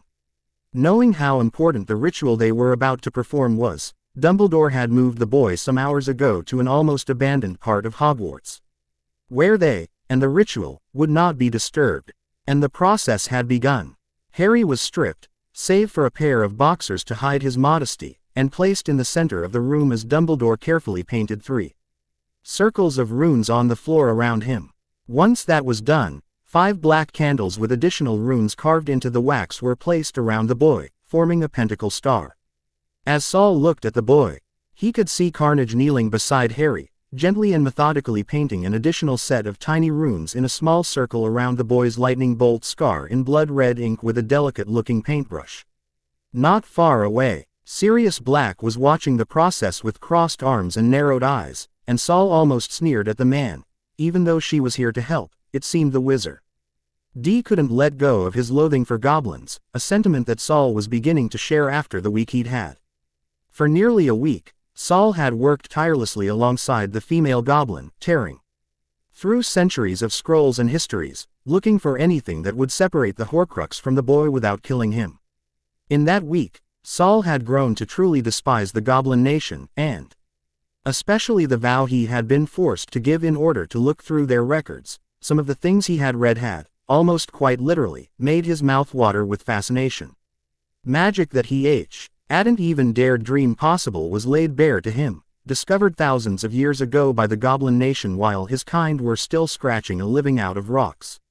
There were spells that seemed to have been created by the gods themselves, and curses so dark that Saul would have thought them created by the devil himself. And that was why Saul was so enraged with the little blighters. Magic could have catapulted the wizarding world hundreds of years into the future were kept secret because the goblins didn't think wizards and witches were responsible enough to learn of them. There as even a spell that the goblins had created to take them to an entirely new world, should the need to escape Earth one day. The spell had been created as an escape plan during the persecutions of the early 16th century as a way to leave the Muggles behind for good, and take the entirety of the wizarding world, as well as all magical creatures and fauna, with them. But before they could actually implement the plan, the Statute of Secrecy was enacted, making the plan no longer necessary. Despite this, the Goblin Nation had kept the spell safe, just in case another need should arise, and Owl was nearly salivating with excitement as he read the reports from Goblin Scouts who had actually traveled to this land, called the Nine Kingdoms, just a decade prior, where apparently magic, as well as magical beings, were not only present, but far more tolerated. In fact, one of these 9 kingdoms was apparently ruled by the grandson of Snow White herself. Saul's eyes had nearly bugged out of his skull at that tidbit of information. Apparently all those so-called fairy tales that the Grimm brothers had written were actually based on real events, and the two brothers had learned of them when they'd accidentally traveled across dimensions to that world. And that was but one of the amazing pieces of magical knowledge that the goblins were currently hoarding, instead of sharing it with the rest of the magical world. Even as Saul and Carnage tore through the almost unlimited number of scrolls and books, searching for some way to save Harry Weasley, his mind was racing with ideas and plots to somehow break his vow and use some of the things he had learned from the goblins.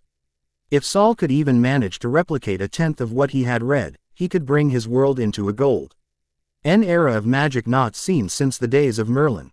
After nearly a week of searching, Saul was beginning to wonder if there truly was any way to save the boy from Voldemort's soul, and was already resigning himself to telling Dumbledore that the only way to save the boy was to mercifully end his life before Voldemort's Horcrux completely took him over. Finally, the day before their deadline, Karna, GE had managed to track down a record written by one of her ancestors during the reign of the Roman Emperor Cal, quite detailed, and spoke of how Caligula had been, somehow, infected by a Horcrux, driving the young emperor insane and causing him to commit an entire library's worth of atrocities. It then spoke of a ritual that would, quite literally, rip the Horcrux from its container and free the individual that the soul was possessing. If they were strong enough to survive the procedure, that is. The goblins had abducted the Emperor of Rome, and unfortunately, while the ritual had succeeded, Caligula had become so despised by the actions done while possessed that he was assassinated, soon after being set free from the Horcrux's influence, by his own guards. Carnage had been almost apoplectic. That such an important record had nearly been lost to obscurity due to her ancestors' mismanagement in properly filing it. Especially since it was well regarded as historical fact that no human being had even been used to contain a Horcrux before, at least it had been until that record had been rediscovered. "Is everything prepared?" Saul asked, rolling up the scroll as Carnage finished her work and rose to her feet. "Yes," Carnage nodded. "Now comes the hard part." "What do you mean?" Molly asked in a worried voice, making Carnage turn to her. "This abomination has had over a decade to fest and grow stronger while hiding within the boy's scar. It will use every ounce of its power to try and stop us from removing it from young Harry.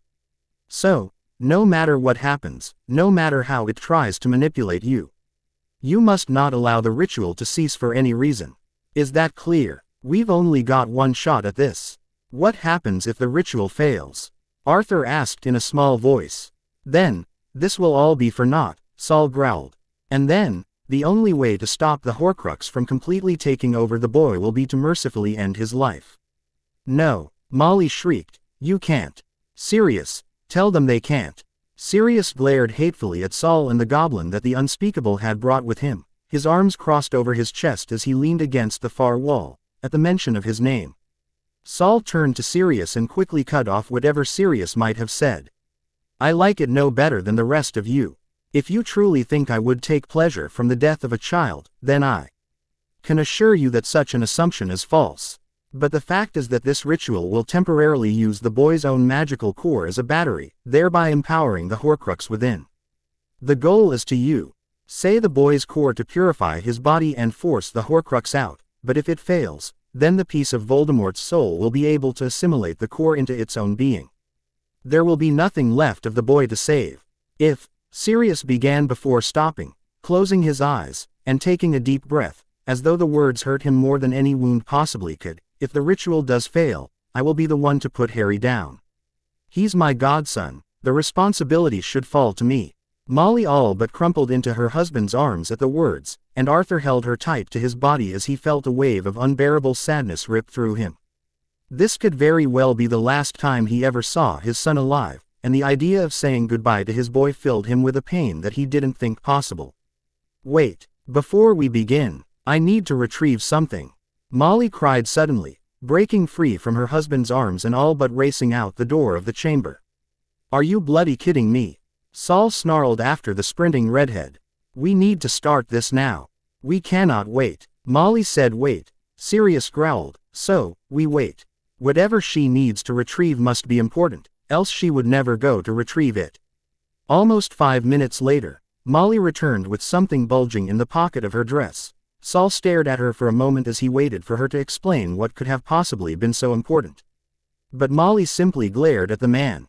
"Now, we can proceed," Molly said sternly, her hand resting on the bulge of whatever it was she had brought. "Unbelievable," Saul sighed, shaking his head in derision as he waved his hand and instantly causing the candles to catch fire, painting the chamber with dancing shadows. "This ritual requires the power of 3, Carnage growled. "Saul and I make 2. So who wants to be the third?" "I will," Dumbledore replied instantly. "I owe young Mr. Weasley more than I can possibly repay, but perhaps this will help a little towards that debt." "Albus!" The Weasleys and Sirius all cried at once. "I'm Harry's godfather, it should be me." Sirius snapped angrily. "I'm his father, it should be me." Arthur raged back, taking a threatening step forward. "He's my son," Molly added. "I understand well your anger," Dumbledore said placatingly, raising a hand for calm. "But, and this is not me boasting, simply stating facts. None of you are nearly as strong as I am. Magically speaking, I dare say that this will be the most grueling battle that I have ever participated in, and if the ritual is to succeed, it will need someone equally powerful to participate in it. Oh, that is such a bunch of bollocks. Sirius snarled, only to stop when Carnage cut his rant off at the start. No, he's right. This ritual will depend not only on the boy's own inner strength, but also on our power to keep going until the boy's core can purify the Horcrux and force it out. And, as capable as I'm sure the three of you are, Dumbledore is far more powerful by margins. The three shared a look for a moment before falling back into an angry, resigned silence as Carnage continued speaking. Now, once the Horcrux is ejected from the child's body, it will be defenseless. Without a host to draw upon, it will quickly begin to break down and try to escape. The runes surrounding the boy should keep it trapped, but should the spirit prove to more powerful than we anticipate, I've taken the liberty of enacting some countermeasures. Such as? Sirius asked with a raised brow. Rather than reply, Carnage clapped her hands together. Instantly 3 purple Onyx circles glowed into existence around Molly, Arthur, and Sirius, while another set, these ones in white, appeared around the doorframe of the chamber's only entrance. These circles will keep you safe. And the ones on the door will keep it locked in here with us. Carnage smirked, relishing the shocked looks on the faces of those around her. No matter what happens, you must not step out of your circle. If you do, there is a very real chance of the Horcrux latching onto you in its desperation to survive being sent into the void. Do you understand? No matter what happens, no matter what you see or hear or how the Horcrux tries to manipulate you, you must not move. The 3 adults nodded that they understood, causing Carnage to nod as well before directing Saul and Dumbledore to their respective spots. A moment later, the 3 of them were standing in a triangle formation around the boy. Very well. Then, Saul whispered seriously, licking his lips for a moment, let's begin. As one, the wizards and goblin raised their hands with their palms facing toward Harry's unconscious form and began to chant in a language that none of the watchers could understand, though judging by how goosebumps began to spread across the watchers' bodies, perhaps that was a good thing. As the group watched, the 3 layers of runes surrounding Harry began to glow, and then began to slowly rotate in an almost clock-like way. The top layer rotated to the left, while the middle rotated to the right, and the final layer followed the top one. As the chanting grew in intensity, an enormous 2W of flame suddenly exploded from the candles, nearly touching the ceiling for a moment as Harry's body began to twitch, slowly at first, but then more violently, as though the boy were having a seizure. Suddenly, Harry's eyes shot open, and his body arched so violently that those watching thought his back might break. A moment later, the boy screamed in agony so loud that the watchers had to clamp their hands over their ears. As the chanting continued, the flammenished to their regular height as the runes carved in the sides began to glow with power. As that happened, black smoke began to blow from Harry's scar and swirled around him before it began to cover him from head to toe, as though it were a warm blanket. Once the smoke had completely covered the boy, it began to spread outward, until it hit the invisible wall that the runes had created and began to spread upwards, as though searching for where the barrier ended. As the group watched, the smoke rose up the invisible barrier like a dark wave, until it reached the roof. After a moment of this, the smoke completely covered where Harry had been, creating a large impenetrable black shadow that seemed to churn and billow angrily, as though alive. For a moment, those watching could do nothing but stare in horror at the darkness that seemed trapped mere feet from them, that was inside Harry. How had the boy lasted this long? A moment later, the smoke suddenly retracted as the group watched, springing backwards violently until the group could once again see Harry, standing with his eyes closed and his arms held out as though welcoming the smoke back into his being. As the smoke poured into his body, a black robe suddenly began to form around the boy. This robe, however, was different than any the group had ever seen. Rather than just lay still as an ordinary piece of cloth should do, the robe seemed to shift and move as though Harry were wearing a literal cloak of black ink. A moment later, Harry opened his eyes and the 3 watchers gasped in shock. Harry's beautiful green eyes had been replaced with a blood-red pair, with snake-like slits in lieu on pupils. Slowly looking around himself, a cruel smirk began to spread across Harry's face. A purification ritual, how quaint. Sirius suddenly felt his mouth go dry and found his heart racing as he heard Harry speak in a voice that had haunted Sirius nightmares for more than a decade. Beside him, out of the corner of his eye, Sirius could see Molly grabbing Arthur's arm in a death grip as she and Arthur suddenly turned white. "Do you honestly think you can hold me?" Harry continued. "That your pathetic little barrier will do anything but crumble in the face of my power?" Turning back to Sirius and the others, Harry smiled cruelly, and Sirius couldn't help but shiver at the image. His godson should never have such a cruel expression on his face, and Sirius hated Voldemort all the more for putting it there. "I'll make you all a deal. Drop the barrier and let me out. And I give you my word that I will spare your lives. Or, you can continue this farce, and when I do manage to get free, I will beg you to kill me before I am through with you." The Watchers said nothing in reply, and Harry growled angrily at their silence before turning his attention to Dumbledore who, while still chanting, looked horrified at Harry's appearance. "Ah, Headmaster Dumbledore, it's been too long since our last conversation. I must say, I find it surprising that you would willing subject this boy to such a ritual. Surely you know what will happen when you fail. I thought you were against such dark methods, though I must admit, it does bring a smile to my face to see you brought down to my level." Dumbledore turned even paler, if that were possible, at Harry's words, and stumbled for a moment in his chanting before he continued in a weary voice.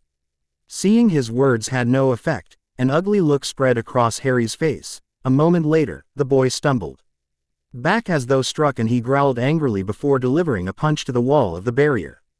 "Let me out." As Sirius and the others watched, Harry began to furiously beat his hands and feet ineffectively against the barrier.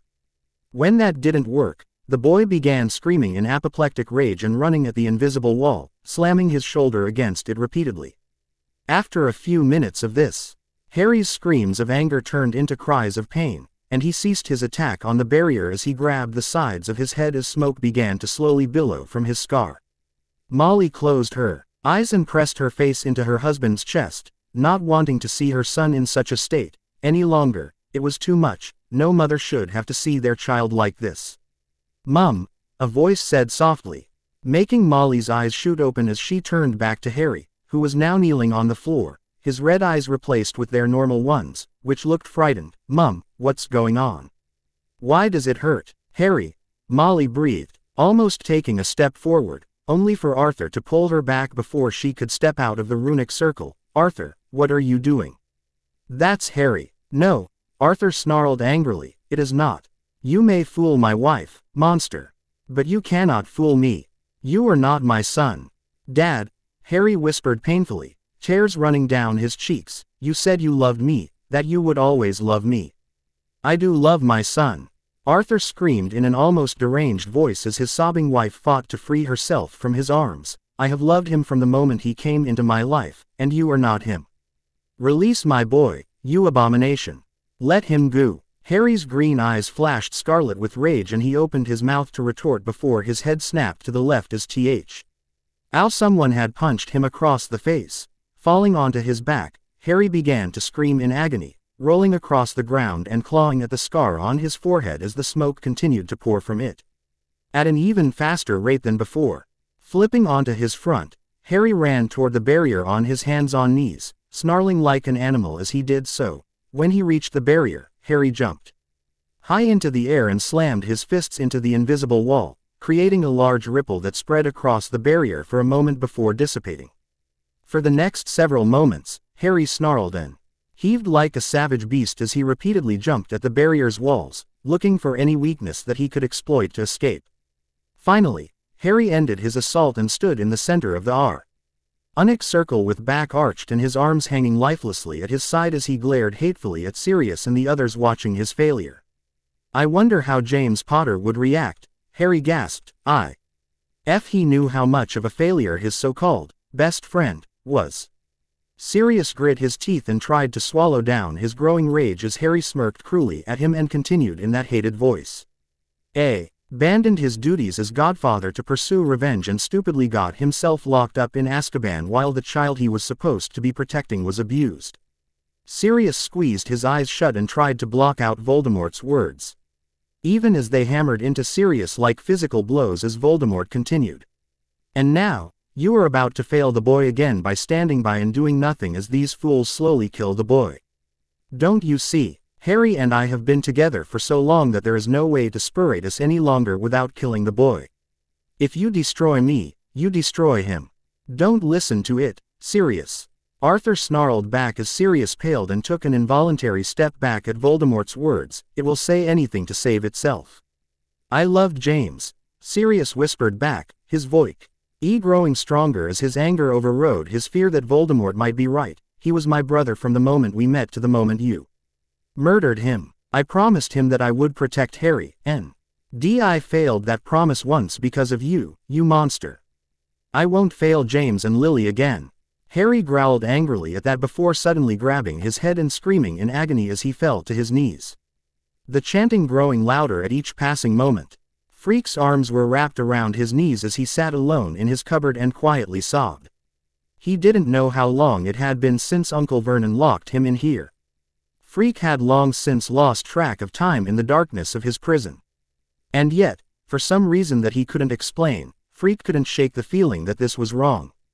That dashes of memory would come to him in the stillness of the dark, flashes of dancing with a beautiful blonde teenager that made his heart sing for reasons he couldn't explain. Of a woman, with fiery red hair singing to him and another redhead, a boy about Freak's age, softly as she laid the two of them down to sleep. Of a man with long, black curls laughing jovially as he taught Freak how to play a game with a flying golden ball, but as quickly as the flashes came, they would disappear, and Freak would once again be alone in the darkness of his cupboard. Suddenly, the cupboard began to shake violently and Freak let out a cry of alarm as he was thrown this way and that. As he desperately tried to find something to grab hold of before the shaking killed him, Freak's eyes widened. In shock as large crack began to form all around him. Outside the cupboard, Freak suddenly heard an animalistic scream of anger and pain as he was thrown against the far wall with a cry of pain and terror, as quickly as the shaking began. It suddenly came to an end, and Freak was once again alone in the darkness of his prison, the only light coming from the multitude of cracks that had suddenly appeared all around him. Harry, a voice suddenly called out from seemingly nowhere and all around him simultaneously, causing Freak's head to shoot up in alarm as he searched for the voice's origin. Harry, the voice called out again softly, come back to us, please come back. Though he couldn't see who was speaking, Freak felt a warm safe feeling spread through him, and he felt as though he knew the speaker, as though the speaker's name was on the tip of his tongue, yet just out of reach. It was a woman speaking. Freak realized as he desperately tried to remember who she was. A moment later, the violent shaking began again. And Freak was once again thrown across the room as more cracks began to appear around him as the animalistic screaming once more began. He is mine, Harry screamed, in rage as he knelt in the center of the runic circle, holding his head in agony as the chanting thundered around him. You cannot defeat me. I am the greatest wizard to ever live. Release me. IWILL rip the skin from your bones and use it to decorate my throne room. As Voldemort continued to alternate between screaming in pain and spewing violent threats against them, Molly suddenly reached into her pocket and pulled out what she had gone to retrieve before the ritual began.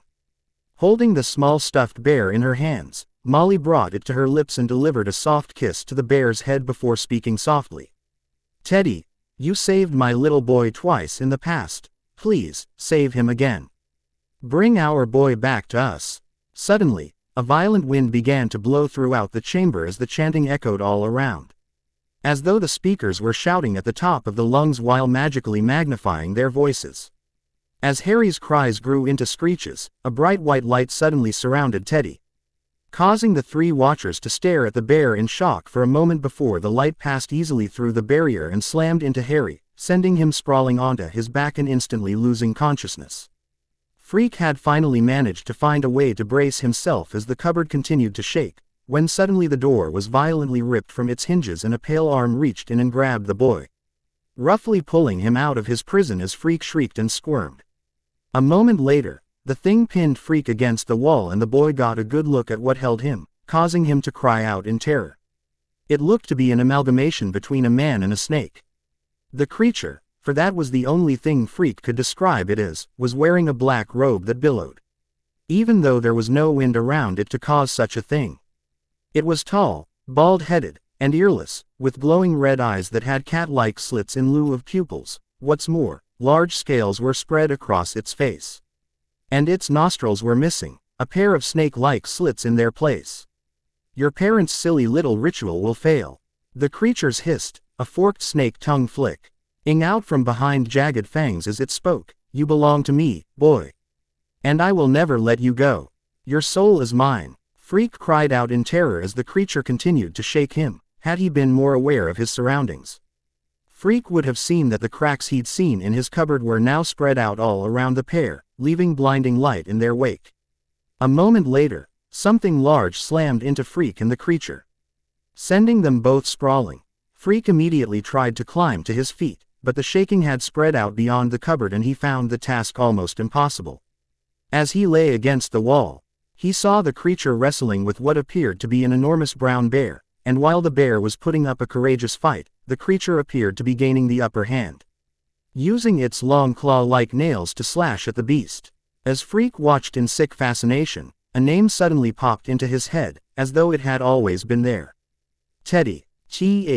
Bear had just picked up the creature over its head and thrown it hard against the far wall when it heard Freak's words and turned to him, seeming to wink at the stunned boy, who suddenly broke out in a huge smile.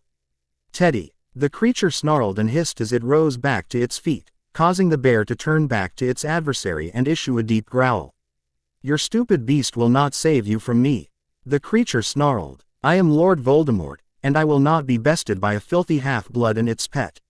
By this point the so-named Voldemort looked as if he were on his last legs. Black blood oozed to the floor beneath him from dozens of different wounds, including 3 slashes that Teddy had delivered to the man's face from the top of his skull to where his left ear should have been. Teddy's no pet. He's my best friend. Freak yelled back angrily. Get him, Teddy. Teddy issued a thunderous roar at that and charged forward faster than should have been possible, before Voldemort could do anything other than cry out in shock. Teddy was upon him, violently slashing and biting as he ripped Voldemort to pieces. Harry, don't do this. Voldemort screamed out, causing Freak to stare in confusion. Who was Harry? Think what we could achieve together. Voldemort continued as he began to fight a losing battle against Teddy. We could conquer the whole world together, and rule for an eternity. I don't want to conquer anyone. Freak mumbled back. I just want to go home. I want my mummy. Freak could hear the woman's voice again, calling out to him, and somehow, he knew that's who the woman was. He didn't know how he knew. He just did. With an ear-shattering final roar, Teddy bit down onto Voldemort's skull as the monster screamed in agony and denial, rearing back. Teddy Feeney shed Voldemort once and for all as he ripped the monster's head off its body, completely in a brutal display of carnage that caused black blood to spurt from Voldemort's neck like a fountain.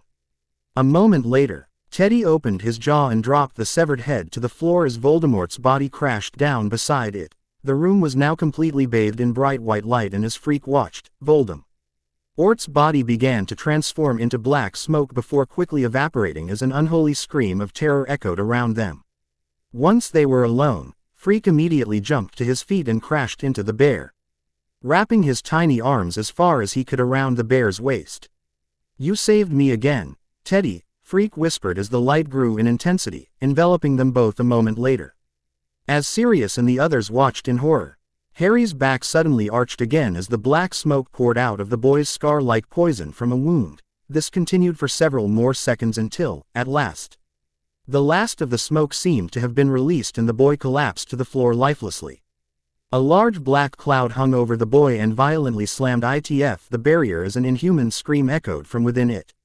Now, Saul cried out, his voice raw from use, finish it. The 3 chanters cried out one final line as one before clapping their hands together, creating a thunderous echo to sound out across the chamber. The candles instantly went out and the 3 layers of runes blazed with light, creating 3 pillars that stretched toward the ceiling and beyond. Were they outside, EY would have seen the pillar of light extend past the castle's walls and into the night sky above. The black cloud released one final cry of terror and pain before the light consumed it, and it disappeared as the group watched in shock. A moment later, the pillar of light descended, slamming back to the floor in an incredible display of power that sent everyone within the chamber off their feet, rashing into whichever wall was closest to them.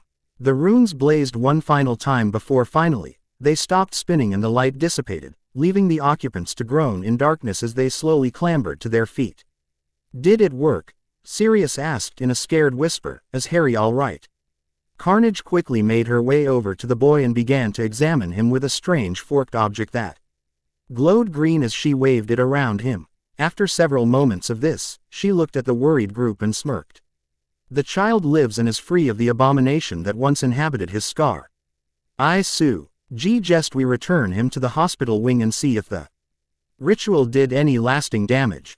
"Agreed," Dumbledore said softly as he slowly and painfully climbed to his feet. "That ritual took much more out of me than I had expected. I can only imagine what it did to young Harry." "You go right ahead and do that," Saul growled as he dusted himself off. "I'm going back to my office. I've had quite enough of this adventure.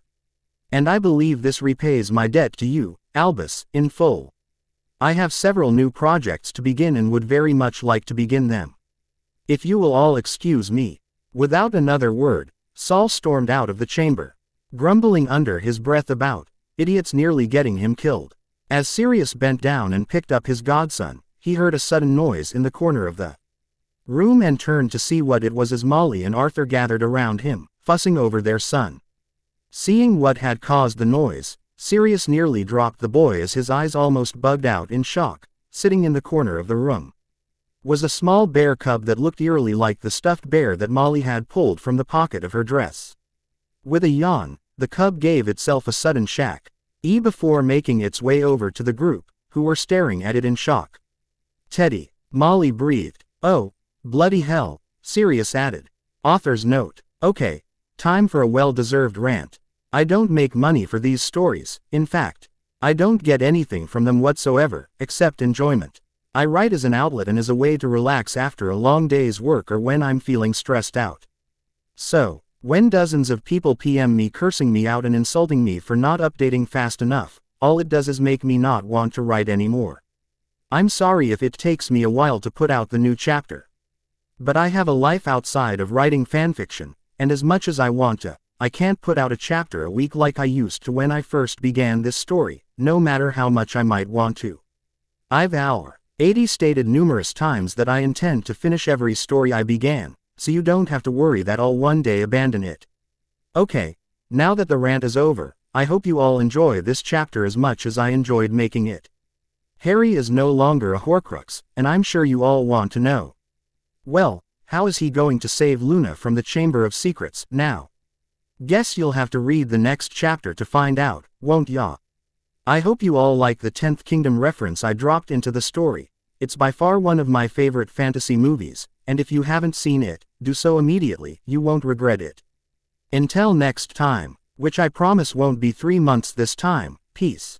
Chapter 39, Sirius Black, Lord of House Black, was a pureblood wizard, and as such, had it drilled into him since birth that the power and mysteries of magic had no end. One could spend 100 lifetimes studying magic, and at the end of those lifetimes, the individual would still be forced to acknowledge that they had barely scratched the surface of what magic was capable of.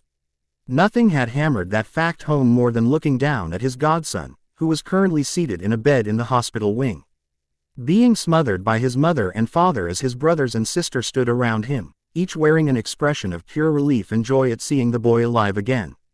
That wasn't what had reinvigorated Sirius' belief in the awe-inspiring power of magic.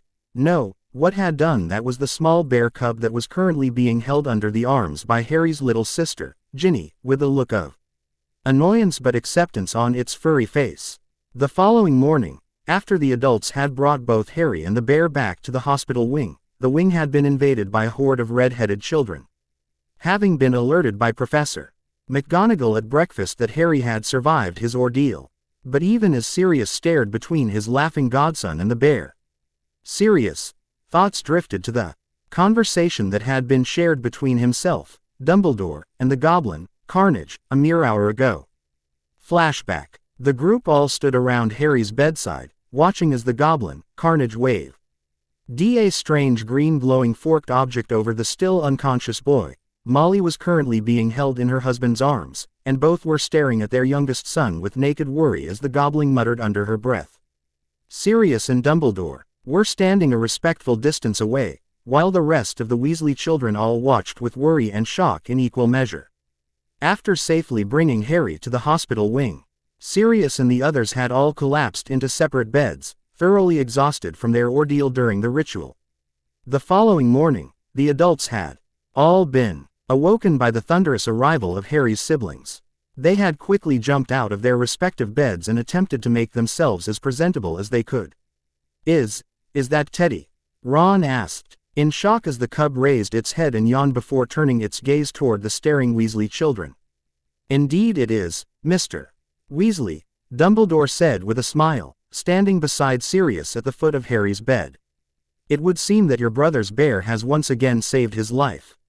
But the last time that Teddy saved Harry, he reverted into a stuffed animal once Harry was safe," Fred said softly. "Does that mean that Harry's still in danger?" "Not at all," Carnage replied. "The boy is quite safe, I can assure you." "Then why is Teddy still, alive?" George asked the goblin. "Shouldn't he have turned back into a toy by now?" "I believe I can answer that, Mr.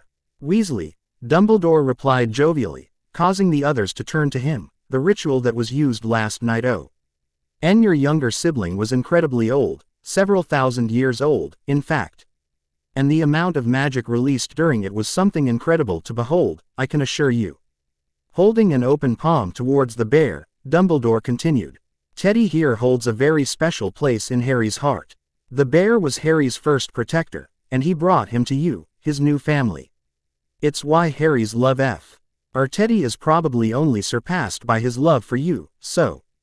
When the piece of Voldemort's soul began fighting against Harry for dominance of the boy's body, Harry's magic reached out for the only protector it could think of. The amount of magic that was released last night is nothing short of awe-inspiring, I can assure you all. In fact, I would wager that such an astronomical amount has rarely been seen since the days of Merlin. As such, it not only allowed Teddy to save Harry's soul from Voldemort's clutch life upon Teddy so that the bear could continue to protect the boy from this day forth. "Surely you jest, Headmaster," Percy said in a shocked voice as the others stared between the bear and Dumbledore in awe. "There is no magic capable of giving an inanimate object life. It's simply not possible." "But you misunderstand me, Mr. Weasley," Dumbledore smiled. "I'm not talking about Harry's magic giving Teddy here a soul of its own or enabling it to procreate like a living being can. Rather, I'm stating that when the magic of the ritual destroyed Voldemort's soul and freed the boy, it created an unimaginably powerful bond between Harry's protector and Harry's core. In essence, Harry unknowingly created a familiar bond between himself and his former stuffed animal. Teddy here will only live for as long as Harry does, and when the day comes for Harry to pass on to the next great adventure, Teddy will once again become nothing more than an ordinary stuffed teddy bear." "Is such a thing truly possible?" Sirius asked in awe, the only voice in the room seemingly capable of speaking. The others stared in odd shock at the bear calmly licking its paw and rubbing its head, apparently giving itself a bath. "I've never even heard of such a thing before, creating a familiar bond, sure. But this defies all that we know about magic. If there is one thing that I have discovered in my very long lifetime, my dear Sirius," Dumbledore chuckled jovially, "it's that magic will always defy what we believe to be true about its power." "So, Teddy is Harry's familiar?" Ron asked after a moment, "and, if I'm understanding you, Headmaster, he's now connected to Harry's core." "That is correct, Mr. Weasley." Dumbledore nodded. "Wicked." Ron grinned, turning back to the bear, who, to the shock of all, seemed to smirk at the compliment. A moment later, Carnage stepped away from Harry and nodded at the watchers. "The taint of Voldemort's Horcrux is gone. I've checked the boy 3 times, and there is no trace of evil within the child. However, that doesn't mean that our work is finished." "What do you mean?" Sirius demanded at once, causing Carnage to raise a brow at his disrespectful tone. It means that we should leave the boy with his family and speak in private, Lord Black. Indeed, Dumbledore asked softly. Very well, then. Sirius, will you be joining us, or would you prefer to remain here with Harry? I'll come, Sirius replied at once. There's nothing for me to do here. And the Weasleys should be here when Harry awakens. Nodding quickly at the watching Weasleys, Dumbledore turned and led Carnage and Sirius from the hospital wing to his office. As they made their way down the hall, Sirius couldn't help but cast sideways glances at the goblin at his side. He was incredibly grateful to the woman, it was true, but at the same time, years of dealing with goblins had taught Sirius to never fully trust them. There was always some angle that they were playing. Once they were in his office, Dumbledore took his place behind his desk and beckoned Ned his two guests to take a seat in the chairs opposite him. Now, perhaps you could expand on what you meant before, my dear, Dumbledore said, placing his elbows on his desk and steepling his fingers before him as he gazed at the goblin. Plainly put, Headmaster, Carnage stated, I believe that there is more than one Horcrux within Hogwarts. Both Dumbledore and Sirius stared at the goblin in shocked silence as the horrifying implications of her words struck them like hammer blows. How can you be sure? Sirius asked in a small voice as Dumbledore reached under his desk and pulled a bottle of elvish mead from one of the drawers, followed by 3 small glasses, which he quickly filled nearly to the top. When I was first examining the boy, the presence of a Horcrux was stronger than anything I could have imagined.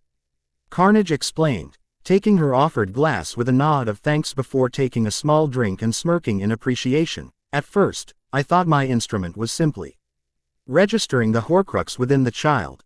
But when I used it again, this morning, the presence within the boy was completely gone, yet the instrument was still registering the presence of a Horcrux somewhere close by. Which leads me to believe that there is another somewhere in this castle. No doubt placed here for safekeeping by the same bastard. That would make sense, Dumbledore replied wearily.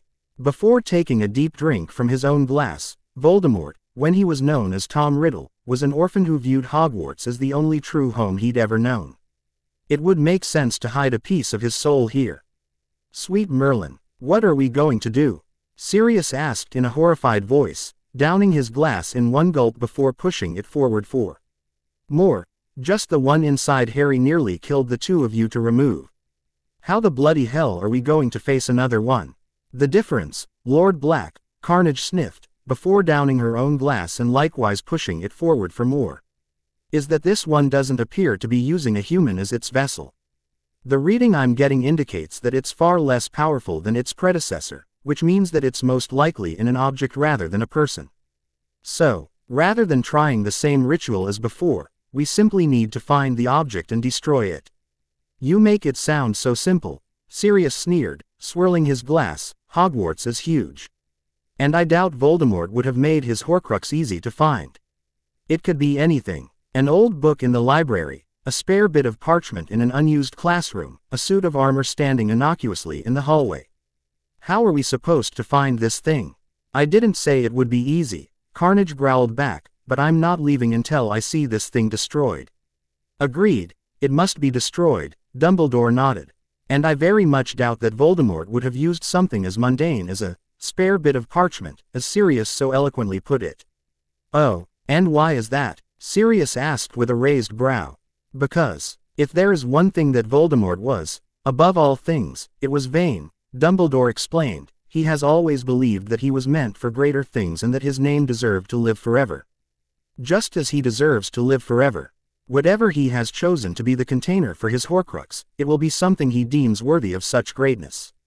That still doesn't solve the issue of finding it, Sirius grumbled, and adding the attacks recently. If word of what we're searching for leaks out, it'll be just one more excuse that Lucius needs to see you gone.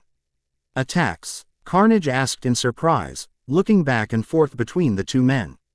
What attacks? Dumbledore and Sirius share a look, and Sirius can see the annoyance in the headmaster's eyes from Sirius slip up.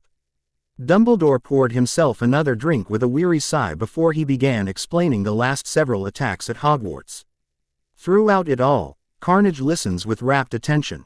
And Sirius can see that her mind is obviously running a mile a minute trying to piece together what could be attacking the students. And no one has died yet from these attacks. Carnage asked thoughtfully. Thankfully, no, Dumbledore replied, though if these attacks aren't stopped, I fear it's only a matter of time. Surprising, Carnage replied, and the last time that similar attacks occurred was 50 years ago when Voldemort was a student here. That is correct. Dumbledore nodded before taking a drink. Do you have an idea you wish to share?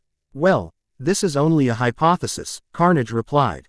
But what if someone found Voldemort's Horcrux, not knowing what it was, and it possessed the poor individual? If Voldemort was, indeed, responsible for the attacks 50 years ago, it stands to reason that should his soul find a way to possess a student, that student could use whatever method Voldemort did last time to finish his ancestors' supposed noble work. Both men stared at the goblin for a moment in shocked silence, unable to believe something so simple, when they both had been blind to it. Added to that, Carnage's tone shifted to one of distaste and disgust at the end, leaving the two men under no illusions as to what the goblin thought of Slytherin, or the so-called noble work that was apparently being done in his name. How could I have been so blind? Dumbledore whispered, his eyes wide as he took in the horror of his own failing. It's so obvious, and yet I missed it. We all did, Albus, Sirius growled. We should have known that bastard was behind this somehow. But even knowing the how, we're still left with the who. And the what? What? Carnage asked in confusion, turning to Sirius as he raised his hand, not holding the glass, and raised two fingers to indicate his points. Who is the student currently being possessed?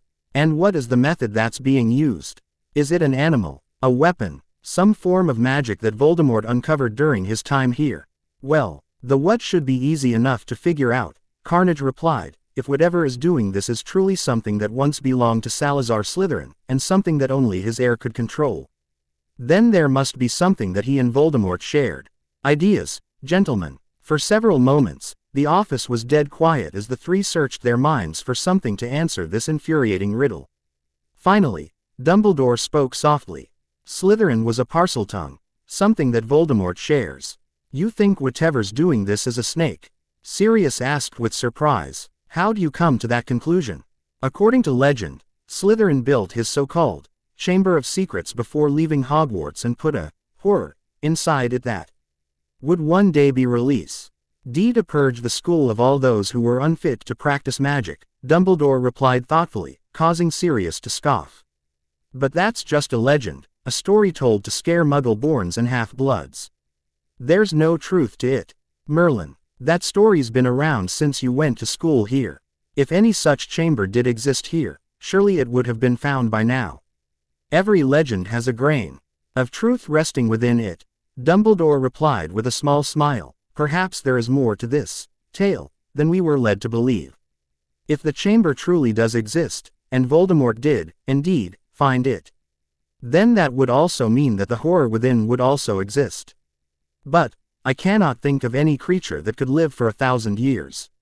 A sudden crash made both men turn to Carnage, who suddenly looked incredibly pale and was staring wide-eyed at Dumbledore, her broken glass lying on the ground where she had dropped it. My dear, what's the matter? I know what the horror within is, Carnage replied in a whisper. Only one creature could possibly have lived so long, and if Voldemort does indeed share his ancestor's gift, then it would be a creature that he would have no trouble controlling. Dumbledore stared at the goblin for a moment before the blood seemed to run from his face like a river. Within moments, Dumbledore looked as pale as a ghost, causing Sirius to look between the two in confusion for a moment. It can't be, Dumbledore whispered in horror. There hasn't been one reported in England in nearly 5 centuries. I can think of nothing else it could be, Carnage retorted, jumping to her feet and pacing around the office. But, if it truly is what we fear, how are the children and Mr. Filch's cat still alive? It only kills when one looks it in the eye, Carnage replied. You said there was water on the floor the night the cat was discovered, yes. Indeed, Dumbledore nodded. One of our resident ghosts flooded her bathroom. The cat probably only saw the reflection in the water, then. As for the others, you said that one was found with a camera in front of his eyes, one was found with a mirror, and one was found with a petrified ghost. I would hazard a guess that no one has actually seen the beast's eyes, they've only seen reflections or seen the beast's gaze through something else. The fact that no one has yet died is nothing short of a miracle. But if we're to keep that miracle from ending, we must find Voldemort's Horcrux and destroy it. Or else, destroy the beast. Okay, for those of us still in the dark, anyone want to clue me in? What the hell is this thing? Sirius demanded. What creature could possibly do something like this? Carnage and Dumbledore shared a look for a moment before Carnage turned back to Sirius, who looked torn between fear and frustration. I'm surprised that you haven't figured it out yet, Lord Black, Carnage quipped. Coming from a family with such a dark history, the culprit should be obvious. We're dealing with a basilisk. Sirius suddenly felt as though the ground had dropped out from under his chair, and his glass slipped from his numb fingers, smashing onto the floor a moment later as Sirius paled in horror. No, that's not possible. Dumbledore's right. There hasn't been one reported in England for nearly 500 years. How the bloody hell would Voldemort sneak one into Hogwarts? He wouldn't need to sneak it in. Carnage replied, if it was already here. You think this thing once belonged to Salazar Slytherin?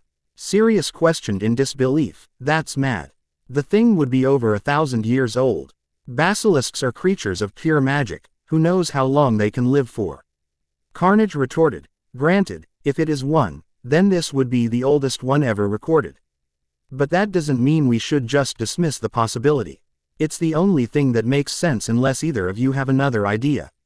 Sirius turned to Dumbledore, a pleading look on his face as he stared at the aged headmaster. Only for his blood to turn to ice. Dumbledore looked older than Sirius had ever seen him, and was sagging in his chair as he ran a tired hand over his face and down his beard. I cannot. Dumbledore replied wearily. It is the only suggestion that makes sense, and I've no doubt that if it is a basilisk, Voldemort would have taken great joy in using his ancest. Ors familiar for such a monstrous purpose as murdering those he believed should not be. Here, Albus, this is Sirius. Sirius cried, jumping to his feet, we need to call the ministry. The holiday break is due to end tomorrow. If this thing really is a basilisk, the students will be in mortal danger. I agree. Dumbledore replied gravely, I will inform the ministry immediately and have a task force brought forth to find this beast and destroy it, before it kills someone. And how do we explain it? Carnage demanded. Several students have petrified, Headmaster. The ministry will want to hold someone responsible for it. Whether they were possessed or not will be irrelevant to Fudge. That is why I will not be telling him about the Horcrux, Dumbledore replied, causing Carnage and Sirius to look at him with surprise. Madam Carnage, I want you to go back to Gringotts and explain what is happening to your colleagues. Tell them that if they help us find and destroy the creature, they can have the parts as a reward. Carnage's brows nearly rose to her hairline. A basilisk this old would be worth nearly its weight in gold, and no doubt the goblins would rush at the opportunity to claim such a reward. You would really give it away? Sirius asked. Just like that. My students' lives are worth more than any reward, my dear boy. I would give my very life for them, if it was needed. Dumbledore replied in a deadly serious voice that left Sirius speechless. While the ministry and your compatriots are doing that, Dumbledore continued, the three of us will try and locate the Horcrux responsible for this. With any luck, we will be able to end this abomination's attack on my students before the beast claims its next victim. As luck would have it, our task should be relatively easier than the ministry's. How in Merlin's name do you figure that? Sirius demanded. The possessed student must be one of those who stayed behind for the Christmas break, Dumbledore replied. Due to means our list of suspects is small, thank Merlin. Now, we simply have to search each one's belongings until we find something they should not have. And how will we know this Horcrux when we find it? Sirius asked, shaking his head at the absurdity of this plan. Trust me, Lord Black, Carnage growled, something that evil. We'll know it when we find it. This is mad, Sirius breathed. Completely and utterly mad, but I see no other options, so let's do it. I'll leave immediately, then. Without another word, the goblin turned and stormed into Dumbledore's fireplace, throwing some E-flow powder from her pocket to the ground and disappearing in a flurry of green flame. Are you sure about this, Albus? Sirius asked. We know who's responsible. That damned elf, Dobby, told Harry about this months ago. Why not just storm Malfoy Manor and demand Lucius tell us what the Horcrux is? He'll no doubt use this as fuel to have you removed. Unfortunately, we have no proof that Lucius Malfoy is responsible. Dumbledore replied gravely. And whether Lucius uses this to remove me or not, I will not allow harm to befall my students. We can have the Ministry take the elf as evidence. Sirius countered. He told Harry about this. He told him, and we ignored it. This is as much our fault as it is Lucius. And how many spies does Lucius have at the Ministry? Dumbledore retorted. How long before he became aware of the Ministry's arrival? I'd wager that Dobby would be dead long before the Ministry managed to take him into custody, and then Lucius would be free from culpability. So, we're just supposed to let him get away with this? Sirius demanded, jumping to his feet and slamming his hands down on top of Dumbledore's desk. He nearly killed Hermione. He could have killed any of those poor kids. Mark my words, Sirius, Dumbledore replied, his tone making Sirius freeze in place. If it's the last thing I do on this earth, Lucius Malfoy will be called to answer for his heinous crime against Hogwarts. Never before had Sirius heard Albus Dumbledore speak in such a tone, and he subconsciously gulped as he sat back down. Dumbledore's voice was ice cold, and his yes sparked with a rage that looked as though he was barely controlling it. As Sirius continued to stare, he could see that Dumbledore's hands were clenched tightly around the arms of his chair, and he would creaked in defiance as though it would break at any moment. End flashback. As Sirius continued to stare at his godson, laughing at something that one of the twins had just said, while Ginny began to pet Teddy's head. He couldn't help but shudder at the memory of Dumbledore's anger. Lucius Malfoy had done something that only Voldemort had accomplished. He'd caused Albus Dumbledore to lose his temper. And if there was any justice in the world, Lord Malfoy would very quickly discover why that was a very bad idea. Dumbledore had already left to inform the Ministry, and, no doubt, Aurors. And an army of goblins would soon descend on Hogwarts en masse as they tore Hogwarts apart looking for the beast's lair. While they were doing that, Sirius, Dumbledore, and Carnage would be conducting their own search for the thing responsible for awakening the basilisk. Taking a deep, weary breath, Sirius suddenly felt his age creep up on him. It was going to be a long couple of days. Chapter 40. When Lady Narcissa Malfoy entered the Ministry of Magic that morning, she expected it to be a quick visit, which is why she had also brought her children to the Ministry with her. Her plan was to convey a quick word with Minister Fudge about the attacks that had been going on at Hogwarts, demand he send in a host of Aurors to deal with whatever was responsible, and then quickly apparate her family to the train station, where the Malfoy family house elves were waiting with her children's luggage. Lucius had elected not to come, stating that he had other responsibilities to attend to. What oath? Responsibilities could be more important than his children's safety, Lucius had refused to say, something that had infuriated Narcissa beyond measure. Indeed, Narcissa had already decided to have a firm word with her husband about priorities when he returned home that evening. I don't understand why we had to come, Draco sighed as he entered the Ministry elevator alongside his mother and sister. We risk missing the train. We're not going to miss the train, Draco, Rhea replied, rolling her eyes at her little brother's petulance. It's not even 9 o'clock yet. Indeed, Narcissa replied, and to be honest, I'm not even sure I should let you both go back. Be grateful I'm allowing it at all. What? Draco demanded in shock. Why ever not? You cannot honestly be this dense, Rhea replied, causing Draco to turn to her with an affronted expression. There's something attacking students, Draco. Of course, Mother wants to ensure that we are safe before she sends us back. Honestly, the fact that the headmaster has allowed the attacks to continue for this long without informing the Ministry should also be investigated. Indeed, Narcissa sniffed, the Ministry should have been informed upon the first attack. The fact that such was not done is clearly indicative that Dumbledore has entirely too much control where Hogwarts is concerned. As the elevator continued to rise, ACO leaned over to his sister and asked softly, hoping their mother wouldn't hear. Rhea, do you think we should tell Mum about Dobby? You know, what he heard Father say, and what he tried to do to Harry. No, Rhea hissed back, staring at her mother's back for a moment to ensure that Draco hadn't been overheard. We have no proof that Father is responsible, and we cannot risk our family's reputation on the word of one mad elf. Especially when House Malfoy is already viewed with scorn and hate due to Father's role in the previous war. But, what if Father is responsible? We can't just let him get away with this. Oh, and since when did you care about Muggle-borns and half-bloods? Rhea asked with a raised brow. One of those Muggle-borns happens to be my friend. Draco hissed back, angrily before he realized what he had just said and blushed, looking away in embarrassment. Well, Rhea smirked. Perhaps our father hasn't corrupted you as much as I thought. A surprise, to be sure, but a welcome one. And to answer your question, little brother, there isn't much we can do. Lucius Malfoy is all but untouchable politically, and if someone were to bring charges against him, the multitude of favors owed to House Malfoy, as well as the amount of gold our father would pay to ensure justice is perverted, would all but guarantee he will be acquitted of any wrongdoing. But what about Dobby? Draco whispered back. He heard Father's plan, he could testify. Ignoring the fact that you're suggesting we betray our father, Rhea replied softly, we both know how most of the Wizengamot view creatures such as house elves.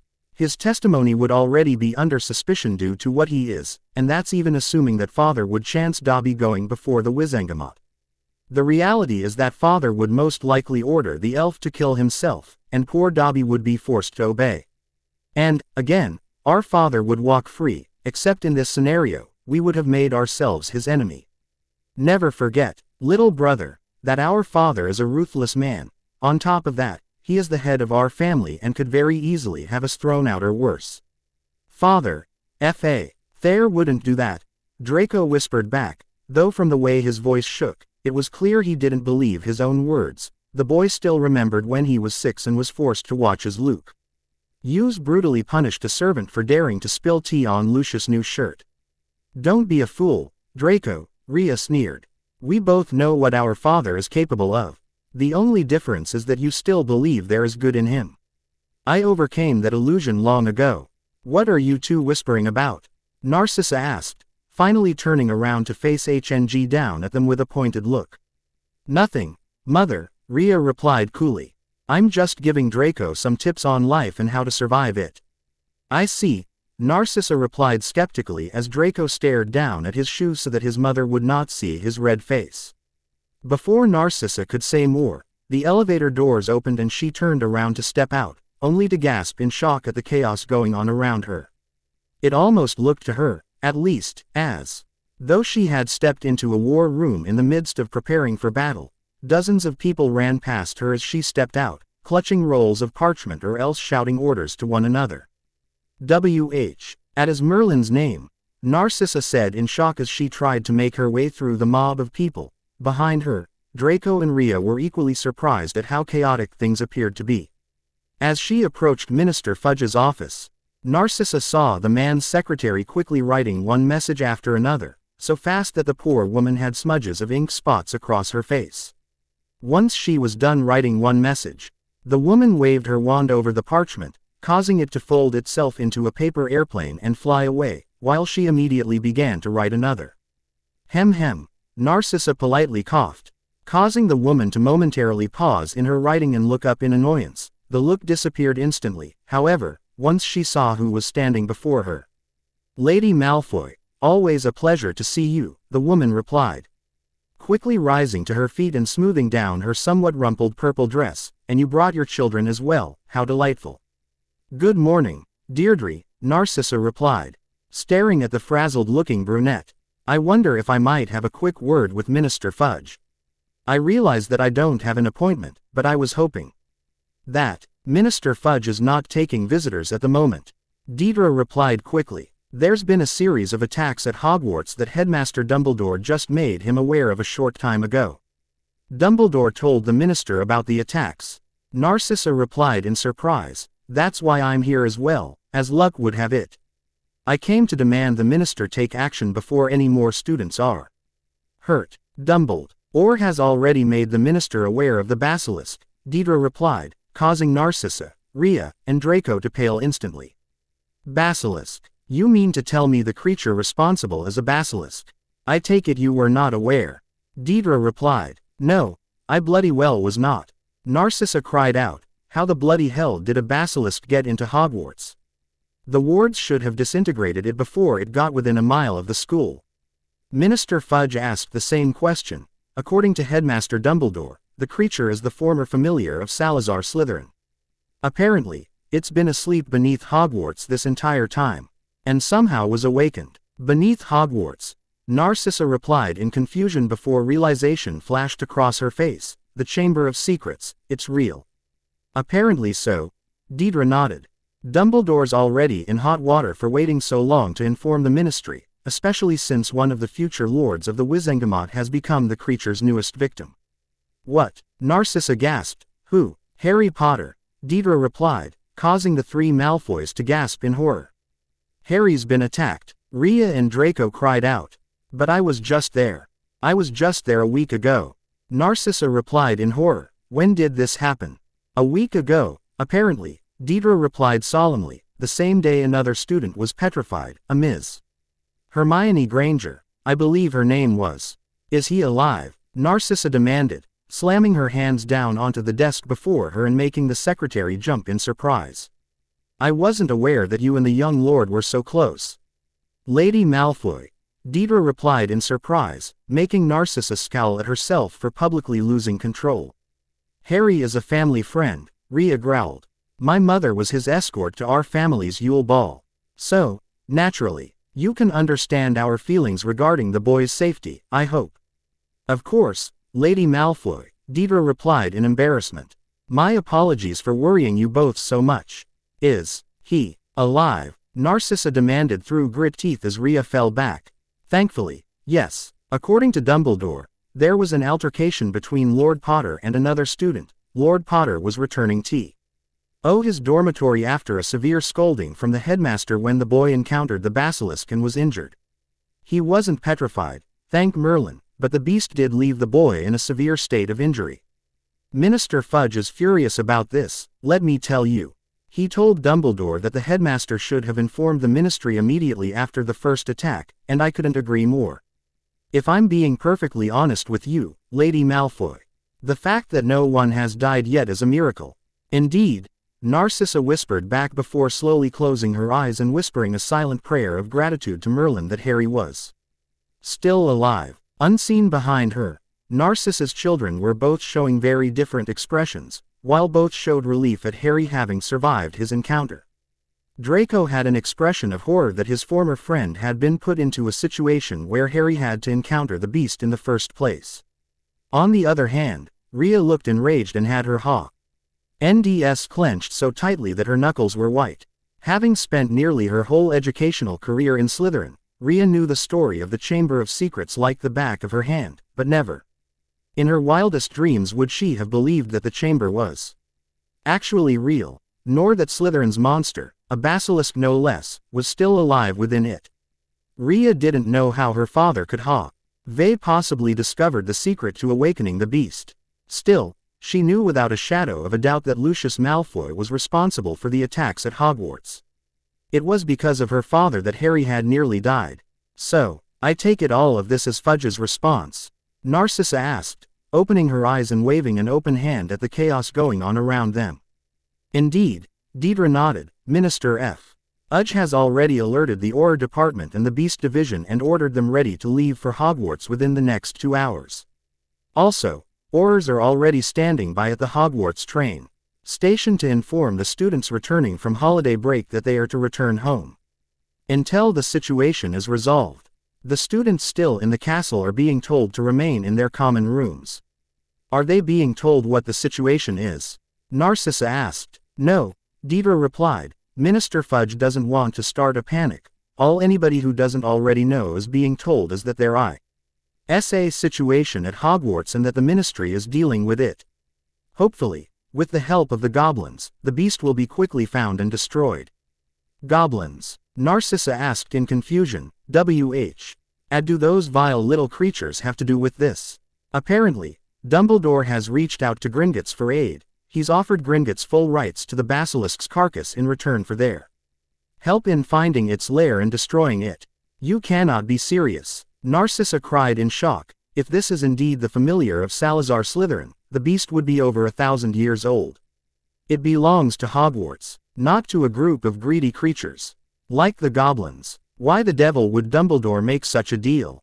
I can't say, but it caused more than a few headaches here, I can assure you.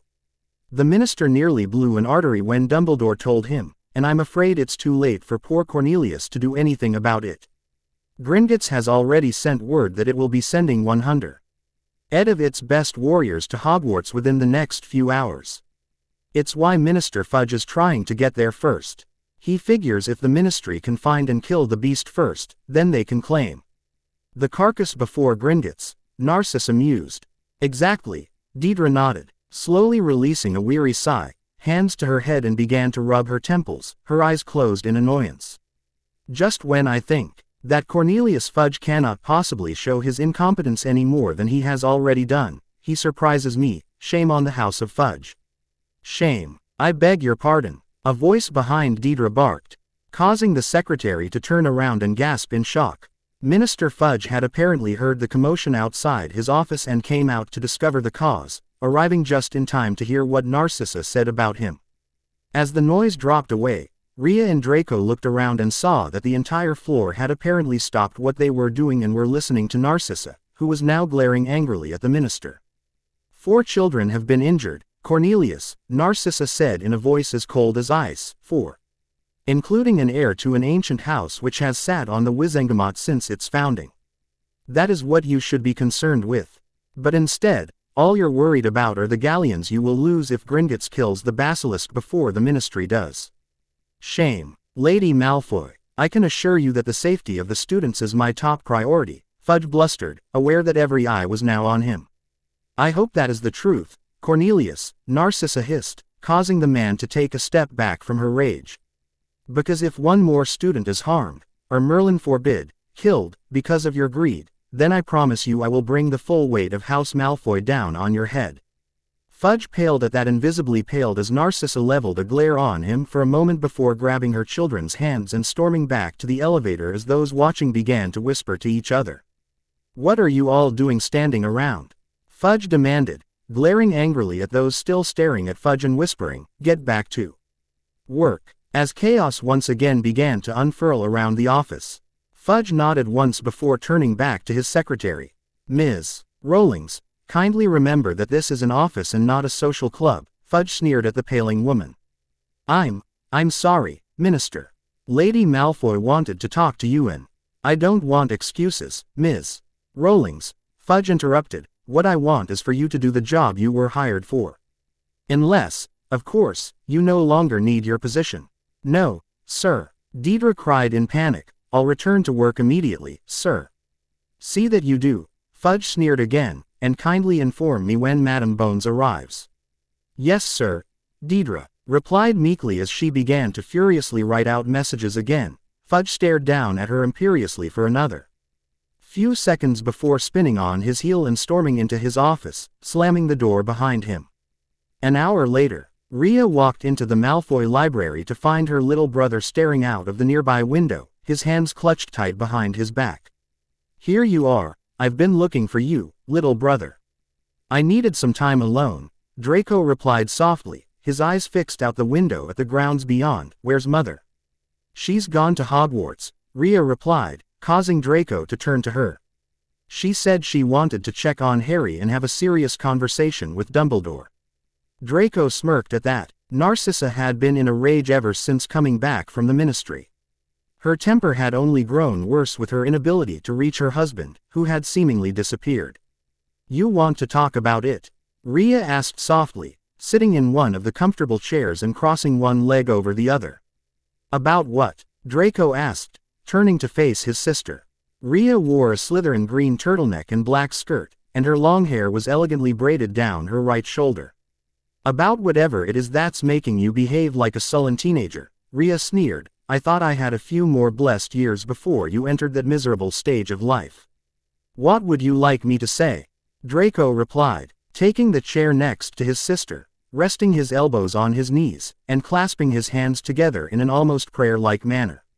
That I allowed my fear of OU, our father, to cost me the only true friend I've ever had.